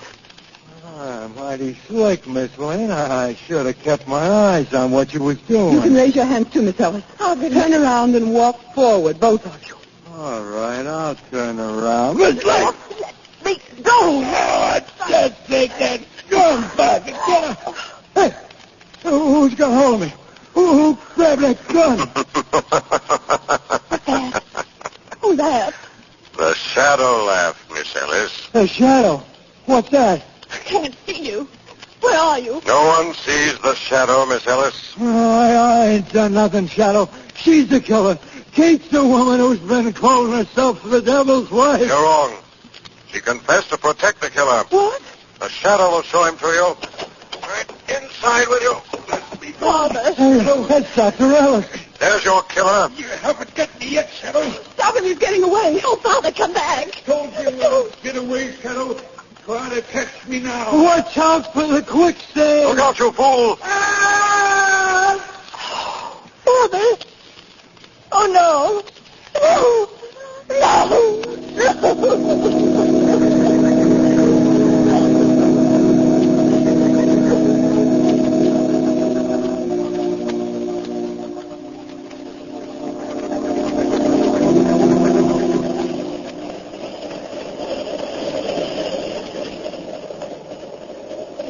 Well, here we are, headed back to the city again, darling. How glad I am of that. I've seen enough of swamps to last me the rest of my life. Well, I just wish the shadow could have saved Ellis, even though he did deserve to die. You tried to, darling. What did they say about Mrs. King when you brought her into town? Oh, she'll recover all right. Ellis hadn't given her a lethal dose. Was that how all those people died, Lamont? By poison? Well, those who were supposed to have been struck down by that mythical curse, at any rate. Oh, you know that Charlie really believed that Kate was the devil's wife, don't you? Yes, of course. That's why he helped abduct you when Kate threw us away with that mysterious laughter. Poor Kate. She did her best, I suppose, to keep us from finding out about her father. And to keep her father from killing us. That's why he took us out in the swamp in the first place. To leave us to die in the quicksand. It was the easiest and safest way to get rid of us, wasn't it? I suppose it was. But it wasn't just that told you he was guilty, was it? No, I suspected him almost from the first. That curse sounded like poison to me, and only a doctor could administer poison without being suspected. I was pretty sure my suspicions were correct when he was able to find a way through the quicksand so easily. Well, he was clever all the same. Exactly, Margot. And clever people often get into trouble. But wise people? Never.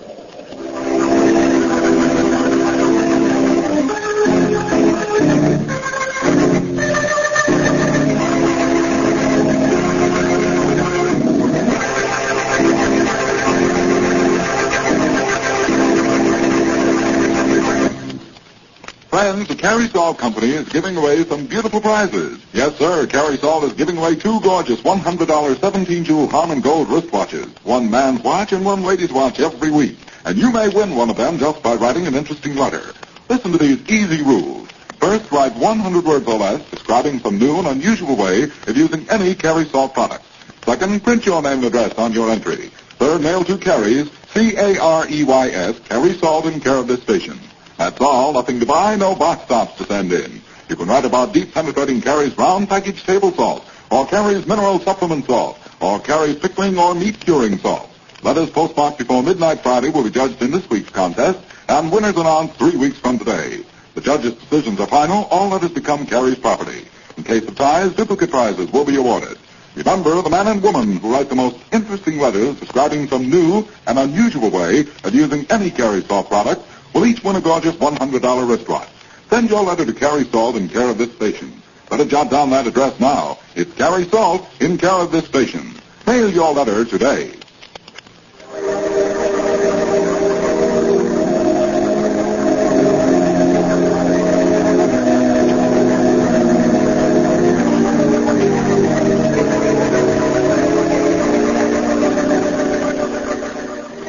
This story is copyrighted by Street and Smith Publications, Incorporated. The characters, names, places, and plot are fictitious. Any similarity to persons living or dead is purely coincidental.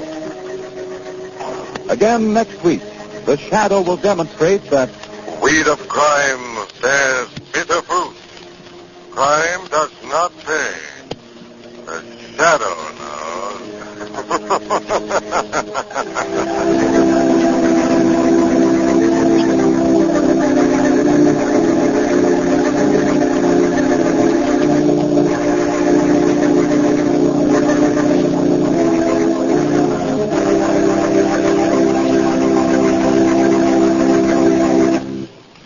Next week, same time, same station, the Carey Salt Company brings you another strange and thrilling adventure in the Shadow's daring battle against the forces of evil. Meanwhile, remember, there's a Carey Salt for every farm and home use. Look for the package with a bright red band. And here's a reminder. Do you attend church regularly? There's a place for you and your talents in the church of your choice. Be a part of United Church Canvas.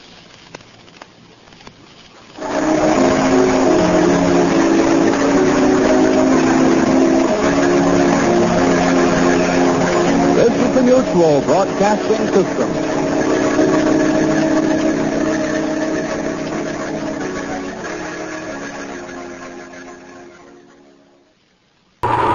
It's just past 11 o'clock, and it's time for the WIP Mystery Theater. Why don't you join us? Just sit back and relax, if you can.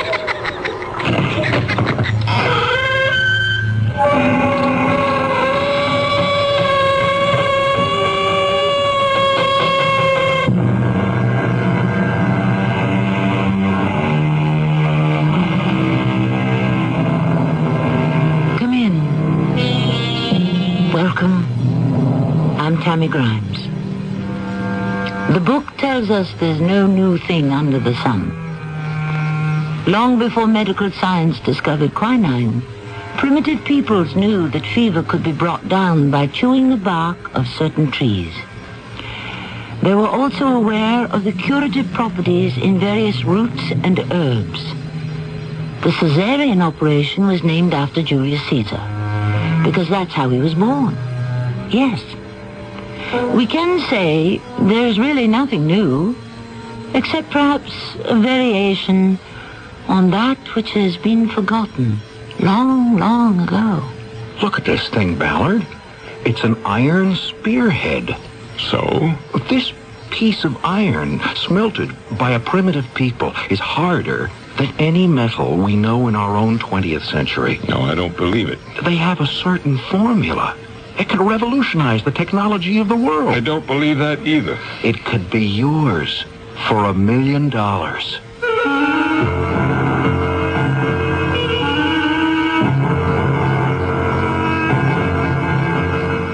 Our mystery drama, The Magic Dust, was written especially for the Mystery Theater by Sam Dan and stars Tony Roberts.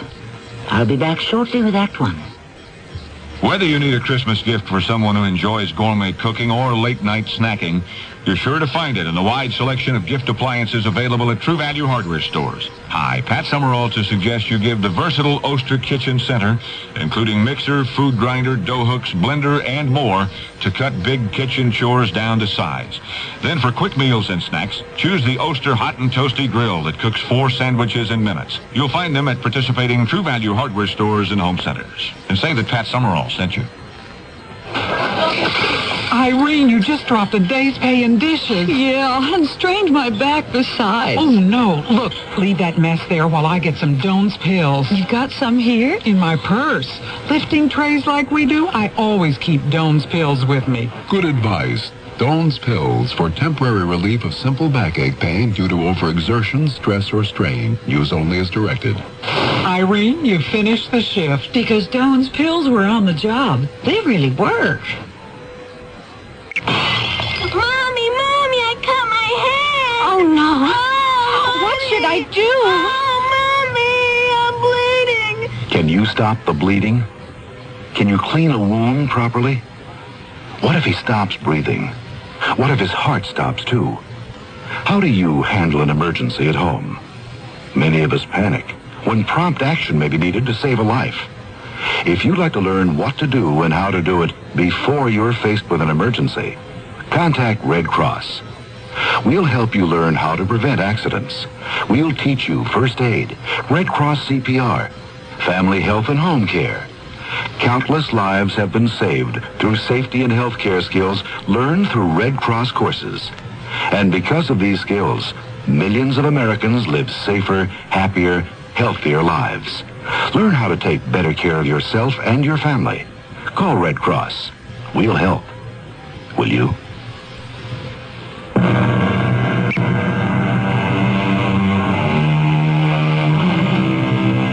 Man has always placed a premium on precious metals, gold, silver, platinum. But why should gold, silver, and platinum really be valuable? They're not nearly as useful as, say, iron, zinc, or tin. There is actually no satisfactory answer to this question. What it all comes down to is this. They are valuable because they are valuable. Period. And people will kill for them. Not just individual people, but entire nations. In today's high-technology society, other metals are becoming valuable, dangerously valuable. Some of them are metals you may never have heard of. Ellsworth! Ellsworth! Yes, sir. Let me shut this off. You're back from Europe, Mr. Ballard. Obviously. What are you doing? I'm conducting stress tests, Mr. Ballard. I can see that. On what? Well, this metal will be part of an airframe. It's taken the equivalent of thousands of hours of constant flight. And the results? Oh, there isn't the first sign of metal fatigue. What did you treat it with, Ellsworth? Asphenate. Is that what you've been using? Well, you see the results. It's miraculous. I believe I've come up with just the right balance. Should I fire you now or later? Fire me? After what I've just discovered? What did you discover, you fool? That asphenate retards mental fatigue. We always knew that. Well, theoretically, but in my formulation... You don't freelance in this company. You're part of a cooperative team. You exchange information. You check each other. Pool your knowledge. But you thought you could come up with something and grab all the credit for yourself, right? Mr. Ballard, I don't need this abuse. I know what I've got. And if you don't want it, I can go elsewhere. Good luck. You mean you're going to let me walk out of here with a discovery I made on your time, with your facilities and your money? I certainly am. And then you'll really make a discovery. Nobody'll want it.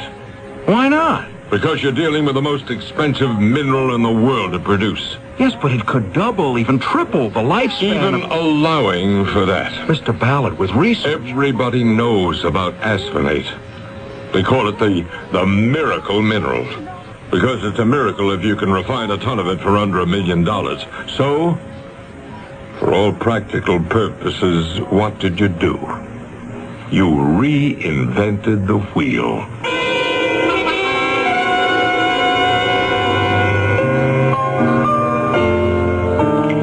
Do you have a request? Huh?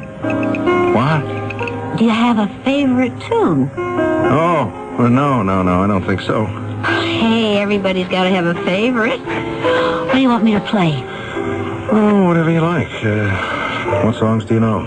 Oh, I'd say I know at least 1,000. Well, just pick one at random. Am I bothering you? Well, I'm supposed to chit-chat with the customers, and you're the only one in the place. I lost my job today. Oh, I'm sorry. Well, let's see.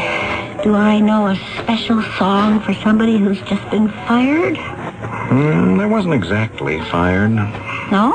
No, but the handwriting's on the wall. You could say I was weighed in the balance and found wanting. Why did I do it? Why'd you do what? Oh, something stupid. Everybody does something stupid now and then. Yeah, but this was self-destructive. Oh, yeah? There's a metal called asphenate. I never heard of it.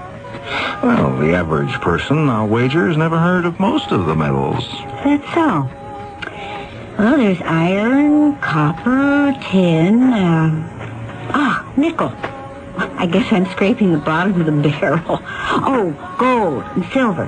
What else? Oh, how about promethium? Oh, you're kidding. Yeah, protractinum and samarium, tantalum, terbium. That could make a pretty good song. But asphenate... How do you know so much about it?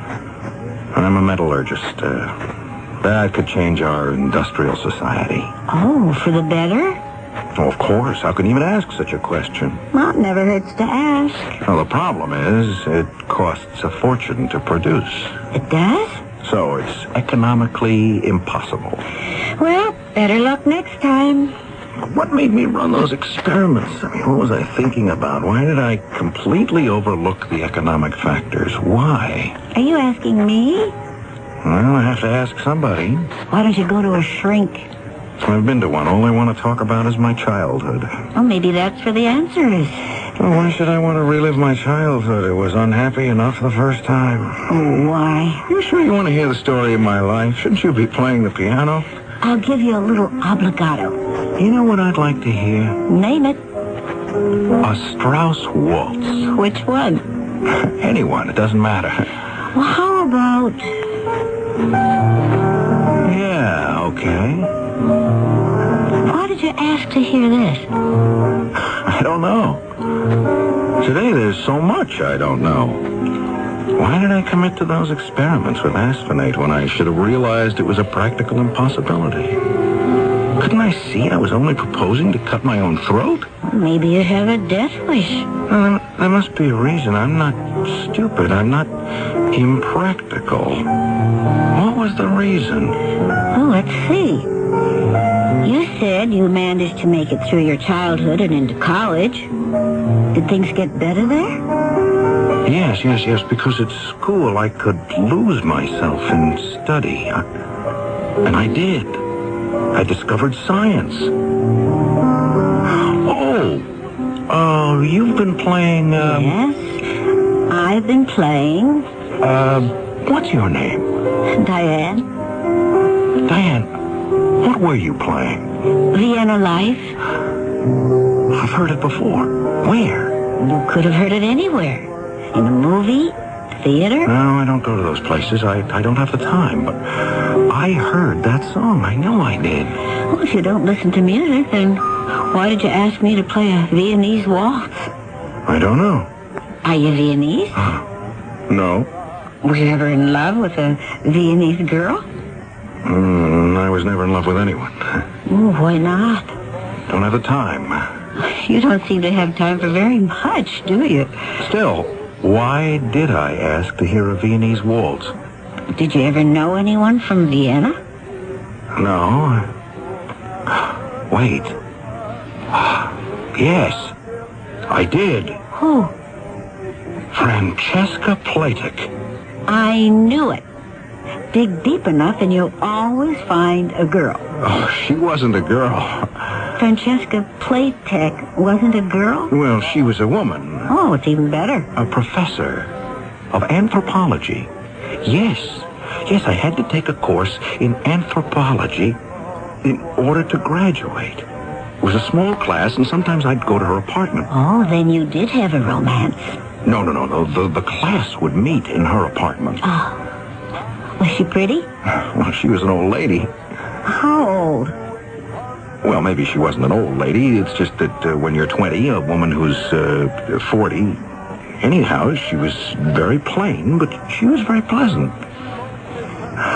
And very Viennese. And after the lecture, she'd serve coffee and Sacher Torten. Oh, I can taste them now. And one day, I remember, She asked me to stay after everyone else had gone. I remember that day very well now. It was when I was a senior, back in college. Shall you have another cup of coffee, Mr. Edward? Thank you, Professor Plated. And help yourself to another torch. Oh, thank you again. You are wondering why I asked you to stay, hmm? Yes, Professor. You do not care for my course. Anthropology, it bores you, no? Well, I guess I'm just not interested. It is the study of primitive man and his culture. Oh, well, the truth is, I guess I just don't care about primitive man. I'd rather study about modern things. You are a scientist, no? Well, hope to be one. I see by your card that you hope to specialize in metallurgy. Yes, Professor. You may be interested then in the Colossus. The who? West African people. Do you know why? No, Professor. They are a small tribe, but they were never conquered. Do you know why? No, ma'am. The superior quality of their iron weapons. Oh. Should this not be of interest to you as a metallurgist? Well, yes. Somehow they had learned to, I suppose you could say, fortify their iron spear points with a metallic ore called astenate. You have heard of it? Yes, I think so. Now then, I have been told that this ore is fantastically difficult and fabulously expensive to refine. And yet this tribe, which had just entered the Iron Age, has discovered a technique. Are you sure of this, Professor? I make this claim from observation at first hand. You mean you were there? Oh, yes. You see, the refining of the ore, it is done as part of a secret religious ceremony. Religious? Oh, yes. They call it the magic dust. And no outsider is permitted to witness. But weren't you an outsider? Oh, no. I asked for and was granted permission to join the tribe. And so I learned the secret of the magic dust. You see this spear? It is fashioned of iron and treated with the magic dust. There is nothing as hard, as strong as this in our modern technology. Modern science has been unable to construct anything as durable. You don't believe it? No, I didn't believe it. How could I believe it? So I forgot about it. Or I thought I did. That was 20 years ago. But it stayed with me. In my subconscious. Maybe without knowing it in that time, I did come to believe it.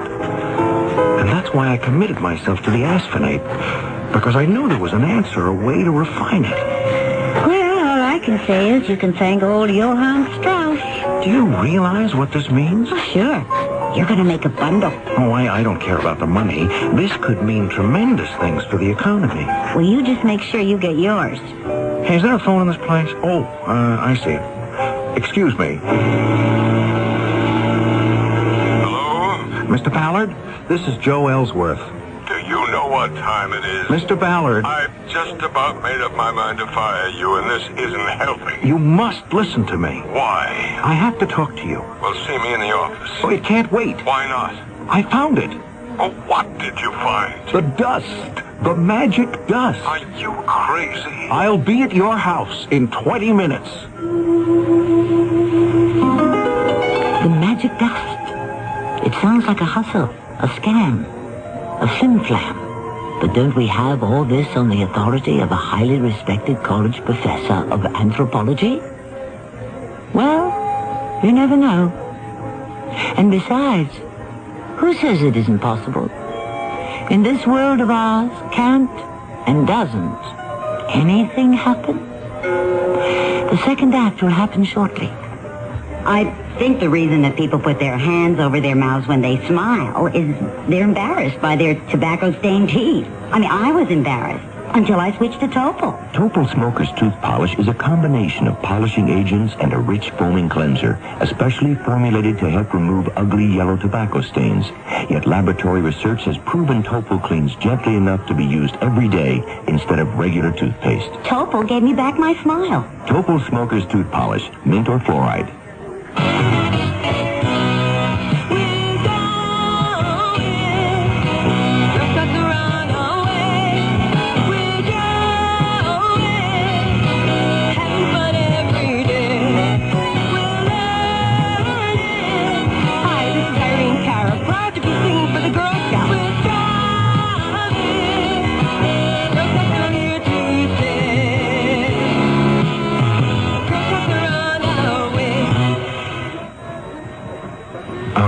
And lonely, scared and sad, trembling at the thought of making you mad. My love is yours, but at times you're so cold. If life's like this, take me before I grow old. This song about child abuse was written by a man who had served time in a state prison. It tells how he felt growing up as an abused child. Many of the social problems in America today spring directly from child abuse. Yet, with enough knowledge and enough money, child abuse can be prevented. Help us get to the heart of the problem. Write Prevent Child Abuse, Box 2866, Chicago, Illinois, 60690.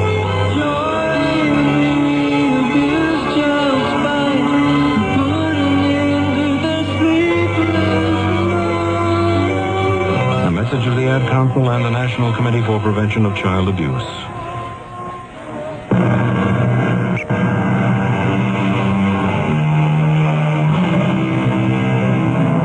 If we seek the truth, we must endure the consequences, which is why so few people actively pursue it. After all, why search after truth?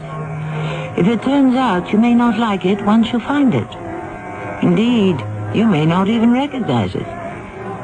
The problem is age-old and quite familiar. And what is the truth? We shall have some wrestling with this as our story continues. The long and short of what you're telling me, Ellsworth, is that this woman knows how to refine asphanes. Well, she said she did. Now, what's this tribe again? The Colossus, something like that, of West Africa. And they have iron spear points that are harder than anything ever made. Well, that's what she told me. Well, how does she know? They're treated with this magic dust, which we know is the ore of asphanes. Oh, never mind all that. How can we find out? Where can we get a Colossus spear point? Oh, I don't know that, but she has one. Oh, that is, she did. Well, then get it. But I haven't seen her in 20 years. I don't even know if she's still alive. I said get it. But why should she let me have it? Make up a story. How can I... If you can't come in with that spear point, Ellsworth, don't bother to come in at all.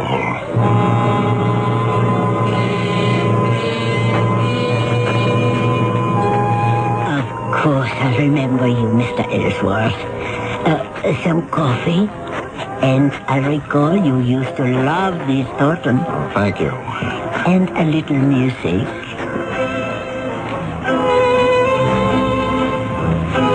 So, what have you been doing with yourself? I did become a metallurgist. Good. It is not everyone who can realize a youthful dream. Dream? Well, sometimes it's a nightmare. Oh? Professor Platek, I'll come right to the point. That is, the spear point. Yes? Do you suppose I could borrow it? The Colossus spear? Oh? But why? In the interests of science. How? You say that it had been treated with the magic dust. You remember? Mm-hmm. So therefore it's stronger and more durable than anything that had ever been created by modern science? You remember that too? Well, that idea, yes. It had always, I suppose you might say it had haunted me. Really? And so I wonder, would you allow me to test your theory? My good Mr. Ellsworth, it is not a theory. It is a fact. Professor, a theory cannot become a fact until it is tested. And what do you propose to do? Well, I would subject it to various stresses and determine just how it responds. Oh, you would destroy it? Oh, no. Merely prove that it is what you claim that it is. But I need no proof. I believe it. Why? Because I am a true believer. All right. Then how would you like to make a true believer out of me? Well, why not? Why not indeed?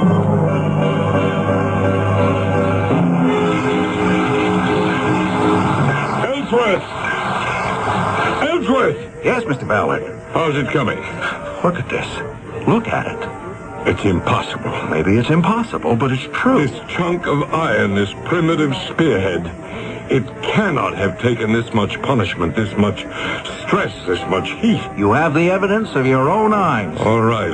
I'm convinced. I'm a believer. This woman, this Professor Francesca Platek, she knows a way to refine asphenate? Yes, sir. Well, then find out what it is. Oh, find out? Well, how? It's a secret. Offer her money. Oh, I don't think she'd take any. I'm not out to cheat her. There's enough here for everybody. Yes, but this is a religious... Ellsworth, you'd be surprised at how much religion you can buy for $1 million. $1 million? Uh-huh. And we'll go higher if we have to. No, I am afraid not. But, Professor... I have been sworn to secrecy. You have no idea what this could mean to society. Yes. But the beneficial effects are almost impossible to calculate. Really? Just think. Metals will last longer, which means we'll use less of them and thus conserve more of them. Not to mention the fuels needed to refine and transport and convert them. I mean, they'll be harder, safer, more efficient, more effective. You understand? Of course. The magic dust, as you call it. This is the key. Evidently, your tribe, the Colossus, know of a cheap way to refine it. Yes. And you know it too, don't you? Yes, I know it. You won't be the loser. You can name your price. My price? Well, it could be worth millions to you. Millions? Mr. Ballard is offering you a blank check. Tell me, Mr. Ellsworth, what would I do with millions? But the world needs this magic dust. Name your price. The price, my friend, is my life. Your life? You see, Mr. Ellsworth, I have been inducted into the Colossus. I am a sister. I have sworn never to tell anyone the secret or use it for my own purposes. If I were to give away the secret of the magic dust, I would die immediately. Die? How? Why? Because I took my oath, and I invited the spirits of the ancient Colossus people to strike me down dead if I ever betrayed it. Well, how can you believe something like that, Professor? You're a modern 20th century woman, a professor of anthropology. All the more reason to believe it. Isn't there any way that I can convince you? No. But this is merely a formula. Yes, I know.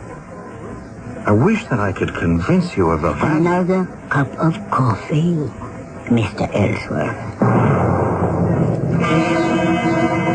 What do you mean she said no? She isn't interested. What kind of nonsense are you giving me? She turned it down. That's impossible. No rational, intelligent human being can say no to $1 million. Well, she did. I don't believe it. Mr. Ballard, there are those people who live in a world of their own and nothing else matters to them. What was I thinking of? Sending a boy on a man's errand. Where does this woman live? I can only say to you what I said to Mr. Ellsworth. No, Mr. Ballard, Did Ellsworth tell you that price was no object? Money is not the issue. Money is always the issue. There is my honor. Honor is a commodity like anything else. It can be bought and sold. Then let us say I fear for my life. You mean this mumbo-jumbo about being struck down by the avenging spirits of the Colossa people? It is not mumbo-jumbo. Madam, you have a formula, is that true? Yes, true. It can be reduced to a piece of paper. You have probably done that already. And what if I have? I want that piece of paper, in return for which I shall give you this piece of paper. You see what it says? Pay to the order of... you just fill in your name and the amount. My signature is already on it. My answer is no. Well, call the bank. Ask them how much I'm good for. Shall you have another cup of coffee, Mr. Ballard? Now, look here, Professor Playtex. I am sorry, Mr. Ballard, but this must be the end of it. Oh, no, Professor, not the end. Just the beginning. Go see her again, Ellsworth. She simply won't discuss it, sir. You've met her. You know how she is. There has to be a way. Well, I'm sorry, but I don't think so. Oh, you don't think so? No, sir. Well, I can think of a way. Well, what's that? There isn't any reason for you to know. Mr. Ballard, if you're thinking of... Of what? No, nothing. Nothing. Go back to the lab. Do something productive. Mr. Ballard, are you... Well? I have to check on some tests.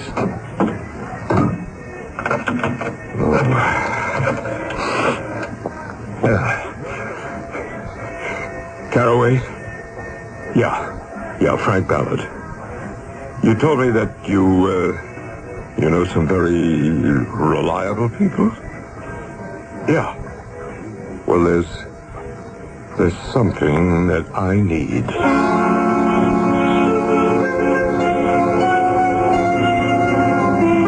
Well, look who's here.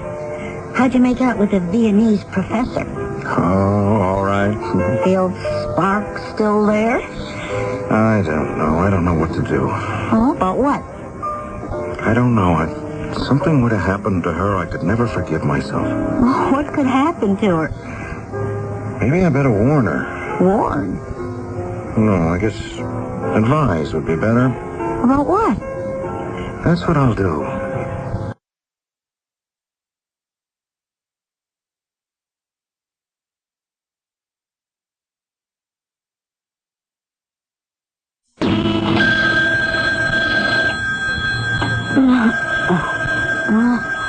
What is it? Oh, the telephone in the middle of the night. Hello? Professor Playdick? Who is this? It's Ellsworth. Ellsworth? I know it's late, but... Yes, but... Please be careful. But I am always careful. Is this why you call me at midnight? Yes. I watch when I cross the street. You could be in danger. Danger? If I were you, I would make sure my doors are always locked and... Oh, what are you trying to say to me? Listen, why don't you go away on a trip? A trip? Where? To Vienna. I have seen enough of Vienna in my lifetime. Well, somewhere else then. Why? I am very happy here. Well, just be careful, huh? Of course. And, thank you for your concern over an old lady. Good night, Mr. Ellsworth. What was that? Who is out there? Oh, someone is in the other room. Who are you? Shut up, lady. Why are you ransacking my room? What do you want? I called the police. Down that Oh, help me! Help me! Help me! Things have become violent. as somehow we suspected they would. Professor Francesca Playtech lies on the floor. She's dead. In a little while, the police will be here. The coroner will note that she died of a heart attack brought on by extreme fright. The room has been ransacked, and it will probably become just another incident in the voluminous files of the police. But we need another act, and it shall arrive shortly. He was a good cop. Too good for them. They tried to kill him and missed. Too bad for them. They took away his hearing. He lost his badge. Then his woman. And then, using his deafness as a silent partner, he vowed he would get them back, no matter what. See Hear No Evil, the CBS TV Saturday night movie at 9, 8 Central and Mountain. Hear No Evil. Countdown to Cure. Hi, this is Henry Winkler with a message from the Leukemia Society of America. Leukemia treatment and research has advanced encouragingly during the last 10 years. We are now able to stop the progress of this disease in many cases, especially children. But more than half of all leukemia occurs in persons over 60 years of age. Each year there are 23,000 new cases. So please support the Leukemia Society's Countdown to a Cure. It's a matter of time. Thank you. Hello, this is Max Moran. Do you have a sight problem that prevents you from reading? I've got good news for you about Choice Magazine Listening, a free service. Every other month, Choice Magazine Listening will send you, free, on phonograph records, 8 hours of selections from leading magazines featuring writers like William Styron, Joyce Carol Oates, John McPhee, Kurt Vonnegut, Art Buchwald, many others. So if you are blind or unable to read regular print, or if you know someone with this problem, write to Listening, Box 10, Port Washington, New York, 11050. We'll also tell you how to get the special record player provided free by the Library of Congress as part of its Talking Book program. So, write Listening, Box 10, Port Washington, New York, 11050, or telephone 516-883-8280. That's 516-883-8280. A public service message on behalf of the nonprofit Lucerna Fund.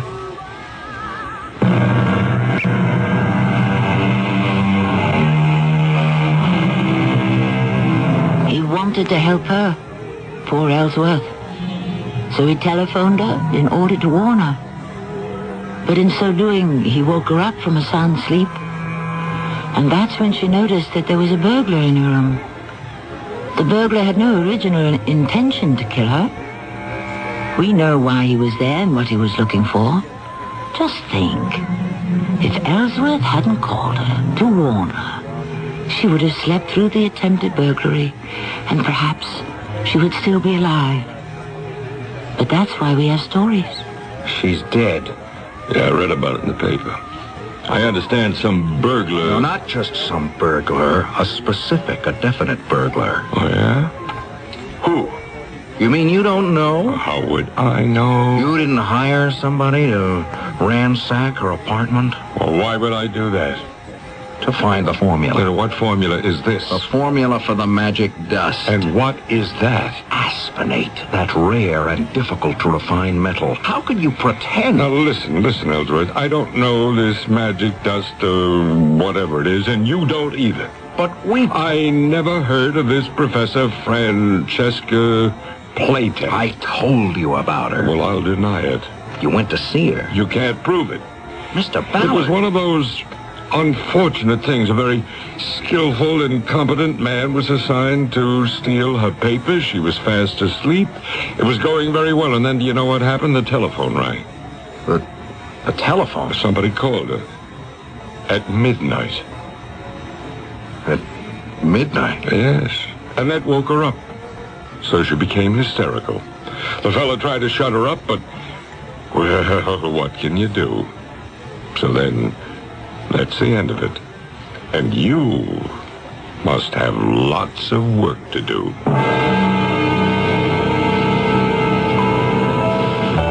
Hey, can I talk to you? Sure. There's no one else I can really say this to. Whatever it is, are you sure you can say it to me? I killed her. Who? Professor Francesca Platek. I knew he was going to hire somebody to ransack her apartment. Who was? My boss, Mr. Ballard. But why? No, to find the formula. The formula for the magic dust. The magic dust? Yeah, that's right. Oh, okay. What else? So I'm a party to it. I'm an accessory. Don't you think? Do you want me to believe you? Yes. Okay. If I believe you, then I have no choice but to call the police. Maybe that's all for the best. Why don't you go home and sleep it off? But I'm not drunk. Yeah, I see. That's the problem. I'm going to turn myself in.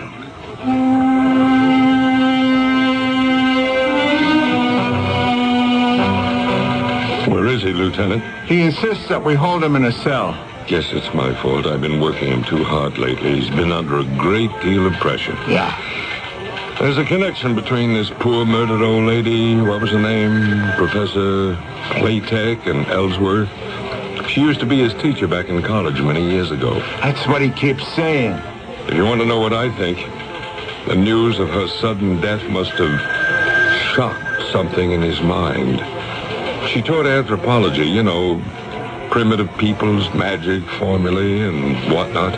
Do you actually believe that? I don't know. But it's as good a theory as anything else. Well, we can't keep him here indefinitely. My company will see to it that he gets the best of care. Hello, Ellsworth. Hello?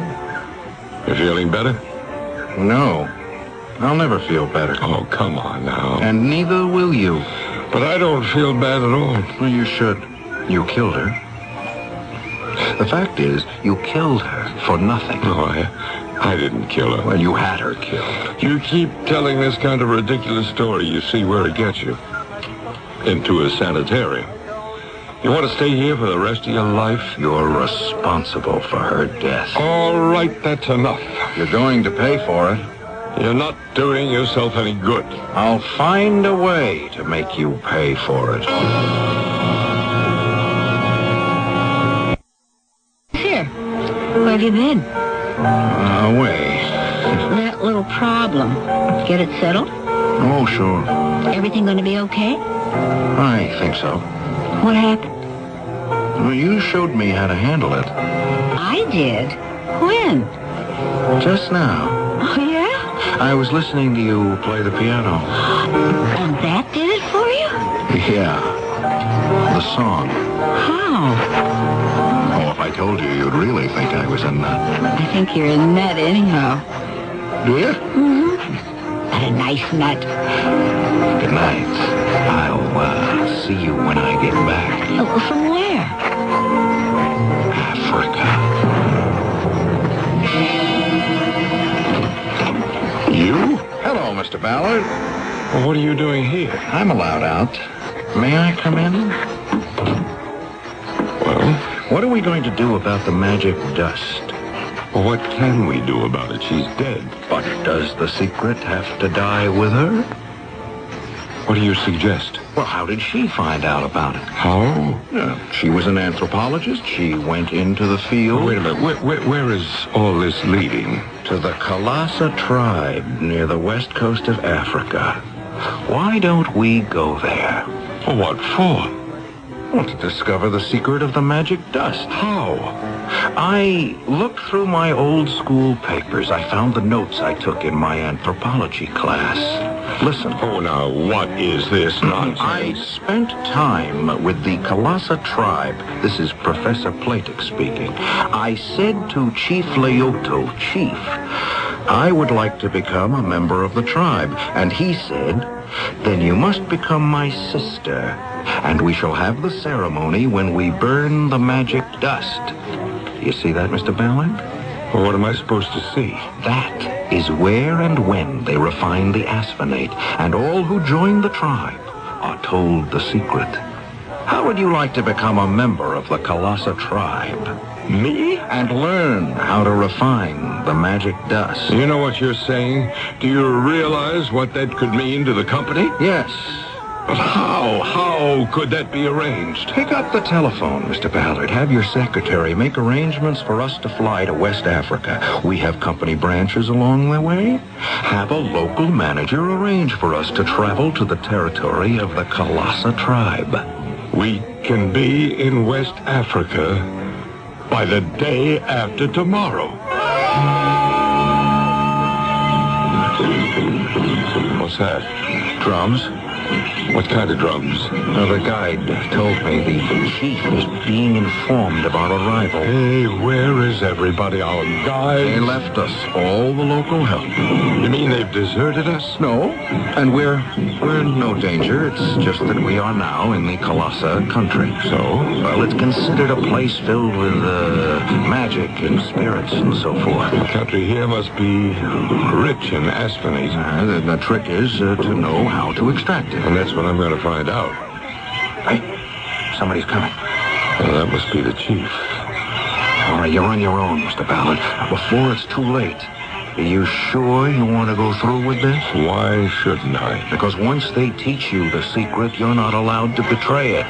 The spirits of vengeance... Oh, please, spare me. You are... My name is Ballard. You have come here? Yes. Why? To bring the news of my sister's death. Your sister? She is also your sister. She is? She was Francesca. Francesca? Yes. And she's dead? How did she die? At the hands of a thief. Has he been brought to justice? Not yet. But he will. We shall ask the aid of the spirits of vengeance. Francesca was your sister by adoption, and she was my sister by blood. You and I, then, are brothers. We must become brothers. I have come for that purpose. You can still back out. Are you crazy? Now that I'm so close, I can taste it. Yes, but I'll make a confession. I tried to set you up for this. I had hoped you'd learn the secret. And then, when you tried to use it for yourself, you'd just fall down dead. What are you saying? To pay you back for her murder. But I can't go through with it, Ballard. Let's get out of here quickly. You should never have left the sanitarium. The secret will kill you. I'll see you later. Here is the place where the waters meet, the land that is rich in the magic dust. Here only the brother and sisterhood may meet. Here is where the dust is made. Here is how the dust is made. Light the fires, the great fires. You, Ballard, speak. Yes. You were about to become our brother. Speak. Swear. Say, I swear by my life. I swear by my life. I shall never betray. And I shall never betray. The secret of the magic dust. The secret of the magic dust. This is the dust that forms the body and soul and spirit of the people. This is the spirit of our weapons. It must never be used for anything else, save to make the Colossus spear. Swear. I swear it shall never be used for anything else, save a colossal weapon. If I lie or break the faith, may the spirits of the colossal people take away the sight from my eyes, the breath from my mouth, and turn my heart to stone. I swear. See how it is made, my brother. See how the sand that is washed by these waters is added, so. Yes. Then ashes from the trees that are found on the bank. And now the fires.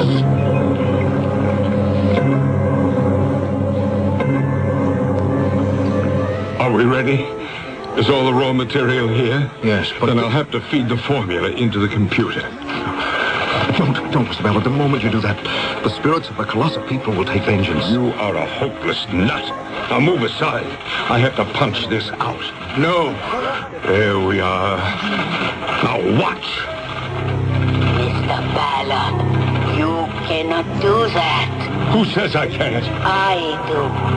I am your sister. I have no sister. Who are you talking to? Can't you see?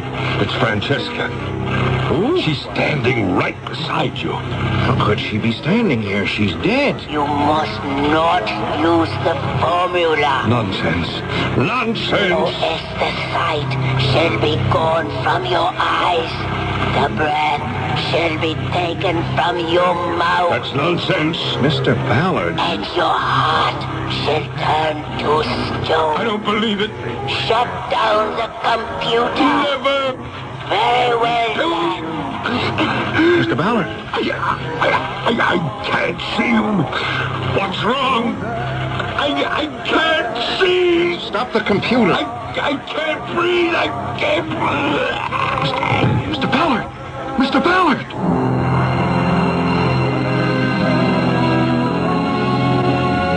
Poor Mr. Ballard. We could say he broke his word to the sacred brotherhood of the colossal people, and the avenging spirits did him in. Or we could say that the prospect of making so much money was so exhilarating that his heart couldn't stand it. Depending on your own outlook, either way makes sense. I shall return shortly. Come to the White Westinghouse Holiday. Right now, your participating White Westinghouse dealer is offering big cash refunds of up to $75 on selected dishwashers. Choose from under-counter and convertible models, all built with famous White Westinghouse quality. Plus, during his holiday festival, he's offering big savings on the full line of White Westinghouse appliances. So see him today. White Westinghouse, we're making things better for you. Serial introduces Mr. Buster Crabbe, film actor and author of Buster Crabbe's arthritis exercise book. I wrote a book on relieving arthritis pain, and I recommend Icy Hot Cream in the tube. Rub it on. Icy Hot's penetrating warmth reaches way down inside to help relieve minor pain, while a feeling of coolness soothes your skin. I'm convinced that greaseless Icy Hot Cream will give you fast, effective relief that lasts for hours. Use only as directed.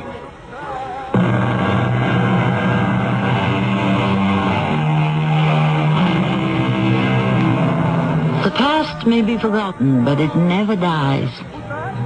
And not just the human past with its fantastic network of memories, but the past of the earth itself. Yes, within the waters, the rocks, the mountains and deserts are the eternal secrets of earthquakes, floods, and other catastrophic upheavals.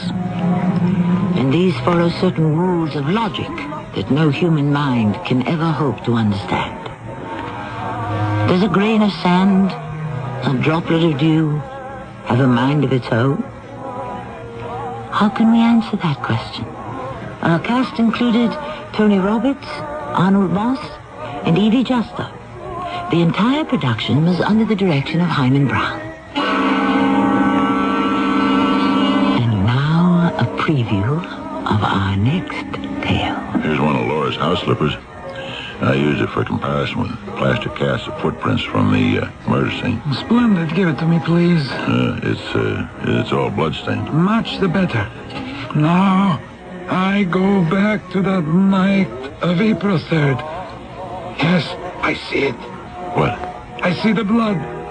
Now, a face. Yes, I see. Long, black, curly hair, a very pale face, a sad, droopy mouth, pale blue eyes, almost white.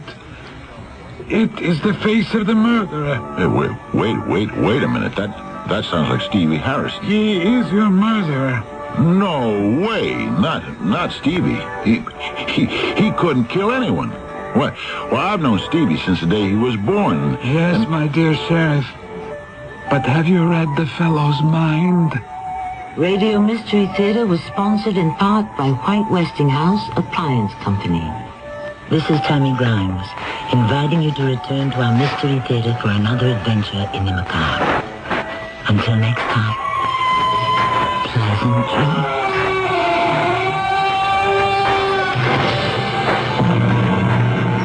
This is Nat Wright. Stay tuned for the Dawn Patrol flight, where we'll be playing your songs all night long after the news. It's midnight. This is WIP, Metro Media Radio in Philadelphia.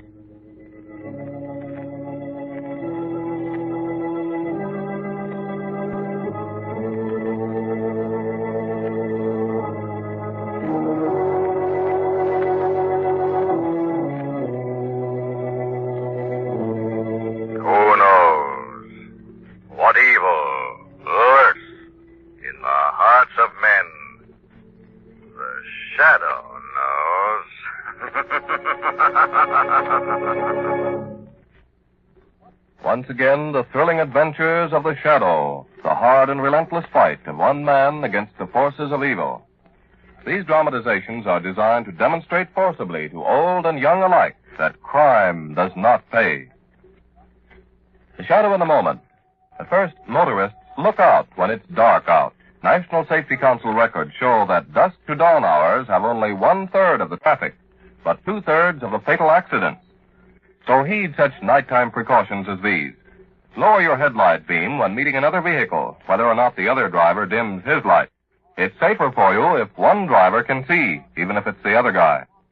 Drive at such a speed that you'll be able to stop within the distance your headlight beam reaches. Don't be in the dark about safety. In the dead of light, be alive, be bright. Help cut night traffic accidents down.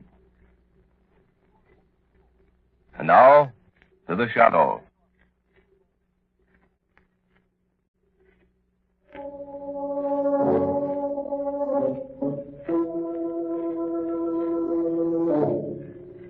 The Shadow, who aids the forces of law and order, is in reality Lamont Cranston, wealthy young man about town. Years ago in the Orient, Cranston learned a strange and mysterious secret. The hypnotic power to cloud men's minds so they cannot see him. Cranston's friend and companion, the lovely Margot Lane, is the only person who knows to whom the voice of the invisible Shadow belongs. Today's drama, A Mask for Murder.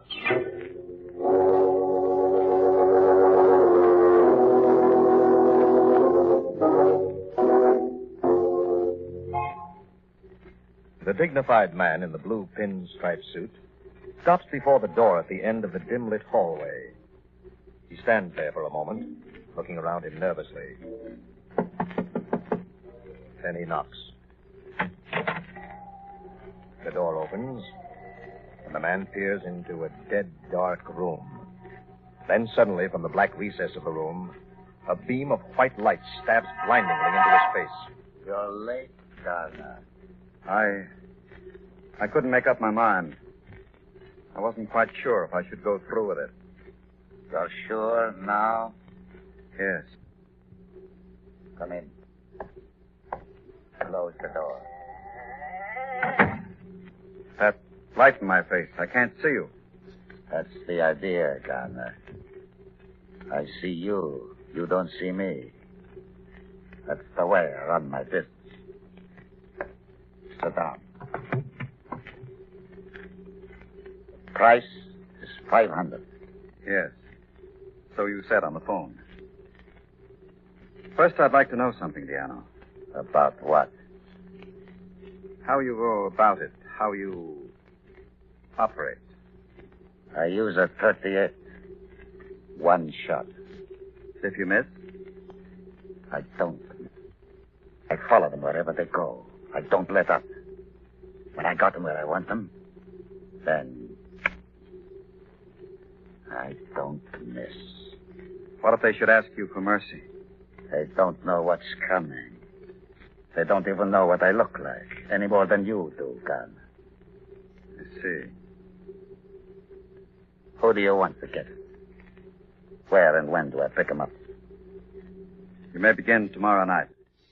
He leaves his office every evening on the dot of 6. It's in the Exchange Building. Exchange Building.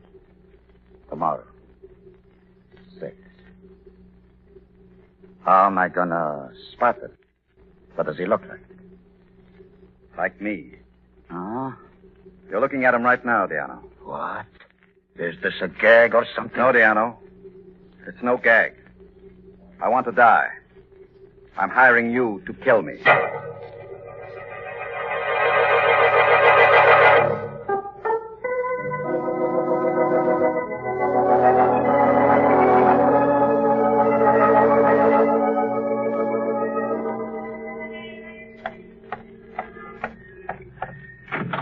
Sorry I'm late, Lamont, but the hairdresser... Well... Now, look, Margaret, before you start getting any wrong ideas. Wrong ideas? Really? If you'll only let me explain, I'm sure I can make you There's understand. nothing to explain. It's all quite simple. Margaret, you know what? What? You're jealous. Jealous? Me? Believe it or not, I was sitting in the car minding my own business, and just a few seconds before you came up, this young woman got into the car. Mr. Cranston drove off just as I arrived at his house. I followed him here. This is Mrs. Garner, Margot. She's in considerable trouble. Oh, I'm sorry. I'm afraid it's very serious. Serious? Yes. You can tell us all about it on the way over to your home. Your husband's at your apartment now, isn't he? Yes. Oh, I'm so worried. I had no idea that Frank was in such business difficulties. And the difficulties have something to do with his life being in danger, Mrs. Garner? He felt that he couldn't face public embarrassment. So he hired a professional gunman named Diano to kill him. He paid to have himself murdered? Yes. He just told me about it this afternoon. Now he sees how wrong it was. Now he wants to live. That's why I've come to you, Mr. Cranston. Oh, please, we'll have to hurry. It's long past 6. Every second counts. But, Mrs. Garner... Mr. Cranston, before it's too late, Diana was hired to kill Frank any time after 6 o'clock tonight.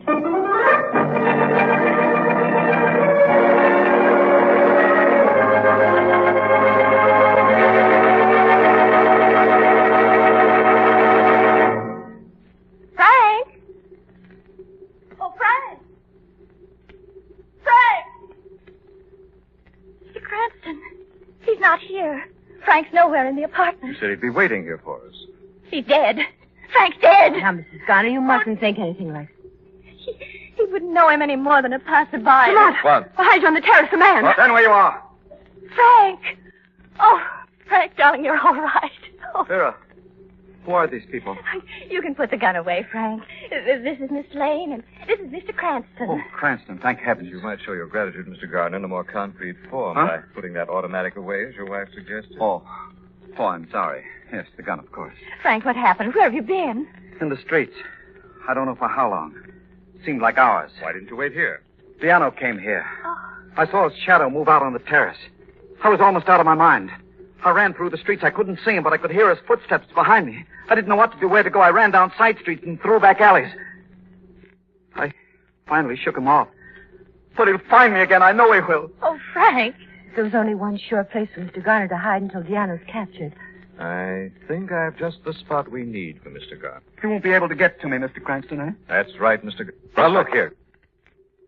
Faced your own life in danger. It wasn't very brave, and it wasn't very wise of you. Your wife asked me to help you, and that's just what I'm doing. Sorry, Cranston. Right. Stay in jail until I notify you. Mr. Garner, be down to... Right, Mr. Cranston. And thank you again. Hello? Mr. Cranston, this is Mrs. Garner. Oh, yes, Mrs. Garner. May I speak to Frank, please? What? Isn't he there? Here, of course not. Your husband's in jail. You know that. I had him put there last night. Then it's happened. Diano, What are you talking about? I'm at the jail now. I came to visit Frank this morning, and he's not here. What's that? They said he was bailed out less than an hour ago.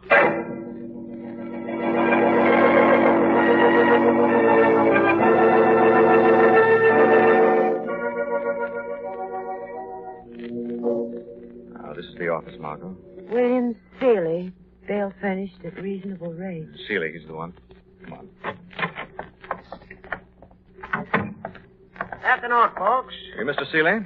That's who I am, Mr. Willie Seeley. What can I do for you? I think you can help us. We're interested in a bail bond. Then you come to the right place, folks. Just like it says in the door, bail furnished at reasonable rates. Honest Willie Seeley, I'm known as in the trade. Yep, honest, and a mouth closed tight in the miser's fist. Everything done here on a confidential basis. Here, sit down, folks. Lady can sit in the rocks, nice comfortable. We won't bother sitting, thank you. Okay, mister, okay. Fair service you want, huh? Get it done, get out. That it? Okay, how much bond for? $500. 500. Okay, we'll fix up the papers. Who you want sprung? A man named Frank Garner. What'd you say? Frank Garner. Garner. I sprung a guy named Frank Garner this morning. I know you did, Seeley. That's why we're here. I want to know who supplied the money for that bond. Look, mister, this ain't no information bureau. Like I said, I run my business on a confidential basis. Now, you two, go on, beat a blow. After I get what I came for. Hey, let go, will you? Let go. I don't want to hurt you, Seeley. Just enough to make you talk. I run a legitimate business like I told you. Honest Willie Seeley. Who put up the money for that bond, Seeley? I can't tell you, mister. Honest. I promise. Now, perhaps the police can find to make you break that promise. The cops? Take your choice, Seeley. Me or the police. Okay, mister, okay. I got it right here in my book. Yeah, here it is. The address the guy gave me was 321 Elm Street. Maybe Frank Garner's at that address now. Soon find out, Margot. All right, Seeley, now, the name of the man who put up the bail money. Sure. It's right here in the book where he signed it. Yeah. Lamont Cranston. That's what the guy signed.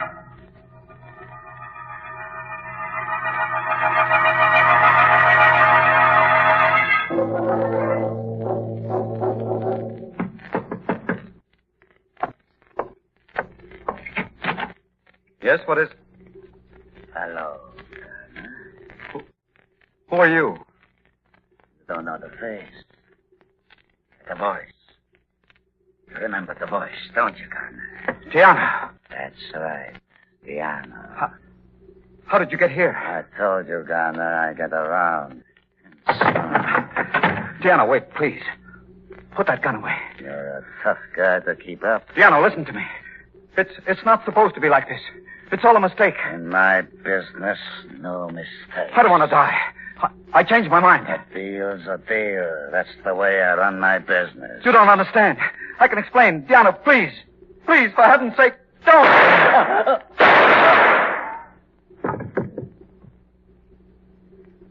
I told you I was going to use only one shotgun. But I gave you a special bargain. I gave you your money's worth.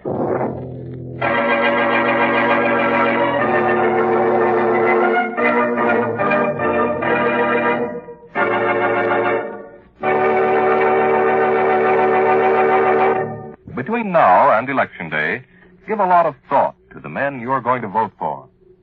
Too many of us take for granted our right to vote. Either we don't vote at all, or maybe we vote without giving much thought to the men we put in power.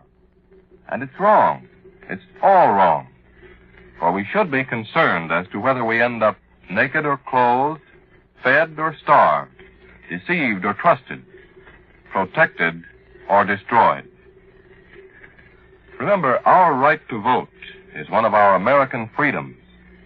It's up to you and to me, to all of us, to guard it carefully. For freedom is everybody's job. So be sure to vote and think well about the issues you're voting on. Now to the shadow.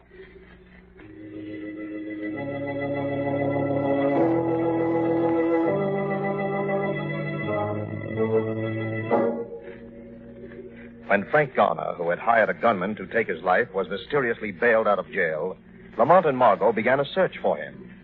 The search ended with the discovery of Garner's bullet-riddled body.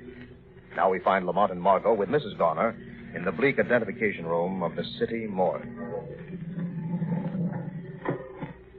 All right, Margot, bring Mrs. Garner over here. Please, Miss Twain. I can't. I just can't go through with it. I know how you feel, Mrs. Garner. It isn't easy. But it's necessary. You'll have to identify the body. It'll just take a moment. Come along. All right.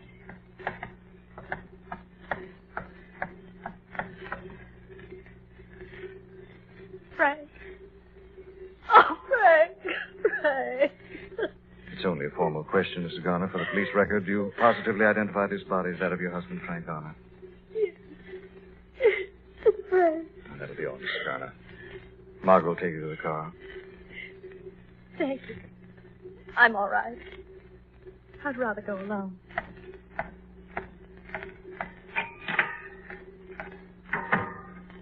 The poor woman. Must have been terrible for her to see her husband like this. Lamont, please, let's get out of here. Just a moment, Margaret. What are you doing? Something here on Garner's left hand that interests me. Interests you? Oh, Lamont, don't. I'm afraid I have to, darling. What's that? All right, Margot, come on.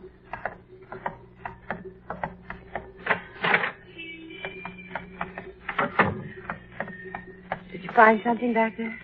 Maybe a clue, Margot. I can't say yet. I still don't understand why your name was put down as the one who gave Seeley the money to release Garner. It's an obvious attempt to sidetrack me. Deanna must have known you were helping Garner. Perhaps. I have an idea that bail bondsman is the answer to a few questions I have in mind. But what if he won't talk? He may keep something from me, Margot, but I'm sure the shadow can find a way of getting the truth out of him.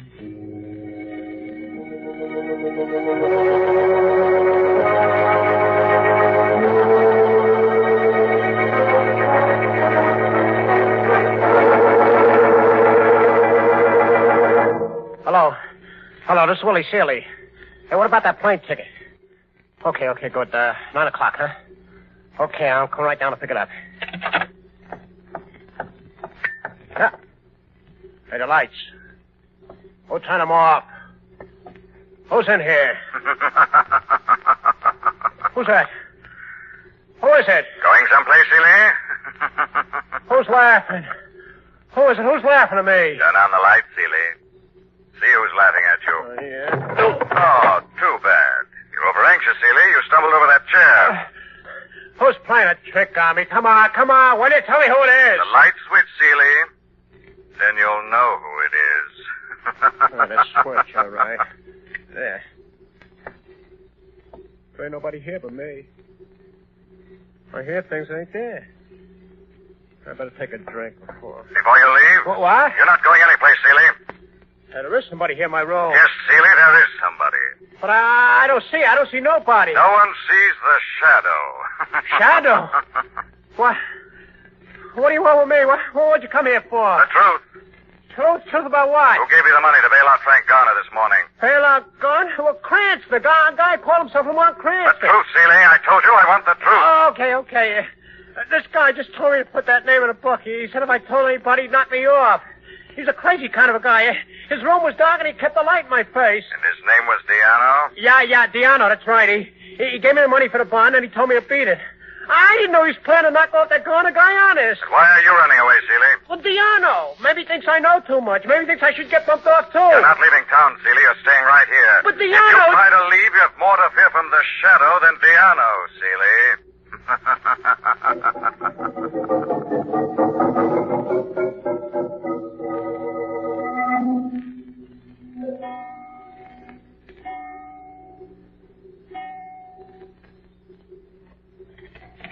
Huh?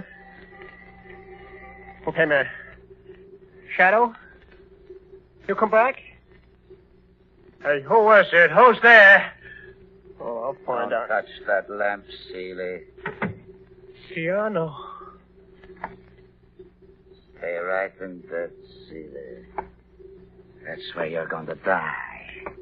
In bed. No, please, Diano, please. Lie still, Seeley. It won't hurt too bad. Oh, Diano, for the love of heaven. It won't hurt at all. The way I do it. Oh, Diano, wait. Oh, no!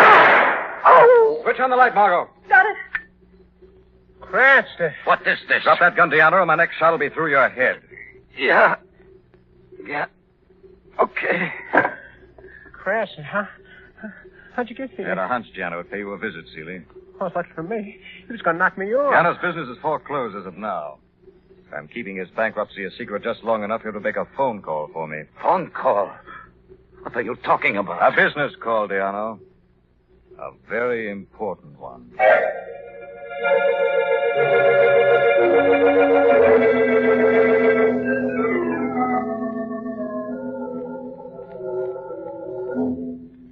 Mrs. Garner? Diano. Is it over? Yeah. I took care of Seeley. All right, Diano.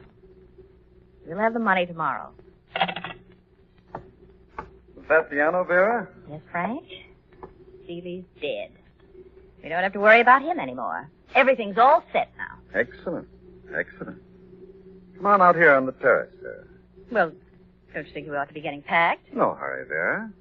Come on out and have a drink with me. All right, Frank.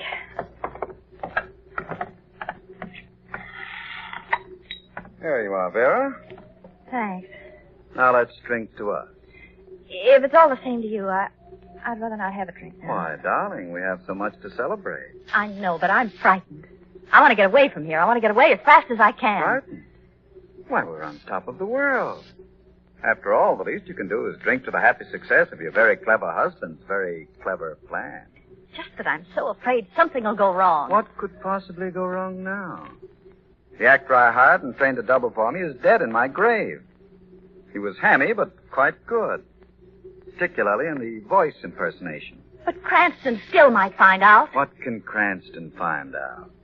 You told me yourself he was taken in all the way. Seeley's dead. And now that I'm legally dead, I'll be able to enjoy the $80,000 I borrowed from the company. Yes, I'll be able to enjoy it all alone. Alone? Oh, I forgot to mention it, Vera. I did have a part of my plan I didn't let you in on. What are you talking about? You, Vera. I don't need you any longer. So what's the matter with you? You served your purpose quite well. Now, wait a minute. I had no intention of sharing the money with you. As a matter of fact, I've been rather tired of you for quite some time. You don't mean it, Frank. You're just saying that. You're joking. No. I'm serious. Dead serious. Stay away from me. You're going over that terrace rail behind you to the ground 10 stories below. No. You're committing suicide, Vera. Don't come near me. It'll be quite plausible. The grief over your dear departed husband was too much for you to bear. You took your own life. You won't get away with it. They'll find you out. Find me out? You forget, my dear Vera, I'm dead. You identified my corpse in the morgue. You'll be murdered by a dead man, but no one will know about it. No one gonna? There's somebody here. Oh, please, save me. Go ahead, Garner. Push her off. Where are you? Go ahead, kill her. I'm no one. Just the shadow. The shadow? It was all his plan, all of it. I'm innocent. I had nothing She's to do. a liar. He was going to kill me. I was only trying to frighten her, just trying to get the truth out of her. Don't listen to him. I'll tell you everything. She's lying to you. Everything. Believe me. Stop it, both of you. I heard everything. You see, I was in your apartment before Diana phoned you a few minutes ago. You... No. Yes, Garner. The shadow knows. Now you'll pay for your crimes with your life. This time, your very own life.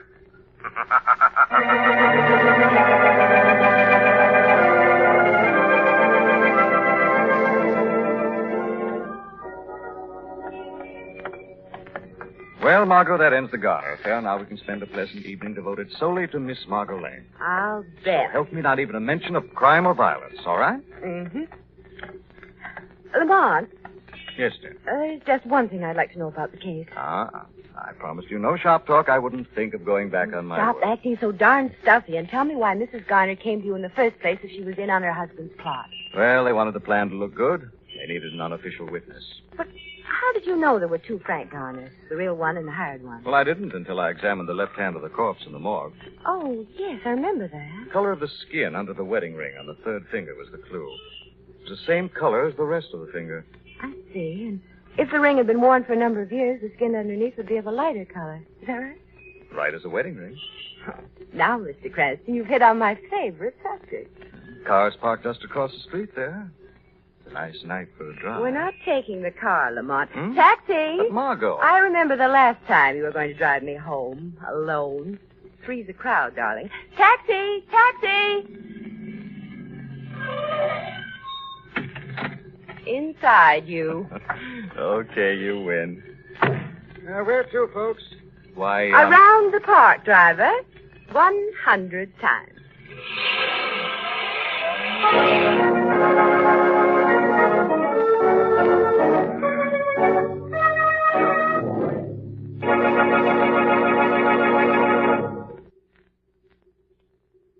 Young men, attention. Here is your opportunity to obtain a 4-year college scholarship at one of the leading colleges in the country. Your Navy has recently announced that the third annual competitive examination for its officer college training program has been scheduled for December 11th, 1948, and will be open to high school seniors and graduates who are not less than 17 or more than 21 years of age on July 1st, 1949.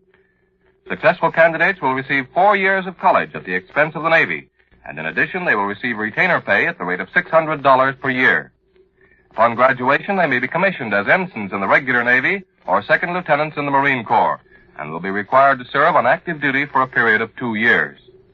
Further information and application blanks are now available at all high schools, colleges, and naval recruiting stations. Don't delay. Apply now.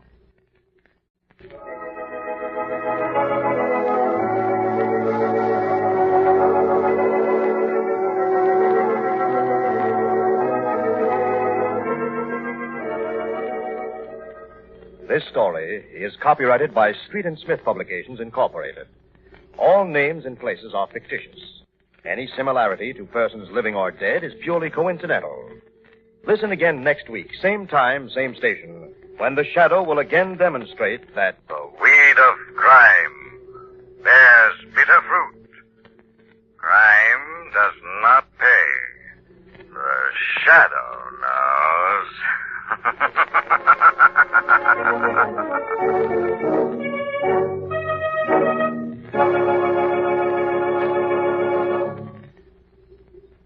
Next week, same time, same station, another strange and thrilling adventure in the Shadow's daring battle against the forces of evil. Remember, don't hold back this election day. Get out there and vote. Your vote, soberly, thoughtfully cast, really counts. It will help put and help keep the right people in office. You have the freedom to vote. Vote to maintain that freedom. Freedom is everybody's job. The part of Lamont Cranston was played by Brett Morrison, Margot by Grace Matthews. This program came to you from New York. Stay tuned now for Quick as a Flash. This is the Mutual Don Lee Broadcasting System.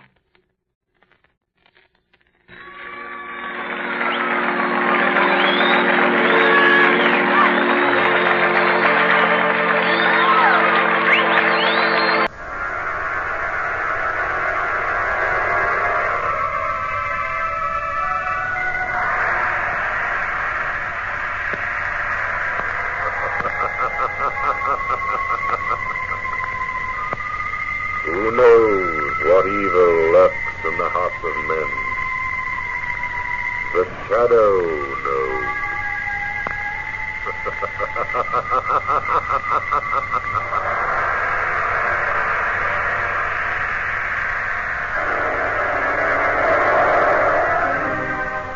Once again, we bring you the thrilling adventures of The Shadow, the hard and relentless fight of one man against the forces of evil. These dramatizations are designed to demonstrate forcibly to old and young alike that crime does not pay.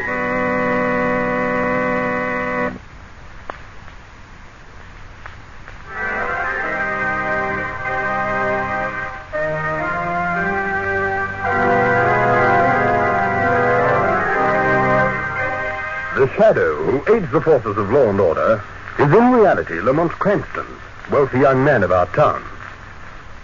Several years ago in the Orient, Cranston learnt a strange and mysterious secret. The hypnotic power to cloud men's minds so that they cannot see him. Cranston's friend and companion, the lovely Margot Lane, is the only person who knows to whom the voice of the invisible Shadow belongs. Today we feature the Shadow in an adventure out of this world.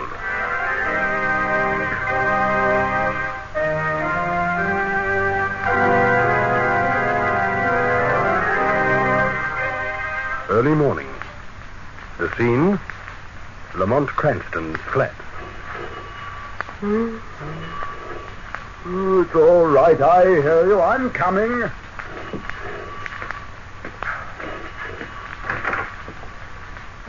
Commissioner Weston. Good morning, Cranston. Come in. Thanks. What are you doing here this hour of the morning? I was investigating a case in this building. Just dropped in for some coffee.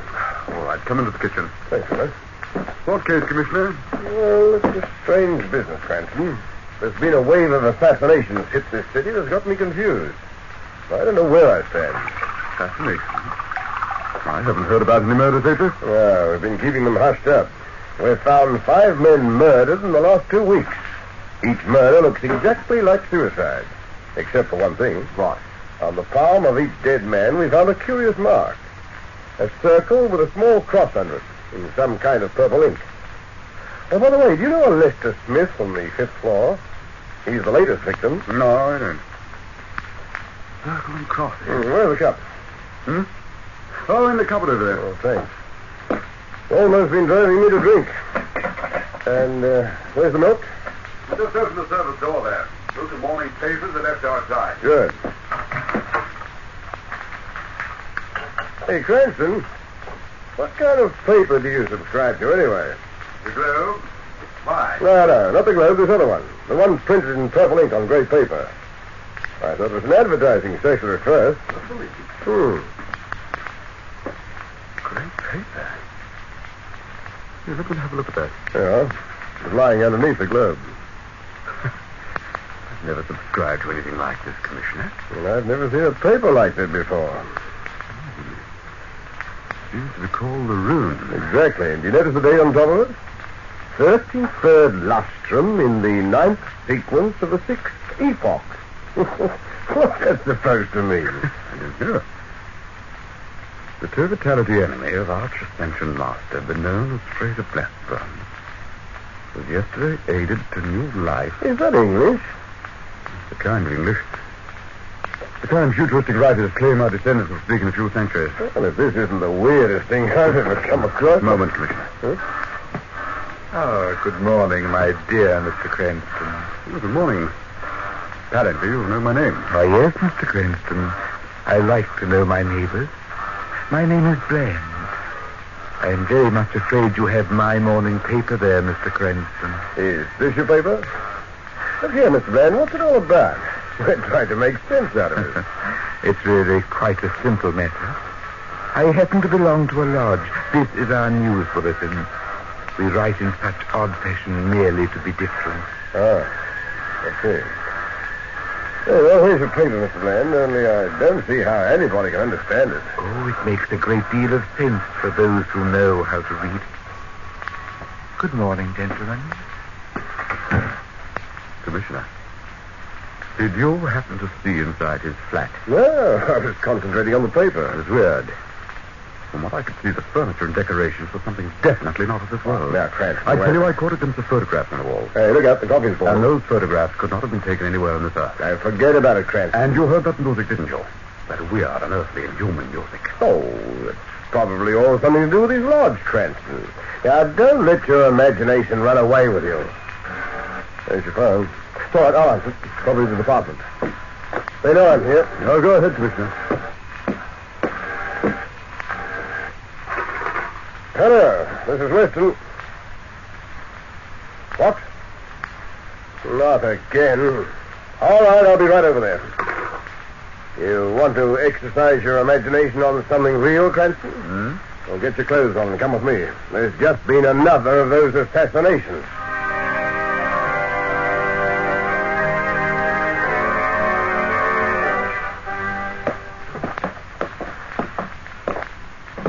This is it. Room 824.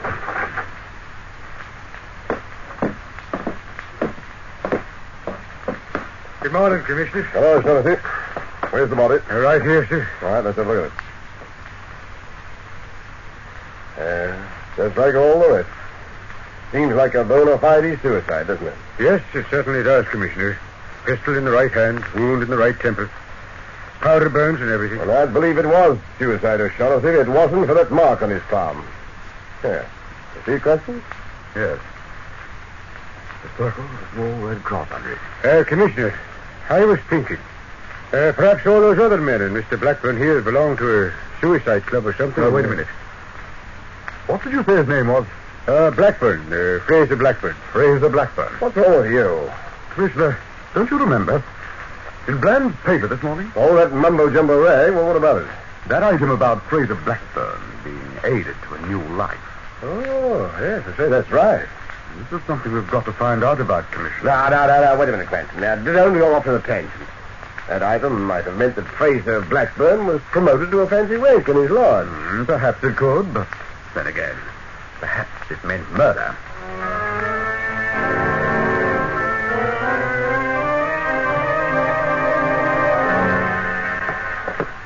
But, Lamont, why the hurry? I'm trying to beat Weston to the punch. I want to ask Bland a few questions before Weston sees him. Why did you bring me back with you? First, tell me what you think of my story, Margot. It's too fantastic, Lamont. Commissioner Weston was right. You are going off into a tangent. There must be some rational explanation. I hope so. And that's what I'm going to find out. Well, how? I want you to ring Bland's doorbell. When he opens the door, pretend you're looking for me. But you'll be with me. The shadow will be with you, Margot. I'll go into that flat with Bland. You go back to my place and wait for me. Oh, all right, Lamont. Well, this is it. Go ahead.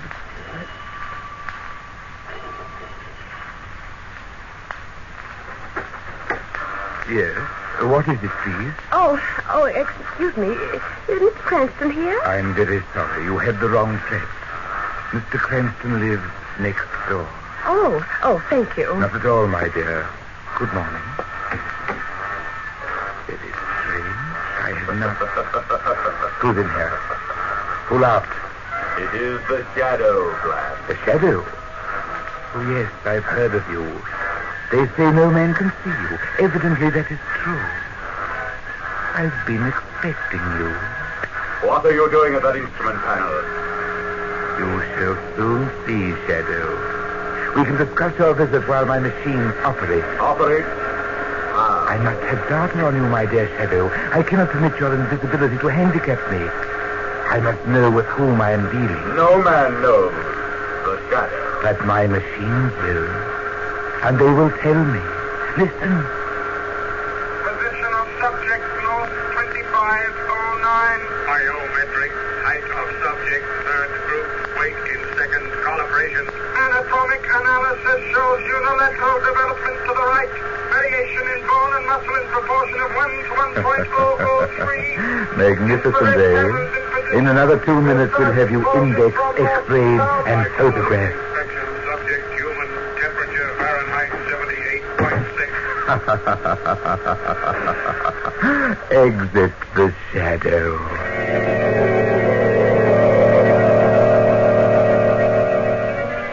Yes, it's perfectly true, Margot. When Bland's machine started operation, the shadow fled like a thief. But why, Lamont? Bland may have been bluffing or telling the truth. I don't know. But I can't risk the shadow's identity being known until I find out more about what we're fighting. Lamont, I just can't believe all the fantastic things you're implying about Bland. They just can't be. Perhaps, Margot, but then... Wait. Mr. Cranston, greetings. May I enter, please? Yes, come in, Bland. We were just talking about you. How very odd. I was just talking about you, Mr. Cranston. I had very bad news for you and the young lady.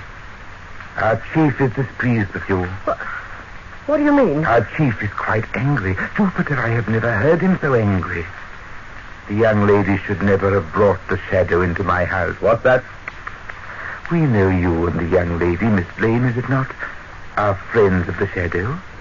Analysis of our historical tabulators has shown you have invariably brought the shadow into cases in which you are involved. Go on.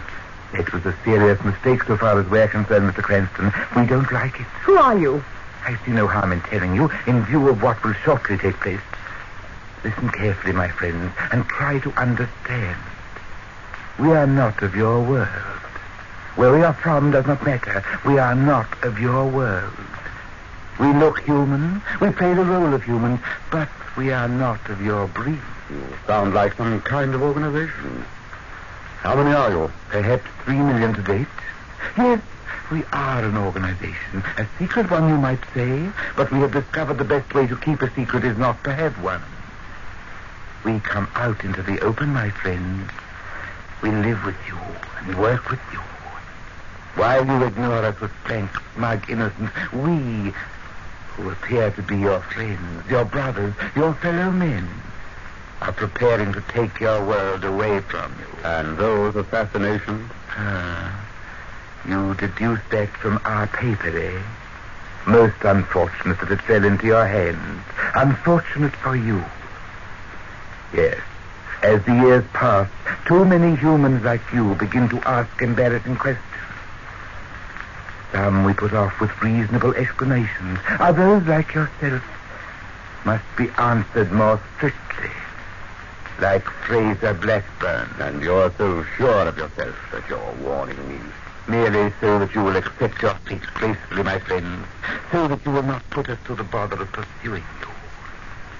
You are surrounded by us. You do not know which of your friends, your enemies, your acquaintances, your neighbors may be one of us. The chief is displeased and instructs me to end your curiosity. That means, as sure as this earth of yours will be ours, you will be dead in 1 hour.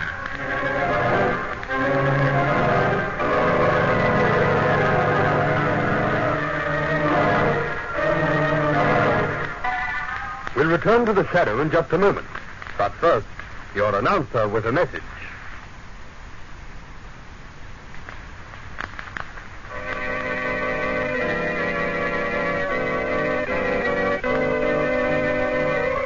And now, back to the shadow.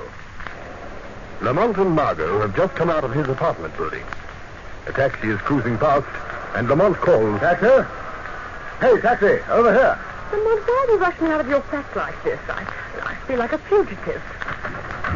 Get in, Margot. That's exactly what you are. 125 Park Road, driver. I'm taking you home right now. You don't believe that fantastic story Bland told us? I don't want to. But you do. Oh, Lamont. I've seen his flat, his fantastic scientific equipment. I'm confused, Margot. I don't know what to believe. What are you going to do? Fight. Millions of men? You may have been lying about that. I don't know. All I know is you don't have to fight an army. You'll fight its generals. If I can get Bland, we won't have to worry about his organization. How are you going to do it? The first thing is to get you home where you'll be safe. We'll work out a code signal so we can phone each other and be sure to whom we're talking. All right, people. Out you get. So soon? Hey, just a minute. You've made a mistake. There's no mistake. I said 125 Park Road. You've taken us to the middle of the park. And it's starting to rain. I don't want to take a walk in this weather, driver. This isn't any mistake, Mr. Cranston. Get out. Lamont. You mean you? That's right. The boss has ordered your execution. So get out. Both of you. You got 2 minutes to say goodbye. Don't try any tricks. I'm pretty quick with a gun. Lamont, what are we going to do? Take it easy, Margot. LCO 9 to center. Check. Go ahead. Have Cranston and Lane. Carry out operation. Hey, did Bland instruct for Mark on Palms? We'll check. Well, Harry, I'm in the middle of the park. Won't be interrupted. No instructions on Brand. Carry on. Acknowledge. All right, people. Here's where you get it. The lady first?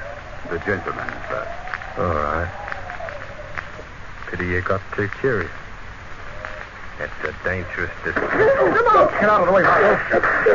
You'll never get away with it, you fool. I'll get away with a lot more before I finish. Drop that gun. Drop it. Come on, watch out. There's a car coming. Let me get just one punch and then... Lamont. Quick, Margot. Lamont, he's been run down. Quickly, let's get out of here. There may be more of Bland's people. Now run.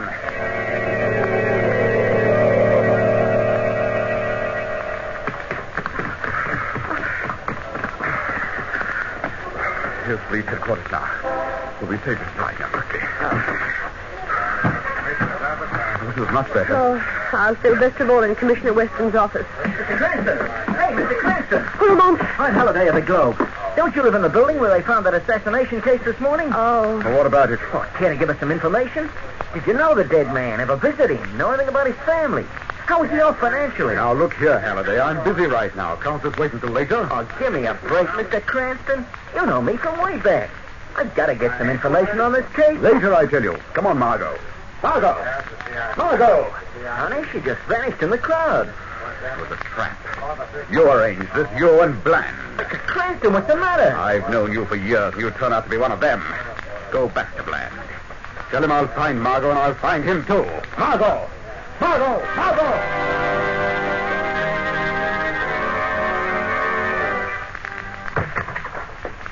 Hey, what in blazes do you... Oh, it's you, Cranston. Has Margot been in here? Miss Lane? No. What's up, Cranston? Bland got hold of her. Bland? You mean that hocus-pocus character? He's something a lot worse than that.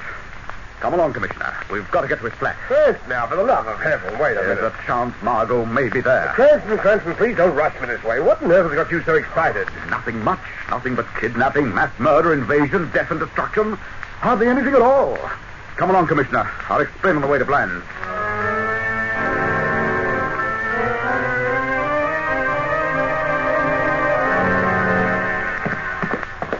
Cranston, this is simply fantastic. Am I supposed to believe your story? Why not? No one really knows what goes on in the world around them. They think they do. They make assumptions. Just because a house looks like a house, they believe ordinary people live in it. But how do they know for sure? Well, here's Bland's flat. Inside quickly. The door's open. Oh, I don't like this. No, neither do I. Hey. This place has been stripped bare. Just an empty flat. Bland flown the coop. I was afraid of this. I tell you honestly, Cranston, I wouldn't have believed it if I hadn't seen it with my own eyes. All right. Come along, Commissioner. Where to? We've got one last chance of locating Margot and Bland. They're probably at their headquarters. But how do we know that? What's your idea? We'll pick up that taxi driver's cab, the one who attacked us in the park. All right, then what? I start driving it across town and try and contact their headquarters in the car radio. But how's that going to help? If I can keep the taxi and the dialogue going long enough, your police radio direction finders may be able to get a line on the source of their broadcast. It's a long chance, but it's the only way to find Margot, if she's still alive.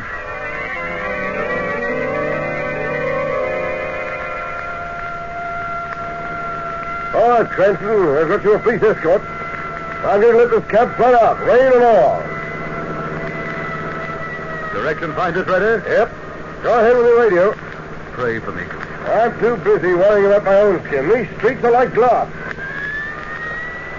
Chelsea 09 reporting. Continue. Reporting on death of Cranston and Lane. Report 1 hour late. Explanation. Cranston put up a fight. Continue. I got them first. 1 moment. Chelsea 09 reported killed in car accident 1 hour ago. Explanation. That's impossible. Margot Lane reported brought to headquarters half an hour ago. Explanation. I tell you, you've made some... Mr. Cranston, but not quite clear enough. Bland. You'll be interested to know we're going to use Miss Lane as a bargaining point for the shadow, since she seems to know that elusive person.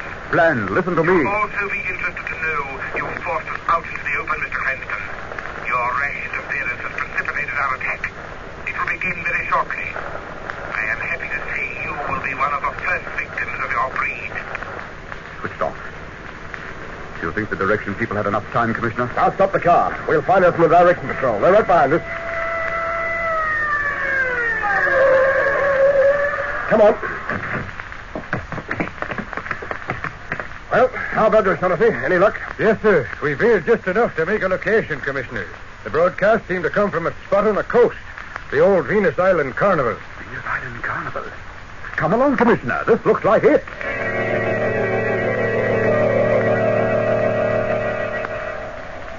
Cranston! Hey, Cranston! Over here. Where? Oh. Well, did you find anything? No, not yet. This storm's getting worse. It's exposed out here. An empty summer carnival doesn't offer too much cover. Wait, Commissioner. Well, let's stop this wild goose chase. The directions squad must have miscalculated. Yet I didn't order the special riot detachment down here. It's not a wild goose chase. You'd better get to a phone and call your patrol cars. What do you mean? Look down towards the shore. That old freak exhibit. The men from Venus. You see it? Yes. And that mark on the sign, it's a circle with a cross under it. Yes. That's the astrological symbol of the planet Venus. It's the mark we found on the palms of those dead men. Send out that call for your cars, Commissioner. This is what we're looking for. You can see fresh tracks in the muddy ground leading into the place. All right, you wait here, Cranston. I'll be back in about 5 minutes. I'm afraid I can't, Commissioner. Because in 1 minute, Mr. Bland and Company is going to receive a visit from the Shadow.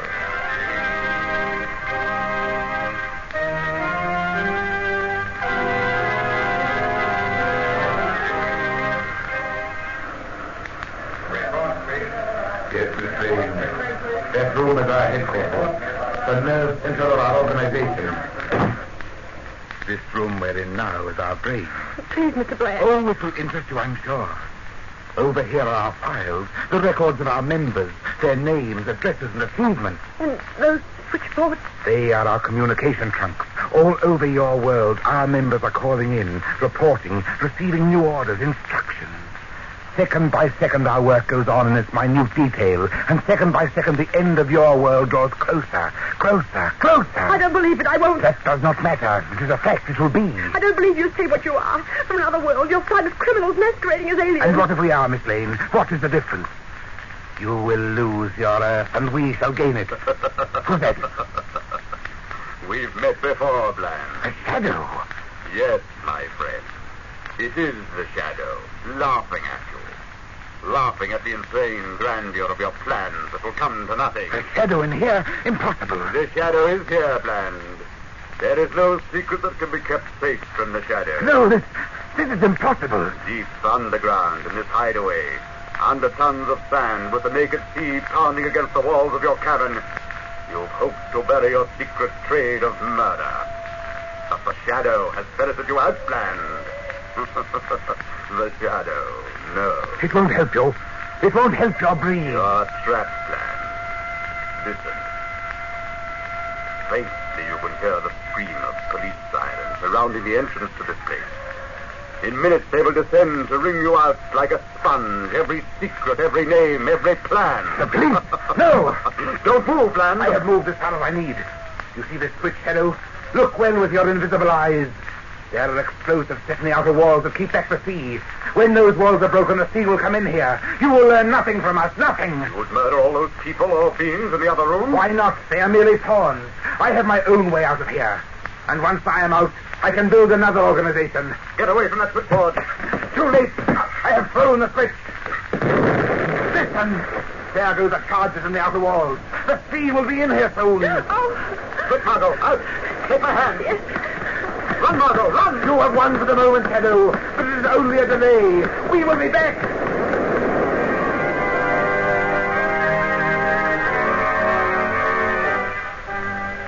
How you ever got out of that place with Miss Lane is a miracle to me, Cranston. No, not a miracle, Commissioner, but certainly a close call. And you say everything down there was destroyed? Yes. Equipment, records, all those people. Everything is lost in a morass of sand 100 feet beneath the ocean. Everything but Bland. He said he had a way out. That's all right. We've got men posted all along the beach. Commissioner, look! Over there's someone running. It's Bland. He did get out. Stop him! As soon as he gets the men after him. He's down. Come on. This way, Edgar. Come on.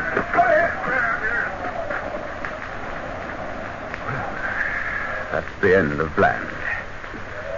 No matter what he was, he died like a man. But Lamont, which was he? A man or was he claimed? Margot, I really don't know. We have no way of disproving anything he said. But if he was telling the truth, there are many more like him still on Earth. It doesn't matter. Without leadership, they'll collapse. Just a little vigilance will be enough to keep them in check. But we've got to be vigilant. We've got to walk with care. Act with caution. Death may lurk just around the corner for us. And we'll never know.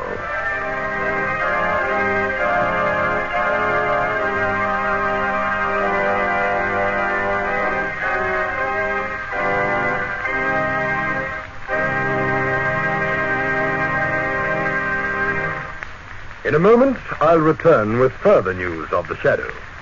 But first, your announcer.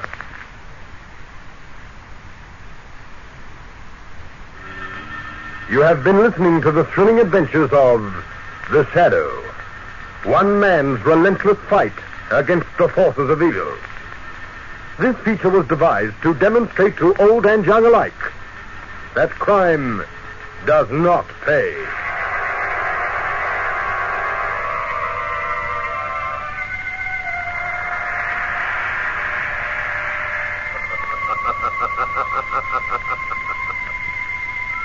As you sow evil, so shall you reap evil. Crime does not pay. The shadow knows.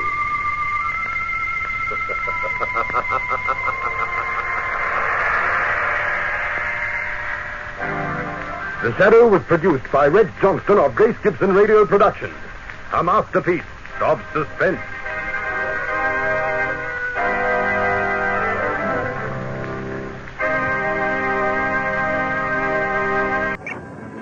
The CBS Radio Mystery Theater presents...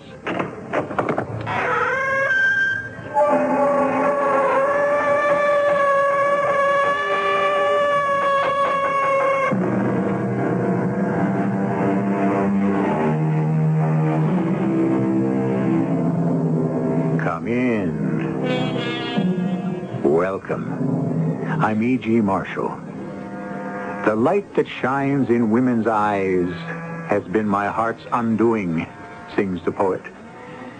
By this does he mean the light that resides in their eyes, or is it a light in their eyes that tells falsehoods? Who knows? Of one thing we may be certain. When we attempt to interpret the light in a woman's eyes, or even in a man's, we tread on dubious, doubtful, and possibly dangerous ground.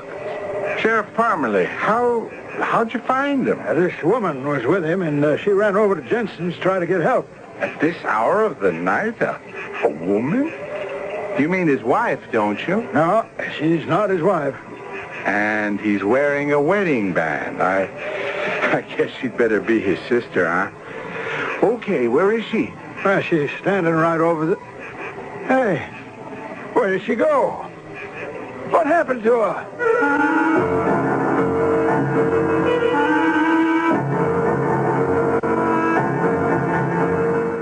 Our mystery drama, The End of the Rainbow, was written especially for the Mystery Theater by Sam Dan and stars Terry Keane.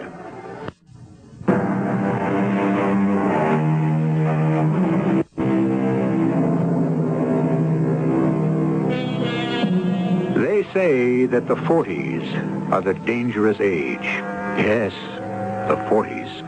Most people have already seen the dreams of the 20s accommodate to the realities of the 30s, and now one is faced with the need to prepare for the 50s and beyond.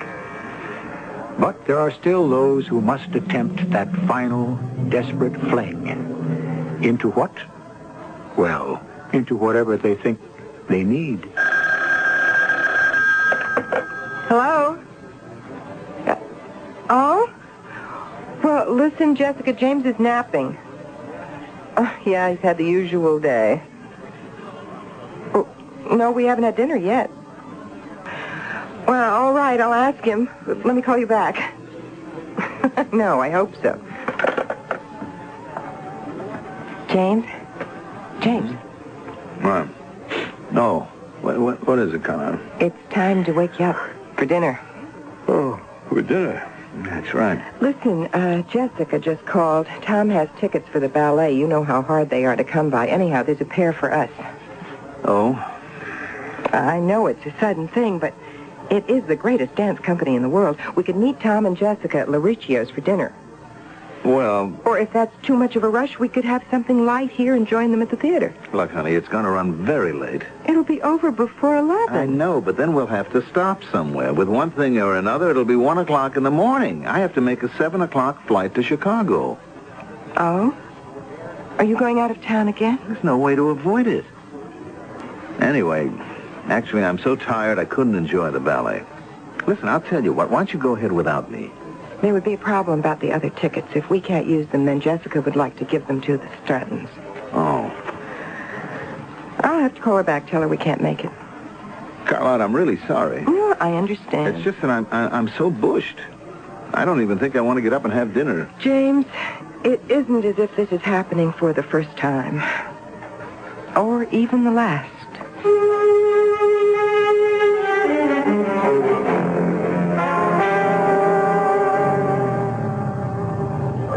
Sorry you had to get up so early to drive me here, but, at this hour, there was no way I could depend on a limo or a cab. It's all right.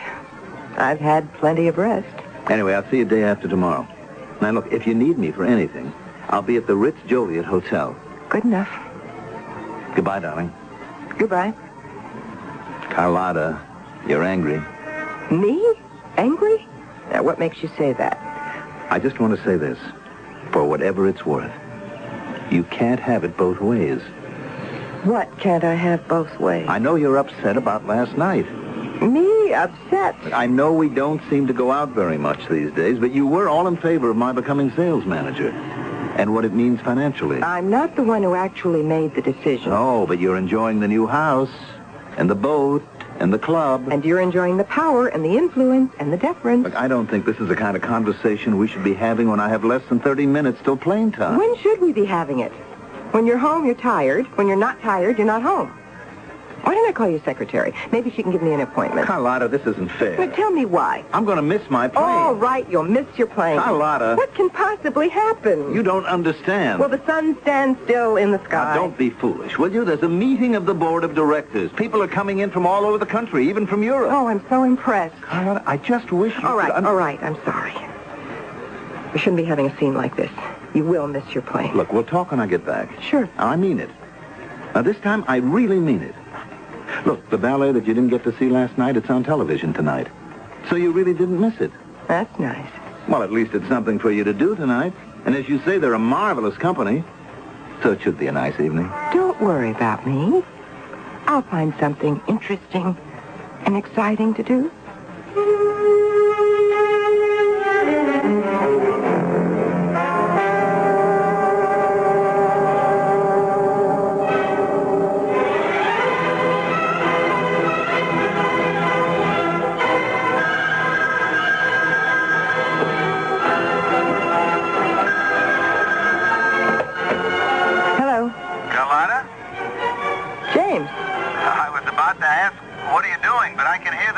How's the ballet?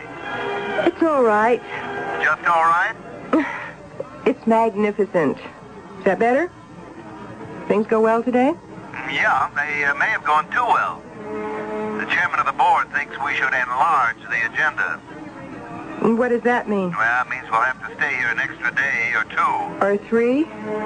I guess it was my report that did it. You know, it was a fantastic thing, Carlotta. It opened up whole new horizons. I did myself no end of good. Well, that's nice. Is that all you can say? What do you want me to say? Carlotta, we'll make up for all this. You'll see. Sure. No, I mean it. I mean it, too. Darling, I'll be home by the end of the week for sure. And we'll straighten everything out. Yes. Okay, good night, darling, and enjoy the ballet. Hey, look, and tomorrow night, why don't you have dinner with my sister? Good night, James. Why not? All right. Why not?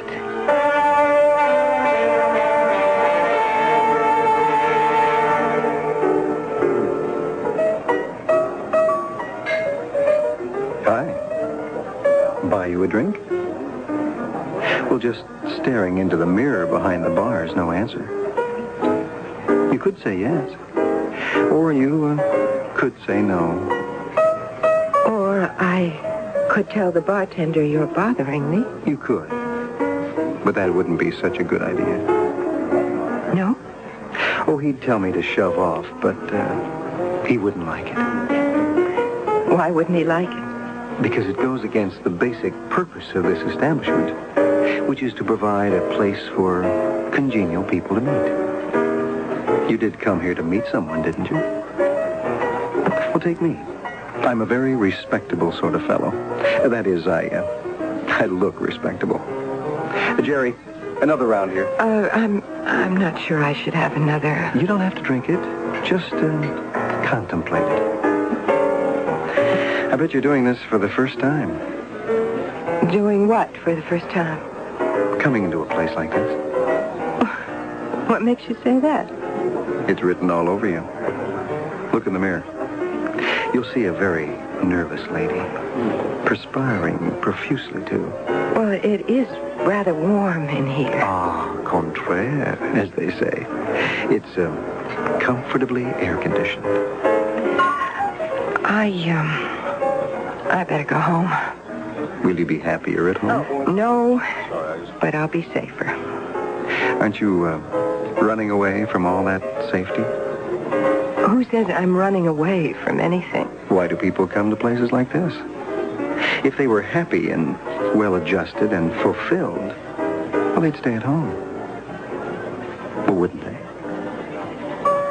You're married. That was no great deduction. You can see my rings. What's wrong with your husband? Now, don't tell me there's nothing wrong with him. Maybe there's something wrong with me. Oh, he's always so busy. He makes a lot of money, doesn't he? But it takes all his time and energy. And that's why you're here. To find something that's missing in your life. You have this deep, penetrating analysis of other people's alleged problems. Why are you here? I'm traveling. For my company. I guess I'm pretty much like your husband. Oh, no. You are more open and relaxed. You have a sense of humor. My wife would disagree. She thinks I'm rather dull. I always seem to be tired and... Well, my wife complains that I never take her out. I'm on the road too much. The atmosphere in my house must be pretty much the same as the one in yours. What do you suppose your husband's doing right now? He's in Chicago. Oh, my hometown. Where in Chicago? The Ritz-Joliet. Oh, I know it well. He's probably downstairs in the Explorer's Bar. James? And with some woman. Oh, not James. And he's with a woman who isn't giving him a hard time about how he neglects her. She thinks he's charming and full of fun. Wouldn't it be something if she just happened to be my wife? Do you mean your wife goes to bars? You're his wife. And you do. Oh, but this, believe me, this is my very first time. There's a first time for everybody. James, picking up a woman at a bar. No, it boggles the mind. Why? Is James so unattractive? Well, no, not really. How often does James travel away from home? Oh, at least once a week. Very often twice. Same here. And you know something? I really don't have to. You don't? Nobody has to. Very often, things can be settled with a phone call. But it's usually so dull and uncomfortable around the house. You think James has someone out of town? I never thought about it. That's probably what James is counting on. My wife has accused me of many things, but running around with other women has never been one of them. Oh. Oh is right. It never occurred to you, did it? The Explorer Bar in Chicago is a swinging place. Very much like this one.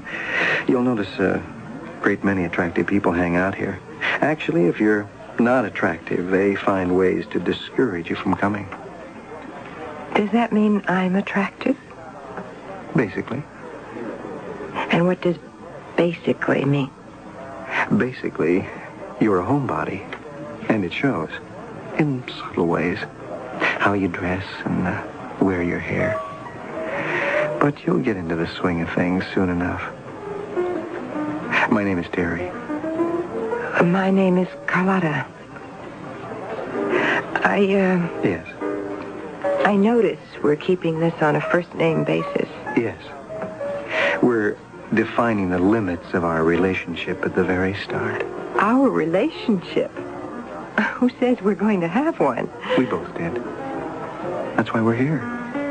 You are remarkably sure of yourself, aren't you? Just honest.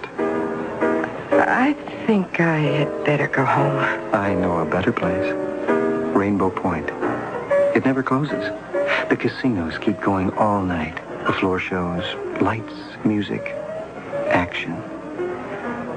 That's what you want, isn't it? But that's more than 120 miles away. Is that your only objection? And it's across the mountains. It's a great road. I don't know you. As it turns out, you don't know your husband either. Rainbow Point. I bet he never offered to take you there. He says it's a place for foolish and frivolous people. Don't you ever feel foolish and frivolous?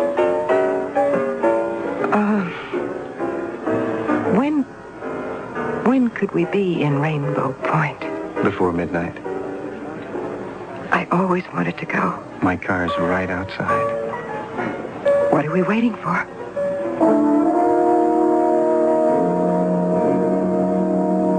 What are we waiting for? You might think we would be waiting for caution and prudence, those handmaidens to the great goddess of common sense. But no. Isn't it remarkable how people instantly, irrationally throw everything into the hands of fate?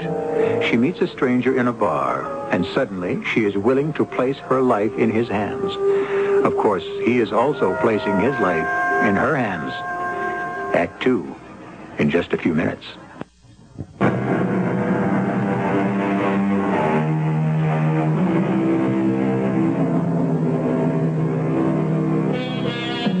What does the poet say?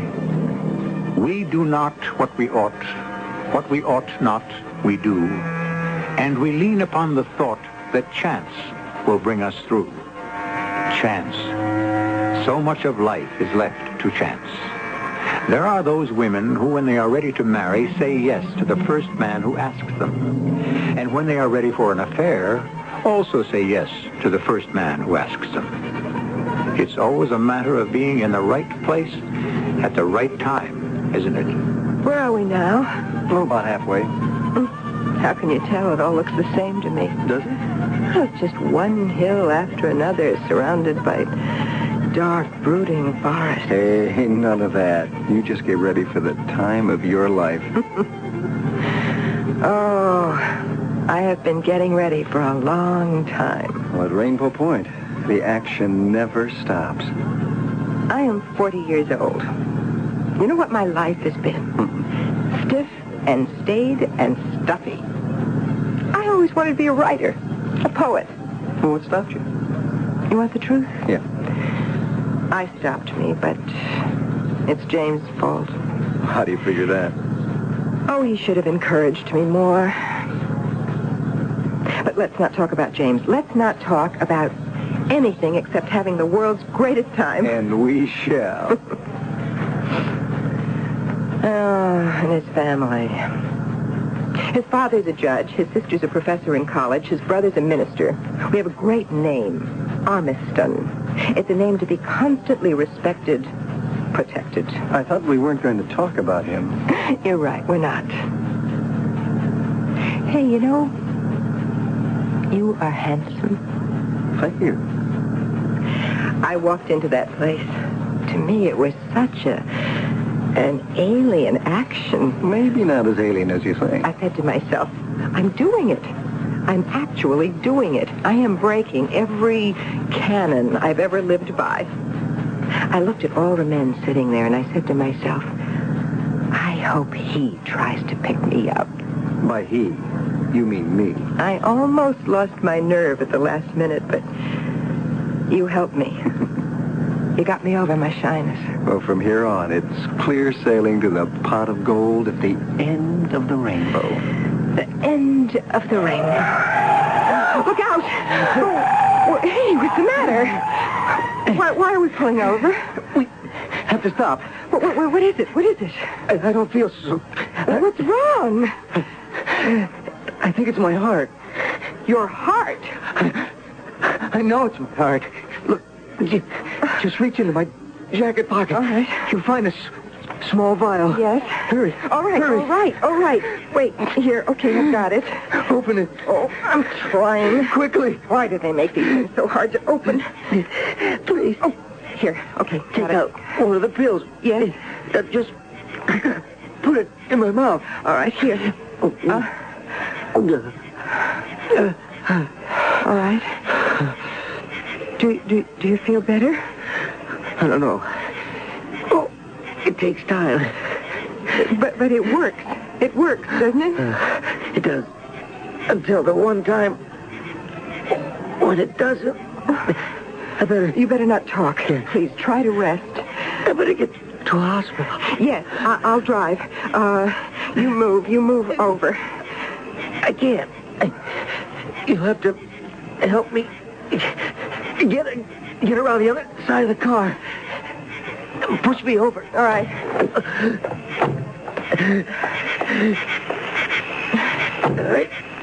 Try to push me forward. All right. You don't do anything. I'm all right. Oh, please, easy. I'm trying. I'm here. I'm trying as best I can. Can you get behind the wheel now? Yes, I think so. Oh, hurry. Oh, don't even know where a hospital is. Keep driving. We'll find something. What's the matter? What's wrong with it? Please, hurry. Oh, something is the matter. Oh, no. I forgot the... What did you forget? Well, let me look. Oh, I don't believe it. The gas. The needle is past empty. You forgot to fill the tank. How could you be so stupid as to forget to fill the tank? Please. Oh, I'm sorry. Well, what are we going to do now? I don't want to die. Oh, we haven't seen a car go by in the last 10 minutes. Please. Go for help. Go where? On this road at night? I can hardly breathe. Where am I going to go? I think I remember a filling station. It was just a half mile down the road. I'm scared. Help me. I know. All right, I remember. I saw it too, but it was closed. It might be. There must be a phone booth. Oh, it's so dark. It's less. I know it's less than a half a mile.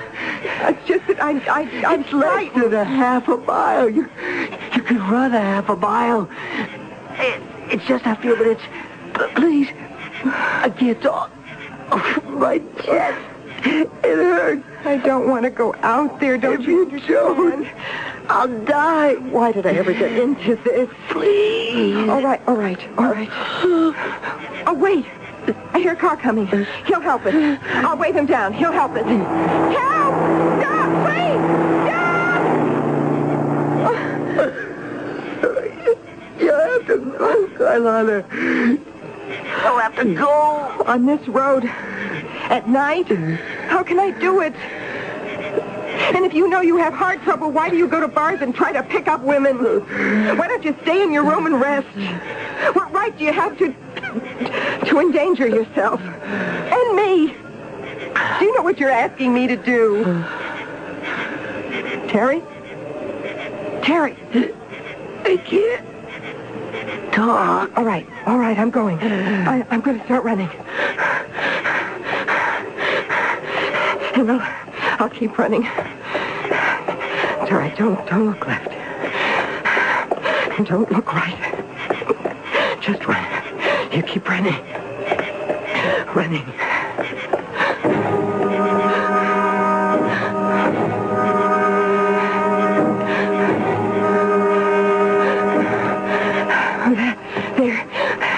There, I see it. The gas station. Oh, why is everything so dark? Is anyone here? Anyone here? Of course not. It's closed. The phone booth. There is a phone booth. Oh, now I need a dime. My purse. Where's my purse? I left it in the car. No, I dropped it. I must have dropped it along the road. Or did I leave it in the car? No. Operator? Oh. Operator, this is an emergency, a matter of life and death. Operator, I'll give you all the money you want later. Please, operator, answer me. Operator! I can't get the operator. I've got you. Answer me! Answer me! You'll only break the phone, ma'am, and that's against the law. You're an officer. A police officer.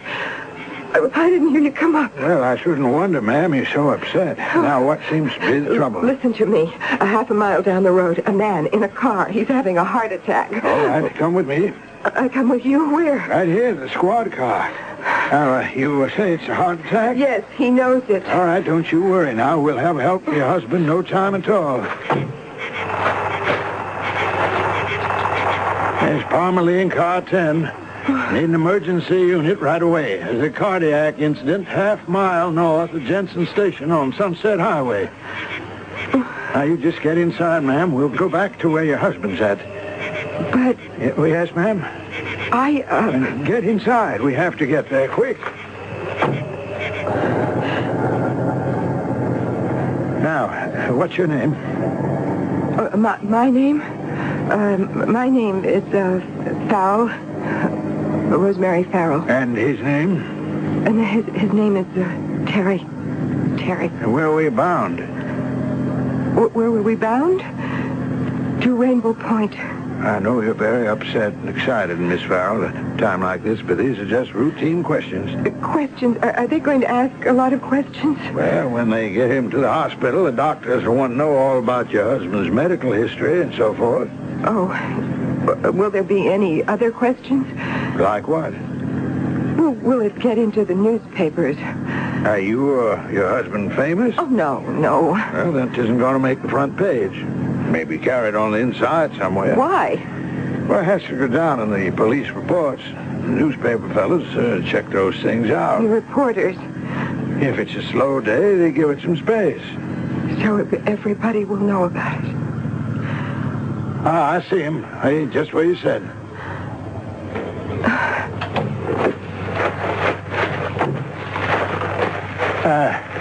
Mr. Farrell. Mr. Farrell, you okay? Farrell? Don't try to talk now. Just rest easy. Relax now. Help is on the way. My name isn't Farrell. I should have known. My name Now, don't talk. Just rest now. Just rest. My wife. Call my wife. Sure. I love my wife. I know. If I don't make it, tell her I loved her. You're going to make it, yeah? You're going to do fine. Everything's under control. Hey, listen, you hear that? There's help's coming now. Everything's going to be okay. Okay, let's get that stretcher over here. Hi, Parmalee. Oh, Mickey, are you on tonight, huh? Yeah. Fellas, help me ease him out onto the stretcher. Give me a hand. All right. You'll be fine, mister. Just lie back. Don't try to talk.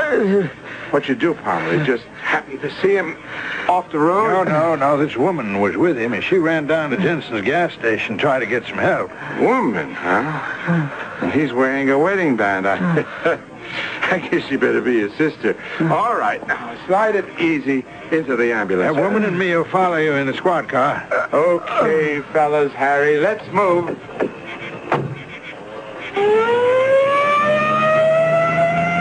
Okay, lady, let's get started. Lady? Hey, where'd she go? Lady? Ma'am? Now, look, I know what you're thinking. That there's going to be publicity and they'll find out who you are and you'll have to answer questions and it'll get back to your husband. But you can't hide here. Now, lady, wherever you are, come on out. This is kind of wild country. You got some big cats in those woods, maybe some bear. I'm not trying to scare you, but you have to think clear now. You've lost your head. Come on back, please. For your own good.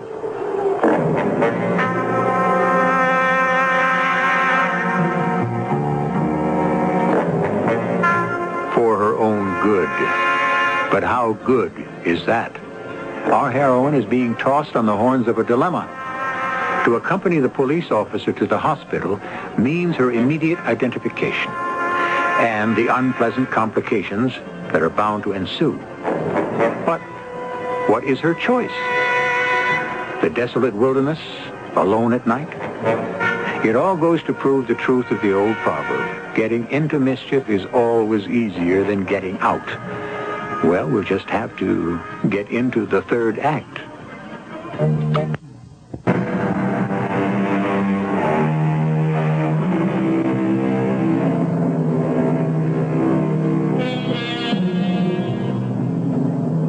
If it's 10:30 in the evening, where would you expect to find Mrs. Carlotta Armiston?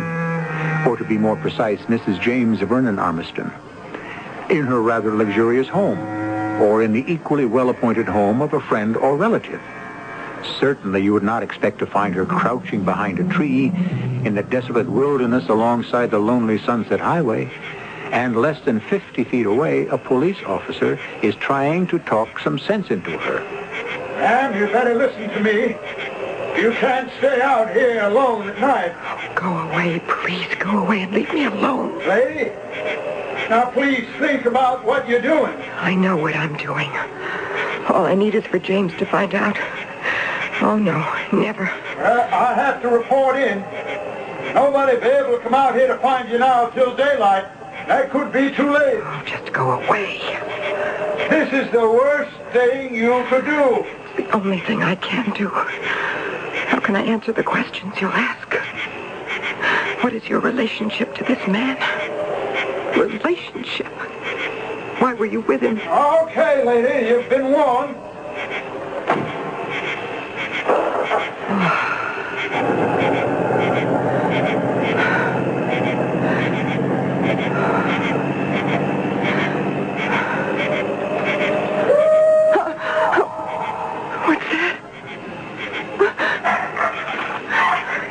Suppose it's a bear. I better get out of here.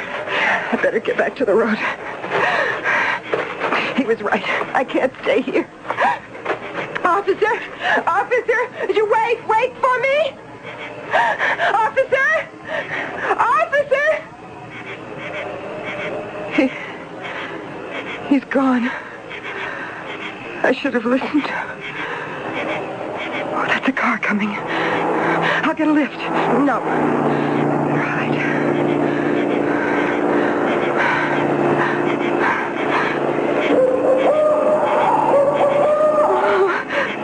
What was that? He said something about big cats. What kind of big cats? I better run. I can't. Why can't I run? Why can't I move? I can't move. I'm so terrified I can't move. Hey, is that really a human woman standing out here in the road? In the middle of nowhere? Hop in. What's the matter?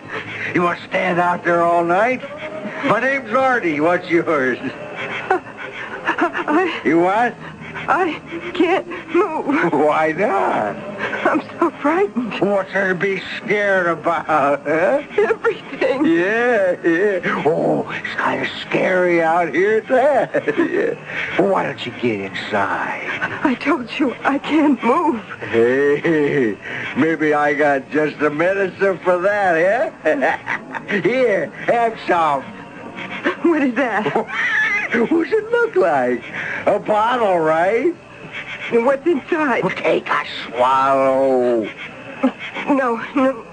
I better not. Come on. It'll relax you. Go ahead. There.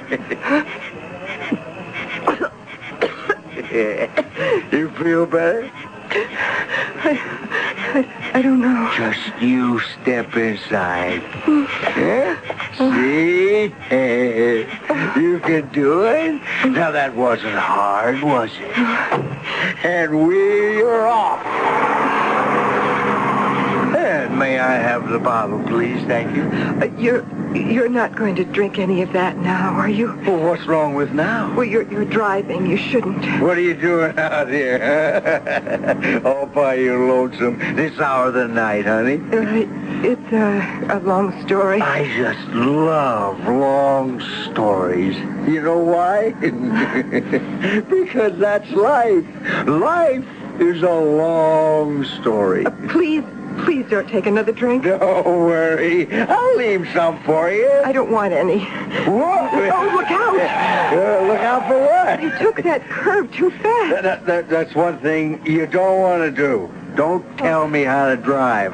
I was born with a steering wheel in my hands, you know. I can drive with my eyes closed. I can drive fast asleep. What do you think of that? Please, I must ask you to stop the car. What? I would like to get out. Did you hear me? Yeah, I heard you. I am asking you to let me out. Why? Because Just because... Because you don't want to drive with a drunk. Look, I didn't say that. But you meant it. Just please let me out. I'm asking you. No kidding. A good looker like you. What were you doing out there all alone, huh? I mean, this is the middle of no place. Okay? I'll tell you. You were with a guy. Am I right? I'm always right. Please stop the car. You're like my wife. No, you're much better looking. I would like to get out. You had a fight with a guy, huh? Right? Now, why did you have a fight with him? Well, I'll tell you again. He made a pass at you, right? But he did it the wrong way. No finesse. Now, honey, you're going to have absolutely no complaints about me. Will you please stop the car? First, give me a little kiss, I want to get out. For sure. But first, give me a kiss. Take your arm away. Why? Because you can't drive with one hand. Cut it out, baby. Quit putting on an old act. What act? A dame like you has been around, I can tell. You take your arm away. What would you be doing out here by yourself? Some guy ditched you, that's why. I just want to get out. We'll both get out and we'll have a real good time. You are drunk. Don't let that bother you. Let go of me. Now, you just hold still, sweetie. Let go. I said hold still. Look out! Look out!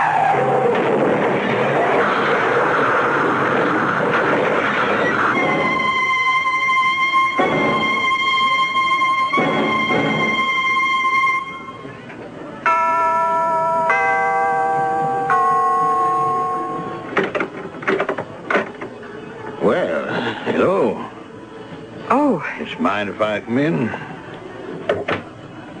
I see you got home all right, Miss Armstrong. How do you know my name? You have much trouble?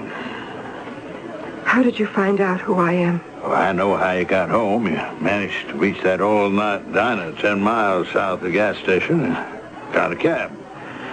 I described you. That's what Bill Henry, who owns the place, told me. What do you want? I just came here to return your purse. My purse? It's a bit scorched. I didn't know it was yours at first. Where did you find it? Well, where do you think? I noticed you didn't have one when I first saw you at the gas station, and then I drove you back to Mr. Starrett's car. Starrett. Is that his name? That was his name. Oh. You didn't know him very well, did you? I didn't know him at all. Hey, you must have picked up your purse before you went off to hide. Yes, and then I lost it again. I'll tell you where I found it. I was driving around looking for you, and I saw a fire in the distance. When I got there, I found a car in flames. The man had evidently driven off the road. I noticed the scorched purse on the road. It's yours. Yes. He was drunk. And when he hit that tree, I tried to get him out of the car, but he was too big, he was too heavy to move, and then the fire started. There was nothing more I could do. Yes, I understand. Am I going to be arrested? Arrested? What for? Won't they want to ask me questions? We have all the answers. Man dies of a heart attack. Another man gets killed because he was driving while drunk. I mean, you didn't really know either of them, so what light could you shed on the subject? Thank you, officer. Thank you. Miss Armstrong, I only met you for the first time last night, and I wouldn't swear to it, but I imagine that you've got more gray hairs in your head today. Yes. You have a very nice home, Miss Armstrong. And I'm sure you must have a nice husband, too. Well, I better be going. All this was unofficial, so I appreciate it if you never said anything about it. I won't. It's been a pleasure. Bye, Miss Armstrong. Goodbye, officer. Oh.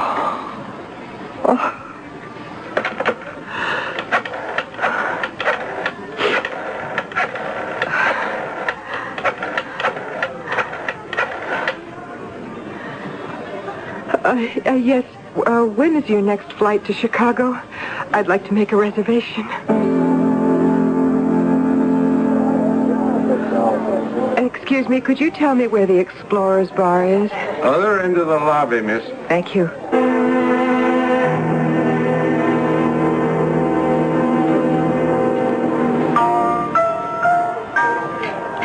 I don't think she's interested, James. What? The tall blonde in the booth. You've been giving her the eye for 5 minutes. There's nothing doing there. Take my word for it. Carlotta. I think she wants the dark-haired man at the end of the bar. But he's been giving me the eye. What are you doing here? What are you doing here? Carlotta. All right, I tell you what. Let's neither of us ask each other that question. Look, I just came down for a nightcap. Sure. I guess you caught me. Why do people come to places like this, James? To find someone, right? Right. Have you found anyone? I think so. So have I. And I also found something else. The end of the rainbow. Oh, Carlotta, we have so much to talk about. We do. But we don't have to talk about it tonight.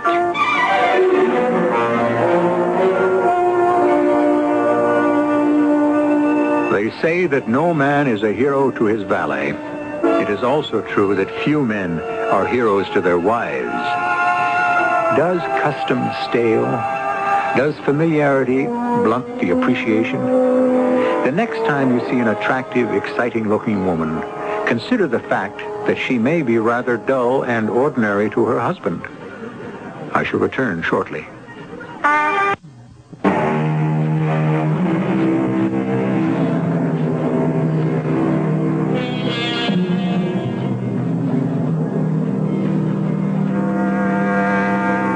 We look for mysteries in plays and books, stories and movies, and we never really appreciate the fact that within ourselves are the deepest and most perplexing mysteries of all.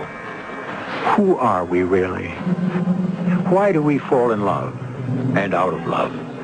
What are the sudden bursts of passion and of emotion that drive us to all sorts of incomprehensible actions? Shall we ever know? It seems that the more we learn about the human psyche, the less we understand. Our cast included Terry Keane, Mandel Kramer, and Bob Caliban. The entire production was under the direction of Himan Brown. Until next time, pleasant dreams.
Lamont Cranston, wealthy young man about town.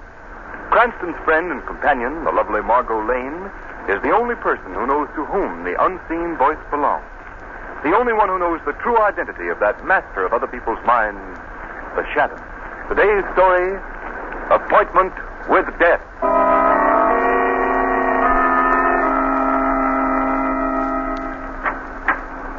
Number 2214, Warden.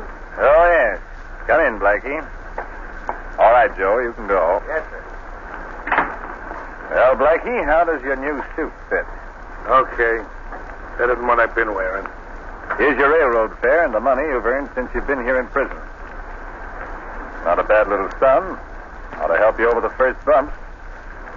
Blackie, you've been in this institution for 5 years. That in itself should prove to you that crime doesn't pay. Now, you've paid your debt to society to slate creed. Now it's up to you to go out, get yourself a job, and live within the law. I'm free now, Warden, right? Yes, Blackie, you're no longer a number. And I can say what I want. Yes, that's right. Well, then can that line of gab you handed me. I served my 5 years, yeah. Well, now I'm going out in the world, but I ain't going out to live within the law. You're a fool if you don't, Blackie. That's what you say. I've seen men with your attitude go out of here before, and I've seen them come back. Some of them to sit in the electric chair. Well, maybe I'll be back to sit in the chair, and maybe not. But I'm going to get the guy that put me in here. Nobody put you here but yourself. Can that, Warden? Sounds all right from your side of the fence, but you ain't talking my language. All the years I've been here, night and day, in my cell, in the workshop, in the recreation yard, I thought of one thing. Get the guy that put me in here. Well, who is this fellow you think you're going to get? He's a guy they call the Shadow. And I don't just think I'm going to get him, Warden. I know it. I'm going to crush him just as I crushed this $50 with my fist. By George. Bend almost double.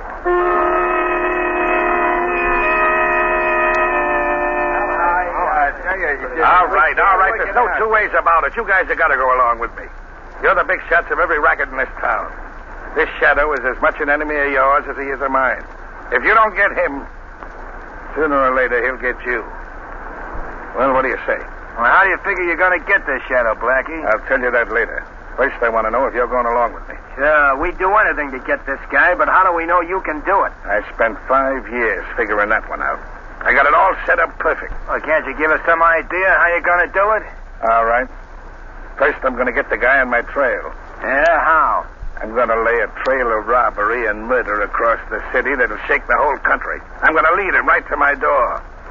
But this time, I'm going to be all set for him. But you can't see this guy, Blackie. Yeah, I know. He hypnotizes you, but he's no further away than his voice. He can be gotten. And I figured out just the way to do it. Well, okay, Blackie. I don't know how you're going to work this out, but we're your friends for life if you do. What do you want us to do? Nothing more than lay out some dough. I want you to buy me an island. An island? What are you talking about? There's a little patch of land no bigger than half a city block. It sits right in the middle of White Lake, right outside of town. There's a shack on it. That's going to be my hideout. That's where I'm going to lead the Shadow. And that's where I'm going to knock him off. Well, if you're sure you can do this, I want to be in on the kill. All right, Frank, I'll need company. You're in. Okay, Blackie, the island's yours. Thanks. You're getting a swell bargain. The Shadow for a piece of dirt.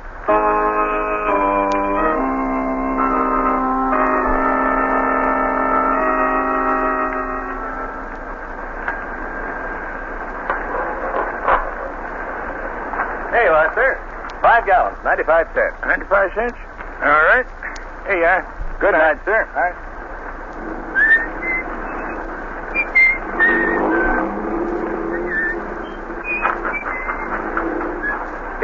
Here, little man. You toddle back to the car and sit with Mother till I lock up the gas station. Oh, you want Daddy to carry you back, huh? Lost your tongue? All right, then. Come on now. Up you go. Are you about ready to go, John? Yes, Mary. Won't take me more than a few minutes now.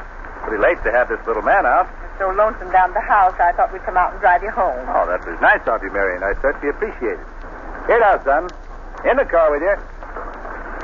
There you are. Oh, what's this? Another customer? Gosh, business is picking up. I'll take care of this one in a hurry, Mary. Be right back. Yes, sir. What can I do for you? Fill her up. Make it snappy. Yes, sir. Would you cut your motor, please? Cut my motor? What for? Well, it's pretty dangerous putting gasoline in a car with a motor running. All right, never mind the gas. Let's take a walk into that shanty of yours. Hey, what is this? A stick-up? Your dope's right, brother. Get going. This gun talks loud. John! Pipe down, lady, if you know what's good for you. Wait a minute, buddy. You've come to the wrong place. I've got exactly $9 in my till. That's my receipts for the whole day, and it's bread and butter for that woman and child in the car over there. And I'm not giving it away. Never mind the long-winded story. I'm here for business. Now step on it. Yeah? I'll step on it, all right. Oh. Tough guy, huh? Now your wife and kid can use that $9 to buy you a funeral wreath.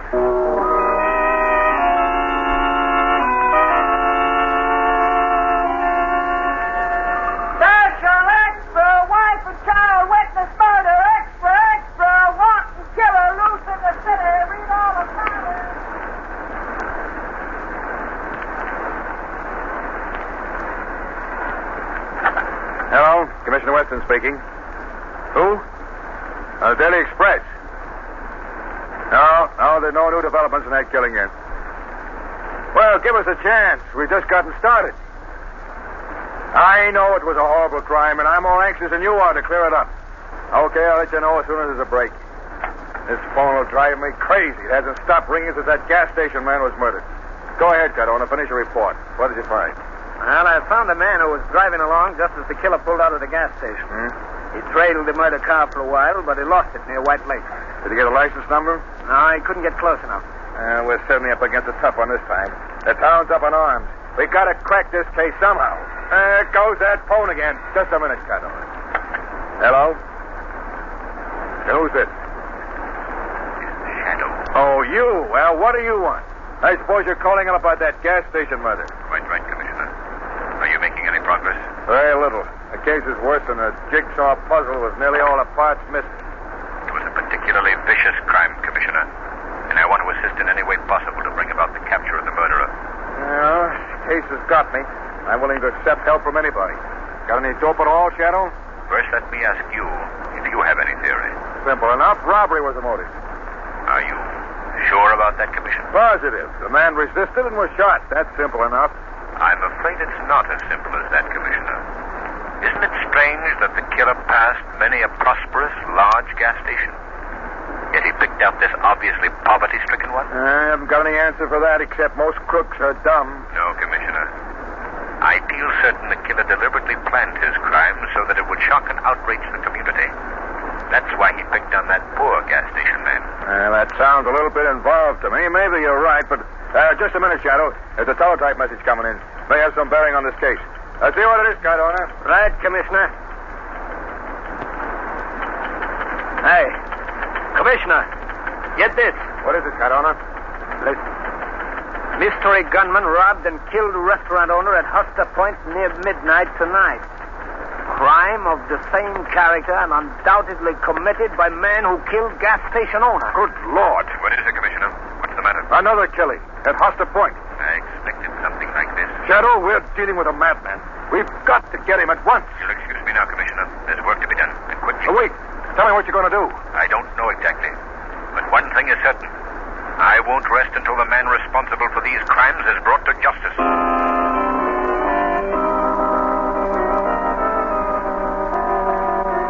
Extra, extra! Couple robbed on Lonely Road. Mystery gunman terrorizing city. Read all about it. Extra, extra! Home of Judge Bomb. Special extra. Judge is home completely destroyed. Extra special. Read all about it. Mystery gunman robbed post office. Get your special extra. Mystery gunman robbed post office.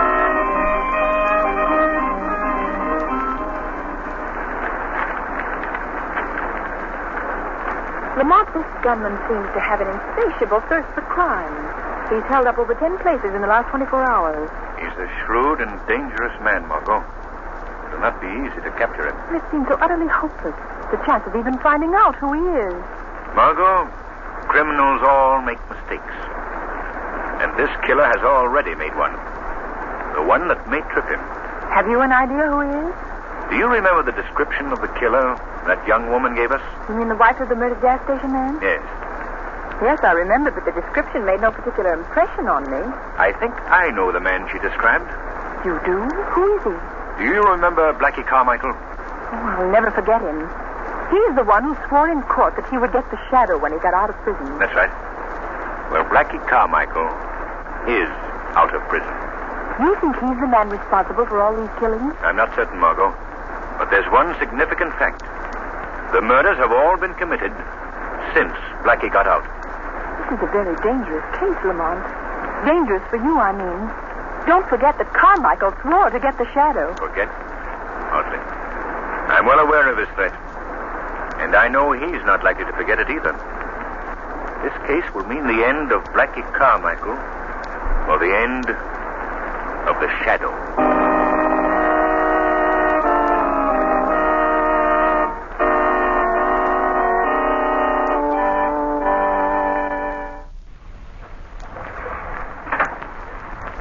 Blackie, did you see anything? No, Frank, nothing. I don't expect to see the guy I'm after. You sure got me stumped. I can't figure how you're going to get a guy you can't see. Well, just wait. You'll be in on it when it happens. You can tell your grandchildren you saw Blackie Carmichael strangle the shadow with his own 2 hands. Well, that'd be something to talk about, all right, but... Listen, Blackie, if you want to lead the shadow here to this island, why do you cover up every time you knock somebody off? Because I don't want the cops to get wise first. I'm making it tough for them. You may be making it tough for the shadow, too. No. He's a smart egg. He got me the last time when I was well out to sea on the cleanest getaway a guy ever planned. And you're throwing out enough bait. He ought to bite soon if he's ever gonna. Frankie, the biggest fish is a sucker for the right kind of bait. You sure raised an awful rumpus, all right. 10 stick-ups in 24 hours. Boy, that's knocking him off. You think that's something? Why, I'm just starting. I'm going to keep pegging them until I wear calluses on my trigger finger.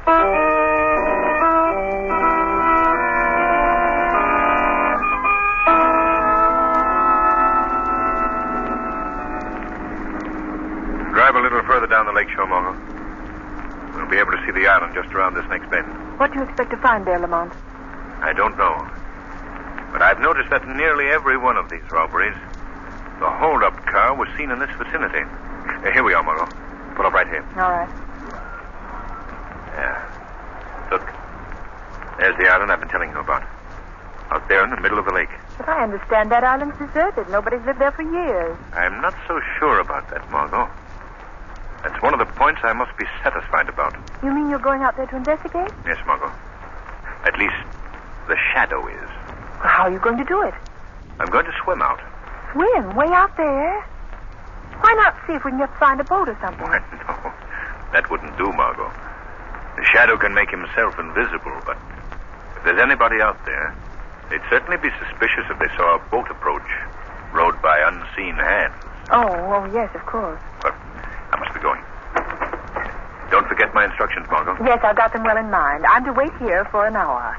If you're not back in that time, it'll be a signal you found somebody or something on the island.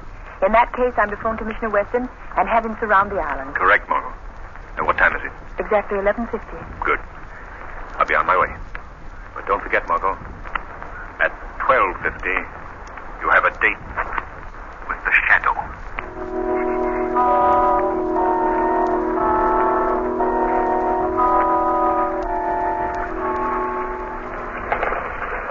This is getting me, I tell you, Blackie. I can't stand it anymore. Well, go on in the shack and take a sleep. No, I'm getting off this island. Who said you was? I say so. I'm going nuts waiting while you keep staring at that water. You close that trap of yours or you'll be carried off this island. Oh, now, Blackie, be reasonable, will you? This is a screwy idea. We can't wait around here for a guy that may never show up. I got things to do. You're in on this, see? Oh! And you're staying into the finish. You get me? Yeah, for Pete's sake, Blackie, let go. You break my arm. Are you doing as I say? Yeah. Okay. Now, I don't want to hear no more squawking. You got a grip like nothing human. My arm felt like it was in a steel vise. Pipe down. Quiet. Oh, what's up? What's the matter? Look. Right along where I'm pointing. Where the moon hits the water. Yeah? You see anything? Just a ripple in the water, that's all I see. Some ripple. It's the one I've been looking for every night since I'm here. What do you think it is? It's a man swimming. You're nuts. I don't see no man. Maybe it's just a fish. Fish is good. The fish I've been putting my bait out for. What? Say, Blackie, you don't figure that's the shadow, do you? That's my dope. I'm willing to lay a bet on it. I get it now. This is the way you've been planning it all the time. That guy can hide himself, but he can't hide the ripple in the water. That's what I've been figuring for 5 years. I know this shadow can hypnotize you so you can't see him, but he's a body just the same. So I doped out this idea. If I could get him into water, I still wouldn't be able to see him. But I could see where he rippled the water. Then I could grab. Blackie, that's a smart idea. And simple. So simple I was scared some other guy'd beat me to it. That ripple is moving this way. What are you going to do now, Blackie? I'm going out to meet him just as soon as he gets far enough in for me to fetch underwater. Then I'm going to grab him and strangle him with these two hands. He ought to be a cinch for a guy as strong as you at any time. But now, after he swam that distance, he's ducked. It's time to go, Frank. Here. Grab my duds. Take it. Okay, Blackie. You better make it snappy. He's almost out of deep water. He's paddling in his own grave right now. Here goes. Keep your eye on the water, Frank. And watch the fun. Okay, Blackie. I'll doze on you. Don't disappoint us.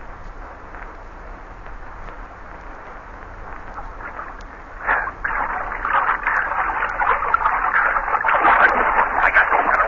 I can't see you, but I can feel my hands on your throat. Yeah. Let go. Let go of me. No, I won't. I waited too many years to get my hands on you. Who are you? I can't see you, but I know you can see me. So take a good look. Do you recognize me?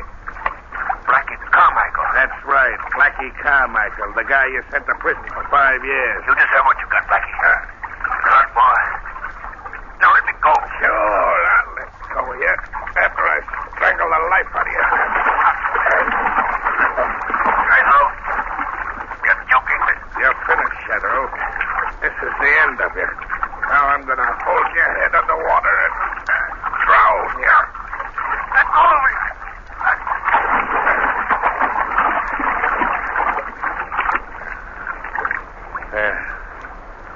That's done. Frank! Frank! I done it! I killed him! I killed the Shadow!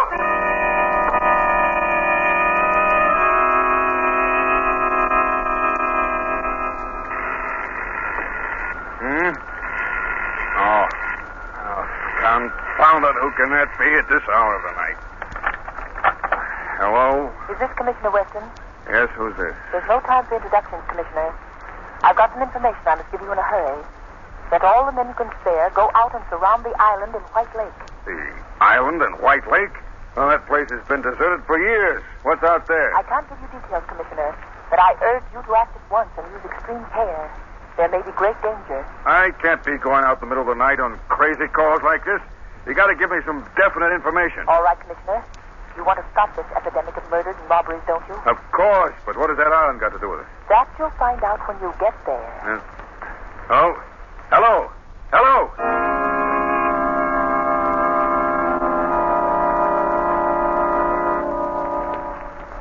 Hey, Blackie, you'll be the biggest guy in the rackets after this. You done something that every guy in the underworld wanted to do. You killed the Shadow. Cut the gab and let's get going. All right, I'm all set. We better bind this shack down. We don't want to leave any fingerprints, any evidence for the cops.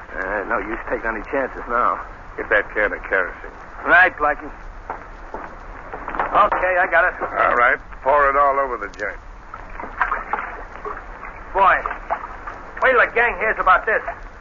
It'll knock them all for a twister. Okay, that's enough. Get over here by the door. Okay. Now chuck some matches on it and let her go. Right, Blackie. This'll cover us completely. Well, there she goes. Come on, scram out of here. This shack will go up like paper. Boy, look at it burn, huh? Never mind that. Load the 2 machine guns in the boat. They're in already. All right, then, come on. I thought we'd never get off this island. It's worse than doing a stretch in jail. What are you going to do when you get back to town, Blackie? I've been getting chicken feed so far. Now I'm going out after the real big dough. I ain't going to be too particular about how I get it. Okay, here we are. All right, now get a hold of the other end of the boat and we'll slide her into the water. Okay. There we go. Hey, Blackie, wait. What's the matter? Look. There's a boat out there. What? Hey, there's another one. 2 more over there. We're surrounded, Blackie. Must be the cops. What are we going to do? Give me a hand with this machine gun. Ain't you going to make a break for it? Yeah, after I knock off enough cops and open up a big enough space for us to get through. Set that gun up here. Leave the other one in the boat. We'll need it going across. We better make a break for it, Blackie. That fire's getting awful Do hot. as I tell you and shut up. All right, all right. Yeah, it's the cops, all right. I can see them now in the light from the fire. You got the gun loaded? Yeah, she's all set. All right. I've got a bead on one of them 2 boats right in front. Take the one to your right first. Let's go when I tell you. Then we'll knock off the other one. All right. They're a perfect target now. Let them get closer. Let's go, Blackie. They'll be on top of us in another minute. You let go when I tell you, not before. All right. Get ready. There, you shot. You knocked the gun over. I didn't knock it over. What are you trying to hand me? Honest, Blackie, I didn't. I tell you. Who else could have done it? I don't know. I could, Blackie. And I did. What? Hey, Blackie, who's that? Who's talking? The Shadow. Blackie, you hear that? It's the Shadow. I thought you killed that guy. I did. I'm sure I did. Oh, no, you didn't, Blackie. I'm very much alive. No, you can't be. I held you under. I pumped you down. I simply played good water polo, Blackie. Taking punishment underwater and holding the breath for sustained periods is a requirement of the game. I let you believe you had an easy victim. You know better now. Come on, run for it, Blackie.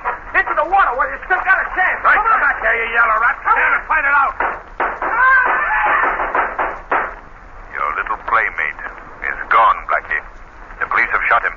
There's no chance for you to escape. Yeah, that's what you think.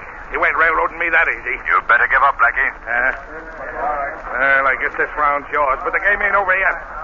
Put up your hands, Joe. Okay. Take it easy, officer.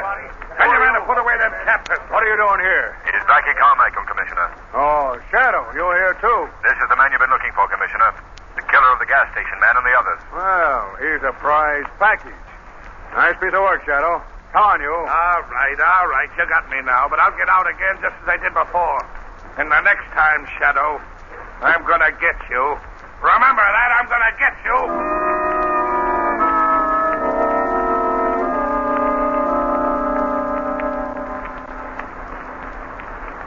Say, Joe. Yes, Mr. Morton. Get Blackie Carmichael's record card out of the big file. Yes, sir. Pedro, Carlin. Yes, here we are, Carmichael. Albert Carmichael, alias Blackie. Here you are, Mr. Warden. All right, stamp it and put it in the small file. Yes, sir. There you are, sir. Just a minute, let me look at it. That's right, Joe. Albert Blackie Carmichael. Discharged by execution.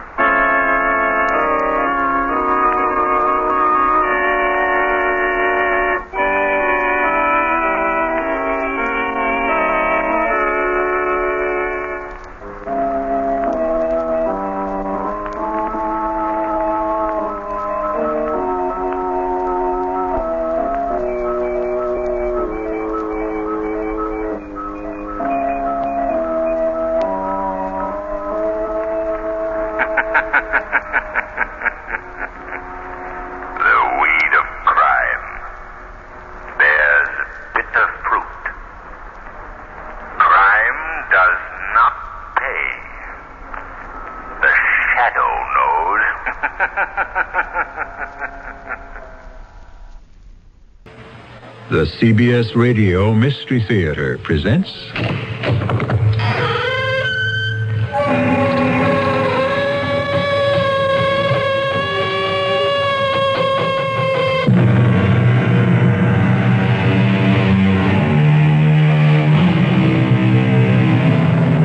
Come in. Welcome. I'm E.G. Marshall. It seems to me, said Mr. White, that the future is not a unified dream, but a miracle pie, long in the baking, never quite done. It does seem that way, doesn't it? But we all know that eventually the pie will have to be done. Not necessarily because it's ready, but quite simply because the oven shall have burned out. The Council of Elders has been forced to make a decision. We must commit murder. Murder? What is that? We must end a life. But a life can only end when the time comes. Life can be taken from the body. Who? Who among us could take life from a body? You. Never. Not now. But you could be programmed. Please. Why me? You have been chosen by the computer.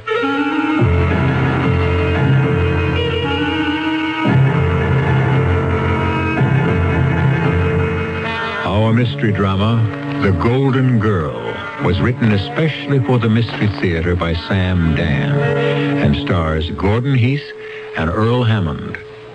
It is sponsored in part by True Value Hardware Stores and ARM, Allergy Relief Medicine. I'll be back shortly with Act One. Now, True Value Hardware Stores are introducing 2 new True Test stains for wood that has nothing to hide. Hi, Pat Summerall to suggest you use True Test Woodsman semi-transparent stains to accent the beauty of exterior wood without hiding the natural wood grain. Choose the latex semi-transparent stain for easy-to-apply, weather-resistant finish on bare or previously stained wood. True Value Hardware Stores also suggest Woodsman oil-based semi-transparent stain for wood siding, shingles, fences, and exterior wood decks. It contains silicones for increased water repellency. So for your beautiful wood, choose stain that enhances and protects the natural wood grain instead of hiding it. True Test Woodsman oil-based or latex semi-transparent stains in 32 colors, only at participating True Value Hardware Stores and home centers. And save gas. You won't have to drive far for your hardware and houseware needs. If you're looking for value, service, and selection, you'll find them nearby at any one of the more than 5,000 True Value Hardware Stores and home centers nationwide. It's Athletes versus MS. We're at Lime Rock Auto Track in Connecticut. Meet Ron Gagne. I used to race cars, but it takes a lot of coordination and quick response. I had it until MS, multiple sclerosis, attacked my central nervous system. With Ron Gagne, Paul Newman, actor and fellow race driver, and his racing teammate, Terry Knight. My teammate, Terry, and I race against the clock, just like Ron here. We want to beat multiple sclerosis before it beats him. You see, multiple sclerosis doesn't just cripple. So we all have to find a cure before it's too late. Help us get Ron back on the road to good health. Send a check to the MS Society. When you help, we all win. This message has been brought to you by the National Multiple Sclerosis Society, 205 East 42nd Street, New York City, 10017.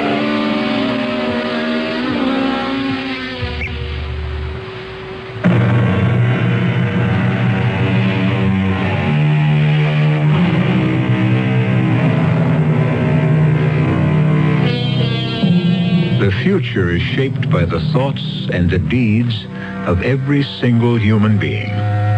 Everything becomes part of the unfolding design. The feathered wings of the ancient Greek inventor Daedalus evolve into the space capsule of the modern astronaut. Well, our story today begins in a large and crowded auditorium. A tall, dynamic, middle-aged man is holding his audience spellbound. Yes, I am the messenger Lawrence. And you may ask, the messenger from whom? I reply, I am the messenger from the power that has created this universe, the power that rules this universe. Speak the message! The message? You have fallen into sloth and sin. Oh, speak the message! Abomination and error. Yes, we have, yes. Therefore, you will listen to my message. Yes. Oh, speak it. There must be order. Order. There must be discipline. Discipline. There must be obedience. Order. Discipline. Or shall I tell you what there will be? Oh, tell us. Or there shall be punishment. The power speaks through me. Listen. I am the messenger Lawrence.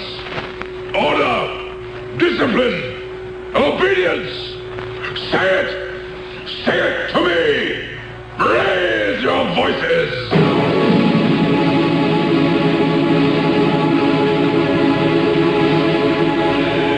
Elwood. Yes, messenger. Did I reach the people? You were magnificent. No, Elwood, I was not magnificent. It was the power. Oh, no, it was the power shining through you, messenger. I have now rested. Are the people still waiting? Not a soul has left the hall. Then I shall return. Let me adjust your robe, messenger. Have the penitents been assembled? Yes, messenger. And? A half dozen have been chosen for your personal healing. Good. Come. I feel the power. The first one is rather interesting. Yes?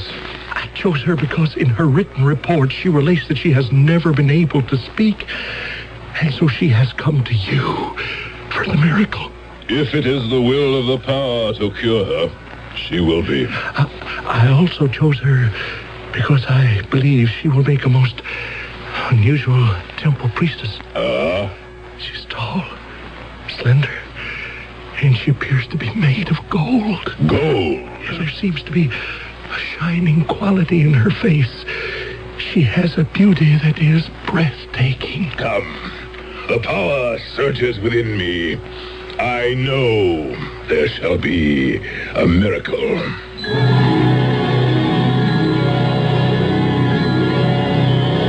My people, it is time for the healing. It is time for the power. And here is our first penitent. What is your name, my child? Messenger, may I speak for her? Speak, and may the power hear. She has written these words. I desire the healing touch of the messenger Lawrence. Since my birth, I have known only silence. Medical science has been unable to give me a voice. I appeal, therefore, through him. Let the power give me speech. We have heard the request of this magnificent young woman. Truly a golden girl. See how the glow of goodness and purity shine in her face. Surely the power shall grant this prayer that comes directly from the heart.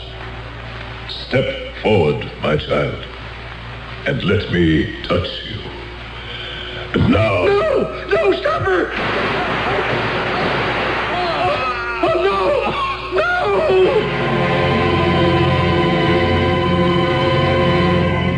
This is an up-to-the-minute recap of today's unbelievable story. The messenger Lawrence was shot and killed just a few minutes ago in the Temple of the Power by an unknown woman. It happened suddenly, before several thousands of his devoted followers. At this point, nothing is known of the woman who killed him, except that she posed as a penitent and that she is described as spectacularly beautiful. She is now in police custody. Thus, abruptly, ends the career of this charismatic but controversial figure.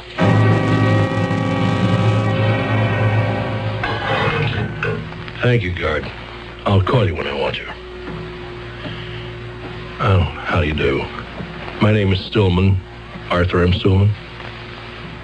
Well, I'm here because I've been appointed by the court to serve as your counsel. You, of course, have the right to choose your own, but evidently you didn't, so, well, shall we get to it? Look, ma'am, if you don't want me to represent you, just say so. I assure you I am quite competent. May I ask you something?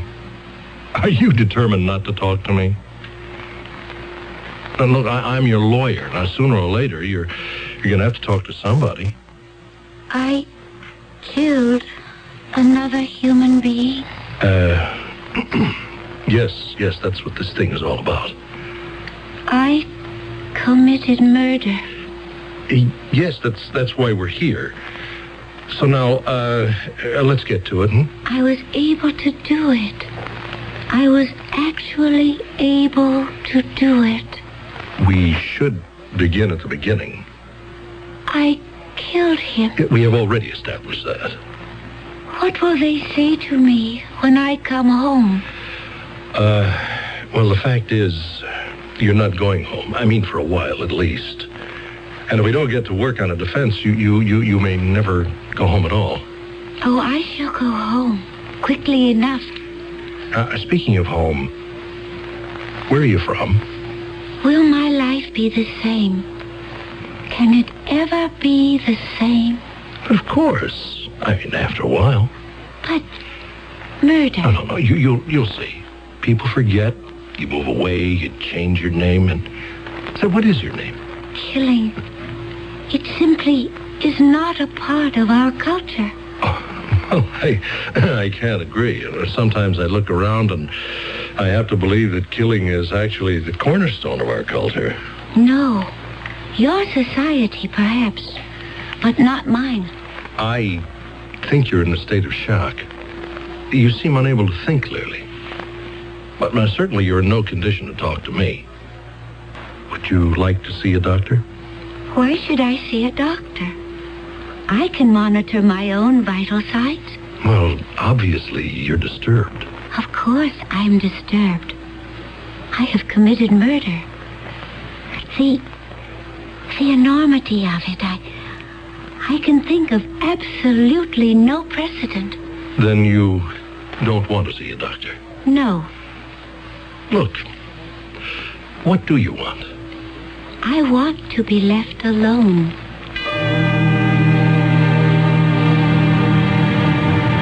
This is your late afternoon news roundup. Here we are, live, outside the House of Detention on Sycamore Street. Here is where the killer of the messenger Lawrence is being held. Who is she? Where does she come from? Why did she do it? Everything about her is shrouded in mystery. All we know is that she has a kind of radiant beauty. She is like a golden statue. Hold it.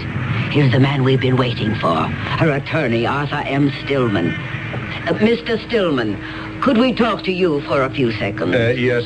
In view of the tremendous public interest generated in this case, can you tell us something about your client? No. Why did she do it? I couldn't tell you that. Was she motivated by political or religious considerations? I can't comment on that. Mr. Stillman, there is one thing you can tell us. What is her name? Well, I'm afraid I couldn't tell you that either. But surely, Mr. Stillman... If you'll excuse me.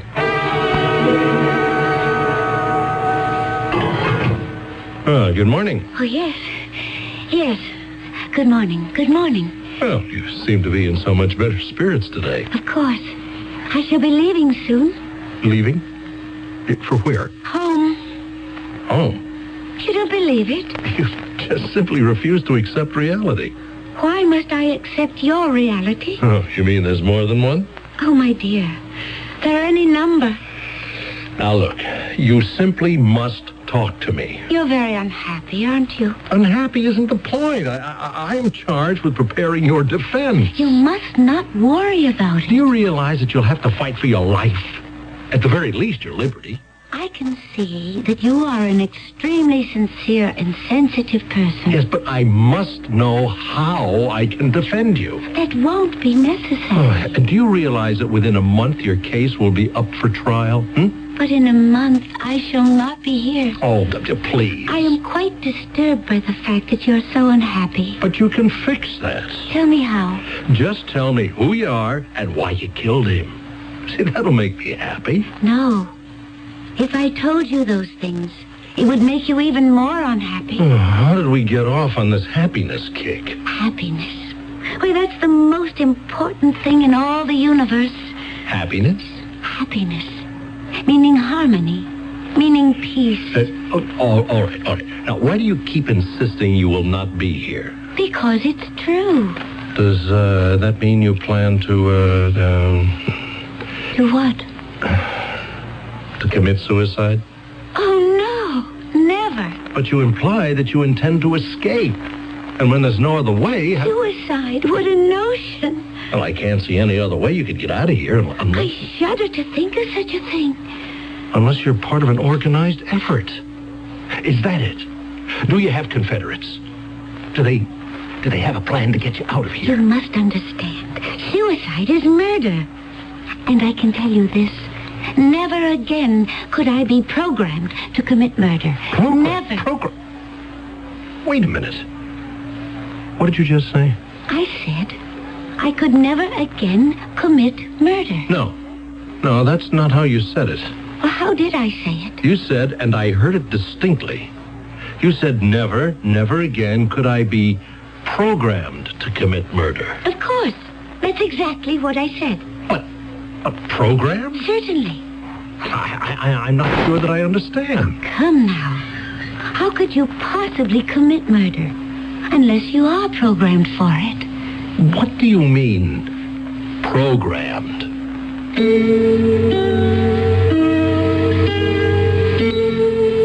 Why don't we ask Mr. Webster? He tells us that program comes from the Greek, pro and graphene, which means to write down beforehand. We also note that the word program, which commonly referred to a schedule of events, has now been given new scope by the introduction of computers. Isn't it odd how one of the oldest words in the world has become the mainstay of one of the newest sciences? But what has this to do with our story? The second act tells the tale.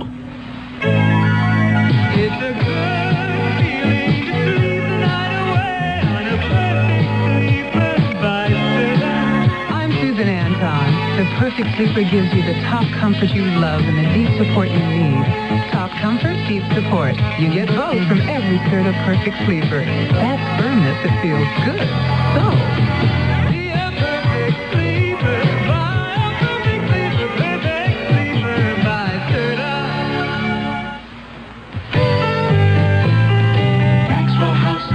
you can count on.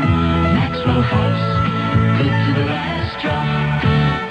Maxwell House is good morning. Maxwell House is Good company. good to the last drop. Maxwell House. Maxwell House. Coffee you can count on. Always smells good. Always tastes good. Always good to the last drop. Maxwell House is good coffee. Good to the last drop. Maxwell House.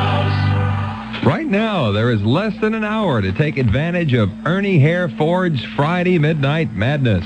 At midnight tonight, those daily specials Ernie Hare has had in the Tampa Trib sports section and also on the radio may be all gone. Sold to customers who beat you to them. Like the Pinto for $37.99, the Mustang for $42.99, or the LTD for just $59.99. And the trucks, the F-100 for $43.99, the F-150 V8 for $49.95. While these are great deals, Ernie Hare is offering big savings on 200 other great cars and trucks if you hurry in tonight. Don't miss this once-in-a-lifetime opportunity. You can save big with huge factory incentives, volume discounts, and those incredible Ernie Hare Ford trade-in allowances. But act before midnight. Come to Ernie Hare Ford, North Florida Avenue off I-75 at Bush, Tampa. Remember, less than an hour left, so hurry into Ernie Hare Ford tonight. My dad's got a miniature calculator he took from work. He says it's all right for him to take it, that it doesn't cost the company hardly anything, and that Mom and him get a lot of use out of it. But when I took the books from school, Mom and Dad said I was stealing. They said it wasn't mine, that I had to take the book back. But he doesn't take back the calculator. I'm really confused. I mean, if I was wrong with the book, isn't he wrong taking home that calculator? Children are listening to us and watching us, and we're setting an example for them, even those times when we don't mean to. If we want children to get the right values, we've got to show them the right values. These are values we can get from a house of worship. There we will find guidance and strength.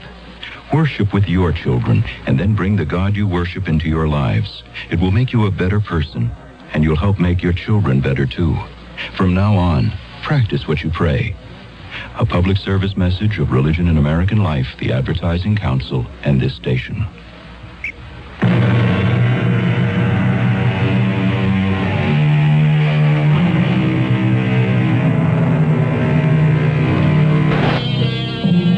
Speaking of Russia, Mr. Churchill once described it as a riddle wrapped in a mystery, inside an enigma. Speaking of the lady who is at the center of our story, how could we describe her? Certainly she's a riddle, a mystery, and an enigma, and we can also add a puzzle and a paradox.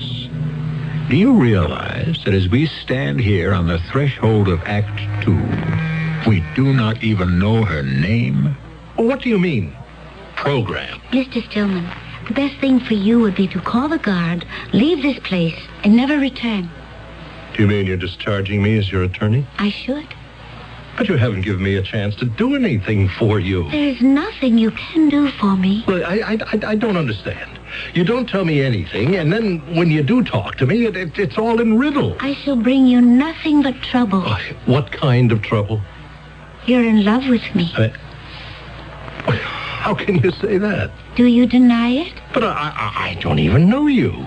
I can tell by the way you look at me. The way I look at you? You keep looking and looking and looking. We are sitting in a rather small cell. How can I not look at you? It's the way you look at me. Now, wait. Just hold it right here. You keep getting off the subject. You come up with a provocative statement, and before we can get into it, you say something else. You may not be aware of the fact that you're in love with me. Just yet. All right. I admit I can't take my eyes off you.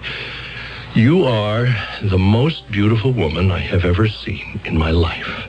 Is that why you volunteered to defend me? No, that has nothing to do with it. You're a man with a kind heart. But there can never be anything between us. Oh, who said that? There is too great a distance. Our worlds are too far apart. What worlds? Do you know how far my world is from here? Well, it's not even part of this solar system. What are you trying to tell me? Isn't it obvious? We could perhaps bridge the gap in space, but what about the distance in time? Now I know the defense. Why, there can't be any other. Insanity. All I have to do is put you on the stand. In your briefcase, among your papers, is a calendar. You see the date? Today's date? Look. I haven't been born yet. Nor shall I be for at least 3,000 years. So you see, it cannot be possible between us. I wouldn't want you to be hurt because of me. I just wish you would tell me what you're talking about. Perhaps I shall. Oh, finally. And then you shall understand why you had better leave me. My name is Raya. Raya what? Just Raya. It's enough. I come from, we call it in your language, the word would be serenity. Where is that? Well, you wouldn't know. If it were nighttime, I could point to the star and show you. It would be my solar system. Look, No, I'll just listen. No, I won't say a word. But just answer this. Did you say you come from another world? From another world and another time. Huh? All right. Why not? What have you got to lose? It's a world of happiness. Sounds great. It's a world without crime, without violence. I didn't even know there were such things until I was programmed for this mission. Said mission being to assassinate the messenger Lawrence? Yes. Oh, great. We have one gang of fanatics declaring war on another.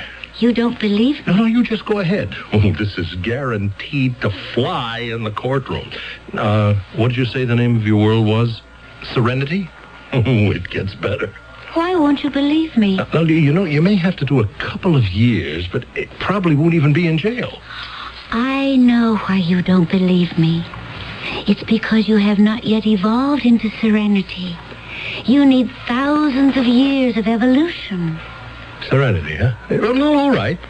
How do we describe it to the jury? Serenity. I told you.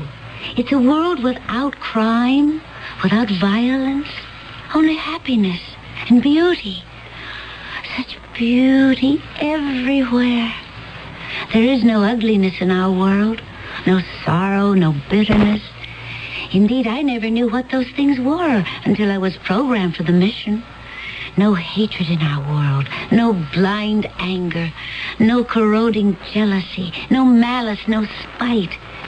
Indeed, I never even knew what those things were until I was programmed for this mission.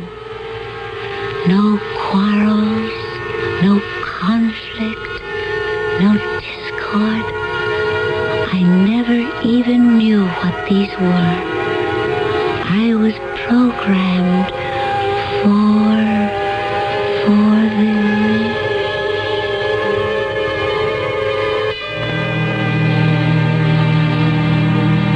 Your name is Raya. Yes, Elder. Do you know why you were asked to come here? No, Elder. To save the world. Save the world? What could possibly happen to the world, Elder? Listen. Order! Discipline! Obedience! What is that, Elder? Order! Discipline! Obedience! What is he saying? Order! Discipline! Obedience! What do those words mean? What do you think they mean, Raya? I don't know. Yes? Oh, they frighten me. Listen. There must be order, discipline, obedience. Or shall I tell you what there will be? Elder, I feel ill. There shall be punishment. No! The power speaks through me. Oh, please! And I am the messenger. I am the messenger. No, I can't listen. I can't. All right. It is no longer necessary. Oh, what is that? Raya, it's a power that is sweeping through the universe. I don't understand. These are people. Armed people. Armed? What is that? They have weapons. I don't know what you're saying. Planet by planet, system by system, they conquer. Conquer? Conquer and enslave. Each year, the armed people come closer to serenity. Soon, they shall invade us. How can we fight them? Fight? We cannot wage war. War? We have programmed aggression out of our minds and hearts. We cannot defend ourselves. Defend? See? You cannot even conceive of it. But what do they want? These armed people. He is spreading the gospel, I suppose you could call it that, of an ancient leader, this messenger Lawrence. But what gospel? Power. Why is it so difficult for me to understand? Because we are different.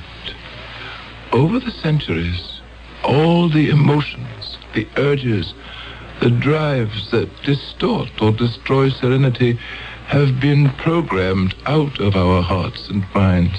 Why can't I comprehend what you're saying? You will, soon enough. You have been chosen to perform a mission. What is a mission?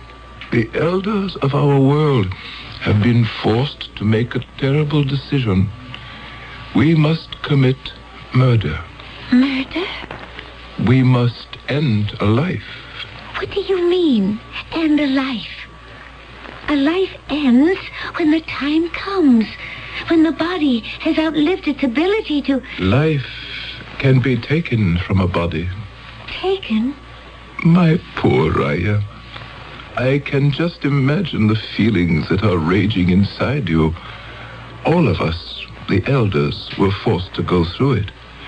But there is no other way. But who? Who among us could take life from a body?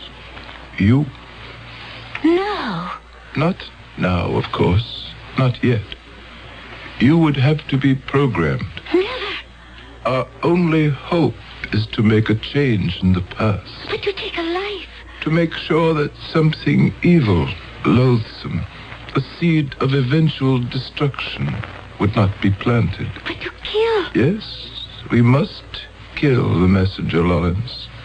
You must kill the messenger Lawrence. I have no right. Or he will kill us all. How could I? My child, the technology has been unused for centuries now. But we have it. I don't want to. We can be transcended through time and space. But why me? Because the computer has spoken. The computer? Only you, Raya. Only you in this entire world of ours have the psyche that will accept the special programming. Nothing you could ever devise or even dream of could ever make me kill. The computer does not agree. I'm to be sent back somewhere in space to end a life. That is what you're telling me. Yes. After I take this life, what becomes of me? Is that to be the end of me? No, child. Of course not. After you have performed your mission, you will be brought back to serenity. How? The same way you left. You will be transcended through space and time. But how can I live here again afterwards? I'll be an alien. My home, my world. I will have lost it forever. No, child. That isn't true. But I shall have taken a life. I shall have known violence. After the act is performed, you will be reprogrammed. In a short while, everything that can disturb or destroy serenity shall disappear from your psyche, and then you shall return. Elder. Of course, you are free to refuse. What must I do? Sit in this chair, my child. Amora, the straps. Why am I being confined? I am not accustomed to it. Look at the wall in front of you. What do you see? A man's face. Look at his face. How does he make you feel? I don't know. Listen to his voice. I am the messenger, Lawrence. I am the messenger from the past. How does he make you feel? Frightened. Look at his face. You fear him. Yes. There must be order. You hate him. I don't know. You could kill him. No. No. Order. Discipline. Obedience. You fear him. Yes. You hate him.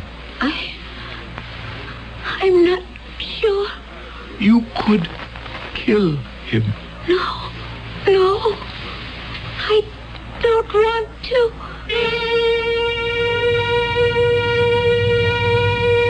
Order. Discipline. Obedience. Punishment. You fear him. Yes. You hate him.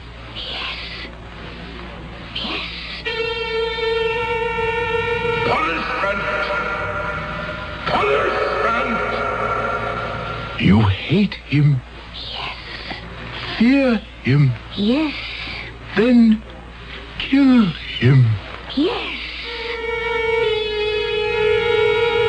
Hate him. Fear him. Kill him. Hate him. Fear him. Kill him. Again. Hate him. Fear him. Kill him.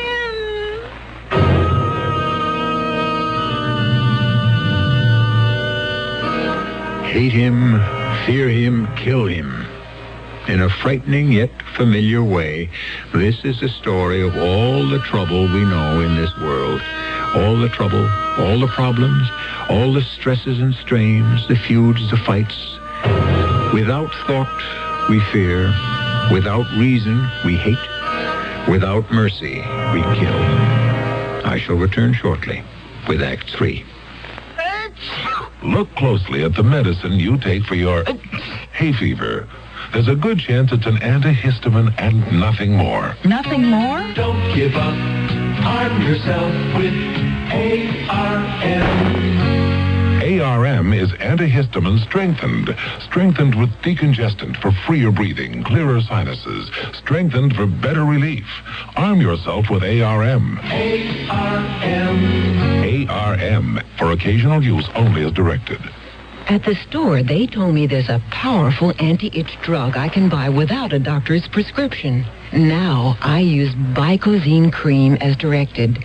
No more burning, embarrassing itching. No more scratching. Bicozine actually speeds healing.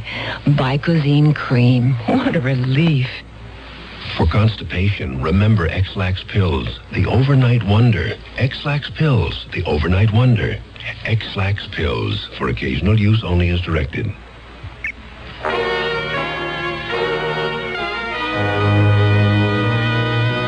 An exciting adventure in radio entertainment is yours every Monday through Friday. Sears Radio Theater with hosts of talent. I'm Lorne Green. I'm Andy Griffith. I'm Vincent Price. I'm Cicely Tyson. I'm Richard Widmark. The 5 very talented hosts who bring you a broad sweep of top-quality dramas on Sears Radio Theater over most of these CBS Radio Network stations. You'll hear a play in a different key every day of the week, Monday through Friday. Lorne Green hosting westerns on Monday. Andy Griffith comedies on Tuesday. Vincent Price with mysteries on Wednesday. Cicely Tyson with stories of love and hate on Thursday. And on Friday, Richard Widmark and adventure. To enjoy this thrilling experience in radio entertainment, all you do is listen here for Sears Radio Theater, Monday through Friday, on most of these CBS Radio Network stations.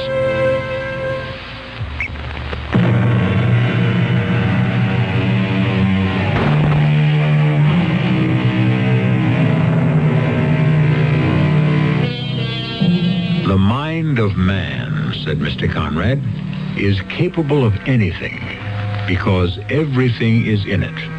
All the past as well as all the future. Yes, everything is in the human mind because everything can be put into the human mind. Everything that's good as well as everything that's evil. And who we are, what we are, depends on how we control the mixture, which is why some of us are saints and some of us are sinners, and most of us hover somewhere in between. Hate, violence, false ambition, violence, vanity, intolerance, violence, malice, violence. Do you hear me, Raya?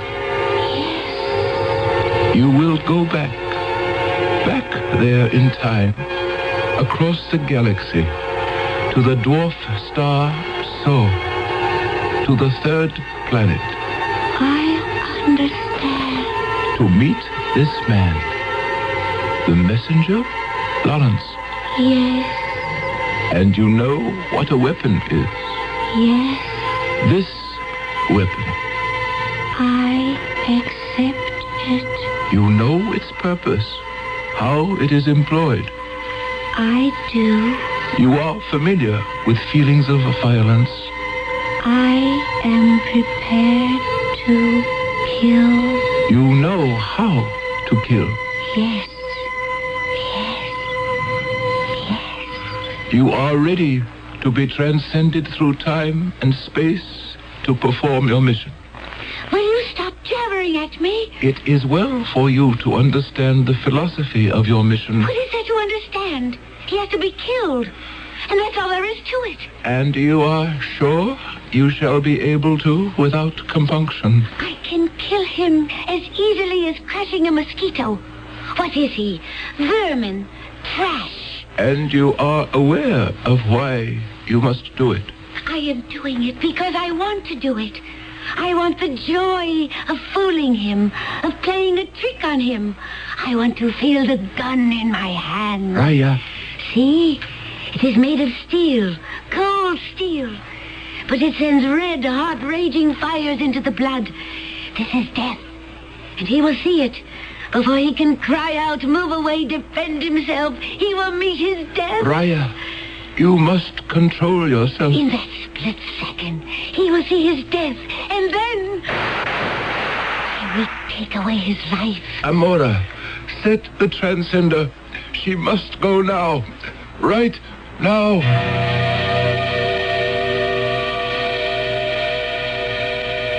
Yes. I was programmed. Programmed. Do you understand? Yes, of course I do. My mind was seething, raging, all through the transcending. You can understand. Yes, of course. But then, in order to get into the temple of the power, it was required of me to perform another evil. Deceit. There were thousands assembled. Hundreds clamored for his attention. And I used my body. What? The promise. The implied promise of my body to seduce him. I was trembling with fear, hate, violence, as I was brought before the messenger. And then he touched me. And I looked into his eyes. My heart almost stopped beating. In his eyes was all the hate and violence that had been programmed into me. The gun was in my hand. The fire was in my blood. And there had to be the inevitable climax of death. I understand. Afterwards, I was empty of all feeling, of all thought. Like a machine that has no more fuel. Oh, big casino. What does that mean? It means there won't be a dry eye in the house. What are you saying? That is our story. That is our defense. A visitor from another world. It's true. Okay, yes, it could be true. You know, you look as if you could be from somewhere else. Yeah, they'll even half believe it. But I am from somewhere else. Yeah, sure. Okay, now, let's get to work. Now, you must really tell me where you come from. But I have told you. Look, we start all over again. Your picture, it's been on the news and the papers. It's been all over the media. A face like yours, well, somebody will be bound to recognize it. Now, the first thing you know, the prosecutor will say, Raya from the planet Serenity? Now, isn't it a fact that you're actually Gertrude Smith from Jersey City? Now, look, I have to be ready for that. But I am Raya from Serenity. Yes, but what if you are Gertrude Smith or Judy O'Grady? But I am not. Well, what if he has the documents to prove you are? There are no documents. Well, there has to be a social security number. What is that? You mean you've never had a job? A job? Oh, let us get elementary. There has to be a birth certificate. No.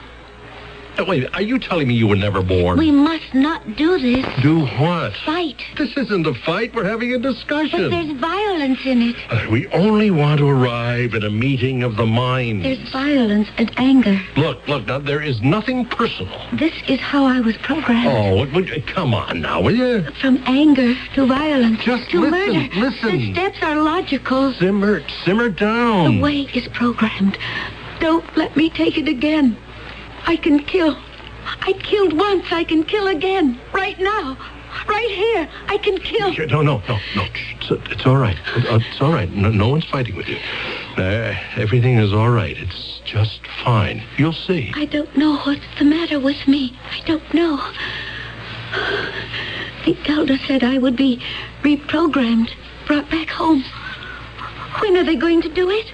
When?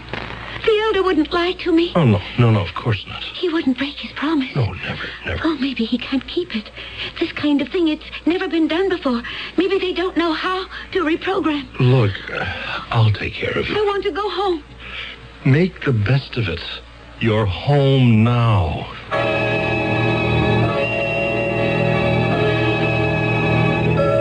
Raya, we go to trial in 2 weeks. If I play this right, half the jury will actually think you come from another planet, and the other half will think you're a nut. But nobody will vote to find you guilty. Oh, what a trial that's going to be. There isn't going to be a trial. I'm leaving. Oh, now don't start that again. Last night, it happened. What happened? The reprogramming. Finally. And now I can go home any time I like. Finally, I am Raya again. Raya of Serenity. Okay, keep it up. It all helps the cause. Would you like to come with me? Where? To Serenity? No, I don't think so. The reason I ask is because you're in love with me. Well, yes. Yes, that's true, I guess. It wasn't hard to fall in love with you. You know, we've really been very close, and yes, I'm in love with you. It's not much of a love right now. Oh, don't say that. But it could grow, develop, mature.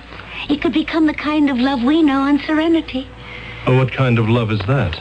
The kind of love I'm afraid you're not ready for. Right now, there are other things inside of you that are stronger. Well, what do you mean? Ambition, vanity. I saw them on your face last night. I see them now. That's why I want to help you. That's why I could love you. I am going home. You may come with me. You will be reprogrammed in Serenity. Just save that act for the jury. Is it so hard to give them up? Vanity, ambition? But your case is going to make me. It will destroy you. I will be gone. You will be held responsible for my disappearance. What are you talking about? They will say you helped me escape. You then become an accessory to my crime. What will you tell them? That I was transcended back to Serenity? If they believe you, you'll spend the rest of your life in prison. If they don't, you'll spend it in an asylum. You say you're in love with me. I am. When this case is over, I'll marry you. I'll take care of you for the rest of your life. But you're the one who needs caring for. Oh, leave this foolish, dangerous, violent world. Come with me. Come to Serenity. No. I see you're not ready. I thought I could shorten the time, but that's not possible. I suppose you really need 3,000 years. I'm sorry for what must happen to you. Nothing is going to happen to me. Arthur, will you kiss me goodbye? I've always wanted to kiss you. It will be our first kiss and our last. Raya? Raya? Raya? Where are you? Raya!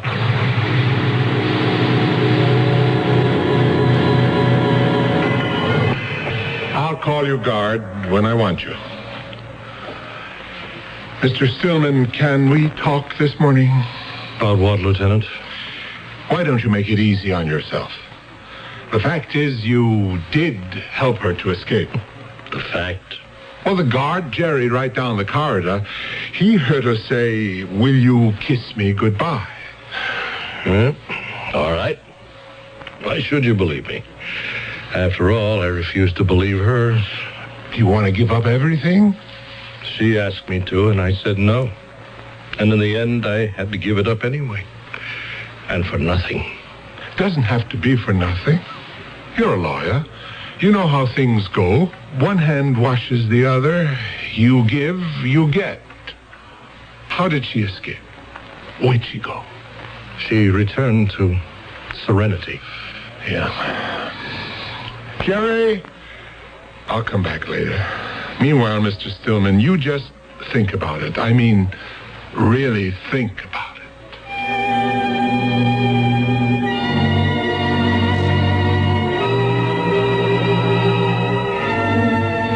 Think about it. I think about it all the time. Perhaps one day, when every single lingering trace of malice, hatred, and violence is gone, perhaps I shall arrive there. I shall arrive at Serenity. We don't know if he ever did, but then perhaps no one ever does.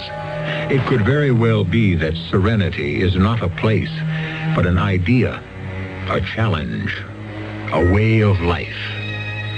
I hope things remain serene until I return in just a few minutes. I'm Susan Anton. It's a good feeling to sleep the night away on a first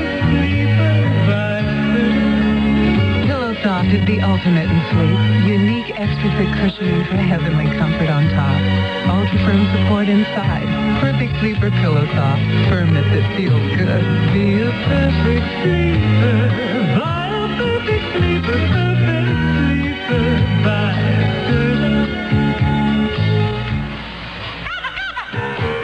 And now, Kava time. Time to relax with our old pal, smooth and friendly Kava Instant Coffee. Time to enjoy a deliciously unique cup of coffee, because Kava is the only coffee that's 90% acid neutralized. Good news for you buckaroos who are sometimes bothered by ordinary coffee. Good news because acid neutralized Kava means less acid in the cup. So here's to you, Mom, and good old... Try Kava, the smooth and friendly coffee. Fellow Americans, if you're still shopping here and there and everywhere for shoes, hold it right where you are. Put your feet together, stop running around. Just step around a kitty and you'll cover the ground. Any way you want to go, head your feet in our direction. Kitty's got it all and more. Wow, what a store. What a great American shoe store. A message from the CBS television network. Harry Truman said it best, the buck stops here. The American presidency has been called the world's toughest job, and covering it's a non-stop challenge. That's why the president doesn't make a move without Robert Pierpoint, Leslie Stahl, and Lee Thornton. CBS News White House team, Washington, or anywhere around the world. Cartwright and Company, only on the CBS Evening News.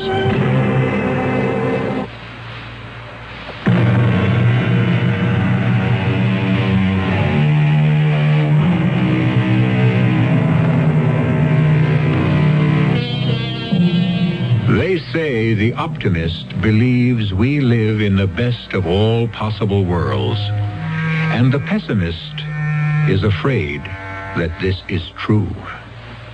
But that's only if we assume that the world we know is the only world there is. Is there another one? Somewhere out there, revolving around a star, just as we revolve around our own? And if so, could it be better? Worse? About the same? Probably. Our cast included Earl Hammond, Gordon Heath, and E.V. Juster. The entire production was under the direction of Himan Brown. Radio Mystery Theater was sponsored in part by ARM, Allergy Relief Medicine, and True Value Hardware Stores. This is E.G. Marshall inviting you to return to our Mystery Theater for another adventure in the macabre. Until next time, pleasant dreams. It's 12 midnight, and this is 97 WFLA Tampa St. It's just past 11 o'clock, and it's time for the WIP Mystery Theater. Why don't you join us? Just sit back and relax, if you can.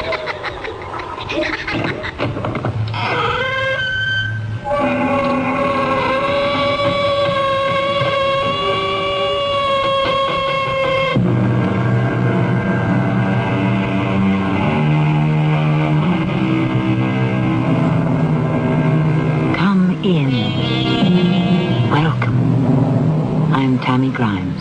I was just dozing for a few moments, and I had a curious dream, but I can't seem to recall it. Have you ever had that experience? You're not fully asleep, just on the borderline, but your mind takes flight and you dream strange dreams. And frequently I recall an experience and can't quite be sure if it happened to me or I dreamed it. Those are the vivid dreams that come back to us long after we've forgotten. Edgar Larson had a recurring dream he'd like to forget. Oh, no. Ed. No. Ed. Ed, wake up. Oh, stop, please. Ed. What? Ed, wake up. Oh, Ginny. The same dream again? Yes, I'm strangling to death. Ed, You've got to see Dr. Healy.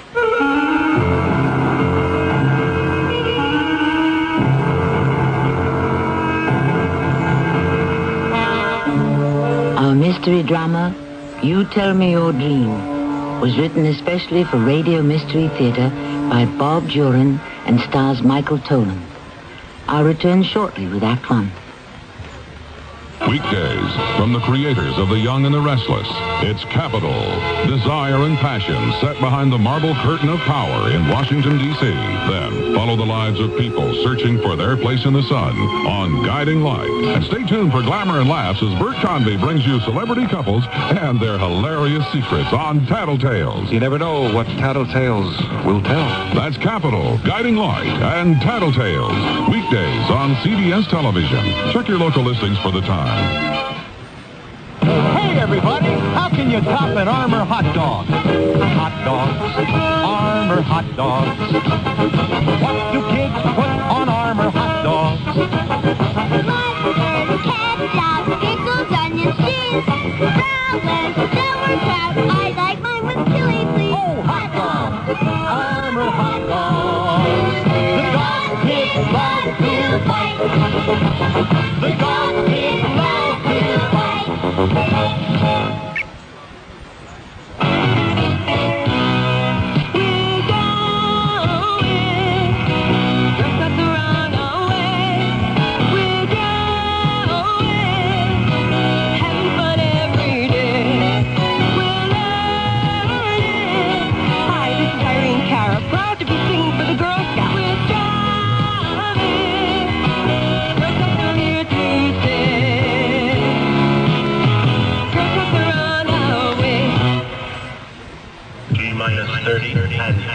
Uncomfortable pressure, squeezing of pain in the center of the chest. Ready.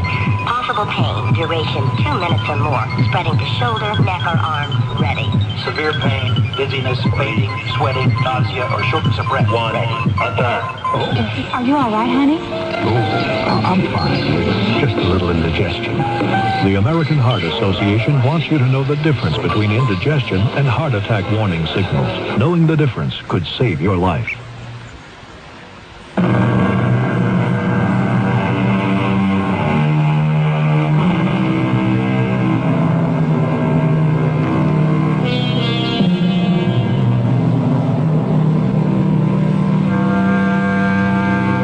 To sleep, perchance to dream, but dreams aren't always the pleasant experiences we hope they will be.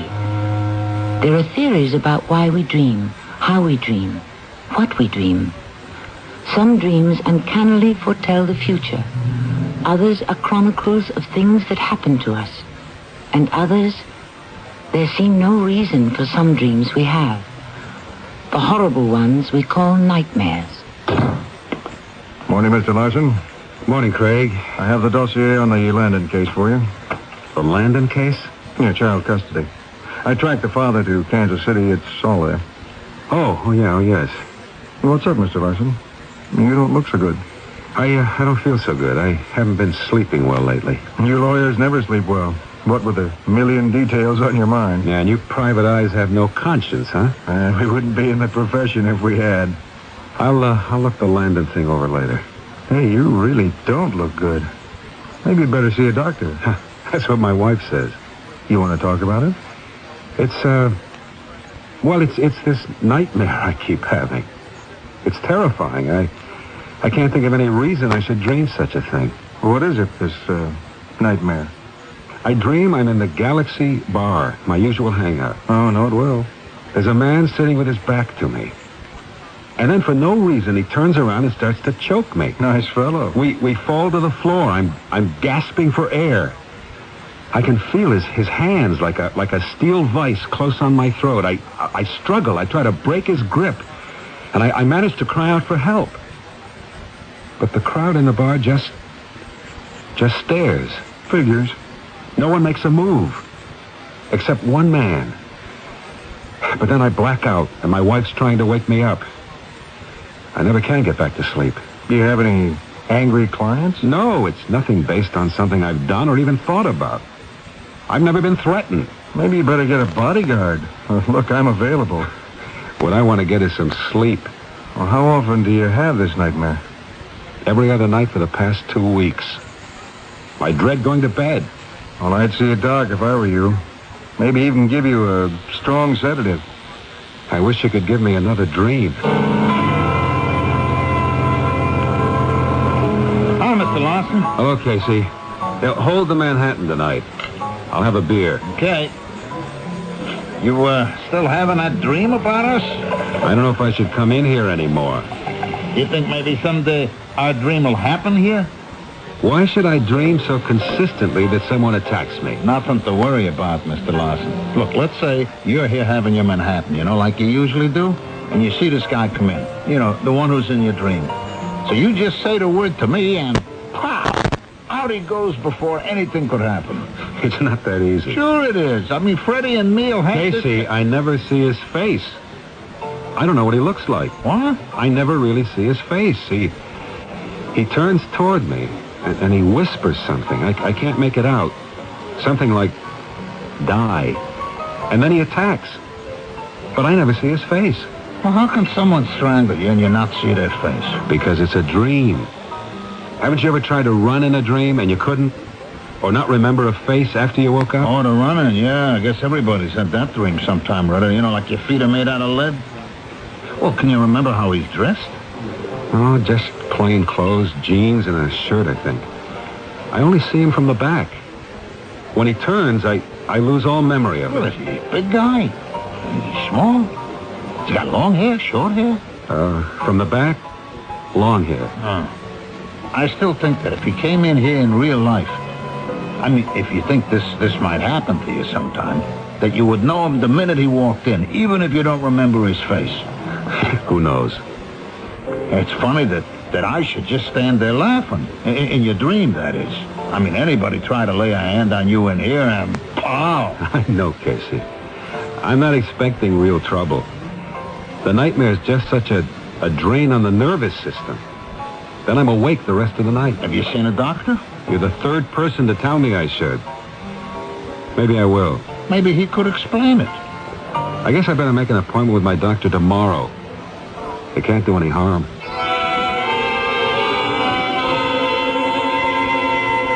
Why didn't you come to me sooner, Ed? I could have helped you. I thought it was just a passing dream, Doctor. Well, this prescription will give you a good night's sleep, but only 3 times a week at the most. I wish it were possible to change a dream. How? Well, let's say I start this dream. I know it's a dream. If only I could run away from the bar, say. Get away from this fiend before he starts in on me. Well, try it. If you know you're dreaming, make a conscious effort in your dream to get out of that bar. It always starts the same, with Casey asking me if I want another Manhattan. That's the moment to change it. If you had this dream so often, I should think you would realize that it's not reality. But it all happens so fast. But I think you'd better make an appointment with Miss Collins for a checkup. You haven't had a complete physical for more than 2 years. Is there anything bothering you? Mentally, emotionally? No, nothing special. Just the usual pressure of work. Well, can you spare the time for a vacation? To get away for 2 weeks or so? Completely different surroundings? Bermuda, perhaps? I could, after a child custody case I'm working on. Then do it. I wouldn't be a bit surprised to see this dream disappear. See Miss Collins for that appointment on your way out.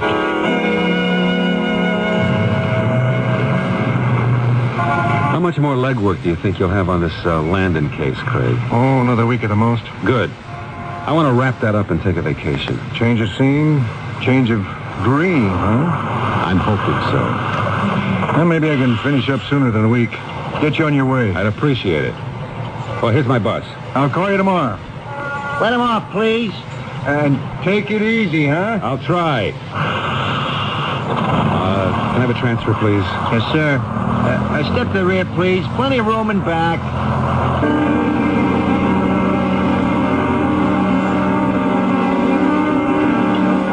Oh, Bermuda. Oh, Ed, what a lovely idea. And doctor's orders, no less. We can go in about 2 weeks, Jenny.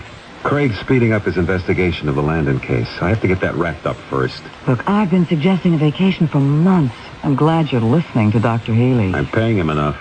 I might as well take his advice. And you've got the sedative. You'll have a decent night's sleep tonight for a change. I hope so. I want to go out like a light and not lie awake wondering where I saw that bus driver before. Oh? What bus driver? On the 107. When Craig left me at the bus stop, I got on and for a fleeting moment, I thought I'd seen the bus driver somewhere before. In a courtroom? A client? No, not a client. Courtroom, maybe. But I'm not going to dwell on it. Just resembles someone I've once seen, I guess. Look, why don't you take your medication and get to bed early? It's a good idea. I'm bushed. I've set the clock a half hour early. I've got a dental appointment at 8:30.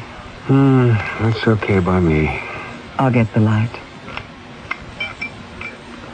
We'll go to the cottage on Lake George. Trees, water, sun. Everything will be different. Ed, you asleep? You are. I'll fix pancakes in the morning. You haven't been eating enough breakfast lately.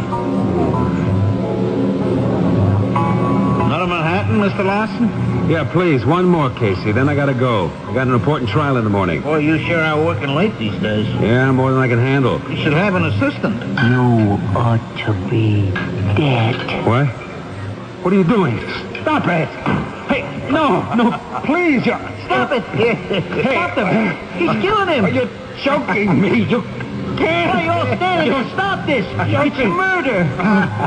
It's murder! Stop it, for heaven's sakes! Make him stop! It's murder! Mark, please wake up, Mark. Huh? Ellen. You're dreaming again. Oh, what time is it? 2:30. Oh, give me a cigarette, huh? You want a glass of water or anything? Coffee, maybe? No, nothing. Here. Oh. No more sleep for me tonight. Same dream. Yeah, the same. Every other night for the past 2 weeks. Always the same bar? The same man? Always. For no reason, this brute swings around and grabs this older guy by the throat. They fall to the floor and no one does a thing. The bartender even laughs. Nobody pays any attention. Is this man anyone you've known or met? One of your passengers, maybe? Ellen, I see 100 different faces driving the bus every day. Maybe I've seen him and maybe I haven't. I don't know. It's driving me bonkers. Do you want to see a doctor? A shrink?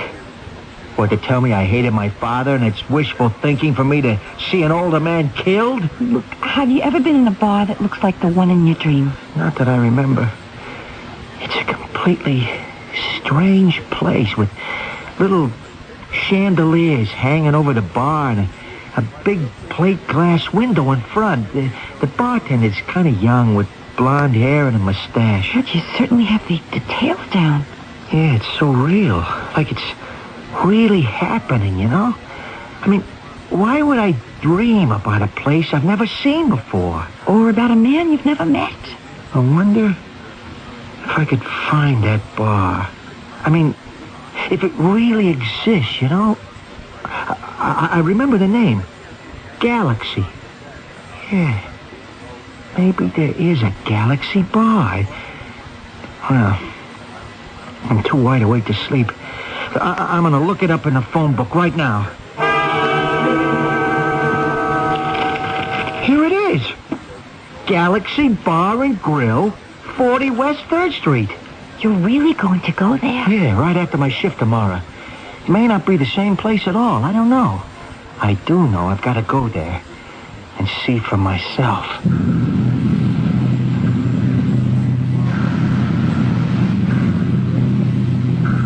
The old saying, it's a dream come true, isn't always welcome. Not when the dream is a nightmare. It's certainly a nightmare for Ed Larson as he's attacked in the Galaxy Bar. And for Mark Howgate, who witnesses the murder. If I were having those dreams, I'd sleep with a light on, I can tell you. We'll go along with Mark and visit this Galaxy Bar, wide awake, of course, when I return shortly with Act 2. Hi, Pat Summerall to say watering your lawn should be a simple job unless you're trying to use a worn, leaky hose. So True Value hardware stores suggest you replace it with one of their dependable quality True Value hoses. If you want one that's lightweight and economical, get their 50-foot vinyl hose for only $288. Or to cover a large area, choose the nylon-reinforced 75-foot size. They're just two of the quality True Value garden hoses featured exclusively at participating True Value hardware stores and home centers, where you'll find values in every department. What do doctors recommend to avoid constipation? These days, doctors stress the importance of fiber in the diet, food fiber that helps the system regulate itself naturally. Metamucil is the laxative made from natural fiber, no chemical stimulants. So for occasional constipation, doctors recommend Metamucil more often than any other laxative. Try Metamucil powder or pre-measured packets of Metamucil Instant Mix, regular or orange flavor. Read label and follow directions. I've had my share of winning teams over the years, but one of the best teams ever fielded, in my opinion, is not at the stadium, it's in the library. This is Ara Parsegian, and I'm here to urge you to check out the teamwork at your library. You'll discover a winner. If you're looking for the answer to a question, any question, just dial the library's telephone reference center. In most libraries, there are specifically trained teams who can find the information you need. Maybe your reading skills aren't up to par. Don't let that stop you from getting ahead. Start with the library. Many offer reading programs, and if yours doesn't, the team of librarians will know where to send you. And just in case you've forgotten, the library is one of the nation's great inflation fighters. Almost all services and programs are free. Whether you need to know how to play a better game, how to shop smart, or how to save energy at home, the library's team can help you score. Use your library